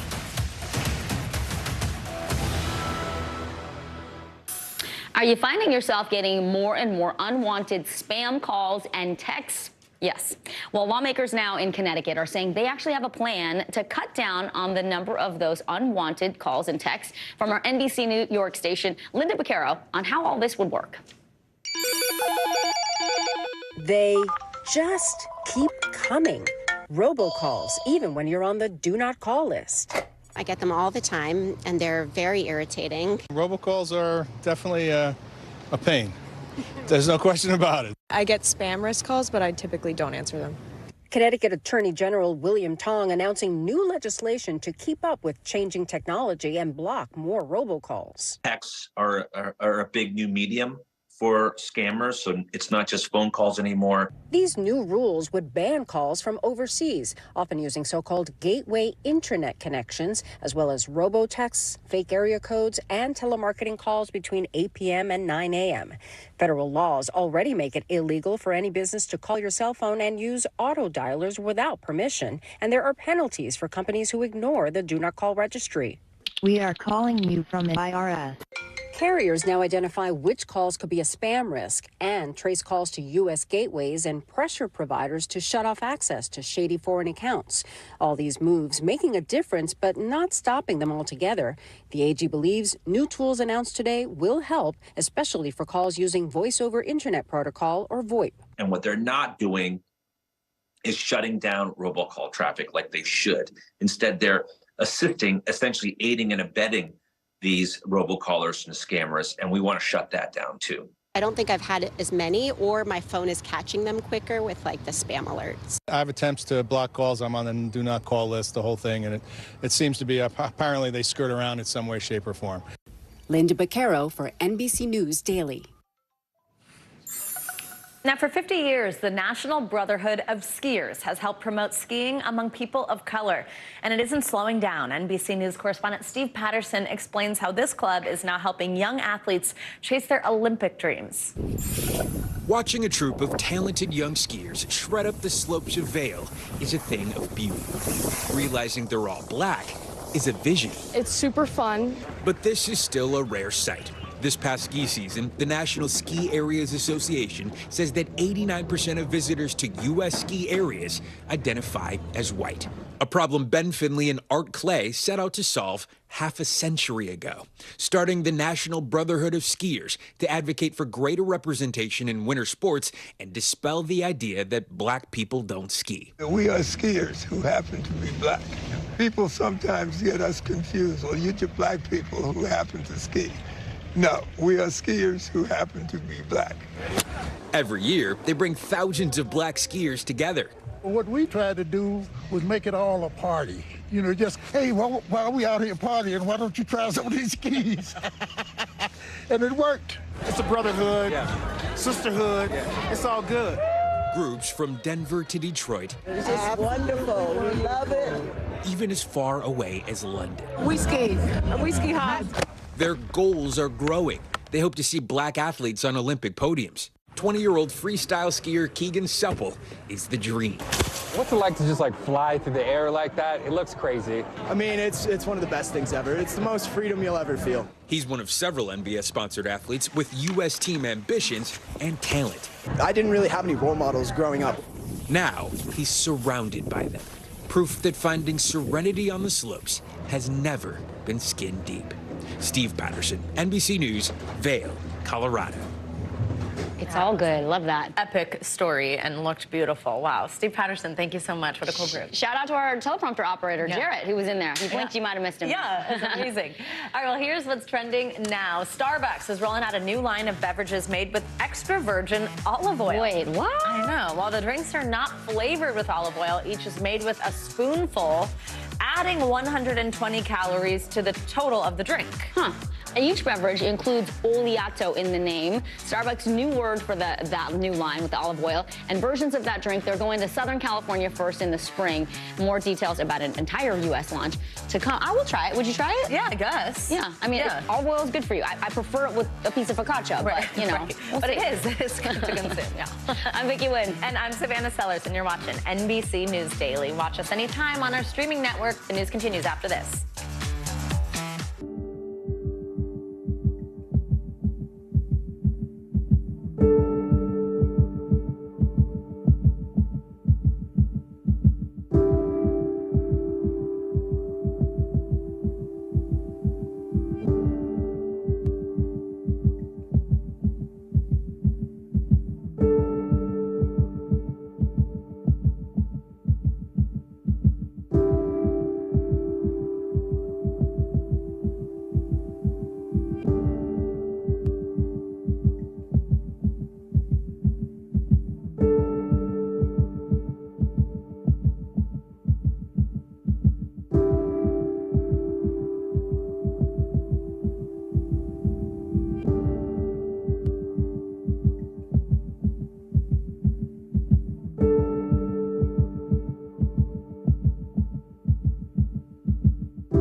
How many of you were up there? At least like 11. How real is this going back to the moon? How you doing, Lester?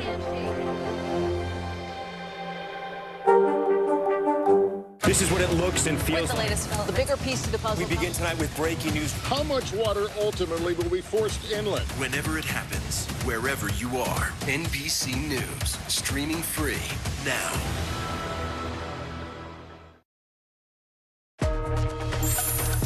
Hi, everybody. I'm Aaron Gilchrist. And I'm Cynthia McFadden in for Kate Snow. NBC News Daily starts right now.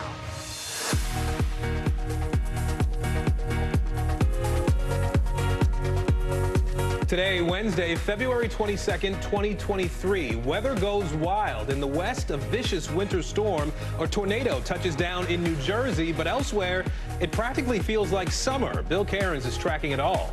Warning signal. The federal government sends a stern message to the rail company at the center of the toxic train derailment, the growing legal pressure it's now facing.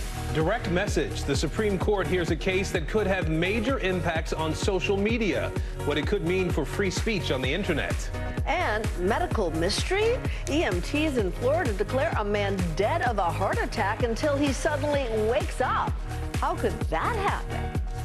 It is 11 a.m. in Reno, 1 p.m. in Biloxi, and 2 p.m. here in New York City. We begin this hour with a wild weather picture all across America. A massive winter storm making its way across much of the country, packing snow, rain, and ice. 68 million people in 29 states are facing wind, ice, and blizzard conditions. Take a look at this. Strong winds in Nevada whipped up a giant dust storm, followed by a blanket of snow. In Minnesota, a blizzard is in the forecast today. Some places could see 2 feet of snow, and the National Weather Service says that could make travel impossible in some spots. The good news is Minnesota has all of the capabilities. The things we watch very, very carefully are making sure the power stays up, making sure we have access to move emergency vehicles when we need to, and making sure we have the resources ready should someone be stranded that we can get them off the roads. Meanwhile, on the East Coast, the picture could not be more different. Temperatures expected to hit 90 degrees in Orlando today. In the nation's capital, the mercury soaring to 81 today. NBC News correspondent Nyla Charles is in Minneapolis, not in Florida. Meteorologist Bill Cairns is with us as well now. So, Nyla, you know, it isn't a normal Minnesota snowstorm that we're talking about there, right? What's the difference? How are people getting ready? Well, for the Minnesotans, if you ask them, they were born ready, and they say for them, this is just another Wednesday. We have a slight break here in the snow after having several inches overnight, and the problem is that the road, Aaron, is still pretty bad. Most of the roads in this state are covered. It's icy, it's slick. The Department of Transportation has reported multiple spinouts, one of which is a gas tanker. So what officials are telling people is not to go out and only go out in the case of an emergency, being that this could be a top 10 snowstorm. However, we have seen a considerable amount of people on the road still because for them, this is just another Minnesota winter. Aaron? Nyla Charles, thank you. Let's bring in Bill Cairns now. Bill, time the storm out for us. When does the worst of it arrive and where? Yeah, the next 24 hours. So we're starting now. We actually just had a tornado watch that's been issued for areas of eastern Missouri and the southern half of Illinois, including the St. Louis area. This goes until 6 p.m. Central Standard Time. We do have one active tornado warning. So here's St. Charles, here's St. Louis right here, and this is Winfield that's under that tornado warning. Nothing confirmed. We don't expect big tornadoes, but isolated tornadoes could spin up along that squall line as it pushes through. We also have that freezing rainstorm. It has begun. It's sleet, freezing rain, northern Illinois, southern Wisconsin, all of southern Michigan. This is where we could lose power, and messy weather through Pennsylvania right now. We have it all. We have snow, sleet, rain, freezing rain, and that's all going to slide up into the Northeast this evening. So a coating of ice there, but the best chance of power outages, southern Michigan, and that area is north of Chicago. As far as the numbers go, obviously, you know, millions of people, and those blizzard warnings continue from Wyoming into portions of the Dakotas and western Minnesota. Additional snowfall on top of what we already have. 4 inches so far in Minneapolis, another 8 to 12 coming your way, and then we'll get some of that heavy snow in northern New England later tonight. And not to mention, it's almost 80 in Atlanta right now. All right, Bill Cairns. Bill, thank you. A little bit of everything. Well, President Biden is on his way back to Washington after 3 days in Eastern Europe. The major goal of that trip was to shore up support for Ukraine among the allies in that region as the war there enters its second year. As NATO's eastern flank, you're on the front lines of our collective defense, and you know better than anyone what's at stake in this conflict, not just for Ukraine, but for the freedom of democracies throughout Europe and around the world.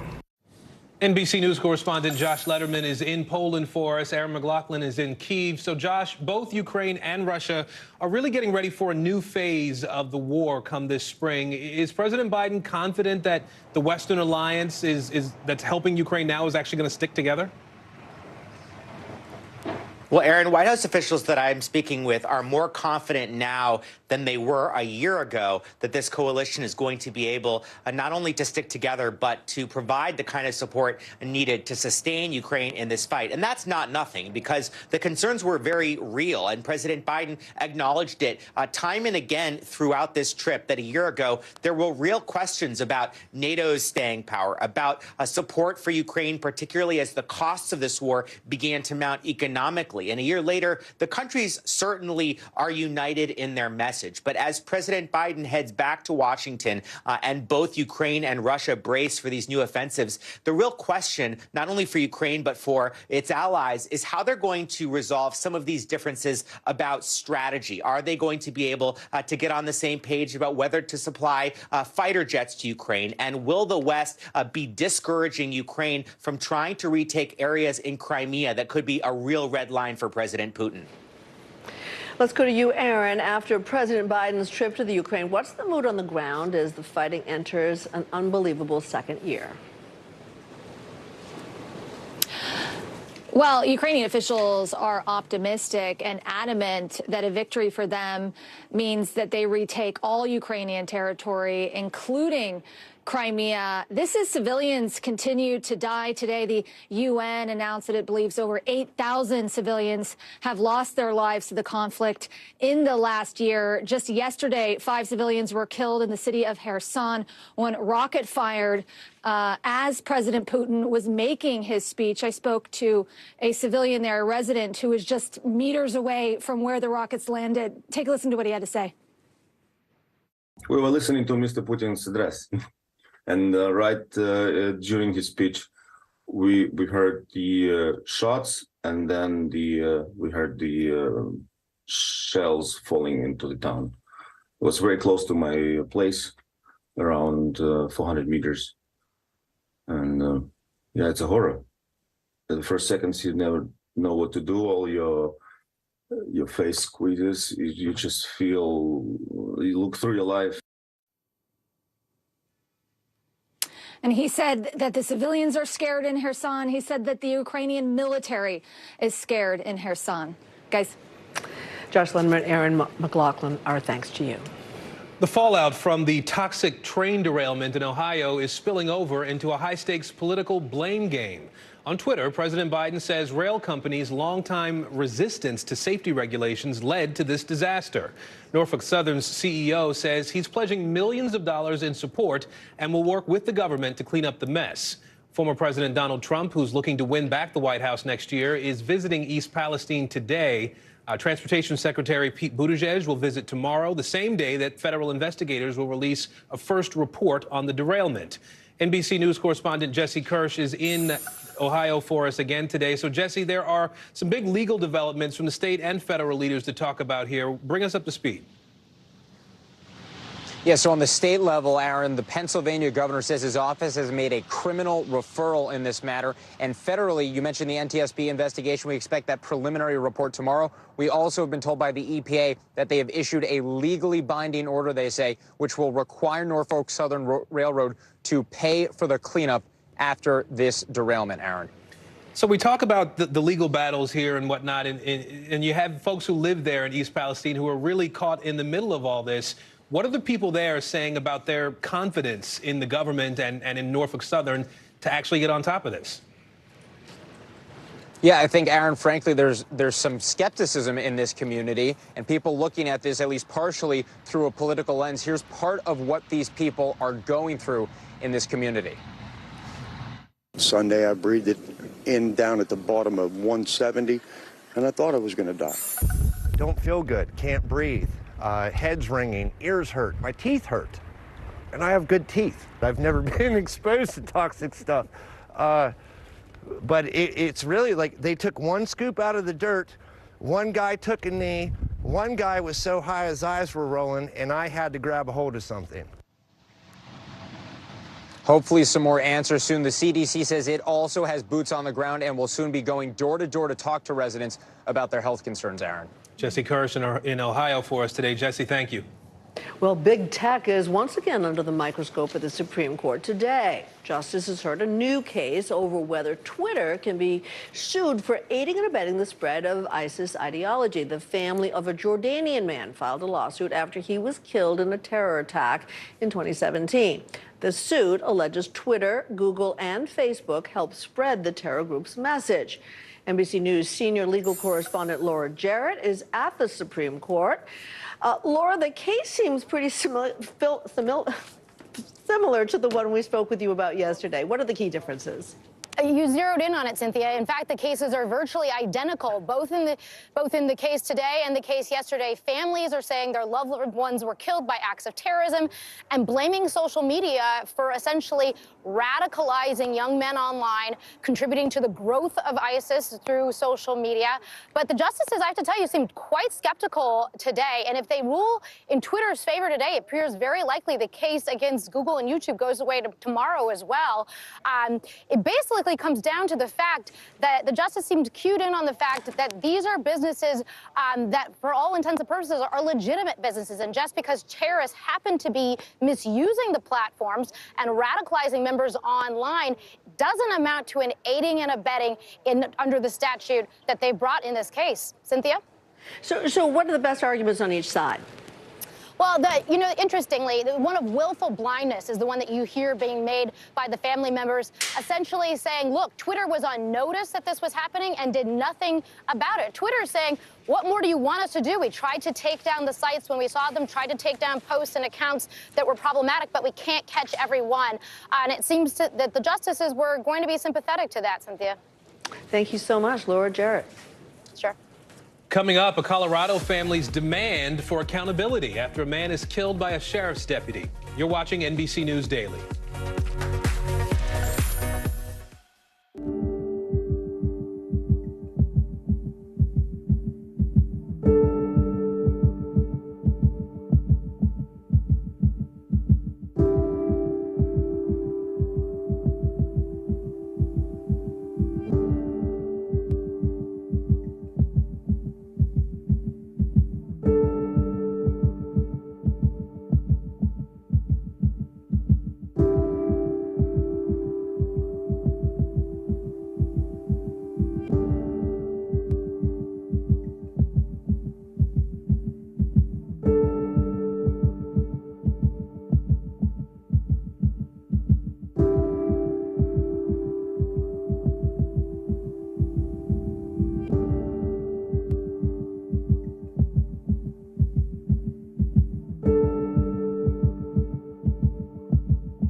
We begin top story with that breaking news. This is just in, a lot of stories to get to. What do people need most right now? Did the state and or law enforcement drop the ball anywhere? Are we headed for a recession or a recovery? Migrant families now stranded in Mexico. What's the World Cup experience been like? The civilian effort is not just about fighting, it's also about helping. Every night, it's your news playlist. Top Story with Tom Llamas. Streaming weeknights at 7 on NBC News Now. The family of a Colorado man killed by sheriff deputies is suing the department after he was shot while waiting to pick up his young brother from school. Lawyers for the family say it's an unjustified case of police brutality. NBC News reporter Gary Grumbach is following the story for us. Gary. Cynthia, the family of Richard Ward, who was fatally shot by a Pueblo County, Colorado deputy last year, is suing 7 officers from the department in a civil case alleging excessive force and a wrongful death. This took place a year ago today, but only now are we seeing the body camera video for the first time. It all started in the parent pickup line of Ward's brother's school when Richard, who was with his mother and her boyfriend, was approached by deputies. Police had received a call that a man was opening doors of cars in the area. Ward told officers that he mistakenly got in someone else's vehicle, thinking it was his mother's. Body camera video reviewed by NBC shows police confronting Ward and a warning what you're about to see may be disturbing. Why are you touching my arm, bro? Like that? Why are you acting like this? I'm a little nervous because I don't like cops. Are you under the influence of anything? No. Okay. You have an ID with you? I'm Do you have any weapons? Do you have any weapons? I don't think so. I had a pocket. You don't think so? Don't pull them out. What'd you just stick in your mouth? What's a pill? Let me go. Get out. Get out. Get out. Get out.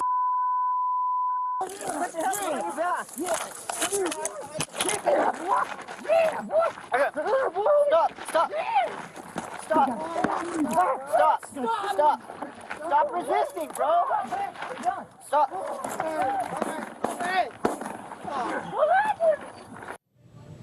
After the shooting, police called for emergency services, but they did not render aid to Ward during the more than 3-minute period before EMS arrived. It should be noted that when you saw Ward put something into his mouth in that video, his family is claiming in the lawsuit it was a prescribed anti-anxiety medication. After internal investigation by the Pueblo County Sheriff's Office found that deputies' actions were in line with the Sheriff's Office, quote, training, policies, customs, and practices, no charges were filed against them. Both the DA and the Sheriff's Office did not immediately respond to NBC's request for comment. The lawyer for Richard Ward's family tells NBC News they are looking for justice and accountability. Cynthia? Gary Grumbacher, our thanks to you for that. A fourth Memphis Fire Department employee is being investigated for their role in Nichols' death. The employee's name and rank has not been disclosed, but officials say the person provided medical care and transported Nichols to the hospital late last month. Nichols was beaten by police after being pulled over during a traffic stop. He later died at the hospital. A dangerous viral trend took a deadly turn in New York City this week. A 15-year-old boy fell to his death after riding on top of a subway car. Now the boy's mother is warning others as she tries to cope with this devastating loss. Adam Harding from our New York City station has more. He was amazing, an amazing son. Norma Nazario's 15-year-old son Zachary had his whole life ahead of him. He dreamed of one day joining the Marines. Police say the teen was killed overnight while subway surfing atop a Manhattan-bound J train. As the train was coming from Brooklyn, there was a beam. I believe it was the Williamsburg Bridge beam, and he got distracted or he looked to the other side, and the next thing you know, he was just hit and thrown up to the tracks. He was run over. Zachary is at least the second 15-year-old killed since December linked to a similar stunt. A third teen lost an arm over the summer. I guess on the way back from Brooklyn, they decided to... Have you ever talked about riding on top of a subway with him before? No, I didn't know that was going on. You didn't know it was a thing? No. This was a terrible, tragic incident of this young man, and our team is going to do a host of things to bring awareness, to speak with other young people. While the MTA doesn't track subway surfing specifically, the latest data does show a sharp rise in those riding outside of trains, which includes on top of and in between in 2022. This latest case was discussed Tuesday at the agency's board meeting. Subway surfing is not only illegal, it is super reckless, extremely dangerous, and people die doing so. Tragedies like this are avoidable. Don't do it. But you could say it, and that doesn't mean they're going to listen. Now, a family is struggling to make sense of this heartbreaking tragedy. I don't wish this to any mother. That is Adam Harding reporting. Still ahead, will Alec Murdaugh take the stand in his defense? And if so, what will the prosecutors do? You're watching NBC News Daily. We are also streaming free 24/7 on NBC News Now. You can watch us wherever you stream live. The news continues right after this.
The big variable, the storm surge. How much water will ultimately be pushed inland? How many of you were up there? At least like 11. How real is this going back to the moon? What our top story tonight? You guys okay? Yeah. Oh my goodness. How you doing, Lester?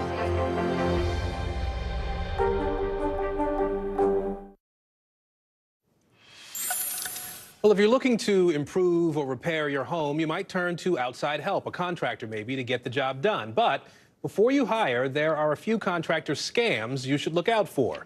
Tracy Davidson from our NBC station in Philadelphia shows us some potential red flags. It's a mess. On a rainy day in Philly, Charles Kelly is in the middle of driveway repairs. He tells us it's all torn up because of a botched job. He's hired a new company to fix it.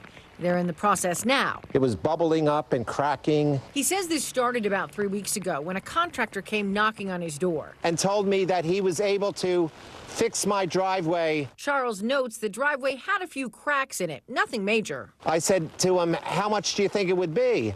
And he said, you'll be happy, I'll be happy, because he had extra cement. He tells us he didn't get a price quote and was told the contractor would only repair a few patches. I went in the house, looked out 10 minutes later, and I was getting a complete new driveway. The contractor charged Charles $6,000, which he paid in cash. He says the contractor never came back to finish the job and stopped answering his calls. I feel that I got taken. It's always really tough for the homeowners if they fall in victim to this scam. Michael Bannon is the director of the Bucks County Consumer Protection Office. He says this issue is all too common. Unfortunately, every year we see what we call traveling contractors that basically travel up and down the 95 corridor from Florida up to Maine. They knock on doors hoping to get lucky. They either do incredibly inferior work or no work at all is usually the scam. They take the money and they run. Bannon says if there's an unsolicited knock on your door to do work, a red flag should go up. Resist pressure to agree to a job. Get a price quote and don't put down more than a third as a deposit.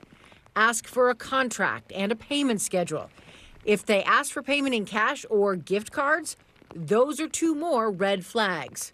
If you believe you are a victim, file a police report and apply for the Victims' Compensation Assistance Fund, which is a fund that gives some money back to victims that have lost money in scams or other ways through other crimes that have happened. As for Charles, he decided to call NBC 10 Response. We contacted the company that knocked on Charles's door, ATB Tree, out of Maine.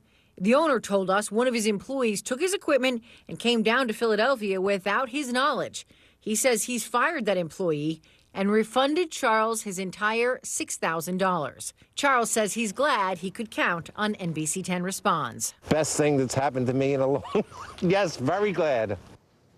That is Tracy Davidson reporting. It can be such a sticky area. You're having some work done. Listen, for 2 years I've been having some work done, and you know they've done a fantastic job, but it's tricky. Yeah. You know, for the most part, they'll give you an estimate, but you don't know what's going to happen. You know, are they going to run into something behind that wall? Anyway, yeah, good point. Here's another issue. If you have a credit score, a low credit score, can it impact everything else in your life? Well, yes, it can, from your ability to take out a loan or apply for housing. So how do they work, and what are some ways to improve your credit score? NBC News senior business analyst Stephanie Rule has some tips.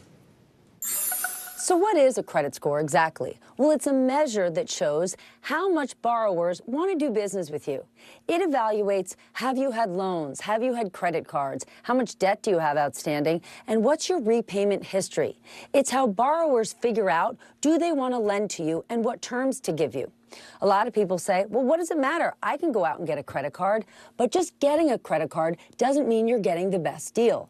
As far as credit scores go, the higher your score, the more doors open up for you in terms of getting better deals when you want to borrow.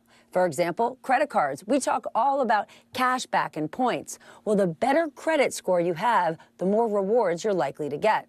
If you know you're looking to improve your credit score, well, then get your credit report. Normally, you can get it for free once a year, but because of COVID, you can get it every week for the rest of the year. And once you have it, start to take a look. See what you owe. Can you start paying down debt? This isn't a time to open up new accounts, close new accounts. You want to be slow and steady, improving your credit, paying things off on time and in full. And if you're looking to build credit, well, no time is better than the present. If you're a student or just got out of school, try to get yourself a starter credit card and get some credibility and reliability. So long term, you'll look like a good borrower and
The day's biggest political stories with trusted insight and expert analysis. A daily look at the politics behind the headlines.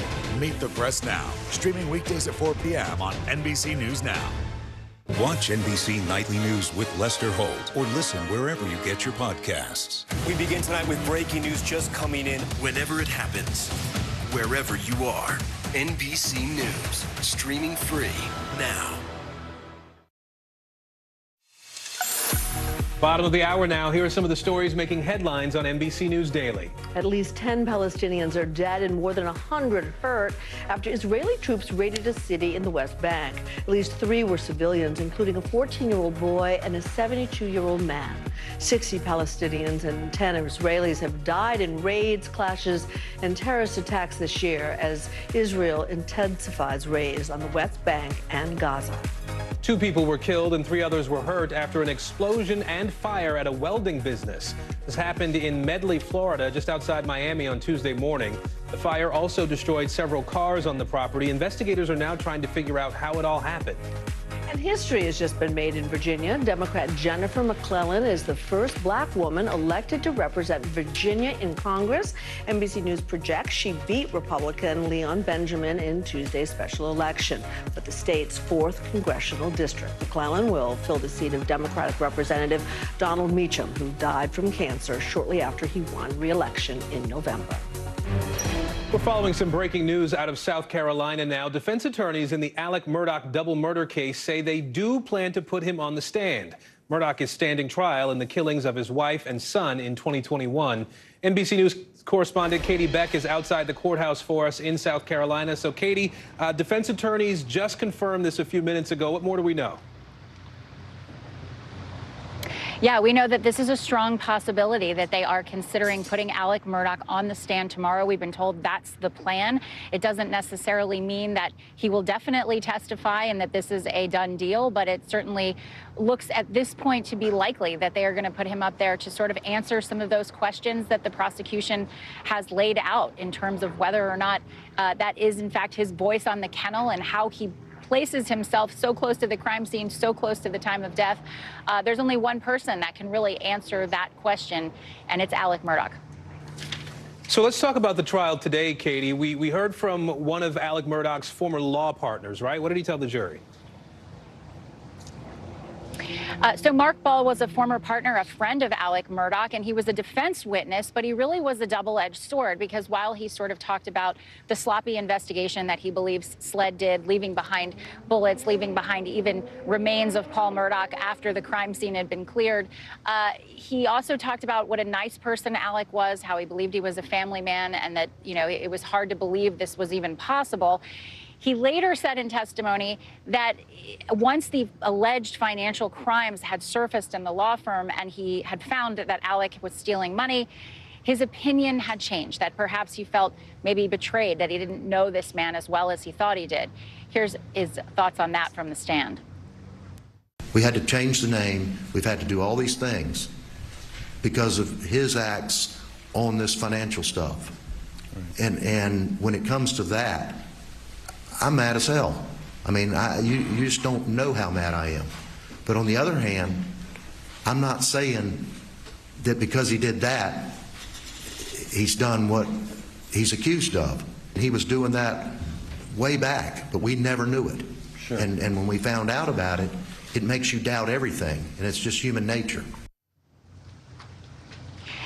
Again, this was a witness for the defense, but offering also a counter that, you know, after hearing these things that did not match up with the person he thought Alec Murdaugh was, perhaps he didn't know him that well after all. Aaron. All right. Katie Beck live for us in South Carolina. Katie, thank you. A shocking medical mystery to tell you about in Florida. A man was pronounced dead by medics after suffering cardiac arrest, but he wasn't. He was alive. NBC News correspondent Guad Venegas joins us now. Guad, how did it happen? Cynthia, it's an incredible story. As you mentioned, this man was found alive after initially being declared dead. There's a lot of questions as to what led the paramedics to initially declare him dead, something that's being looked into. And by the way, this is not the first time that this happens this year. Here's exactly what happened that led up to this mix-up. In a matter of life and death, tonight, 2 medics suspended after pronouncing 66-year-old Thomas Maxwell dead when he was still alive. Maxwell suffering a cardiac arrest when paramedics were called to the scene. His daughter, Phoebe, insisted he was still breathing, describing the encounter with first responders she felt was hasty and they made the wrong call. He just squatted down by my dad, and I'm like, he's still alive. This was his arm. He went like this.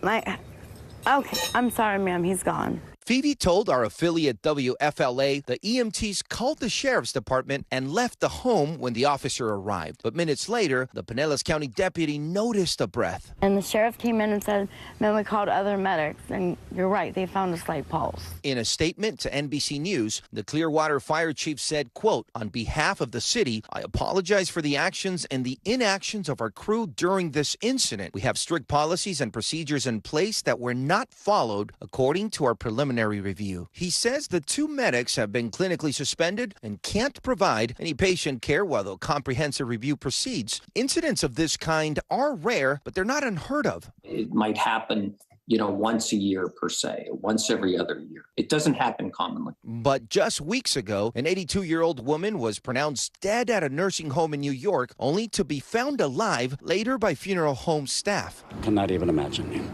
but awful. And just days before that, a 66-year-old woman in Iowa was declared dead by a nurse and also found alive later when funeral home staff says she was gasping for air when they unzipped the body bag. Just so you know, this female was transported there deceased, and she is not Experts like emergency physician Dr. Raid Vukmir say every case is different and variables can change, but that they are always looking for signs of life. There are three components: of neurologic response, heartbeat, and cardiac activity. And then lastly, we look at sort of their respirations. Does the patient respond? Is their heart beating? And are they breathing on their own? He also says he likes to take a short time out, wait a bit, and do a second check to avoid what happened to Thomas Maxwell in Florida. The fire department telling us today he's receiving attention at a local hospital and still alive. And his daughter told a local affiliate WFLA that Thomas is in intensive care and he is receiving help from a speech therapist because of slowed speech as a result. Cynthia? Wow. If ever there were a case for a second opinion, Guad Venegas, thank you for the report. We are hearing from the foreperson in the grand jury investigation of possible election interference in Georgia. Now, this is the case that focused on former President Donald Trump and his allies. Parts of the grand jury report that were made public last week revealed the panel had interviewed 75 witnesses. NBC News correspondent Blaine Alexander joins us now from Atlanta. Blaine, you spoke with that foreperson. What were some of your big takeaways from that conversation? Well, a couple of things, Aaron. One, this was a wide-ranging conversation. We talked for about 45 minutes or so, and it was very clear that she was kind of trying to toe a line. She obviously wanted to talk, wanted to share information, but she also wanted to respect the judge's ruling that deliberations had to remain under wraps. Now, I started this asking her really the big question that many people have been asking: why does she want to speak out about this? I also asked her if she was concerned about any potential threats, one, because of how polarizing this entire process is, and two, because she is now coming forward. Here's a little bit of our conversation. Take a look. This is something that, you know, a lot of people have attacked this process that you spent 7 months being part of. Are you concerned that by speaking out about this, even now, you'll receive some blowback or some threats for that? I would rather be in control of the information stream when it comes to like me and this grand jury and our decision, and I would rather be a part of it going somewhere than sit by and watch people talk about me.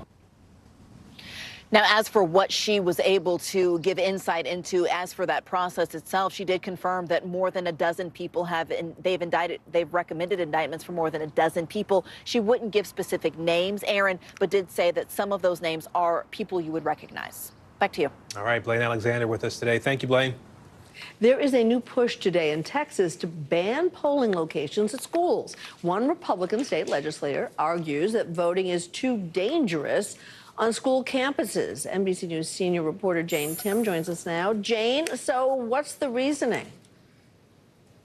So a freshman representative, Carrie Isaac, has issued or written a bill arguing that there's too many heightened emotions, as she put it, at polling places to have them in schools, that it's too dangerous and it might lead to violence. She cited the Uvalde shooting, also a knife attack 5 years ago on a college campus. And she's arguing that these sort of emotions around voting are bad for schools. She's already written a bill to ban them in college campuses. And she says she's working on a bill to ban them in K through 12 schools.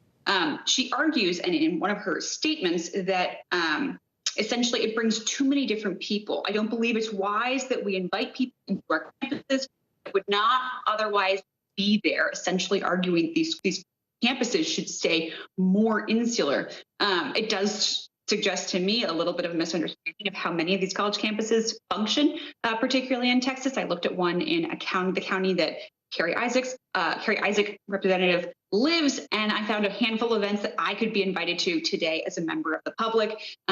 Things like sporting events, museum exhibits. These college campuses are often polling places because they are such large facilities that invite a lot of different people, that they function as an easy way for election officials to put voting on these campuses. Very interesting. Well, we thank you for the report, Jane Tim. A new effort to stop refugees from being deported after they served prison time. Up next, inside one man's forced return to a place he once fled. More NBC News Daily right after this.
What do people need most right now? Did the state and/or law enforcement drop the ball?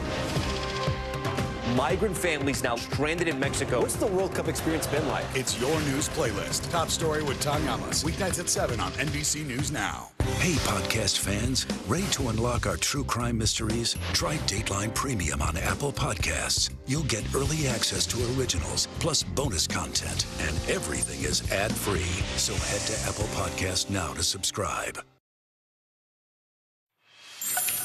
Well, this week marks 1 year since Russia invaded Ukraine, and right now more than 300 sailors are still trapped at Ukrainian ports. Now the shipping industry is urging the United Nations to intervene. Concern is growing about the health and safety of these sailors.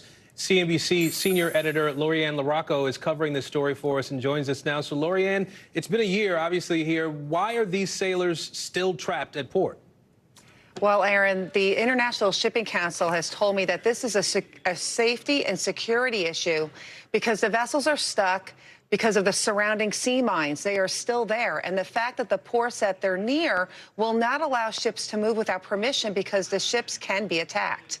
The ISC, along with over 30 other organizations, have written a letter urgently calling on the UN Secretary General saying, quote, "We are committed to supporting the continued success of the Black Sea Grain Initiative. However, this cannot come at the expense of innocent seafarers' lives. Action must be taken now." Aaron? Well, so a little bit more about what's actually being done to try to secure the release of these sailors, Lorianne. Sure. So the ISC is actually in daily talks with the UN's maritime arm, and they're trying to figure out ways on how to allow these vessels safe passage with all of those the water mines. And so one of the ways that they're looking at is also looking at these 3 open ports in the Ukraine where vessels are carrying grain and if they can leave by convoy. Lorianne LaRocco, thank you. Of where those ports are, we know they're part of the initiative. Perhaps from ports like Odessa and places like that, we can then move the ships which are still stuck there and then extend it from there onwards. But it's really important that we look now to see how we can, 1 year on, raise the profile now and actually get some of those ships out of port. And so heightening this urgency, of course, is the renewal of this grain deal, which actually ends in early March. Back to you. Lorianne LaRocco, thank you for that. A California congresswoman wants to protect Southeast Asian refugees from deportation after they've served time in American prisons. Wars in that region during the 1960s and 70s resulted in the largest refugee resettlement in American history. And immigrant groups estimate 15,000 Southeast Asian refugees face deportation, despite 80% of them completing their prison sentences. NBC News Daily anchor Vicki Nugent has more.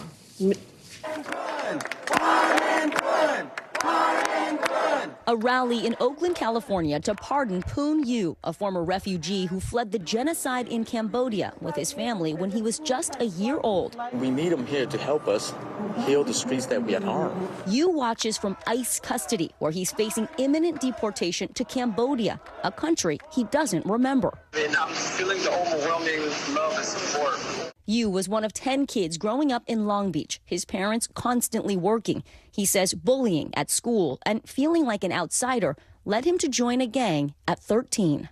I felt like as a child who was already traumatized through war, through poverty, it took a toll on me. So I went to find friends that could relate to me. They just happened to be gangs. When he was 21, Yu killed a man in a drive-by shooting. He was sentenced to 35 years in prison. While serving his time, Yu received news that would change him forever. I got news from home that my sister was murdered. I started thinking about, man, this is probably what the kind of pain that I caused the victim's family. And just thinking about that pain really was the first time I think a seed of empathy was planted within me. In San Quentin, Yu earned his associate's degree and mentored many others. What are you doing, man? Value yourself, value your life. Last year, a parole board deemed him no longer a threat to society. He was released after serving 26 years in prison, a joyous moment that proved fleeting. I went from a really high to a really low, thinking freedom is right there. I can taste it, I can smell it, and then no. Because he committed a serious crime and was not an American citizen, Yu was marked for deportation immediately upon his release. He's far from alone. According to immigrant groups, an estimated 15,000 Southeast Asian refugees face deportation, despite 80% of them completing their prison sentences. You took someone's life and you went to prison, and these are the consequences, deportation. What would you say to somebody who has that viewpoint? I'm definitely going to honor their views, but one thing that I know that I can do is change other lives as well. If there's one person who can make a difference, for that person to be given a chance to heal other lives, to make up for the lives that was lost, and I'm asking for that chance. Congresswoman Judy Chu is working to make that happen. She's the lead author of the Southeast Asian Deportation Relief Act, which would place limitations on the Department of Homeland Security's authority to deport refugees from Cambodia, Vietnam, and Laos. I think it's a really cruel form of double punishment for these men and women who have deep roots in their communities and who've done their time. The more that we can get the American public to know what's going on, the better. But even if the law passes, it will be too late for Yu. Days after the Oakland rally, he was deported. What was it like when you touched down in Cambodia? Definitely traumatizing. I felt lonely. Hoon Yu is now a free man, but living a life without the friends and family who know him best. I didn't get a chance to say goodbye to my parents. I didn't get a chance to say, hug my friends.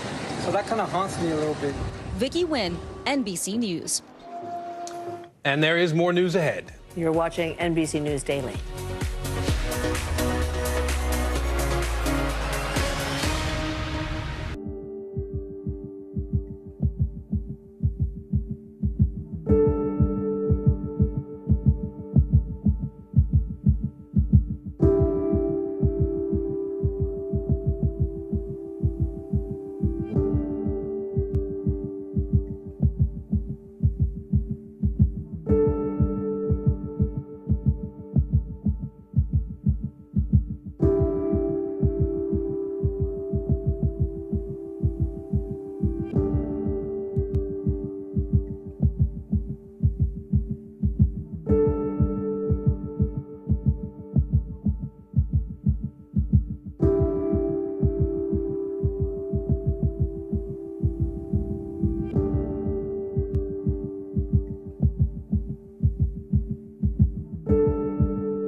Stay on top of breaking news and the biggest stories of the day with NBC News Daily. Thank you so much for joining us. I'm Morgan Radford. And I'm Vicky Nguyen. I'm Aaron Gilchrist. And I'm Kate Snow. Get in-depth reporting from across the country. What's your reaction to the president's comments? And around the world. Are Ukrainians continuing to make advances? And ways you can take care of your health. Who should be getting tested? And frankly, how often? And your wallet. Costs are skyrocketing. How to manage soaring prices. NBC News Daily. Weekdays from 12 to 4 p.m. Eastern on NBC News Now. These days, when most of us want to take a photo, we just pull out our phones. But for a growing number of young people, well, they're going back to the good old days, pointing and shooting with digital cameras. Here's NBC News correspondent Stephanie Gosk. Now that smartphones have been engineered to take perfect photos, Gen Z has other ideas. I take all my pictures on this. Blurry, grainy, and blown-out snaps are all the rage. It's no longer cool to be in focus. These digital point-and-shoot cameras are just the kind of low-tech influencers are looking for. To my surprise, this actually works, and I just took this photo that looks kind of sickening that I need to post on Instagram. Hashtag digital camera is exploding. The trendsetters buying them now had their baby pictures taken with them 2 decades ago. This is an era, isn't it? This represents an era. This is the era before everyone started using their phone. At K&M Camera in Manhattan, they can't keep digital cameras on the shelf. Do you have people coming in here, kids coming in here looking for these? I mean, this is what everyone wants. I mean, we buy, seriously, probably 100 of these a week and sell almost all of them. Really? 24-year-old Kaylee Sakamoto says her grandmother gave her an old camera. Why do you use it? It's kind of nice to just have a different aesthetic choice, and it's, instead of filters and everything, it just comes like that. You don't know how it's going to turn out. Do you like that it feels kind of old? Yeah, it's nice, and it's also a step away from being on your phone all the time. We tried one out in the neighborhood, comparing it to photos taken with an iPhone 13. As you can see, a much softer feel. And it's not just old digital either. Film is making a comeback as well. At Tuttle Cameras in Long Beach, the owner says film sales have recently tripled, with demand for vintage cameras skyrocketing during the pandemic. And for those who can't afford to get a new old camera, there's a hack: retrofitting the latest iPhone to take the new old-looking photos.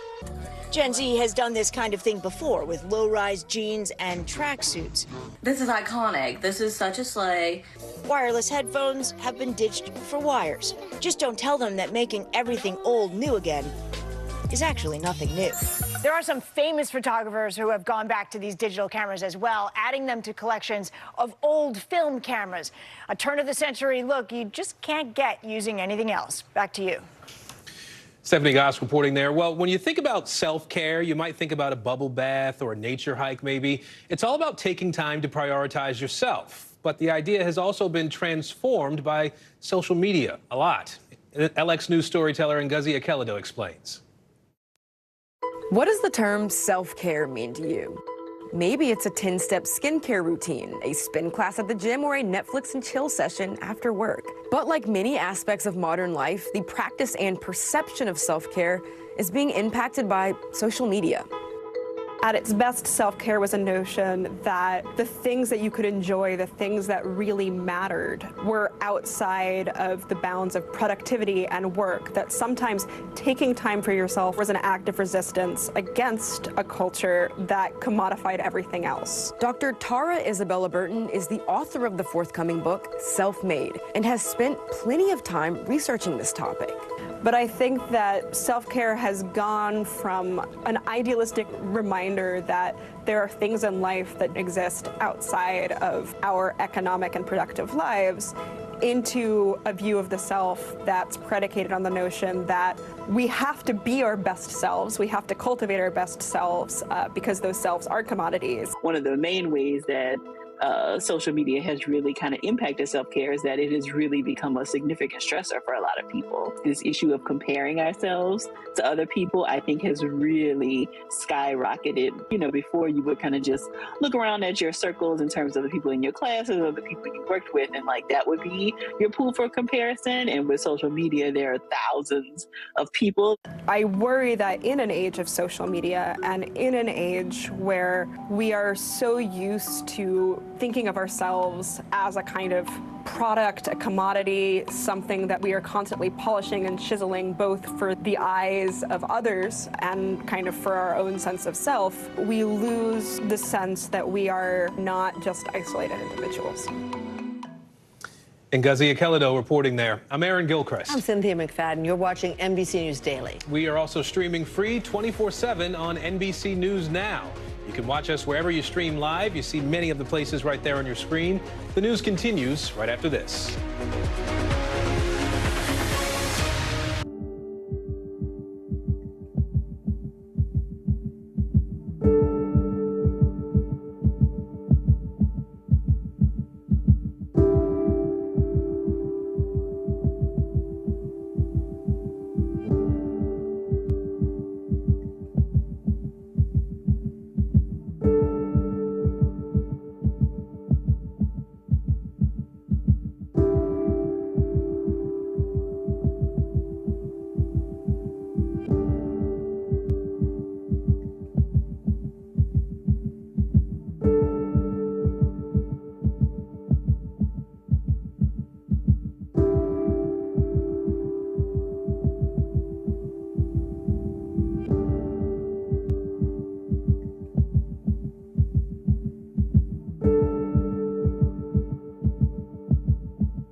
This is what it looks and feels. From the storm zone. The bigger piece to the puzzle comes. New numbers just out this morning.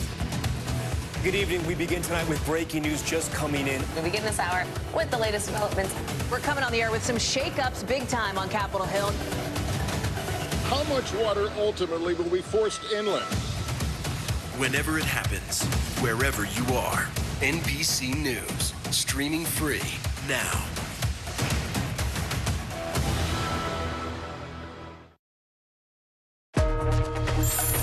Hi, everybody. I'm Aaron Gilchrist. And I'm Cynthia McFadden in for Kate Snow. NBC News Daily starts right now.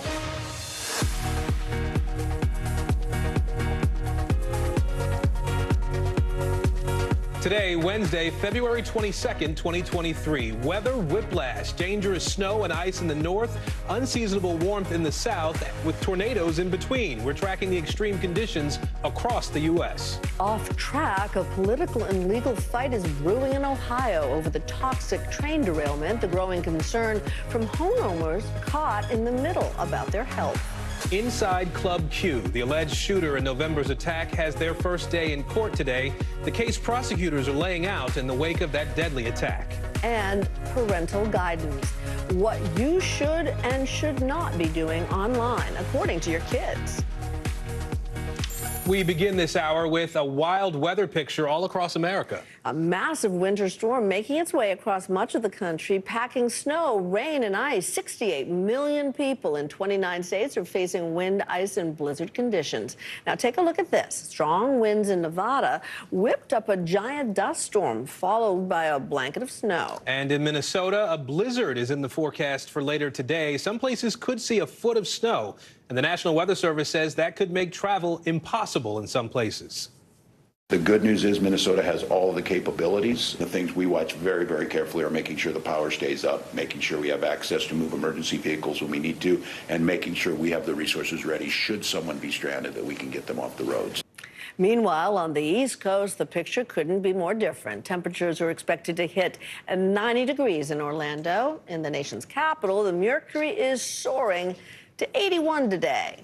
NBC News correspondent Nyala Charles is in Minneapolis. Meteorologist Bill Cairns is with us as well. Nyala, this isn't just a normal Minnesota snowstorm. What's different? How are people getting ready? Right, even with a foot of the estimated snow totals here, that could land in the top 10 snowstorms in Minnesota history. But Cynthia, although a foot of snow is a lot for you and I, the problem is officials need to convince the Minnesotans of that. Listen to the ones we spoke to who say for them it's just another Wednesday. This isn't nothing new to Minnesotans. You know, we're used to this, so even if it does get bad, we're used to it. I don't like to anticipate the next big one. Usually disappointed. There's a lot of talk and people love to play up the big snow events. So that's the mentality officials are up against. They're telling people not to go out and travel unless absolutely necessary because the travel conditions are not good. The roads are slick despite snow plowers going through them. And with more snow on the way, visibility is going to be an issue. And what they don't want is for people to be stranded and be in spinouts and crashes, which have already been reported.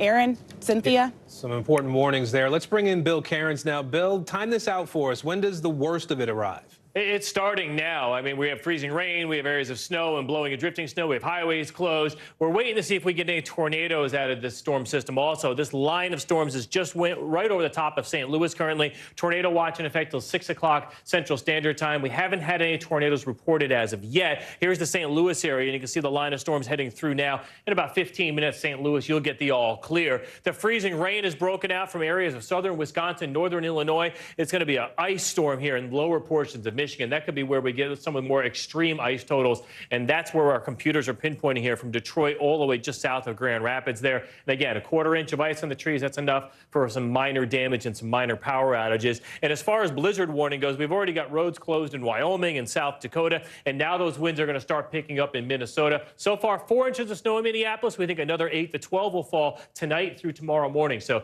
they're just the beginning of the heart of the worst of their storm. All right, meteorologist Bill Cairns with us. Bill, thank you.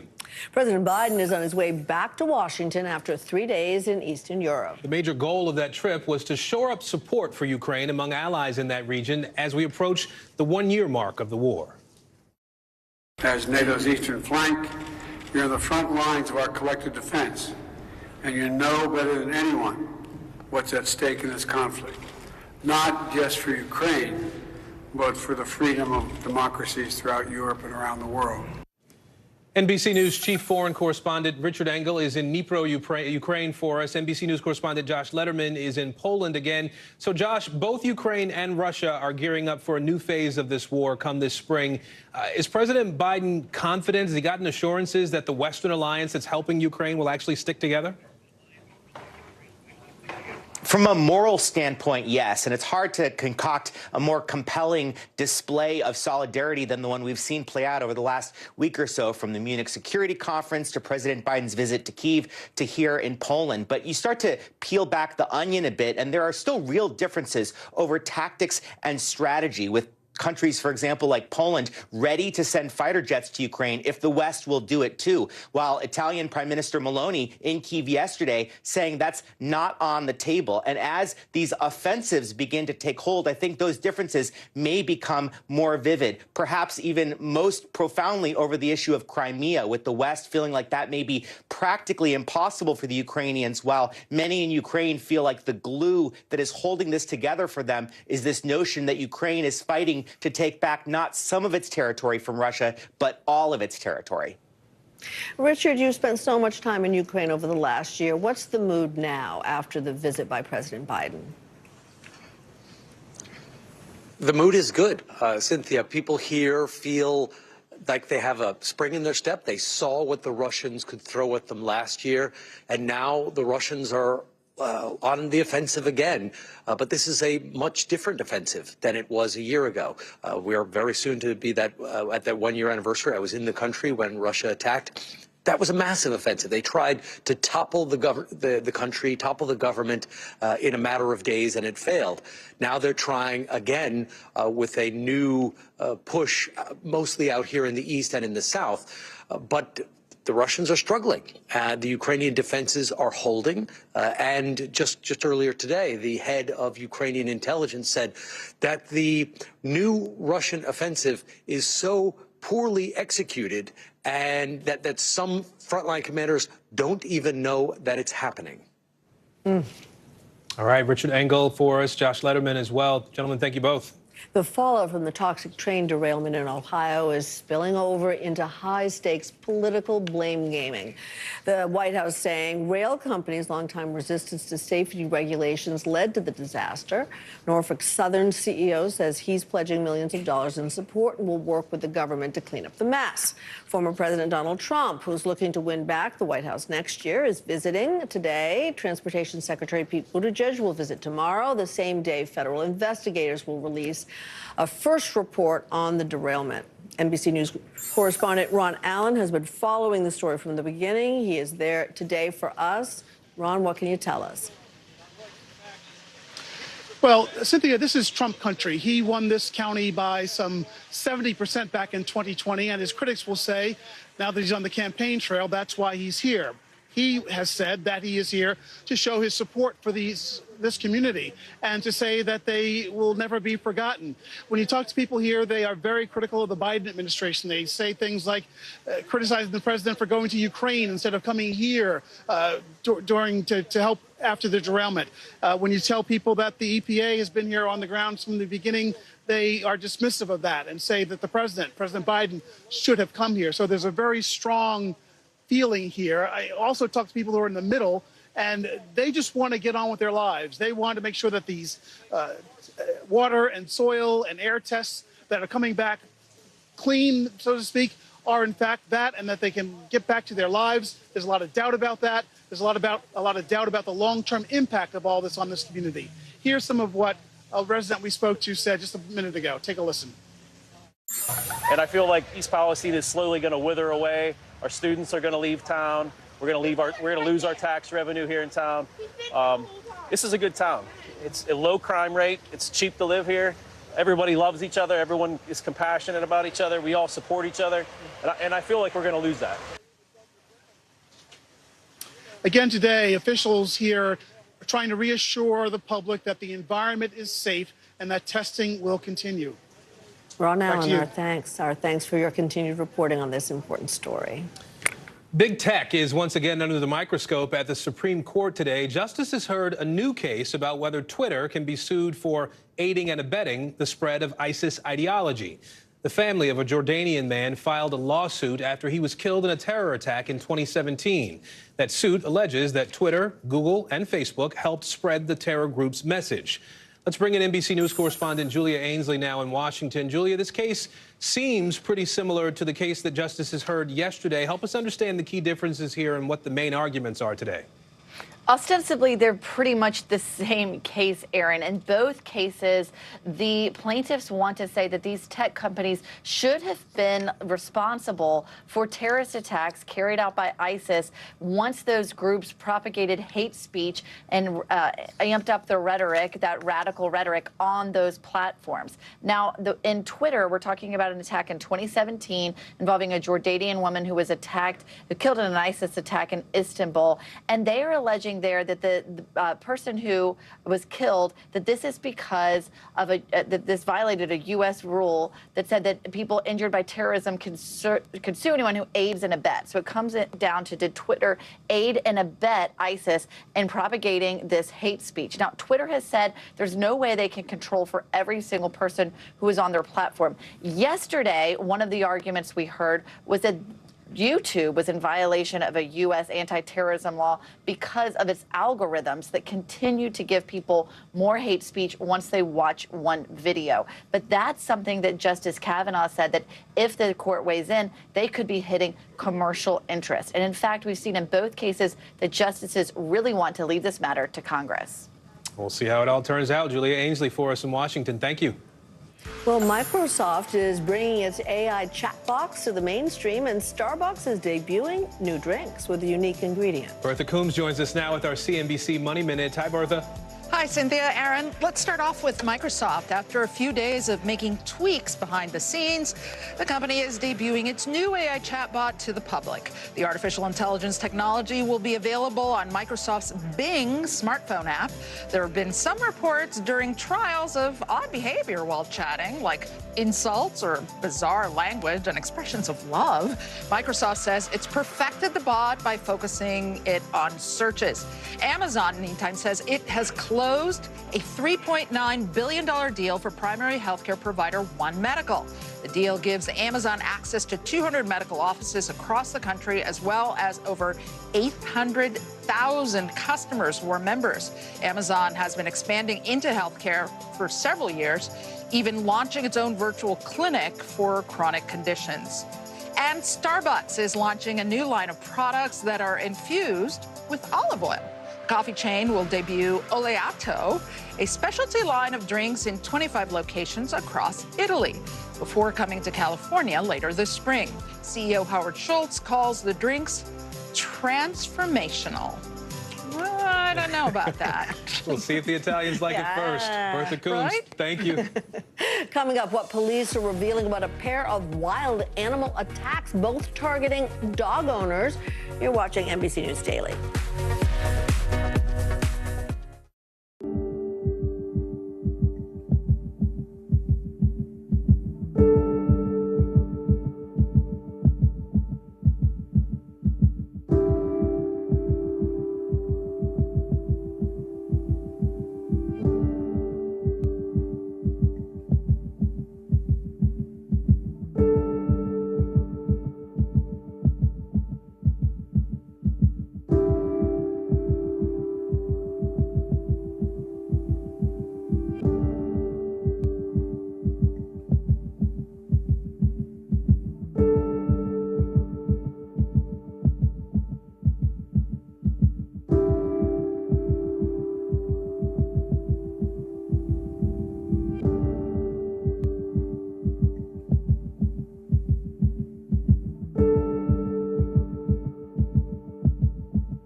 need most right now. Did the state and/or law enforcement drop the ball?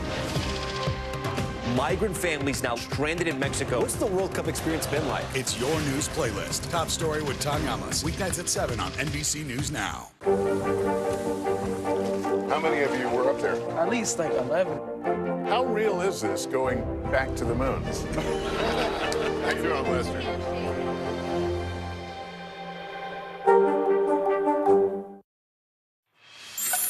The family of a 19-year-old gay man is demanding answers after the college student was found dead. He'd been shot in the head and badly burned. His family believes this could have been a hate crime. Chris Jose from our New York City station reports. I don't even know what to say to the cameras, but whoever the killer is, reveal yourself, because you're gonna get caught. A message to a killer from a grieving mother. Danielle Matthews wondering why anyone would want to kill her son. I'm a hurt mother. You understand? I don't know where to go. Like, I have my daughter, but that was my son. That was my best friend. He made me a mother. DeAndre Matthews was a 19-year-old college student who wanted to become a social worker. On Tuesday, police found him dead on the train tracks near Nostrand Avenue in Minwood with a gunshot wound to the head. His body badly burned. The medical examiner revealing he also suffered from smoke inhalation. He was gay, and I feel as if this could have been a hate crime. NYPD following all leads. DeAndre's sister says her brother left his job at Buggy Service Center around 5 p.m. Monday and went home to borrow their mother's Jeep for the night. She was one of the last people to speak to DeAndre on the phone before he disappeared. I honestly really want to just know the motive. You know what I'm saying? I want to know why he did it. What was the reason? DeAndre wasn't a violent person. This wasn't for retaliation. He wasn't in the streets. On Tuesday, family members reported DeAndre missing. NYPD discovering the grisly scene on the train tracks. His mother locating the Jeep with GPS outside a warehouse on Troy Avenue. It was also burned. You're not going to be able to sleep. I'm going to make sure that y'all know my son's story. I'm going to make sure DeAndre's name is heard. The family now planning DeAndre's funeral. The SUNY Broome Community College student was known for his love of people and his sense of humor. Now, as a mother, I'm suffering. My daughter don't have a big brother. My sister don't have a nephew. My mother don't have a grandson. A pair of terrifying animal attacks on dog owners in just the last week. A woman in Alaska is recovering after being kicked in the head by a moose, and a Florida woman is dead after an 11-foot alligator snuck up on her and dragged her into a pond. Here's NBC News correspondent Kathy Park. It was a sight you had to see to believe. You guys, this moose is chasing this person. Kate Timmons immediately hit record on her phone when a moose began closing in on a woman and her dog. Hey, watch out! Moments later, the animal jumped and kicked Tracy Hansen in the back of the head, knocking her to the ground. I thought someone had like not been paying attention and hit me with a bike or something. I had put my hands up to my head and I'm like, I'm bleeding. After recording the shocking incident, Timmons and her family rushed in, got Hansen and her dog Gunner into their truck and called for help. It happened so fast. It was just like a matter of getting her out of the situation, getting her help, making sure, my big thing was that she didn't have a head trauma, that there wasn't a bleed or something. Hansen required staples for a head injury and is still recovering from headaches and bruising throughout her body. Meanwhile, in South Florida, another terrifying attack, this time ending in tragedy after a 10-foot alligator charged a woman walking her dog. Wildlife officials say the 85-year-old tried to protect her beloved pet when the gator emerged from a community retention pond, knocked her over, and pulled her into the water by her foot. Authorities say Gloria Surge was killed Monday by an alligator weighing roughly 600 pounds. The woman's body was recovered. The alligator was caught and euthanized. They're around here. They move from pond to pond. Where there's water, there's gators, so you don't walk close to them. A warning for others in the neighborhood, now on high alert. Kathy Park, NBC News. Coming up, Alec Murdaugh's lawyers plan to put him on the stand in his own defense. What we can expect in court as soon as tomorrow. You're watching NBC News Daily.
big variable, the storm surge. How much water will ultimately be pushed inland? How many of you were up there? At least like 11. How real is this going back to the moon?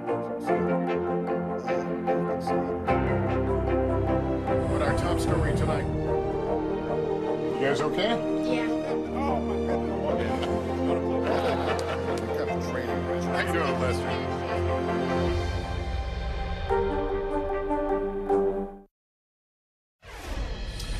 Well, the holiday season is now behind us, so chances are you have some gift cards lying around. Spend them all.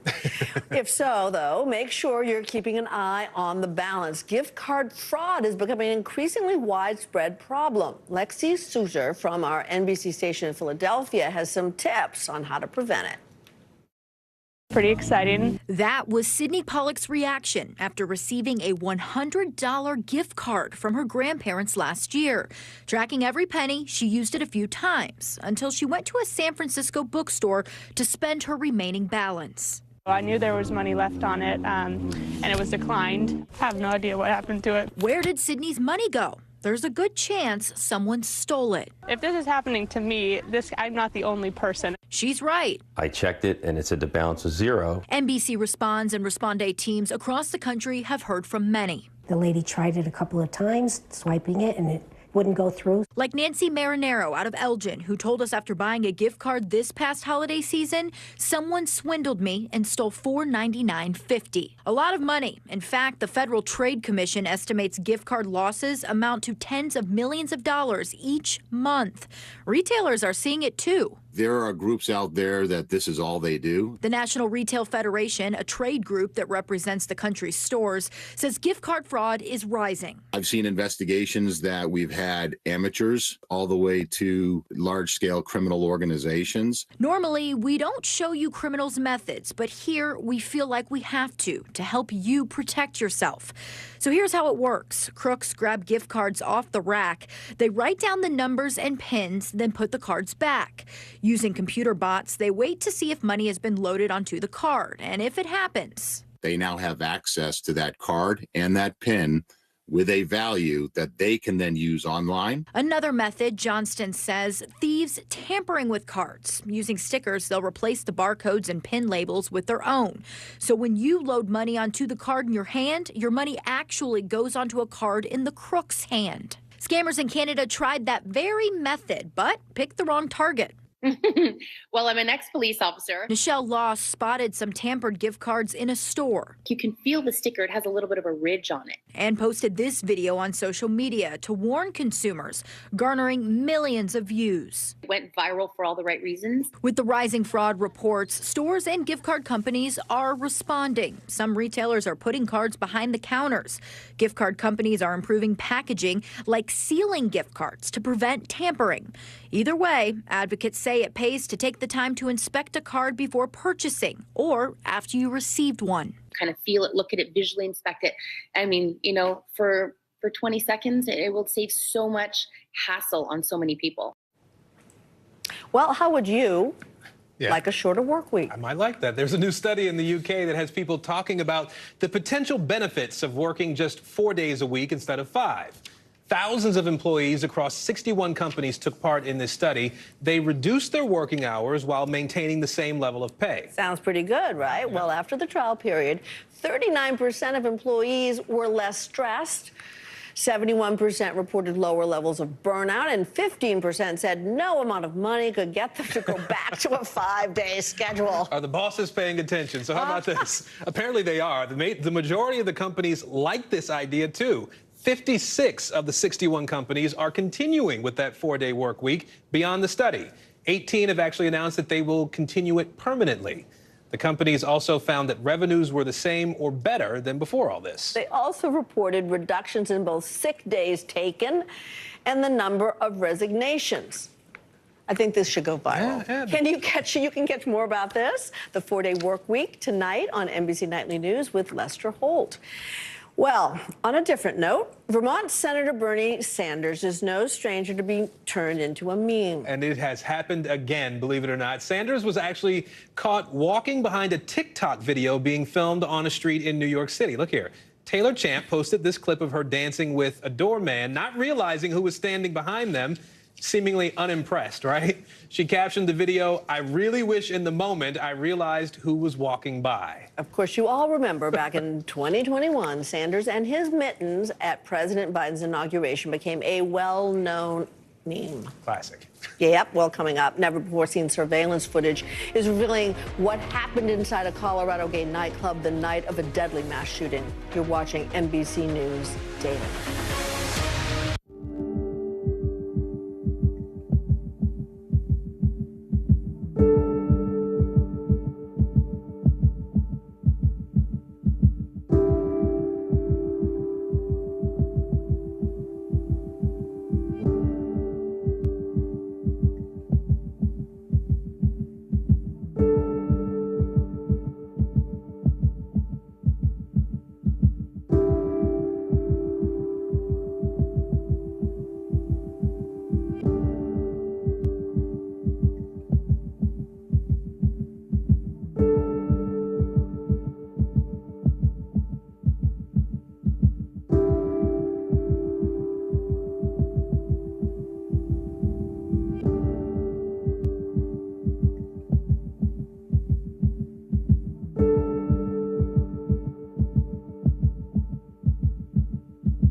For Dateline Premium, subscribe now on Apple Podcasts.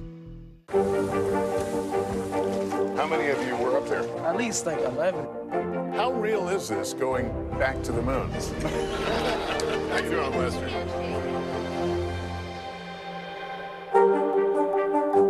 We begin tonight with breaking news just coming in. Whenever it happens, wherever you are, NBC News, streaming free now. Bottom of the hour now. Here are some of the stories making headlines on NBC News Daily. At least 10 Palestinians are dead and more than 100 are hurt after Israeli troops raided a city in the West Bank. A 14-year-old boy and a 72-year-old man were among the dead. 60 Palestinians and 10 Israelis have died in raids, clashes, and terrorist attacks this year as Israel intensifies raids on the West Bank and Gaza. A fourth Memphis Fire Department employee is being investigated as part of the ongoing probe into the death of Tyree Nichols. The employee's name and rank has not been disclosed, and it's not clear what kind of consequences they may face. Memphis Chief Legal Officer Jennifer Sink did reveal that the employee provided medical care and transported Nichols to the hospital. 3 other department employees who were present the night of the arrest were fired. Seattle has become the first U.S. city to ban discrimination based on caste.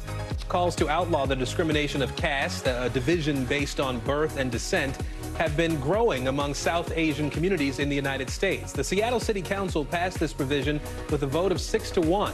While the move has been praised by some activists, it has also received pushback from Hindu Americans who argue that this legislation could target their community.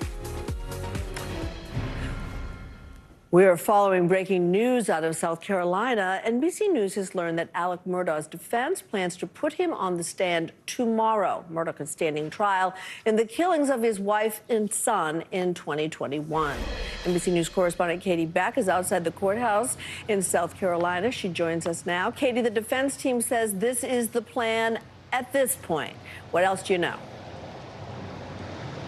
Well, obviously this can change. It's not very common that we see defense attorneys put a defendant on the stand. It obviously opens up a range of questions for the prosecution. We've heard a mountain of evidence in this case, and a lot of inconsistent statements have been pointed out by prosecutors. So obviously that puts a cross-examination of Alec Murdaugh, making the defense very vulnerable. But we have been told that as of now, that is the plan for him to take the stand in his own defense tomorrow. We expect that it is to refute some of the evidence that places him at the crime scene very close to the time of these murders. There is one video in particular that is taken at the kennel very close in time to the murders, and that has not been explained by the defense yet. Perhaps the only person that can explain it is Alec Murdaugh himself. Well, it is a high-stakes move for sure. Katie, today jurors heard from one of the Alec Murdaugh's former law partners. Take us through his testimony, if you would.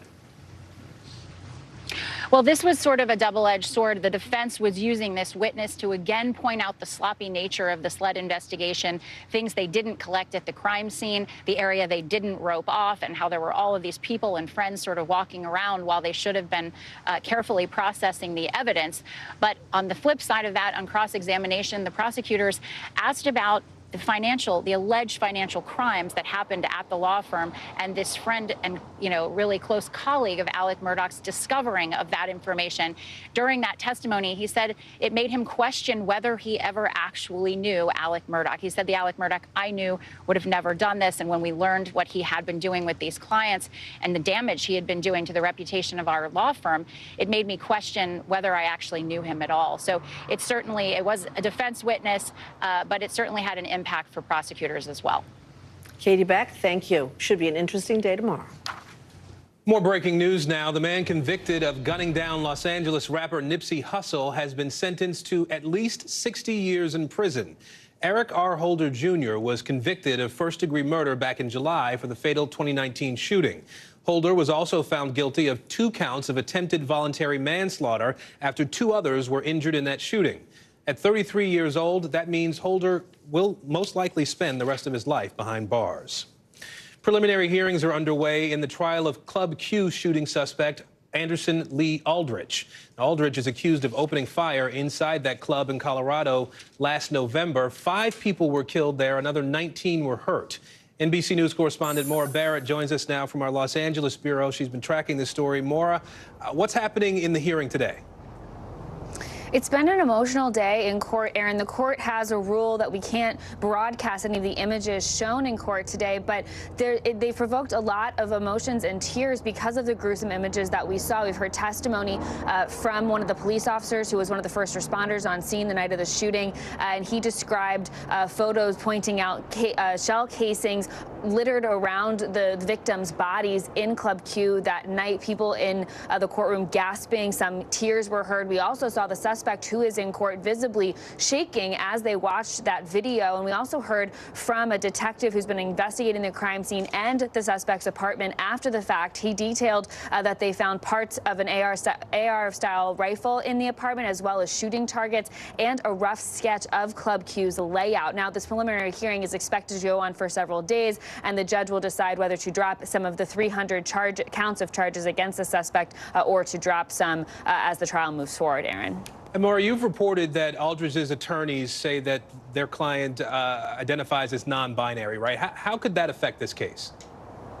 Well, one of the counts, several of the counts in these charges against the suspect involved bias-motivated crimes or hate crimes. And when I was on the ground in Colorado covering the aftermath of this shooting in November, we learned from a neighbor who was close to the suspect that several times in their interactions playing video games, he'd heard Aldrich use anti-LGBTQ slurs or homophobic slurs. And he also said that he never heard Aldrich express their pronoun preferences. And so this is something that legal experts have questioned whether it's a defense strategy, but it definitely will call into question during the trial what the exact motive is and why the suspect decided to enter the club that night and cause the terrible chaos that we saw and the loss of life, especially because Club Q in that community was known as a safe space for the LGBTQ community, Aaron. All right, Maura Barrett for us in Los Angeles. Thank you. Well, the 2024 GOP primary is off to the races. Official and potential candidates have their eyes on the Midwest this week. Republican Senator Tim Scott is in Iowa today as he mulls a presidential bid. His visit comes right after Republican presidential candidate Nikki Haley pitched herself to the voters in the state. Well, NBC News correspondent Yamiche Alcindor is in Des Moines. Yamiche, what are you hearing from Senator Scott? Well, good afternoon. I'm here at Drake University where Senator Tim Scott is speaking right behind me. He is delivering this speech as part of his Faith in America tour. And while he has not officially said he's running for presidency, this is really seen as him possibly gearing up for making such an announcement. And he's been talking about a number of things when it comes to America as a land of opportunity, not oppression. He's also been going after Democrats, saying they're soft on crime. He's also been talking about racism in this country, saying that America should be celebrated and that people shouldn't be losing hope. He also leaned into the idea of abortion and saying at one point that Americans have lost faith in America so much that they've lost faith in life himself, really leaning into that issue in a way that other Republicans have not. But it's very interesting to see him here. The crowd here is really eating up a lot of what he's saying. So you've also been talking to voters. What are you hearing from them? Well, I've been talking to voters. I was at a diner earlier today. They were telling me that they were a little worried about the direction of the Republican Party and are eager to maybe even see some new faces. Take a listen. It worries me with how the Republican Party has shifted so much to the right. I want to see them just stop the ignorance of Democratic and Republican. We need to be United States people, united. So there you hear it. Voters saying that they want to see a more united America. And Tim Scott, in some ways, is maybe trying to carve out that lane for himself. It'll be interesting to see how he differentiates himself if he runs for presidency. We'll have to watch. Cynthia. Yamiche, thank you so much for that. And good whisper talking over the speech. Thanks. Well, should non-citizens be allowed to vote? That's a question being raised right now in Rhode Island, where a new bill would give non-citizens the right to participate in local elections. Telemundo Nueva Inglaterra anchor Grace Gomez joins us now with more. Hi, Grace.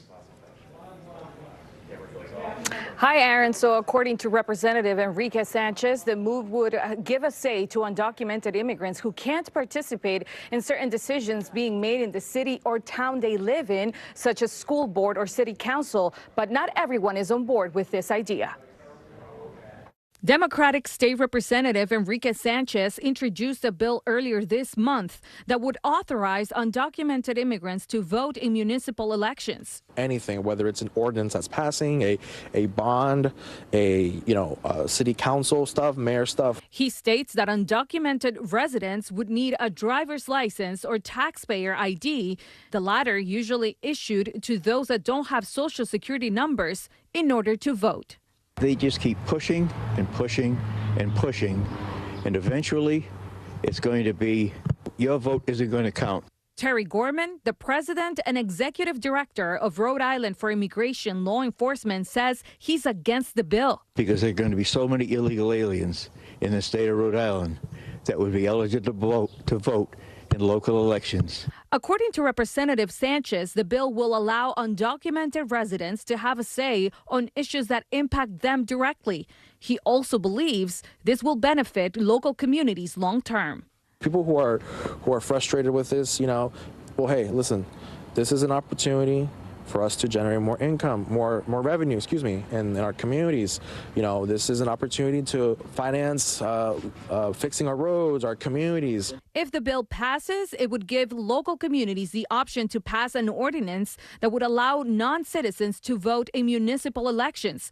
Undocumented residents wouldn't be able to vote in state or federal elections. Why should we do anything to help an illegal alien? They broke the law to come in here, and I believe this law, if they look it up, I think it's against the state constitution. The Article 2 of the Constitution says you have to be a citizen of the state of Rhode Island in order to vote. And Representative Sanchez says he doesn't believe an amendment would be needed in the state's constitution for undocumented citizens to vote in a local election. We know now the bill has been forwarded to the House Elections Committee. Aaron? Grace Gomez for us in Boston today. Thank you, Grace. Coming up, how parents can start an honest conversation with their teenager girls about sexual violence. More on NBC News Daily right after this.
We begin tonight with breaking news just coming in. Whenever it happens, wherever you are, NBC News, streaming free now.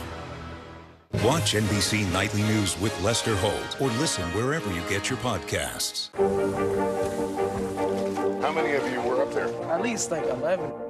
How real is this going back to the moons? How you doing, Lester?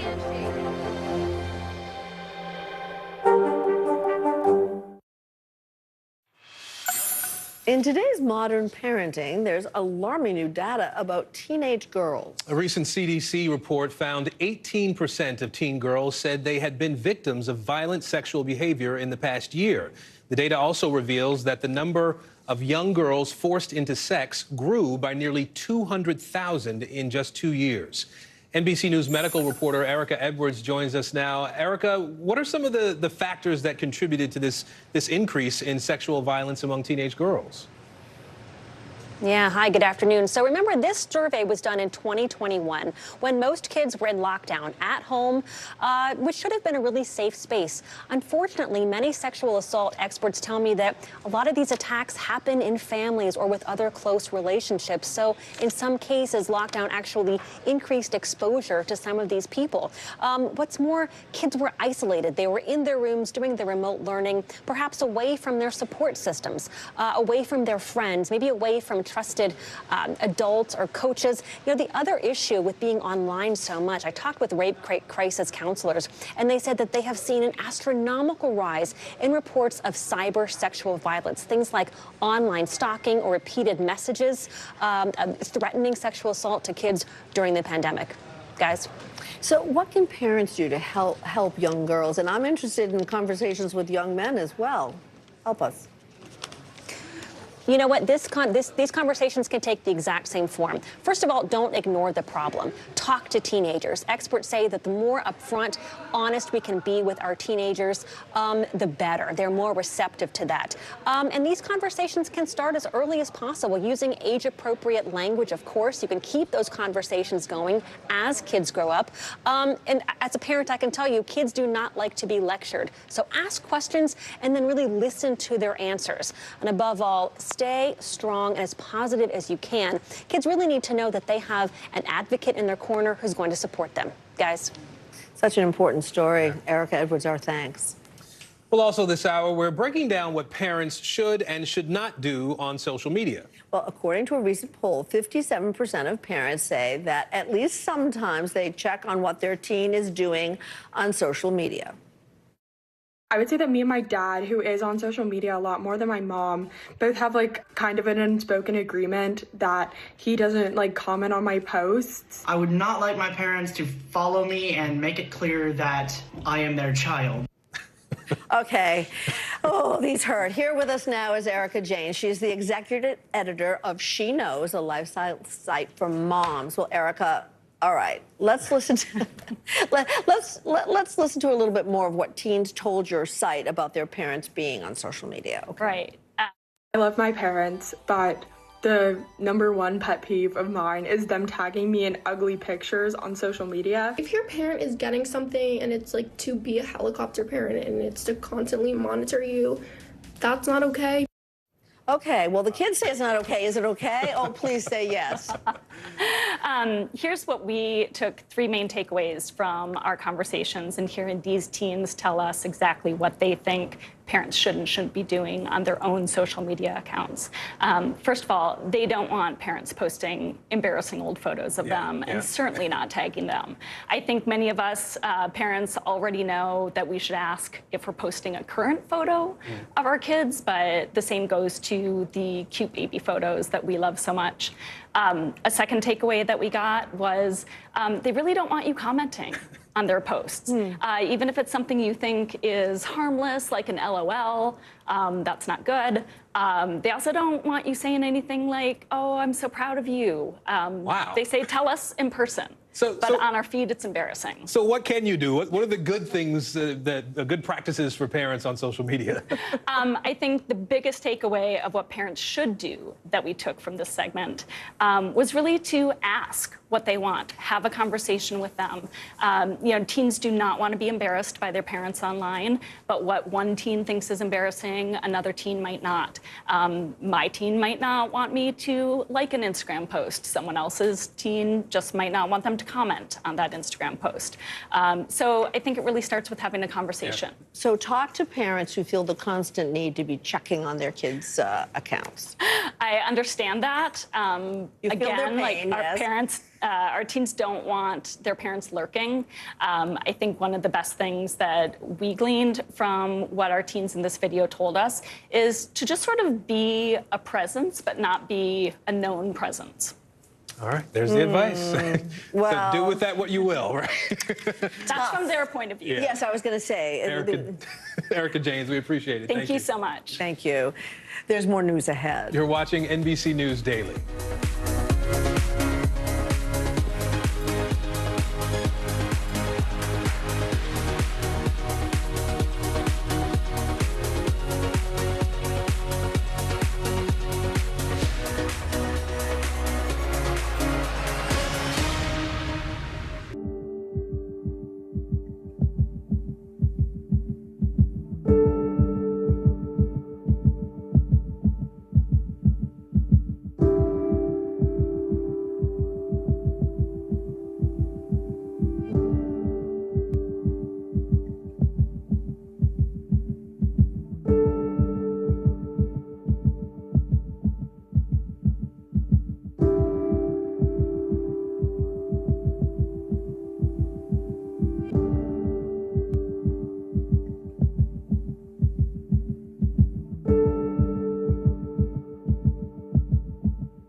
podcast fans, ready to unlock our true crime mysteries? Try Dateline Premium on Apple Podcasts. You'll get early access to originals, plus bonus content, and everything is ad-free. So head to Apple Podcasts now to subscribe. How many of you were up there? At least like 11. How real is this going back to the moon? How you doing, Lester?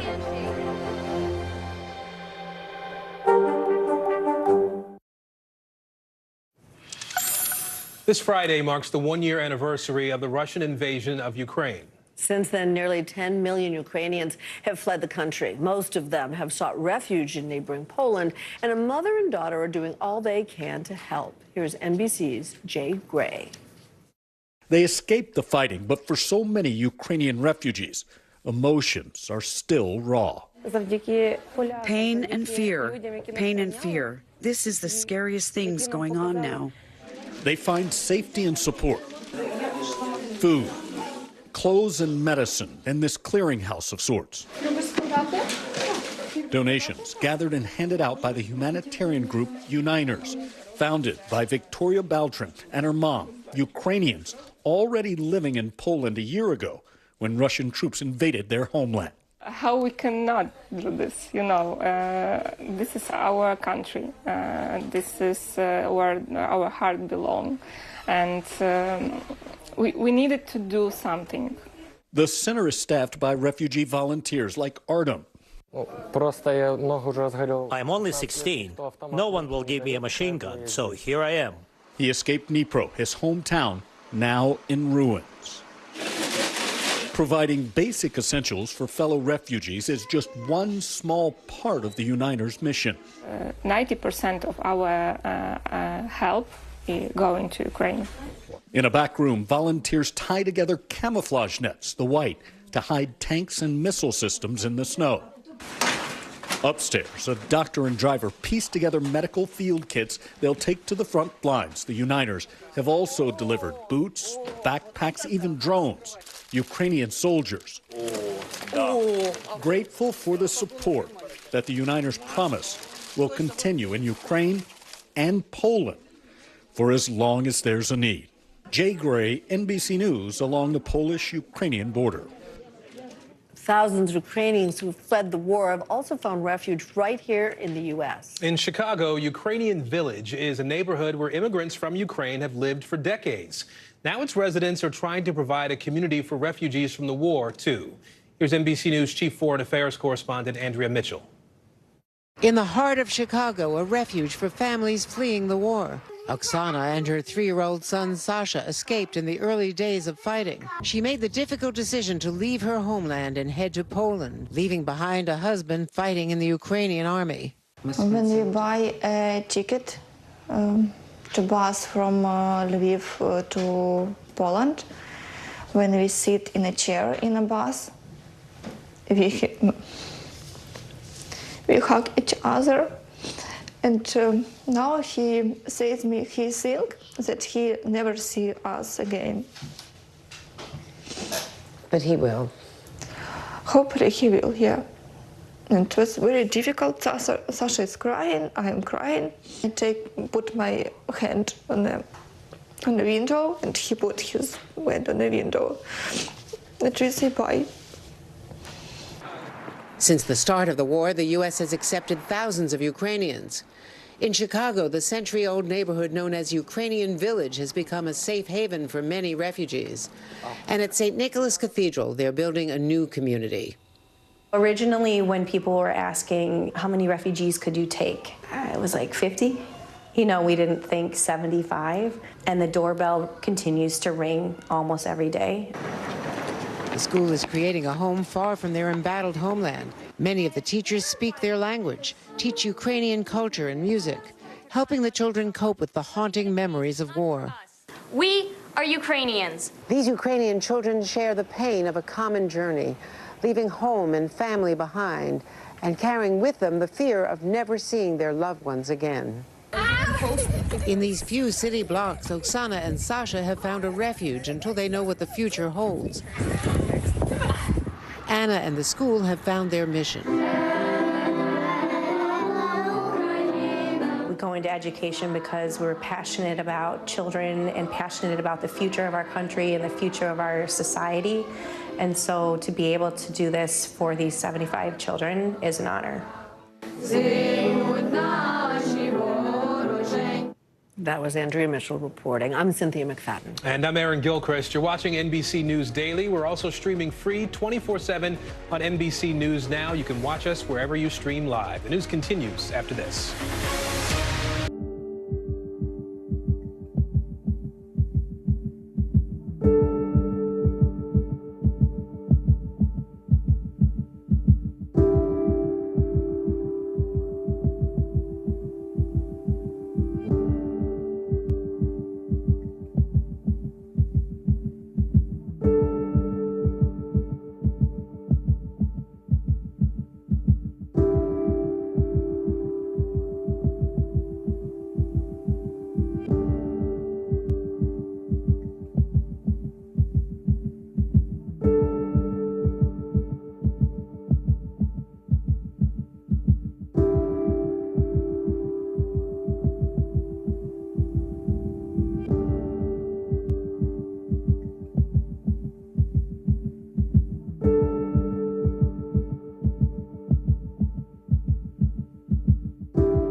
The day's biggest political stories with trusted insight and expert analysis. A daily look at the politics behind the headlines. Meet the Press Now, streaming weekdays at 4 p.m. on NBC News Now. For Dateline Premium, subscribe now on Apple Podcasts. We begin tonight with breaking news just coming in whenever it happens, wherever you are. NBC News, streaming free now.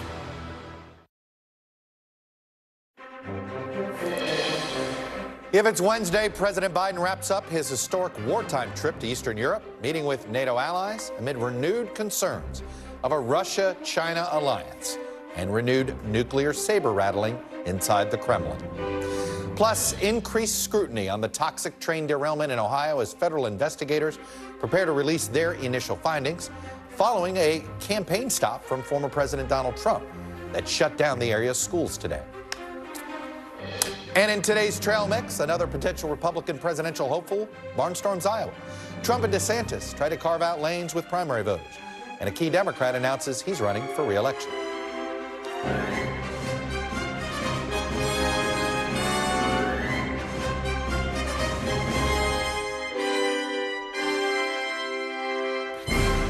Happy Wednesday. Welcome to Meet the Press Now. I'm Chuck Todd reporting from Washington. Right now, President Biden is headed back to Washington from Poland, where he commemorated the upcoming first anniversary of the start of the war in Ukraine.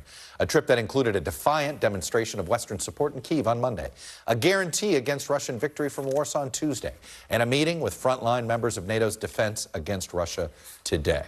Also happening right now, the UN General Assembly is meeting ahead of a vote on a resolution calling for a, quote, comprehensive, just and lasting peace in Ukraine. That vote is not expected until tomorrow. And all of that comes as that war enters its second year, with the U.S. and our allies facing renewed concerns of an expanding conflict. Because as President Biden was meeting with allies in Eastern Europe, Vladimir Putin was meeting with Beijing's top diplomat, Wang Yi, who, according to Reuters, pledged that China is ready to deepen its strategic partnership with Russia. This after Secretary of State Tony Blinken told me on Sunday that U.S. officials are concerned China may provide lethal military aid to Russia to help boost its struggling military operation in Ukraine. Is it weapons? Is it uniforms? What it is unclear. Meanwhile, Russian officials are once again escalating their rhetoric around nuclear weapons as a top Putin ally defended the regime's decision to suspend its participation in the last remaining nuclear arms treaty in the world with the United States, saying that if the United States wants to defeat Russia, then we have the right to defend ourselves with any weapons, including nuclear weapons. Earlier today, before his meeting with those Eastern European NATO members, President Biden condemned Russia's move to pull out of the Nuclear START treaty. Mr. President, any reaction to Putin saying he's pulling out of New START? I don't have time. No time? No. Big mistake. Folks, the trajectory of these past few days and the last year has put us on a road towards more conflict, it appears, with Russia and now also China. What's unclear is what will de-escalate these tensions. Putin faces a potential existential threat to his rule if he loses to Ukraine. China appears willing to prop up the Kremlin's efforts for some reason, and the U.S. and NATO have pledged they will stand behind Ukraine to the very end. Here's what NATO Secretary General Jens Stoltenberg had to say this morning as the alliance met with President Biden. We don't know when the war will end, but when it does, we need to ensure that history does not repeat itself. We have seen the Russian pattern of aggression over many years. Georgia in 2008, Crimea and Donbass in 2014, and then the full-fledged invasion of Ukraine last year. We cannot allow Russia to continue to chip away at European security. We must break the cycle of Russian aggression. Well, joining me now from Warsaw, my colleague Kristen Walker, who's been covering the president's trip. And Kristen, what's interesting is the president met with basically the eastern flank of the NATO alliance, those countries that border Russia and or Ukraine. The Eastern Alliance has been has wanted to be a more aggressive, more helpful to Ukraine than arguably the western flank of the NATO alliance. What was the theme of today's meeting, and what was President Biden hoping to get out of it? Well, Chuck, you hit on it. The geography is so important. The fact that this is personal for them. Russia's aggression toward Ukraine is perceived to be a threat by them as well. And so they are increasingly concerned about this war now entering its second year. Could this impact their own sovereign territory? Today, President Biden with a firm message that the United States will stand with NATO, will protect NATO no matter what, really trying to bolster that alliance and making it clear that the U.S. is not backing down. For these allies, Chuck, it is critical and it is personal. And so that really was the focus, even as President Biden tries to keep global allies on board with supporting Ukraine and a divided Congress and American public back at home.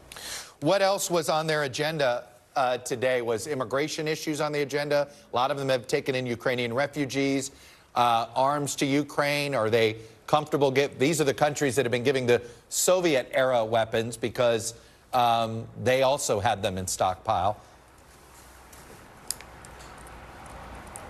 Absolutely. First, to your point about refugees. I mean, we are here in Poland, Chuck, a country which has taken in arguably more refugees than any other country, more than 1.5 million. And so resources are strained here in Poland, in those other countries and leaders with whom President Biden was meeting today. So that was a key focus. And then the question of weaponry.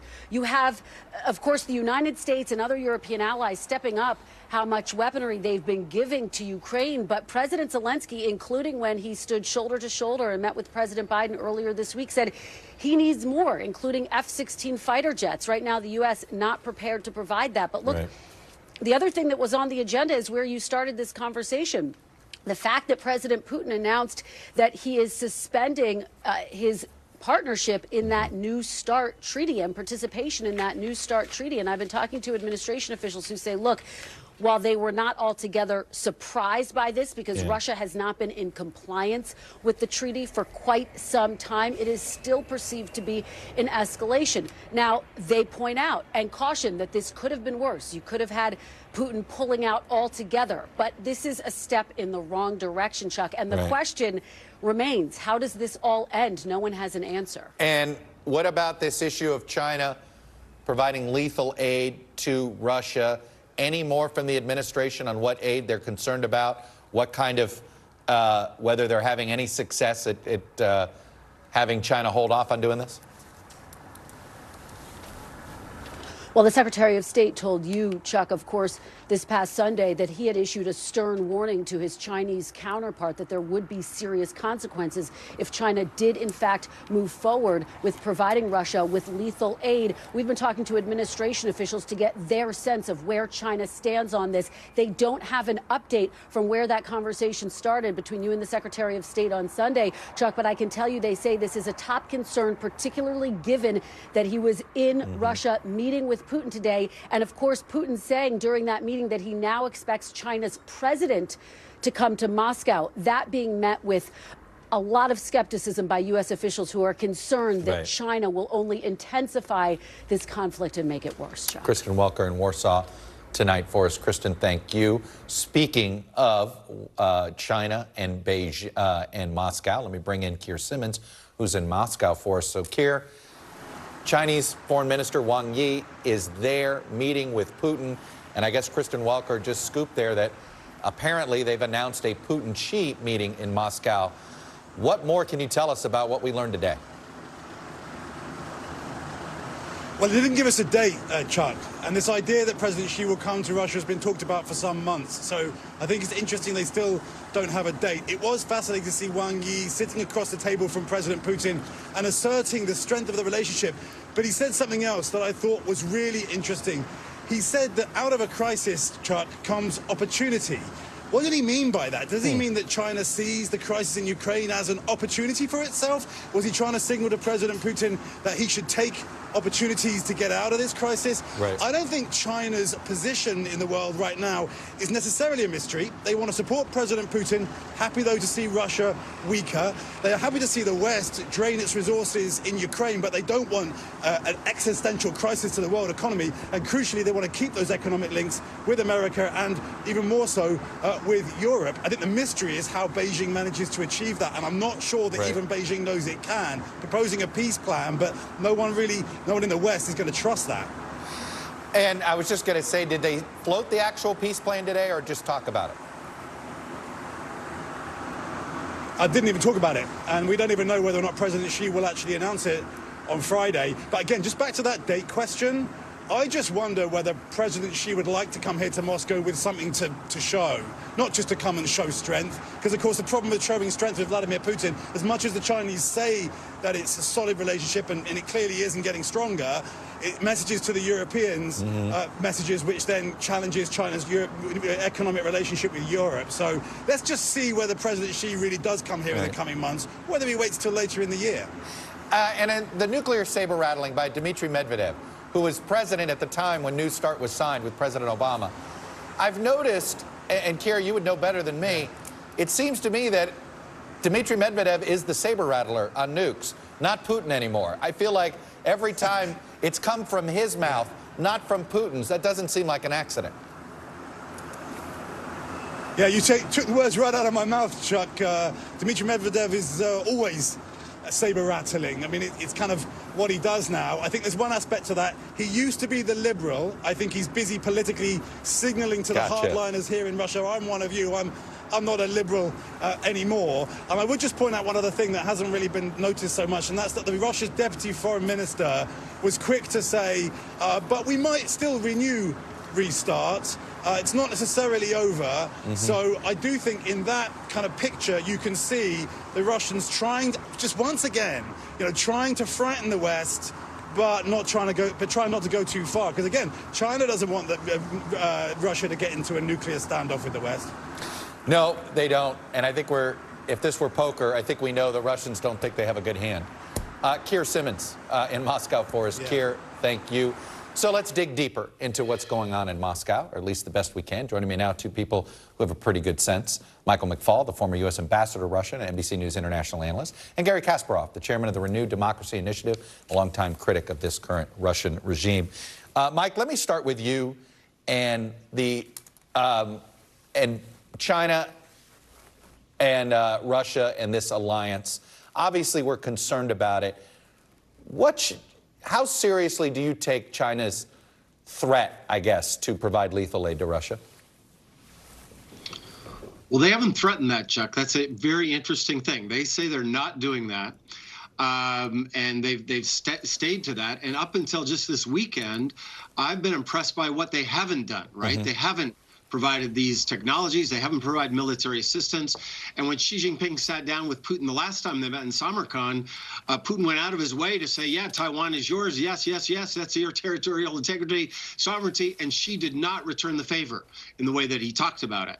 However, when the vice president at the Munich Security Conference, Gary and I were both there, by the way, when she went out of her way to put that marker down, and then Blinken did it the day after, that suggests to me that they're seeing something in the intelligence, that something's happening that they're trying to hide, and they chose to try to embarrass the Chinese about it. I don't know what it is, but you don't put things like that in the vice president's speech unless you have hard evidence to suggest that they're about to do this. Well, it's interesting you put it that way, Mike, because that's what it looked like to me. It was sort of like, I don't know whether how true it is or not, make them deny it. It seemed that they wanted to put the pressure on the Chinese. Absolutely. That's what they're doing. Bad time for Wang Yi to show up in Moscow, by the way, if you're trying to say you're on the sidelines here. I don't know if that timing was planned. But I want to be clear. We don't really know what the U.S. government knows about military assistance. And so far, Beijing has not publicly said that they're doing it, right? My guess is they were trying to do it quietly, and we found out, and now we've called their bluff. We've called them on it, and they're trying to decide what to do now. Gary, we're a year into this war, and I know you certainly thought that Putin couldn't, that his eyes were bigger than his stomach, but here we are a year in. What does the West need to do to get what Joe Biden calls a strategic defeat for Russia? And then I want to ask you about that phrase after that. But what is it going to take to actually get to that goal? Weapons to Ukraine. More weapons to Ukraine for Ukrainians to win the war. This strategic defeat of Russia, it's Ukrainian victory that will include full liberation of Ukrainian territory, compensation, reparations, and also international tribunal for war crimes and genocide. Whether President Biden meant that, I am not sure, but it's very clear to me that as long as Putin is in control, the war will not stop. Do you believe the West is speaking with clear enough objectives? It's getting better, but we are not yet there. So it was quite a long road from Ukraine shouldn't lose, Russia shouldn't win, to almost saying Ukraine must win. Though it's not exactly must. It's more like, you should win. So President Biden's trip to Kyiv was a big milestone. Yeah. It's an amazing move, very bold move for U.S. President to land in Kyiv, and combining this historic trip with his speech in Warsaw, I think it's a clear message that America is almost ready to go as far as it takes for Ukraine to win. And I think Putin also understands it because his speech was so weak and pathetic. And that's why I wouldn't even worry too much about the Chinese moves now behind the scene, because I believe China cares about Taiwan. What I think they're trying to do is just send message to America. You mentioned opportunity. Yeah. That's probably, let's make a deal. We care about Taiwan, you care about Ukraine. So we don't care very much about Putin because they always saw Putin as a junior partner in these relations, a subordinate to China. So that's why, again, all this big noise, I think it's about Chinese trying to get a better bargaining position with America and Europe. Mike, I want to go back to President Biden's trip to Kyiv because I think, I don't know why, but it isn't registering here in America his support. He's having a hard time selling this politically, and he really hasn't. It's not, American lives haven't been lost. This is one of those things where you normally would think, boy, he's conducting this the way the American public has said they want our foreign expeditions conducted. And he's getting not only zero credit, in some ways it's a net negative. Yeah, it's striking, Chuck. It's disappointing to me because I think he has played it in a very precise way to give the Ukrainians support, but not have our soldiers there. I'm with Gary, by the way. I think if you want victory, we have to do more. We're not giving them the weapons they need for this counteroffensive that they're planning in the spring. And I think time's going to run out. Politically, time is going to run out. I'll try to talk over that music. No, I think it's the music from Biden. Oh, that's Biden. Yeah, that's Biden's music. You're all right. That was odd. It's just the Nat sound. I know. Well, that was his walkout music. I know. It was odd at the time. It's kind of odd.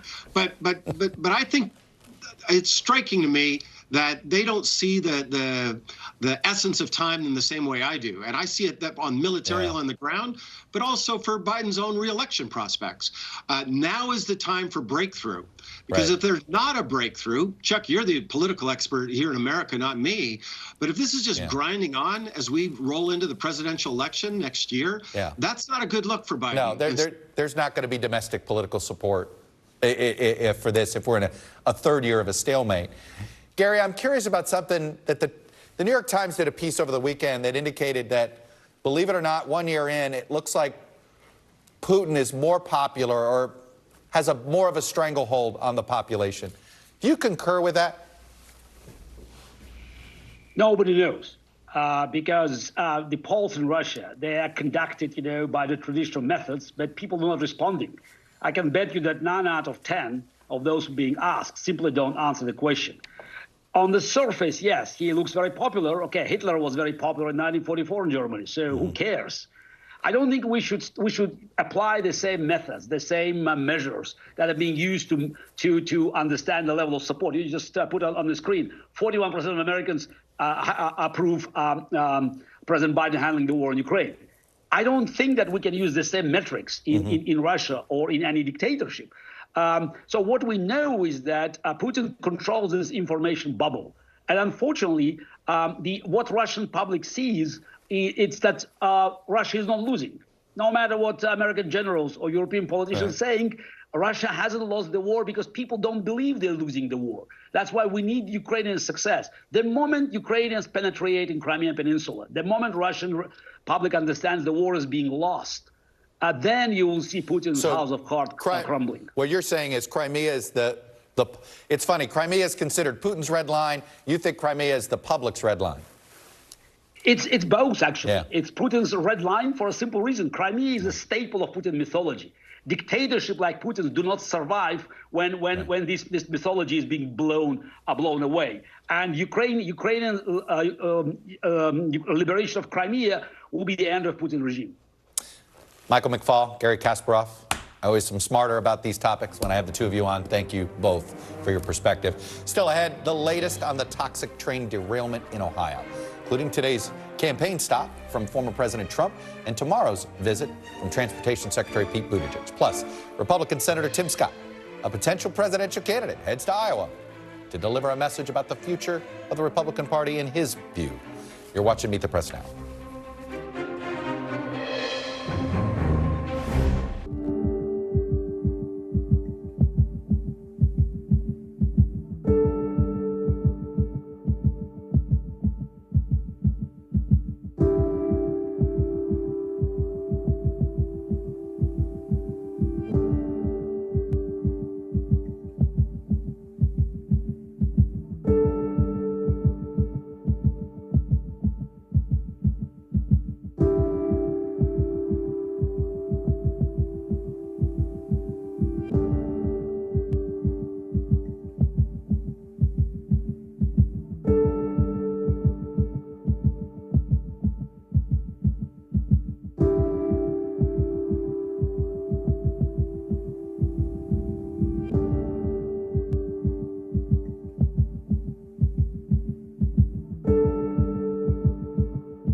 The big variable, the storm surge. How much water will ultimately be pushed inland? How many of you were up there? At least like 11. How real is this going back to the moon? What our top story tonight? You guys okay? Yeah. Oh my goodness. What kind of training? How you doing, Lester?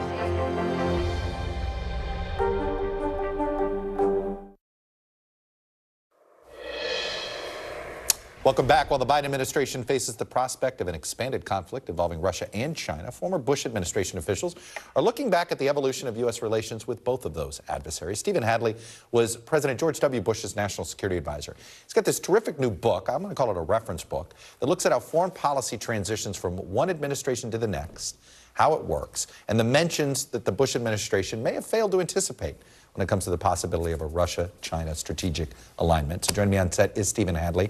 The book is called Handoff, The Foreign Policy George W. Bush Passed to Barack Obama. And again, I think, I want to talk about Russia and China first, but it's basically a reference book of the Bush administration's foreign policy and everything they left, every memo sort of like, here you go, to Susan Rice and her team. I think she was the first national security advisor. No, she was Jim Jones. No, Jim Jones, that's right, and his team. This was the material you handed off to them, right? Exactly right. The memos basically said, here's what we found, here was our strategy, here's what we did, and here's what's left to be done, and here are the things that might bite you to the new administration when they came in.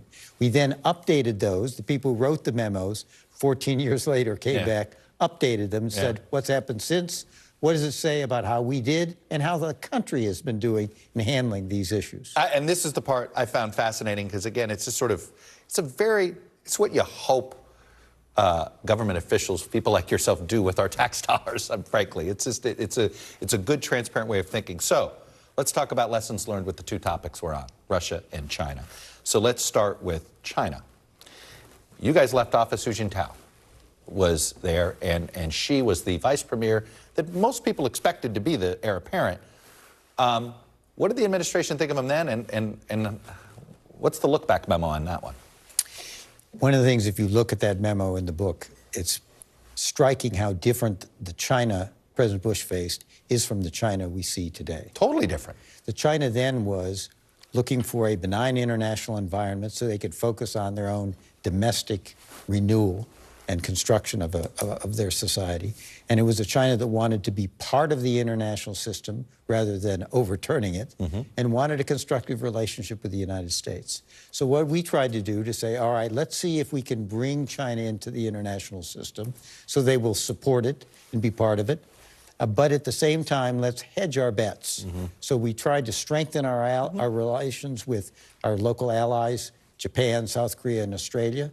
We, of course, created a strategic relationship with India, which is now more and more important given China's behavior, and we strengthened our own diplomatic, economic, trade, and military position in the region to create a context which would give incentive for China to come our way, but also give a platform in the event China decided not to. And that, of course, is the platform that the Biden administration is using now with AUKUS and all these other, and the Quad and all the other devices to try to manage this more aggressive and hegemonic China that we face today. What do you think we missed on Xi? When I say we, the collective American intelligence community on him. It's hard to know. You know, you never know what a person is going to be as a president until they actually become president. But we clearly misread him. We thought the dominant opinion was that he was going to be an economic reformer and might also be a political reformer. I recall a minority view at the time that, wait a minute, this is a party man first and last. And he is going to use the party to strengthen political control and to strengthen China.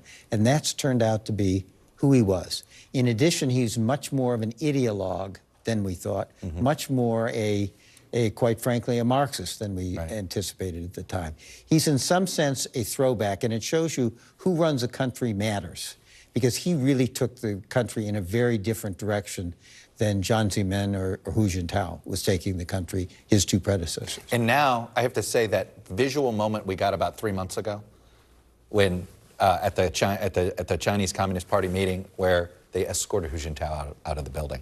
I mean, in some ways, it's more striking knowing this now.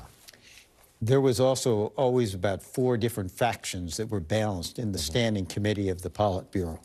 And what she did basically over the last several years was break the back of each of those alternatives so that everybody who's now in the Standing Committee of the Politburo is from the she faction and is a she man. All right, when you guys left office, it was a guy named Dmitry Medvedev.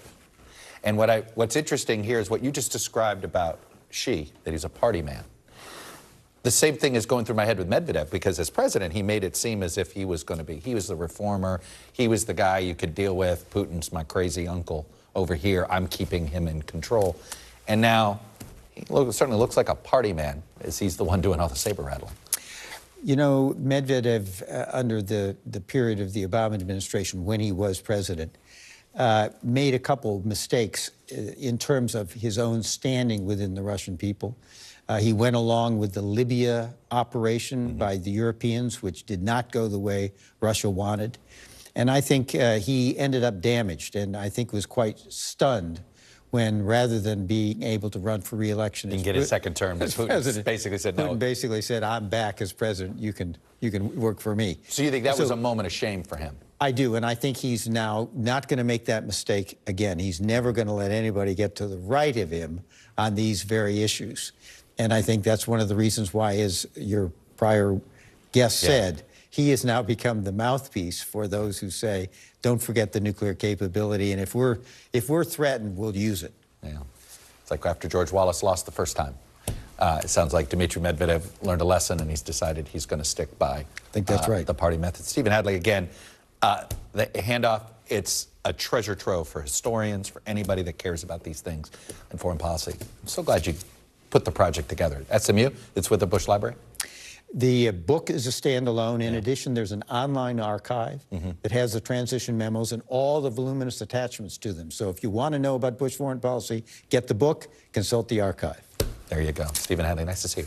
Thanks for having me. On the heels of Putin's announcement that Moscow was suspending participation in the only remaining nuclear arms control treaty between the world's 2 largest nuclear powers, in today's Beat the Press Minute, we rewind to April 2010, shortly after that New START treaty was signed. Here's then Secretary of State Hillary Clinton on the treaty's promise of protection for the United States and its allies. If this nuclear disarmament decision represents middle ground, is it enough to make the world safer? It certainly is, and I know that this is a very important issue that I thank you for discussing with us, because the President's position is very clear. We will always protect the United States, our partners and allies around the world. Our nuclear deterrent will remain secure, safe, and effective in doing so. But we also think we will ultimately be safer if we can introduce the idea that the United States is willing to enter into arms treaties with Russia to reduce our respective nuclear arsenals, and that we're going to stand against nonproliferation in a way that will perhaps deter others from acquiring nuclear weapons. And so you have to look at the entire package: nuclear posture review, the New START treaty, and the Nuclear Security Summit.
Hey, podcast fans, ready to unlock our true crime mysteries? Try Dateline Premium on Apple Podcasts. You'll get early access to originals, plus bonus content, and everything is ad-free. So head to Apple Podcasts now to subscribe.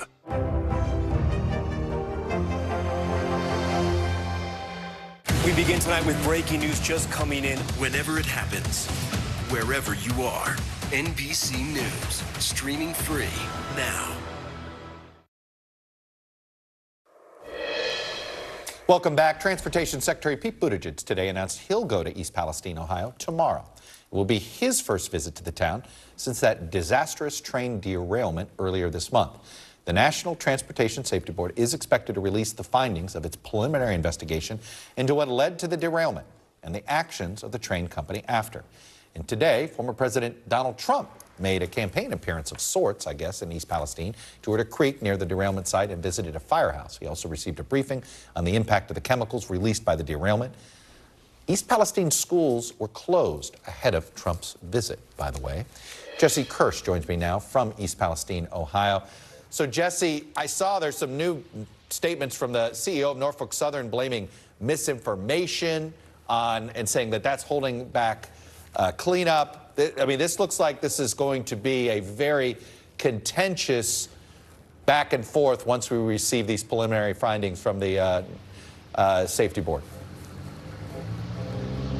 Yeah, there's a lot of finger pointing going on. This is becoming a political football, Chuck, and at the heart of it are thousands of people who aren't sure of their own health and their livelihoods here because they're worried about the contamination in this community. They're also worried about the stigma. Even if there is, in fact, not any contamination lingering, there's the question of if people will still want to work here and come to this community to spend time here. And that's something that I just heard from a man a short time ago. He's a business owner. He's currently building a facility that he's hoping is going to be rented out for businesses for storage here, and something that he thought would be able to be rented immediately is now something that he thinks he may have to sit on for a little while. So these are the kinds of concerns people have on top of the worries about their health after we saw that toxic plume go up in the sky here nearly 3 full weeks ago. Tomorrow we're going to get the NTSB's preliminary report. That's what the National Transportation Safety Board says, and so we'll be looking for any explanation as to why this train derailed nearly 3 weeks ago. So those are questions that are out there. You have the EPA claiming that it is going to make sure that the Norfolk Southern Railroad pays for the damage done here, pays for the cleanup, pays for reimbursements for cleaning that the EPA does. But you also have residents skeptical as to whether or not that accountability will actually be seen if politicians are involved. That's something that we've heard from residents here. And we're going to see something interesting tonight. We're expecting to see an appearance at a town hall with both the EPA administrator and the CEO from Norfolk Southern. So it's going to be interesting to see those two on stage together, potentially, and, you know, how they both posture in this. But the railroad, for its part, has made clear it says it's working with government officials and says that it will be cleaning up and that it is not packing up and leaving town tomorrow. They say they're here for the long haul to try to do right by this community. You know, I saw these trust issues. I thought it was interesting that Governor DeWine and the administrator from the EPA, Michael Reagan, went house to house almost testing water. Is that what it's going to take to try to build trust in this community that seems skeptical, even if the experts say, hey, your water's fine, here, we'll drink it? Well, mind you, even though that's going on, you also have people who get their water from wells being told until final testing is finished, they should be drinking bottled water. We know more bottled water continues to be coming in here, including with help from the former president who visited today. So you have all of that playing out. And the governor just put out an update. Governor DeWine of Ohio just put out another update saying that there is still a portion of contaminated waterways that is dammed off. So these are the visuals people are seeing in this community, and there's certainly still skepticism out here about what people are expecting in the days, weeks, months, and certainly years to come, because there are people, I can tell you, who do not think that if the air and water is testing clean right now, that doesn't mean that it will down the road necessarily. No, and like a perfect storm of skepticism on corporate America, governments, local, state, national, all converging on East Palestine. Jesse Kirsch on the ground for us in East Palestine. Jesse, thank you. Still ahead, some help for Democrats as they brace for a potentially brutal 2024 Senate map. They get one of their embattled incumbents to say yes. This is Meet the Press Now.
Podcast fans, ready to unlock our true crime mysteries? Try Dateline Premium on Apple Podcasts. You'll get early access to originals, plus bonus content, and everything is ad-free.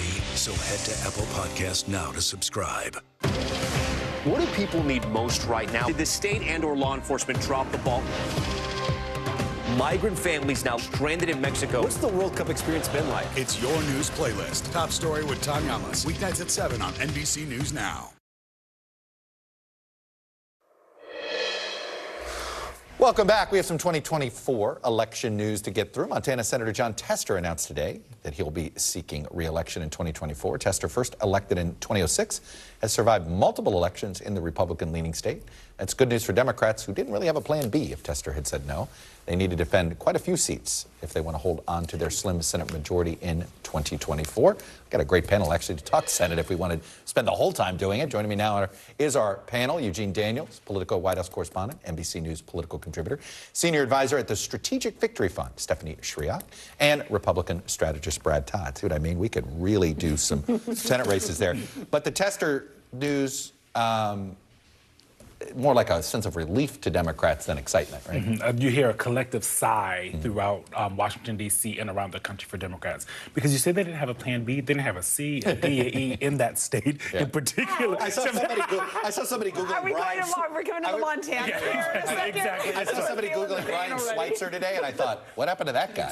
Because it's going to be it is going to be a rough Senate map for Democrats in 2024. And so they're trying to hold on to the incumbents as much as they can. And in these states like Montana, states like West Virginia, those kind of Republican-leaning states, that is where they need to make sure they keep those incumbents. Well, you managed that 06 race, right? Did. Yeah, so somebody knows a little something about winning. I did. Let me ask you this. And I talked to the big man today. He's feeling good. I was just going to say, you had convinced me a while ago that you thought he was more likely to run than not run, that he's too competitive to walk away. A little competitive. Yeah. Yes, that's true. That's true. He also loves his state. You've met every Montanan in town. We love our state so much. So much. If I were to say the biggest difference between Manchin and Tester, and I'll be curious what Brad's take is on this in a minute, I know, is Manchin will go out of his way to make sure he knows he'll criticize the Democrats. Tester doesn't do that. Do you think he needs to do it more to survive? No, Tester needs to be Tester. That has always been the case. He is. So I described it in 2006, and it hasn't changed one bit. That's the other thing. It hasn't changed one bit. The guy is the same guy as he was then. He's the guy we all grew up with in Montana. That's why he's popular. It's why everybody likes him. He just says it like it is. He gets along with everybody. He tries to work with everybody.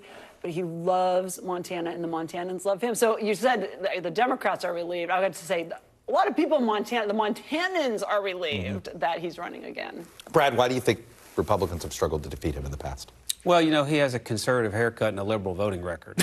And it's... I knew he'd have something. That's pretty good. In 2018... Missing three fingers, Steve. In 2018, we heard. In 2018, the best Democratic year in our lives, he gets 50% on the dot. And he also had the advantage... First time he'd ever gotten to 50. Yes. But Mitch McConnell's leadership PAC didn't show up on the air until October 23rd. That's not going to happen this time. Mitch McConnell's PAC got outspent 2-1. That's not going to happen. You're going to have a weird primary, though. It's not going to happen.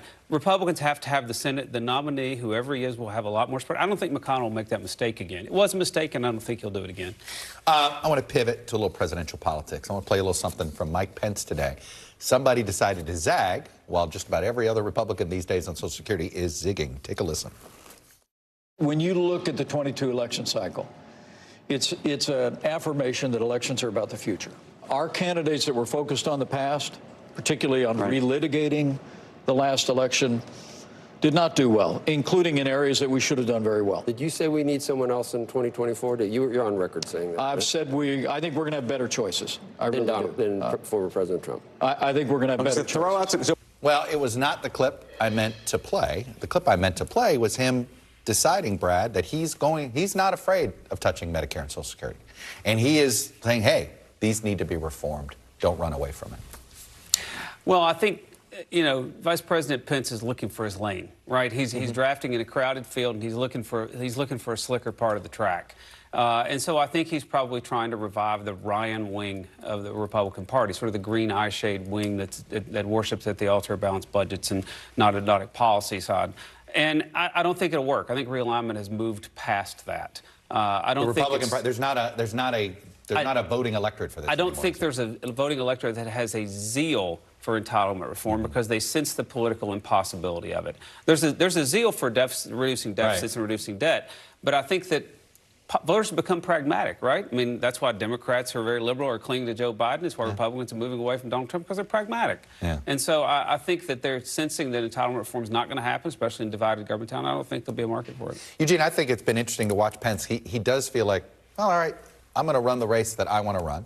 He's also, he's not shying away from being involved in the administration that overturned Roe v. Wade. He's embracing it more so than Donald Trump is. No, he is. And he is going to, and I've talked to some aides of his, former aides of his, what they say is he's going to have to do things he is completely uncomfortable with if he wants any chance in this nomination. What does that look like? What do you mean by that? How he just kind of tapped at Donald Trump, people who talk about the old races and not looking forward. They're saying, no, you have to say his name. You have to say the guy that I worked with, I liked what we did in those 4 years, but now we're looking forward. And that's something that he seems completely uncomfortable doing. But I think if he's going to pop out, a lot of these folks who worked, Nikki Haley's in that same boat, Mike Pompeo, anyone who worked under Donald Trump, they're going to have to figure out how to differentiate themselves other than picking entitlement reform. They're going to have to go right at Donald Trump. You know, well, obviously you'd love to see Mike Pence as the Republican nominee because it would give Democrats two easy issues to hit him with, would it not? Abortion rights and entitlements?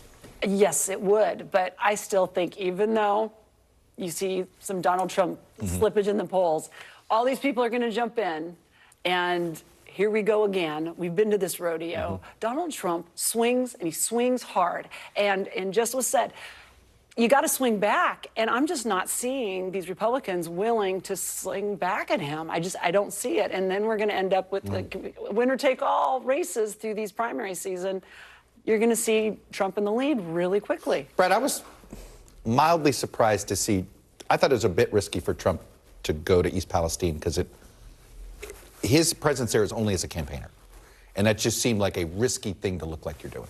Well, it's a part of the country and a demographic that's pretty key to his coalition. So I think he's going there for brand protection. That I get, yeah.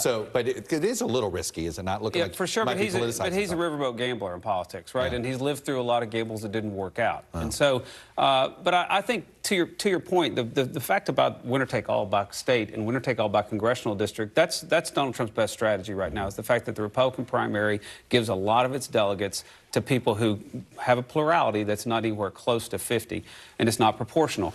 However, I do think that a lot of Republicans, you're going to see a lot of Republicans who were with Donald Trump because they thought he was going to win, now not be with Donald Trump because they don't think he can win. The same pragmatism that got them there will take them away. Exactly.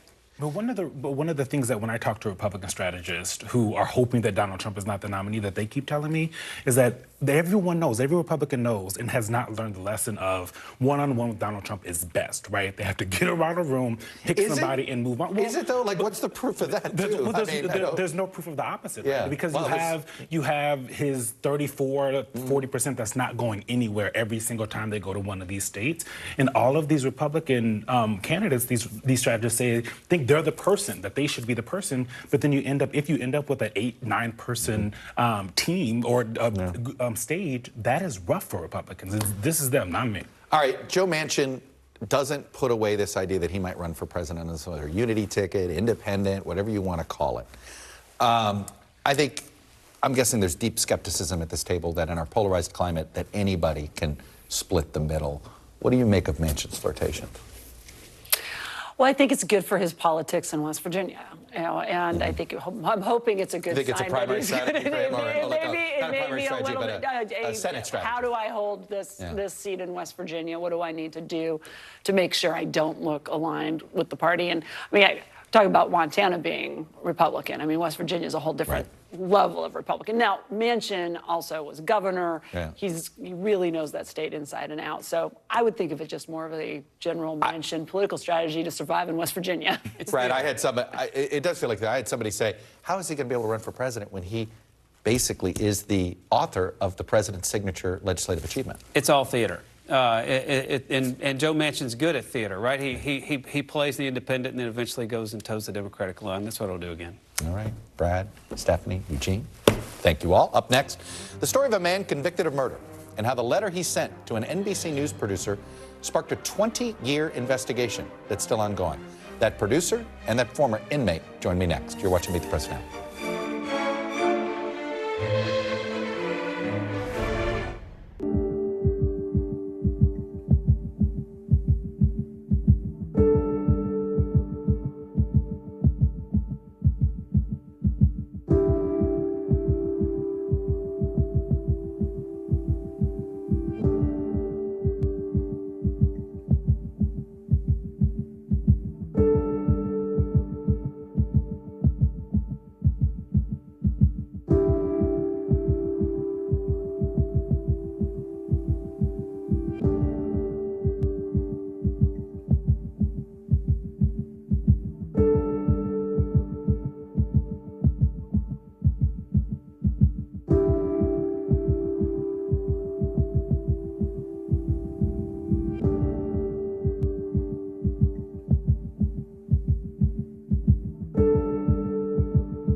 Hey, I'm Hallie. It's good to be with you tonight. There's another legal filing today, and I want to cut through some of the weedsy stuff. But let's just get to the point. They have started to vote on the PACT Act. If you're like, Hallie, stop speaking Washingtonese. This bill would basically give health care to veterans who have exposed to these toxic chemicals. So, Scott, I'm trying to make this as not DC as possible. The increased sort of anger that we've seen now in politics. I saw you searching for, I think, your microphone, Dan. You were. I was trying to do it on the slide. Live TV, man. It's okay.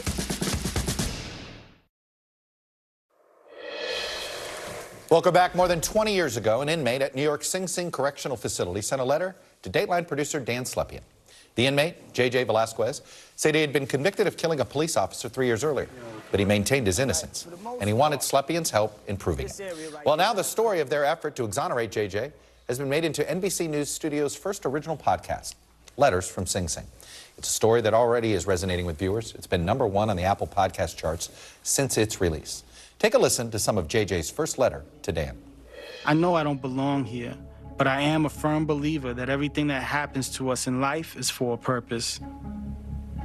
In no way am I condoning the injustice that has occurred in my life, but this incarceration has given me the opportunity to observe the world from another perspective. Well, I'm joined now by both J.J. Velasquez and Dan Slepian. And J.J., I want to start with you. What's it been like to relive all of this? Surreal in one word. The reality is, 18 months ago, I had no idea where I'd be today. You know, for 24 years, practically, all I knew was living in a cage, living in a way that doesn't define humanity properly. And coming out of that and having the opportunity to be home, although I'm not technically free, it's everything that, you know, I've been waiting for all this time in terms of being able to reunite with my family, in terms of just being able to make certain decisions in my life for myself. Like, your choices are very limited when you're incarcerated. Dan, what made you take this letter and say, I got to help this man? There was just something about JJ's letter that touched me. He's so smart. It was meticulous, his letter. And it just made me more curious to know about him. And what really that sparked, Chuck, was a 20-year journey into a very dark abyss for me, into the criminal legal system. You know, there's a reason this podcast is 7 episodes. And that's because it's a how and why not only people are wrongfully convicted, but how and why it's so hard to get those convictions overturned, even in the face of very clear evidence of innocence to anybody who's willing to look at it. The hardest part, and JJ, you mentioned something, you're not yet free. in some ways. Here you have, I want to play the President of the United States has apologized to you. I want to note this here. Let's play this apology. First of all, on behalf of all society, I apologize for it. I mean, 23 years. My God. I must have felt like some level of vindication, JJ, and at the same time, you're not fully exonerated yet. Right. The reality is, that was a moment that I was waiting for the entire 24 years of my incarceration, and getting that moment where the president is actually apologizing to me. I was waiting for a prosecutor to apologize to me. I never fathomed the president actually apologizing on behalf of society, and it was very heartfelt, very much appreciated. But the reality is that to get to the White House, I needed to get permission from parole. You know, I'm on a curfew. So it's crazy to have the President of the United States apologize to me, yet I'm still living on parole under conditions that limit my freedom.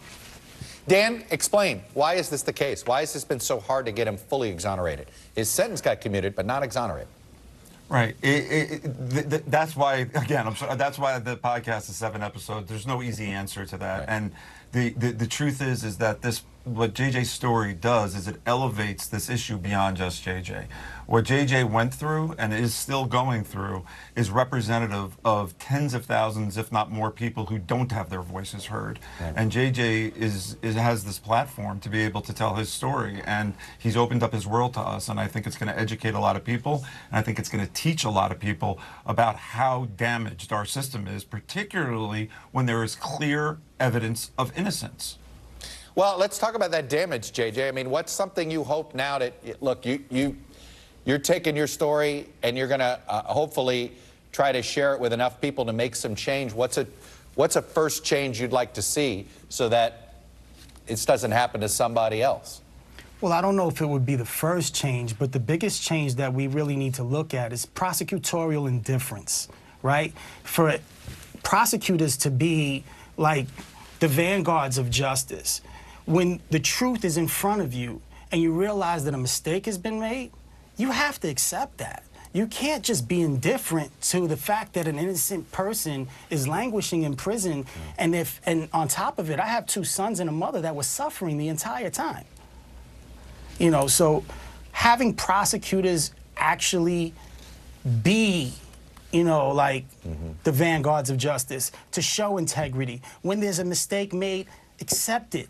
Fix it, move on. And that actually, Chuck, that's actually something else that this podcast does, Letters from Sing Sing, is that it talks about the effect of incarceration, the collateral effect. I met JJ's kids when they were 8 and 5 years old. They're now 28 and 25. Wow. And, you know, JJ used to write me letters that he was concerned for his oldest son, and his oldest son ended up doing a few years in prison when he was in his early 20s. So we get really into the weeds of this. Dan, I'm just... You know, we talk about a lot of misconduct by police officers, and we want police officers held accountable. We never hear about prosecutors being held accountable for misconduct. Is that just something that's just too hard to make happen? Frankly, I think that we don't hear about people in power generally in the criminal justice system being held accountable for a lot of things that happen. Like, most prosecutors and most police, I believe, are good people who are doing are in the job for all the right reasons. But when, you know, there's qualified immunity, there's laws that protect people who are prosecutors and police for making certain decisions, and that what you just asked about accountability is the next step of this fight. No, it's the big glaring missing piece here. Exactly. The lack of accountability on the prosecutorial side of things, anyway. And that's the point of this. I want people who are listening to this 20 years from now, to think about what you're doing now, because it never goes away. Dan, you've devoted most of your professional life to this. JJ Velasquez, I don't think there are enough apologies out there for what you went through, but thank you both for spending a few minutes with me. Thanks for having us, Chuck. Appreciate it. NBC News Now coverage will continue with Tom Costello, who's in for my friend Hallie Jackson right now.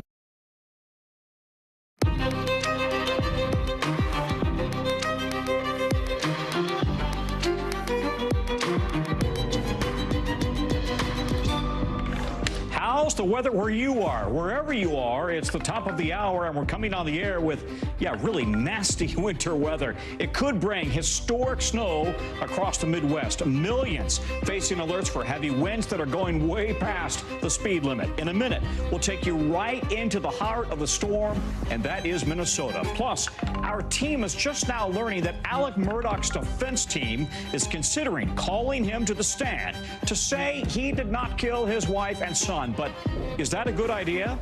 Also, down south, a murder scandal that is upending the #2 college basketball team in the country. Why Alabama's head coach is facing sharp criticism for comments about his star player. And in our original, our team is going one-on-one with new homeowners who bought during the pandemic. Ever heard of buyer's remorse? Many say they wish they never bought. And some of the country's top food brands are going way out on a limb to keep customers. While you may be seeing new special sauce drops or olive oil in your coffee, that's coming soon. That's going to be later in the show. Good day to you. I'm Tom Costello in for Hallie. And right now, the northern part of the country is in the thick of this massive and potentially historic snowstorm. Take a look. We've got a look right now from our affiliate driving through Minnesota's Twin Cities.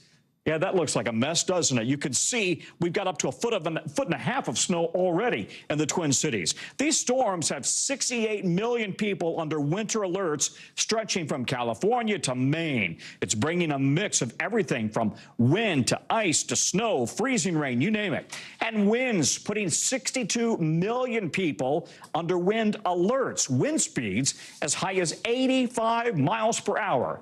That's stronger than the max speed that most states allow on the roads. Just take a look at these trees and signs literally shaking the flag there. Tucson, Arizona.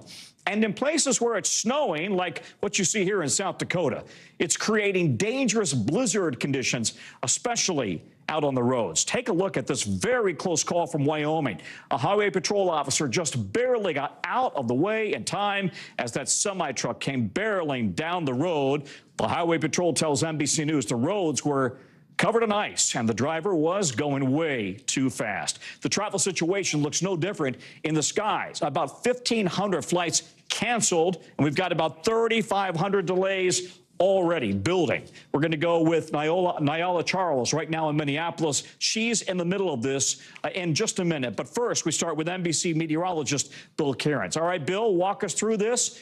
Boy, this looks like a mess. Yeah, it just depends where you are, Tom. I mean, we got, as you said, everything but the kitchen sink. So we haven't had any reported tornadoes today. We're seeing the end of our tornado watch over the next hour. This went through St. Louis. So it'd be nice if we can eliminate at least the tornado threat for the region. But that'll continue for just about one more hour. We'll wait and see if they reissue a new tornado watch here for areas of Indiana. As far as the worst of it, I think the freezing rain is going to be the biggest issue. We already have about a 1/4 inch of ice. It's covering everything in southern Michigan and also southern portions of Wisconsin and northern Illinois. Those areas already have a 1/4 inch of ice, and it's still going to continue throughout the evening. We could see power outages, maybe even a few areas widespread, especially in Michigan throughout the overnight hours. So losing power, temperature in the 30s is not fun. That's one of the issues. Then, of course, we have the snowstorm. Now, Minneapolis, the forecast has changed. If you don't love snow in Minneapolis, the forecast has been in your favor. Yesterday at this time, it was looking like somewhere possibly around 18 inches total. Now we've lowered that to possibly maybe about a foot total. So not in the top 5, not record-breaking anymore for Minneapolis. So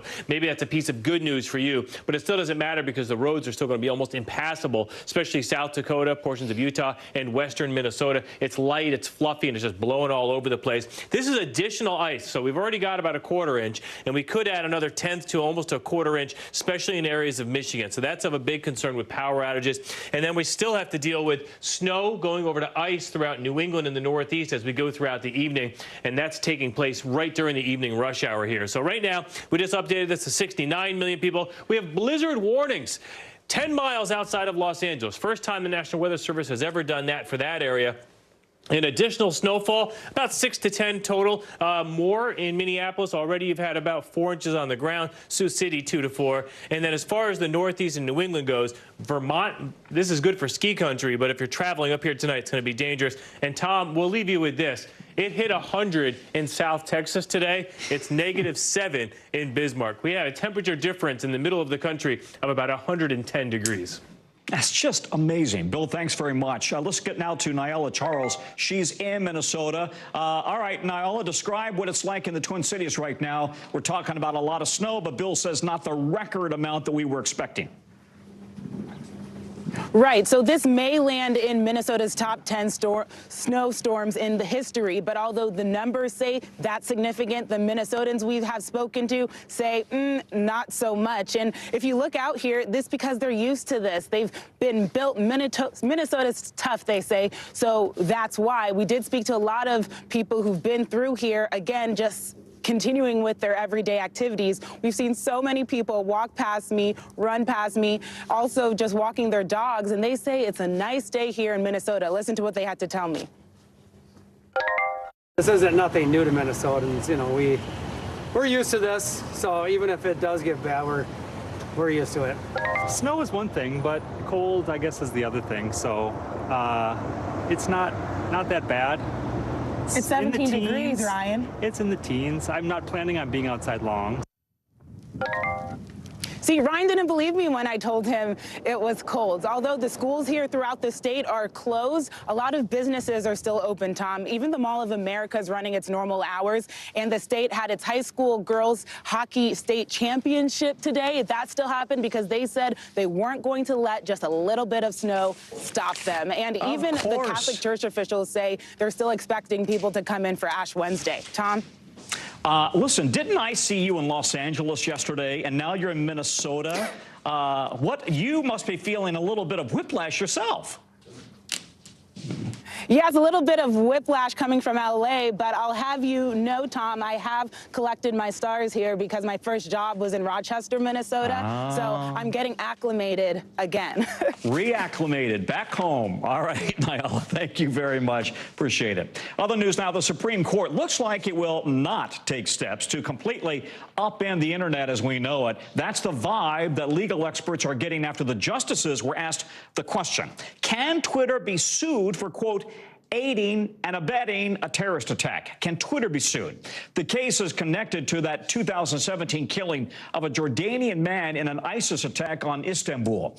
Unlike the case against Google that we talked about yesterday, this one questions whether Twitter can be held liable under a federal terrorism law that was put in place after the 1995 Oklahoma City bombings. This tech case is kind of the sleeper between the two, overshadowed by that Google case. But if the justices rule against Twitter, that could mean a wave of lawsuits targeting companies if they don't do an effective job of moderating extremist content. Legal analyst Angela Senadella is with us now to walk us through all of this. This sounds like the justices are really not sure where to draw the line here, and they're hesitant to radically change social media on their own. Can you break this down for us? Tom, I would agree with that. So the ramifications of this case are massive. It's whether or not just social media, but really any company that has a wide, vast user base could be held financially liable for any user on that platform, not even whether or not that user used that platform to commit the crime itself. So that's the central question.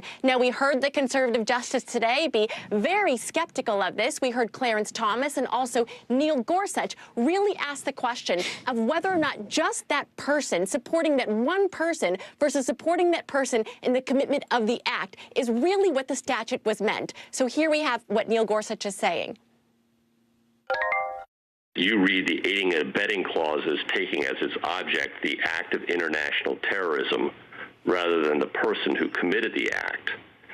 And that seems a pretty abstract way to read the statute. Yes, it is an abstract way to read the statute. That's what the conservatives said. Now, obviously, we had the liberals asking different questions. We had Justice Jackson bringing up today the question of willful blindness. Maybe willful blindness is enough, because like every Supreme Court case, it comes down to definitions. What is substantially? What is knowingly? Did they substantially and knowingly aid and abet? These are massive questions. You know, one interesting point here, the Biden administration appears to be siding with Twitter in this case, in part because of how a potential ruling could impact banks. Yeah, so this is fascinating because usually we see big tech on the opposite side of Biden. We see congressional hearings where TikTok and Twitter and Meta, Facebook, Instagram, they're all just getting hammered by the Biden administration. But that's a difference between what the government wants to regulate and whether or not they want to give private individuals a cause of action. So opening up the floodgates here to basically say any private individual who is affected by terrorism could then sue any business, whether or not it's banks, social media, or any user platform, would just be a massive headache for the Biden administration. Boy, it is a talker, though, because you can be on either side of this one and having a very important and informed debate. All right, Angela, thank you very much. Now to Ohio, where fear and anxiety linger for the people in East Palestine as the town deals with the fallout from that toxic chemical spill. And another big-named politician stopping by today. Former President Donald Trump toured a creek and a fire station, announcing he's donating cleaning supplies and water to the community. And he's pointing fingers at his likely 2024 rival, Joe Biden. They were doing nothing for you. They were intending to do absolutely nothing for you.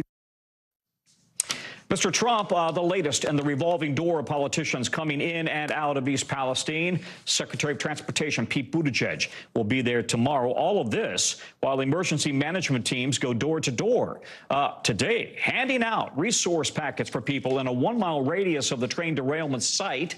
And a new health clinic is opening up, seeing patients. NBC's Ron Allen is in East Palestine. You know, Ron, I do think we ought to set the record straight here. He suggested the Biden administration's doing nothing. They've had teams on the ground from the very beginning, while the president was, of course, dealing with NATO over in Poland, right? Yes, Tom, but this is a county that Trump won by 70% of the vote in 2020. And his critics would argue that that's a big reason that he's here as he's beginning his campaign for president. And he received a hero's welcome. There are people here who you say exactly that the EPA was on the ground from day one, they say, and people here you talk to don't believe it. Or they didn't do anything, they will tell you. And they would criticize President Biden for traveling to Ukraine when this situation, this disaster, was unfolding closer to home. So that's what was going on in the background of this visit. Take a listen to how this resident talks about the federal government and what they've been doing so far. Take a listen. I'm disappointed in our federal government, big time. They really could have come through and helped us out a lot better, but they just, the feeling that I get is they just don't care about us. So there's that. And meanwhile, I think most residents here are trying to stay away from politics and get on with their lives. I should also point out that yesterday at the briefing, the governor of Ohio, who is a Republican, Mike DeWine, and the governor of Pennsylvania, who is a Democrat, Josh Shapiro, newly elected, made a point that this is not about politics, that they're working together, and that this is not a partisan matter, and that they want to see this community made whole, and that is their objective together jointly, despite whatever else is going on in the background. Ron, bring us up to date on what is happening on the ground there to help these people, to expedite help to them. Well, you talked about giving packets of information out and the clinic opening. They're really trying to be as transparent and meet people where they are as much as possible. That clinic opened yesterday because people are still complaining about health issues. Today, they said they started doing more medical examinations of people, not just doing a survey. The packets of information are designed to give people phone numbers, resources if they need testing, if they need medical help, whatever. Because, again, they're trying to, and this is the federal government, there's the state government, there's the local county government. They're all trying to do what they can to try and help this community. And it's now we're almost 3 weeks from the derailment. Also contributing what they can, what they say is Norfolk Southern, the rail company, which of course is the big villain here for most people. So on the one hand, you have these high-profile visits, but on the other hand, you have people just trying to get on with their lives. And so there's that. And a lot of concern here about what happens when the politicians are no longer coming and the media isn't as interested. A lot of concern from people about how their lives will be then. Yep. Ron, thank you very much. Ron Allen on the ground. The suspect in the Club Q massacre is in court today as a judge decides whether there is enough evidence to support hate crime charges. Over 3 days of preliminary hearings, the judge will hear testimony and review evidence describing the scene inside the LGBTQ plus nightclub before deciding if the bias-motivated charges should stick. Now, you'll remember the suspect is accused of entering the bar in Colorado Springs and opening fire, killing 5 and injuring nearly 24 more. In all, 323 charges. NBC's Maura Barrett is on the story for us. Maura, the hearing is about to make sure that prosecutors can move forward with the hate crime charges. What did we hear in court today along those lines? Well, there's been a lot of interesting, jarring information that we're learning here. I was on the ground in Colorado Springs back in November covering the aftermath. And at the time, there were a lot of rumors and speculation from patrons of the club who went every weekend saying that they might have seen the suspect there before. And that's now been confirmed because one of the detectives with the homicide unit that's working on the investigation said that according to the scanner ID data, basically when you go in to scan your ID and say you're above the age of 21 to enter the bar, shows that the suspect had been there at least 6 times prior to this shooting, and they had been there earlier that evening before leaving and then returning. They also examined cell phone data, which appears to show that the suspect downloaded an app that looks like they were trying to live stream something later that night. We've also learned that the suspect created a website where other admins told police that they often used language that was racist or homophobic slurs. And so when you're talking about those hate crimes, that's something that the defense or the prosecution is leaning heavily into. And we've also learned about some things that have been found inside the suspect's apartment that were quite surprising. They found parts of AR-style rifles that don't have any serial numbers, so they don't know how to do a background check on that. And they also found shooting targets, some of which were decorated with the rainbow flag. So these are all new things that we're learning just in the first day of this hearing, and it's expected to go on for several more days, Tom. We saw the video of the suspect there in his yellow prison garb, and we should remind the audience that he was beaten severely by some of the patrons inside the bar, and that's why he looks bloodied and kind of beat up in that situation. This is all preliminary, though. What's the talk on when and if this actually goes to trial?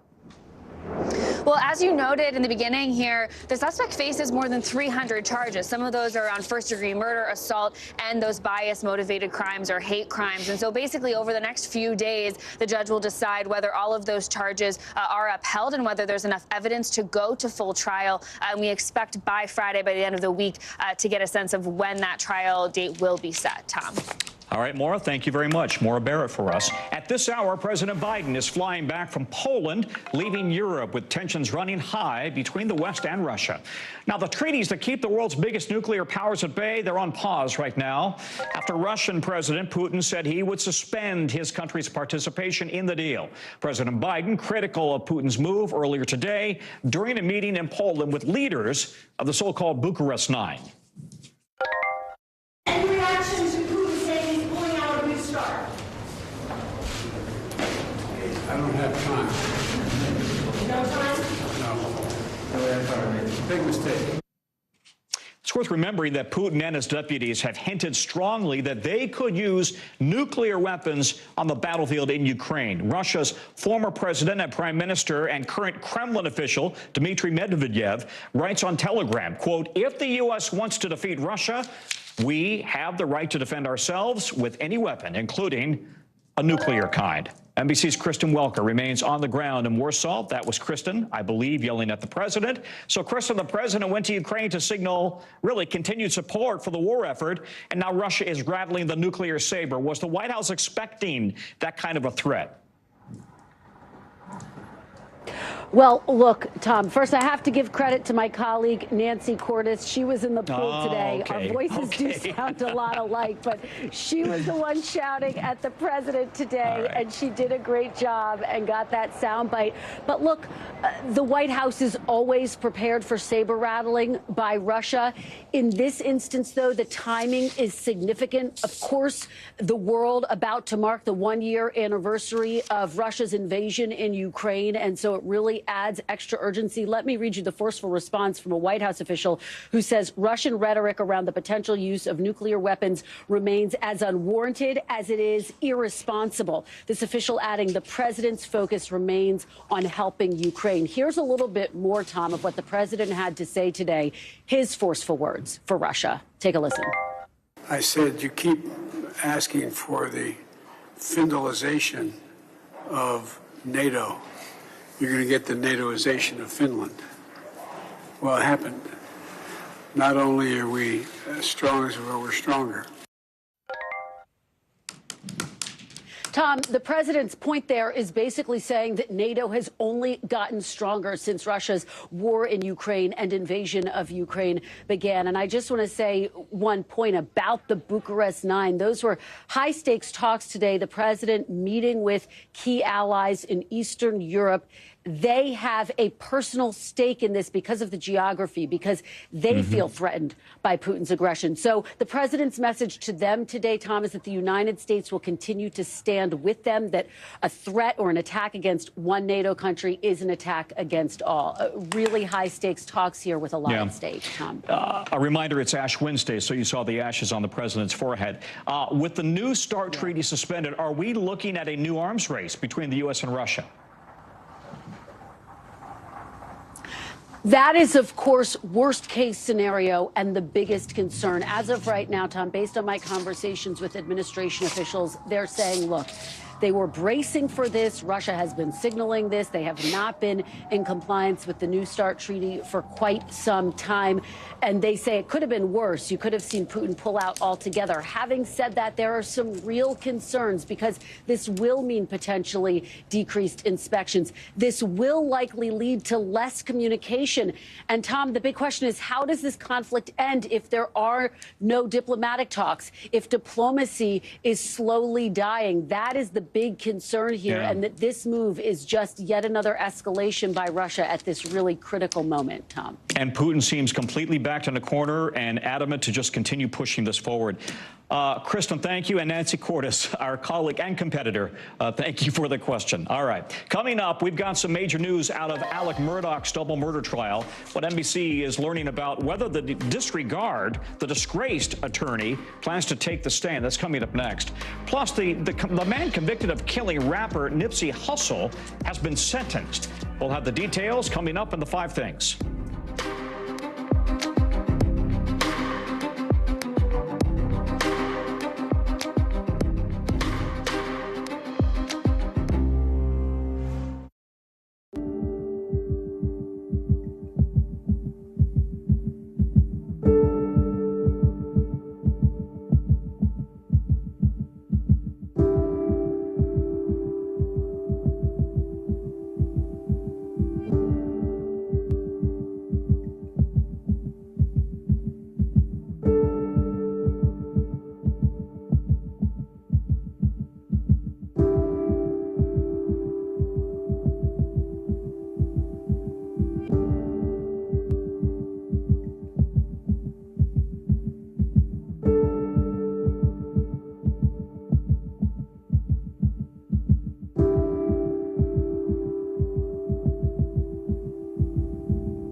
podcast fans, ready to unlock our true crime mysteries? Try Dateline Premium on Apple Podcasts. You'll get early access to originals, plus bonus content, and everything is ad-free.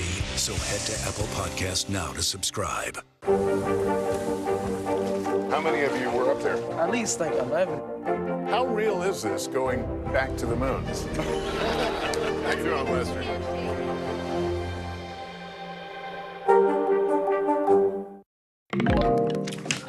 All right, what do Emotional Rescue and Twist and Shout have in common? Rock's music greatest rivalry. Could it be soon coming to an end? That's coming up in the 5 things. We'll let you guess on who we're talking about. First up, though, some breaking news in the so-called double murder trial of the century down south, the crime of the century down south. Alec Murdaugh's lawyers are telling NBC News that they are considering calling Murdaugh to the stand tomorrow. That means the man who's accused of killing his wife and son would have the chance to answer questions about what happened on that night in June. Let's get right to NBC's Katie Beck. She is in South Carolina. So, Katie, this is a huge gamble here. What's the play from the defense? Yeah, it is a huge gamble, Tom, and it's why defense attorneys rarely put their clients on the stand. It opens them up to all kinds of questions about inconsistent statements and timelines, not to mention the mountain of evidence that we've heard over the past 4 weeks, which includes a lot of alleged financial crimes as well. So it really opens the door to a lot of things. The reason why they may be considering this is because Alec Murdaugh is really the only witness that can answer to that kennel video, which still has not been explained or refuted by the defense. Perhaps the prosecution's strongest piece of evidence that places Murdaugh inside that kennel within minutes of those murders, when he says, in fact, he was never at those kennels on the night of the murders until he discovered their bodies. So they can't answer that question with another witness. This may be the only way to get an answer to the jury on that. But as you said, it's a huge risk, and I think one that's weighing heavy on them right now. Hey, Katie, Hallie posed this question to our legal analyst, Danny Savalos, on whether to call Murdaugh last week on this show. Let's take a listen to what he said, and he was very blunt. Put on your defense attorney hat here. Would you put Alec Murdaugh on the stand? Because that's the next big question. I'm interrupting your question. No, I would not put him on the stand. Pretty definitive there. No, no, no. In the meantime, the defense focused on trying to poke holes in the crime scene and the character witness that were at times, witnesses really, who a double-edged sword for Murdaugh's credibility. So walk us through what we've heard now. Right, that was a close friend, a colleague of Murdaugh's, Mark Ball, and he was on the stand today doing what the defense initially wanted him to do, which is sort of dismantling SLED's investigation, talking about the mistakes they made, the evidence they left behind, the fact that they didn't rope off this crime scene effectively and let all kinds of people walk all over that property right hours after this crime had occurred. He was very effective at doing that task. What was not so effective for the defense is when the prosecution got up and started asking him more in-depth questions about discovering the alleged financial crimes of Alec Murdaugh and how that impacted his view of Murdaugh's character. Here's what he said on the stand about that. He was pretty good at hiding who he really was, wasn't he? Obviously. Effortlessly and easily lied to you for years, and you didn't know it. Didn't know it. Correct? Didn't know it and didn't catch it. Saying on the stand he was doubting everything he ever knew about Alec Murdaugh, not something the defense was probably hopeful to hear in court today, probably more wanting to be focused on that inadequate SLED investigation, sort of a double-edged sword, that witness. Yeah, sounds like it. Katie, thank you. Katie Beck. Let's get you over now to the 5 things our team thinks you should probably know about tonight. Number 1, the man convicted of murdering rapper Nipsey Hussle, sentenced to 60 years to life in prison today. Eric Holder Jr. was convicted of first-degree murder after he shot the rapper at least 10 times, also injuring 2 bystanders. Hussle had just been nominated for a Grammy for Best Rap Album of the time. At the time of his death in 2019, he was 33. Number 2, a group of anti-Semitic protesters, can you believe it? They gathered outside the first previews of the Broadway musical Parade. It's a true story about the false conviction and lynching of a Jewish man in the 1900s. The show's star, Ben Platt, says the ugly and scary displays outside the theater are a reminder of why they are retelling the story. Number 3, a renowned science fiction magazine has been forced to stop accepting submissions, listen to this, after a massive influx of stories written by AI, artificial intelligence. The editor of Clark's World said he had to ban about 500 writers for submitting machine-generated content just in February alone. He says that number has skyrocketed since the rise of ChatGPT. Number 4, one of rock music's most famous rivalries will be working together for a chance and a change. The Beatles' Paul McCartney is teaming up with the Rolling Stones to play bass on their album. The 80-year-old McCartney is reportedly just playing on one song, but fans are really excited to see the rock legends come together. You know what I'm going to say, for some satisfaction. Bert is rolling his eyes in the studio. Number 5, the James Webb Telescope captured an image that has astronomers scratching their heads. What you're looking at is a cluster of 6 massive galaxies created relatively soon after the Big Bang. The only thing is they are so much bigger and so much more mature than anything else from that era. And while still not confirmed, the discovery is already upending theories about the origin of this massive universe we are all a part of. When we come back, a bunch of companies in Britain are trying something a little new and different. What they found, it's being called the world's largest trial of a 4-day work week. Maybe coming to your company. Next, plus a potential 2024 Republican presidential candidate making a stop in a key state today. We'll take you there live when we come back.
At least like 11. How real is this going back to the moon? How you doing, Lester?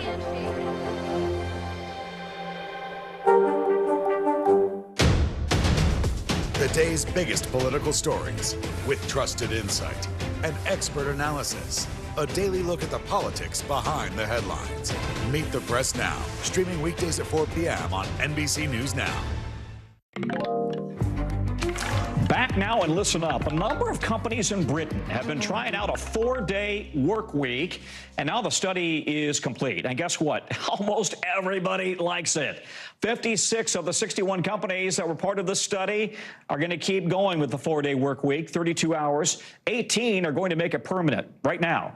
Now, employees worked 4 days and earns the same salary that they received when they worked a 5-day week. The study lasted 6 months, the largest in the world, with multiple universities involved here. 71% of employees say they were less stressed out, less burned out, better quality of life, and data showed employees were less likely to quit. The lead researcher on the project thinks this could work in the United States.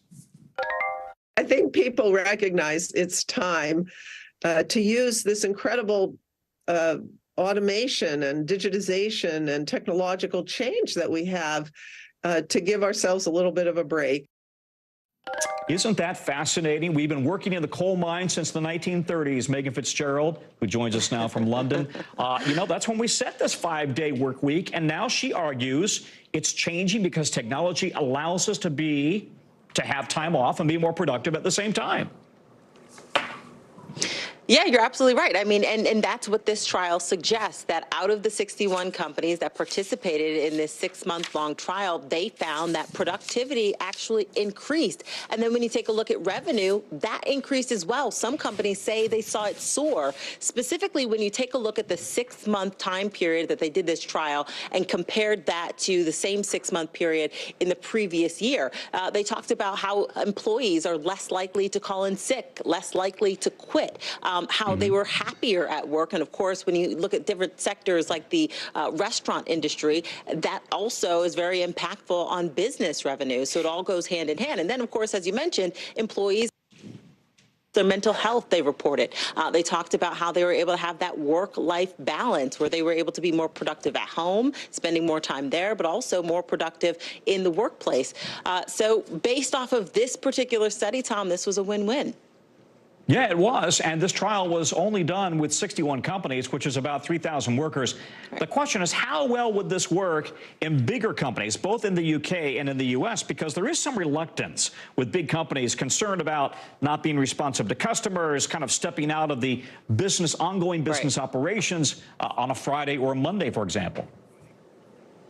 Yeah, you're absolutely right. I mean, the jury is still out on whether or not this model is applicable to all companies, certainly across Britain and across the United States, because different companies obviously do different things. But specifically here in the United Kingdom, keep in mind, economists are saying that, productivity growth is a challenge for the UK economy. But nevertheless, this study, the findings are going to be presented to members of Parliament as a way of trying to urge politicians to implement this across the country, this 4-day work week for folks just working 32 hours a week.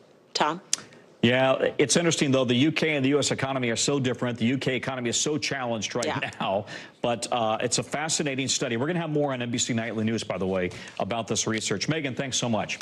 Coming up, maybe you or somebody you know bought a house during the pandemic, and maybe you've had buyer's remorse. If so, you're not alone. Some of the problems new homeowners have been running into coming up in our original.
people need most right now. Did the state and/or law enforcement drop the ball?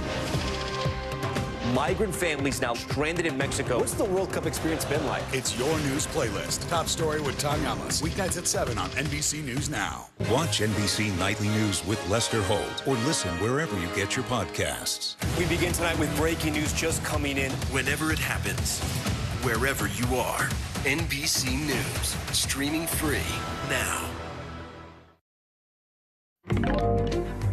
The 2024 GOP primaries are off to the races with hopefuls, both official and not, making trips to key states today. South Carolina Republican Senator Tim Scott is in Iowa laying out his vision for the country.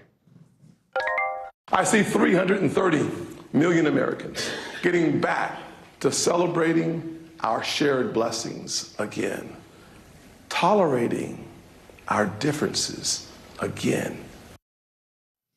He is still not making his bid for the White House official. Yamiche Alcindor joins me now from Des Moines, Iowa, snow zone. Yamiche, if you're looking at who's going to run in 2024, look to Iowa, right? What kind of a welcome is Tim Scott getting there?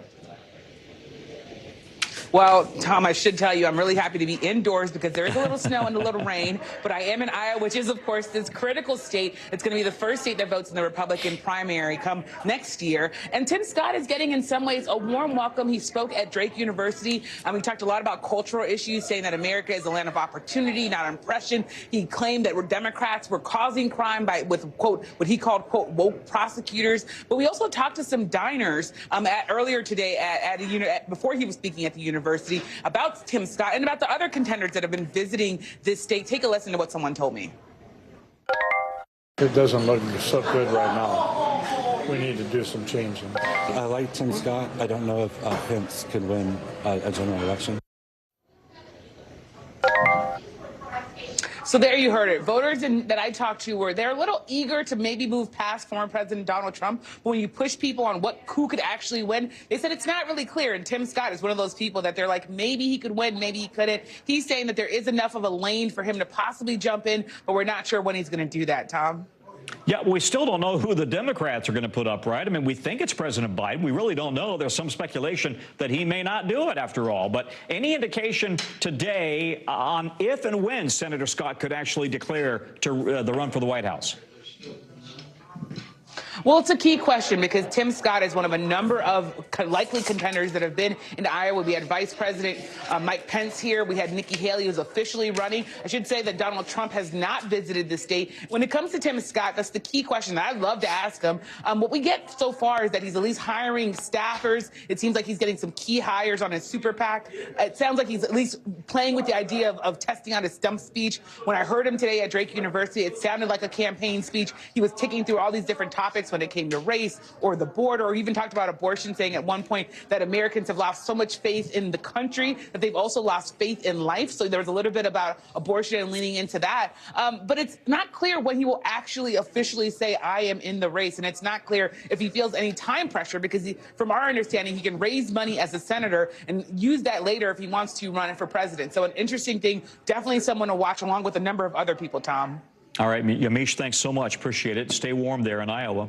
Alabama men's basketball star Brandon Miller will play tonight against South Carolina, despite new details from police about his alleged role in a fatal shooting near campus. Tuscaloosa police say Miller brought a gun to his ex-teammate Darius Miles on the night in January that Miles and another man are accused of murdering 23-year-old Jamia Harris. Miles was kicked off the team after the shooting. He says he's not guilty. Miller is not criminally charged in the case. And his coach, Nate Oates, says he's not in, quote, any type of trouble. However, Coach Oates is facing a lot of backlash for saying Miller was just in, quote, just the wrong spot at the wrong time. NBC's Guad Venegas joins me now. Guad, as we understand it, Oates is now trying to walk back those comments, right? He is, Tom. So this started yesterday during a press conference that Nate Oates had at midday. In that press conference, he was asked about Brandon Miller. He responded saying he could not control what his players did off the court. He added, as you mentioned, that he was in the wrong place at the wrong time. Now, after receiving backlash later on Tuesday evening, the coach released a statement. In that statement, he indicated that the entire time he's tried to be thoughtful repeatedly. He's also said that this is a tragic incident. He added, saying that the statement came across poorly. He also said that at some point law enforcement had repeatedly told them that no other student athletes were suspects in this case, of course, referring to Miller. He said that those were the details that they had. He also added some more information in that statement on Tuesday evening, saying that there had been a prayer that the team did at the end of practice, keeping the victim in their thoughts. So he first answered that question during the presser and then released a statement later on Tuesday evening, Tom. All right, well, Miller is the big star for Alabama, a potential NBA draft pick for the Crimson Tide, the #2 team in the nation. Walk us through all of what's going on here. Lots of play.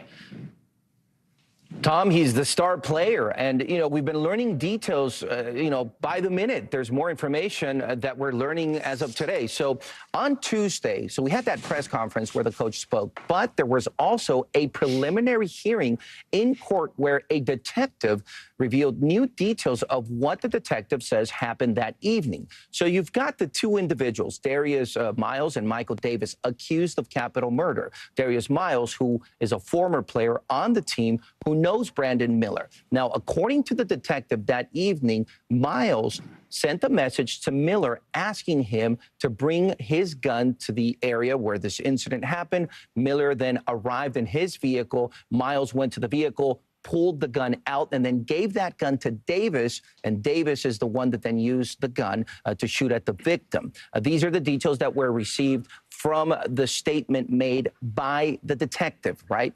But now we have new information circulating online of a possible statement from an attorney representing Miller that have new details. Now, NBC News has not confirmed that that attorney is representing Miller or the details in that statement that began circulating just minutes ago, and we're working to confirm that. The details that we have now, Tom, are the ones that came from that detective in court yesterday, saying that Brandon Miller had that gun in his car. And after receiving a text from Miles, he arrived at that area again, and then Miles pulled the gun out of the car. So there's a lot of details as this case continues. Now, both Darius Miles and Michael Davis are being accused with capital murder. And as of now, Brandon Miller is not accused of a crime. And as the coach said, he's not in any type of trouble. He is expected to play tonight, Tom.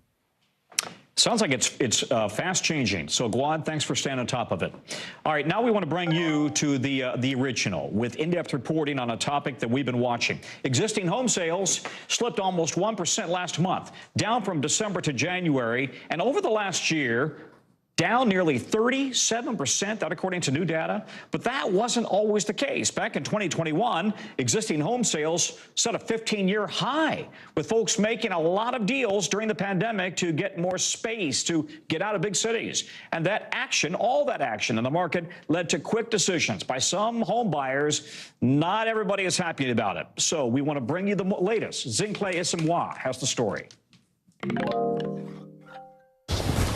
First-time homebuyer Kate Fox is feeling buyer's remorse after purchasing this Santa Rosa, California house in March 2021. Hey, Kate. Hi. Welcome. Nice to meet you. Thank you. Fox submitted an offer on the house the same day she saw it after a one-hour tour. The 39-year-old waived the home inspection, saying the sellers provided a recent inspection. But after move-in, to her surprise, the two-bedroom, one-bath bungalow required a lot of renovations. Within the first week of moving into this house, the hot water in the shower kept cutting out. The first big rain, the paint on the mantle started bubbling because there's a water leak. Fox's experience isn't unique, according to Amanda Pendleton, home trend expert with real estate company Zillow. Prior to the pandemic, it used to take about 3 weeks for a home to be listed for sale and to go under contract.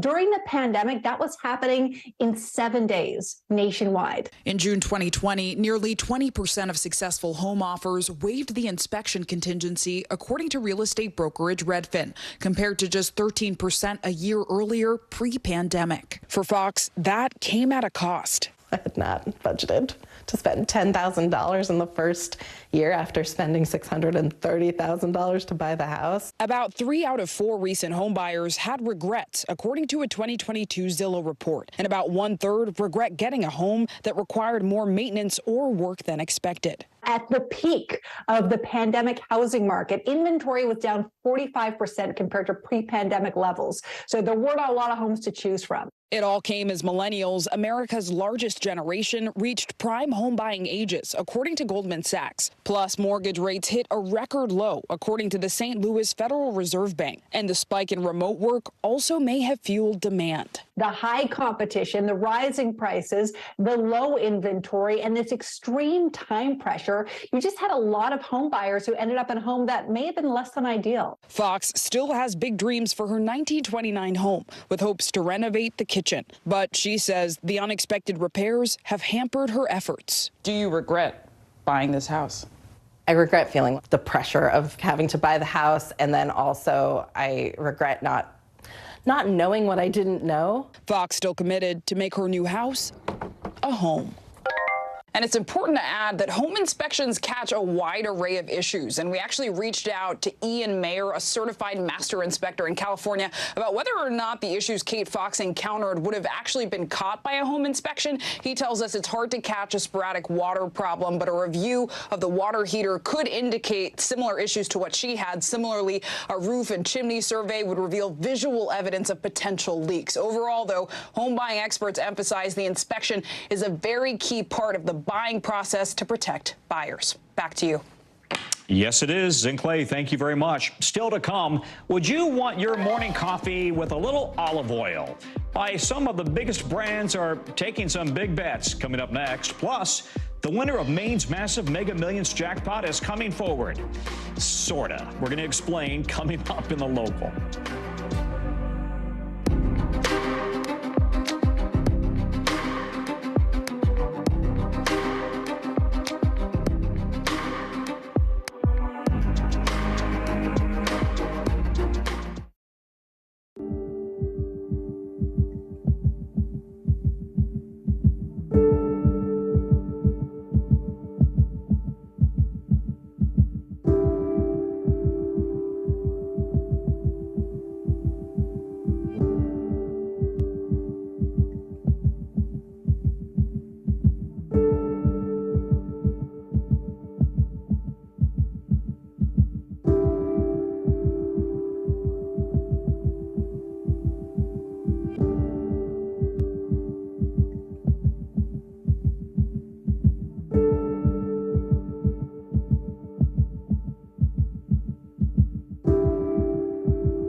Watch NBC Nightly News with Lester Holt or listen wherever you get your podcasts. Hey, podcast fans, ready to unlock our true crime mysteries? Try Dateline Premium on Apple Podcasts. You'll get early access to originals, plus bonus content, and everything is ad-free.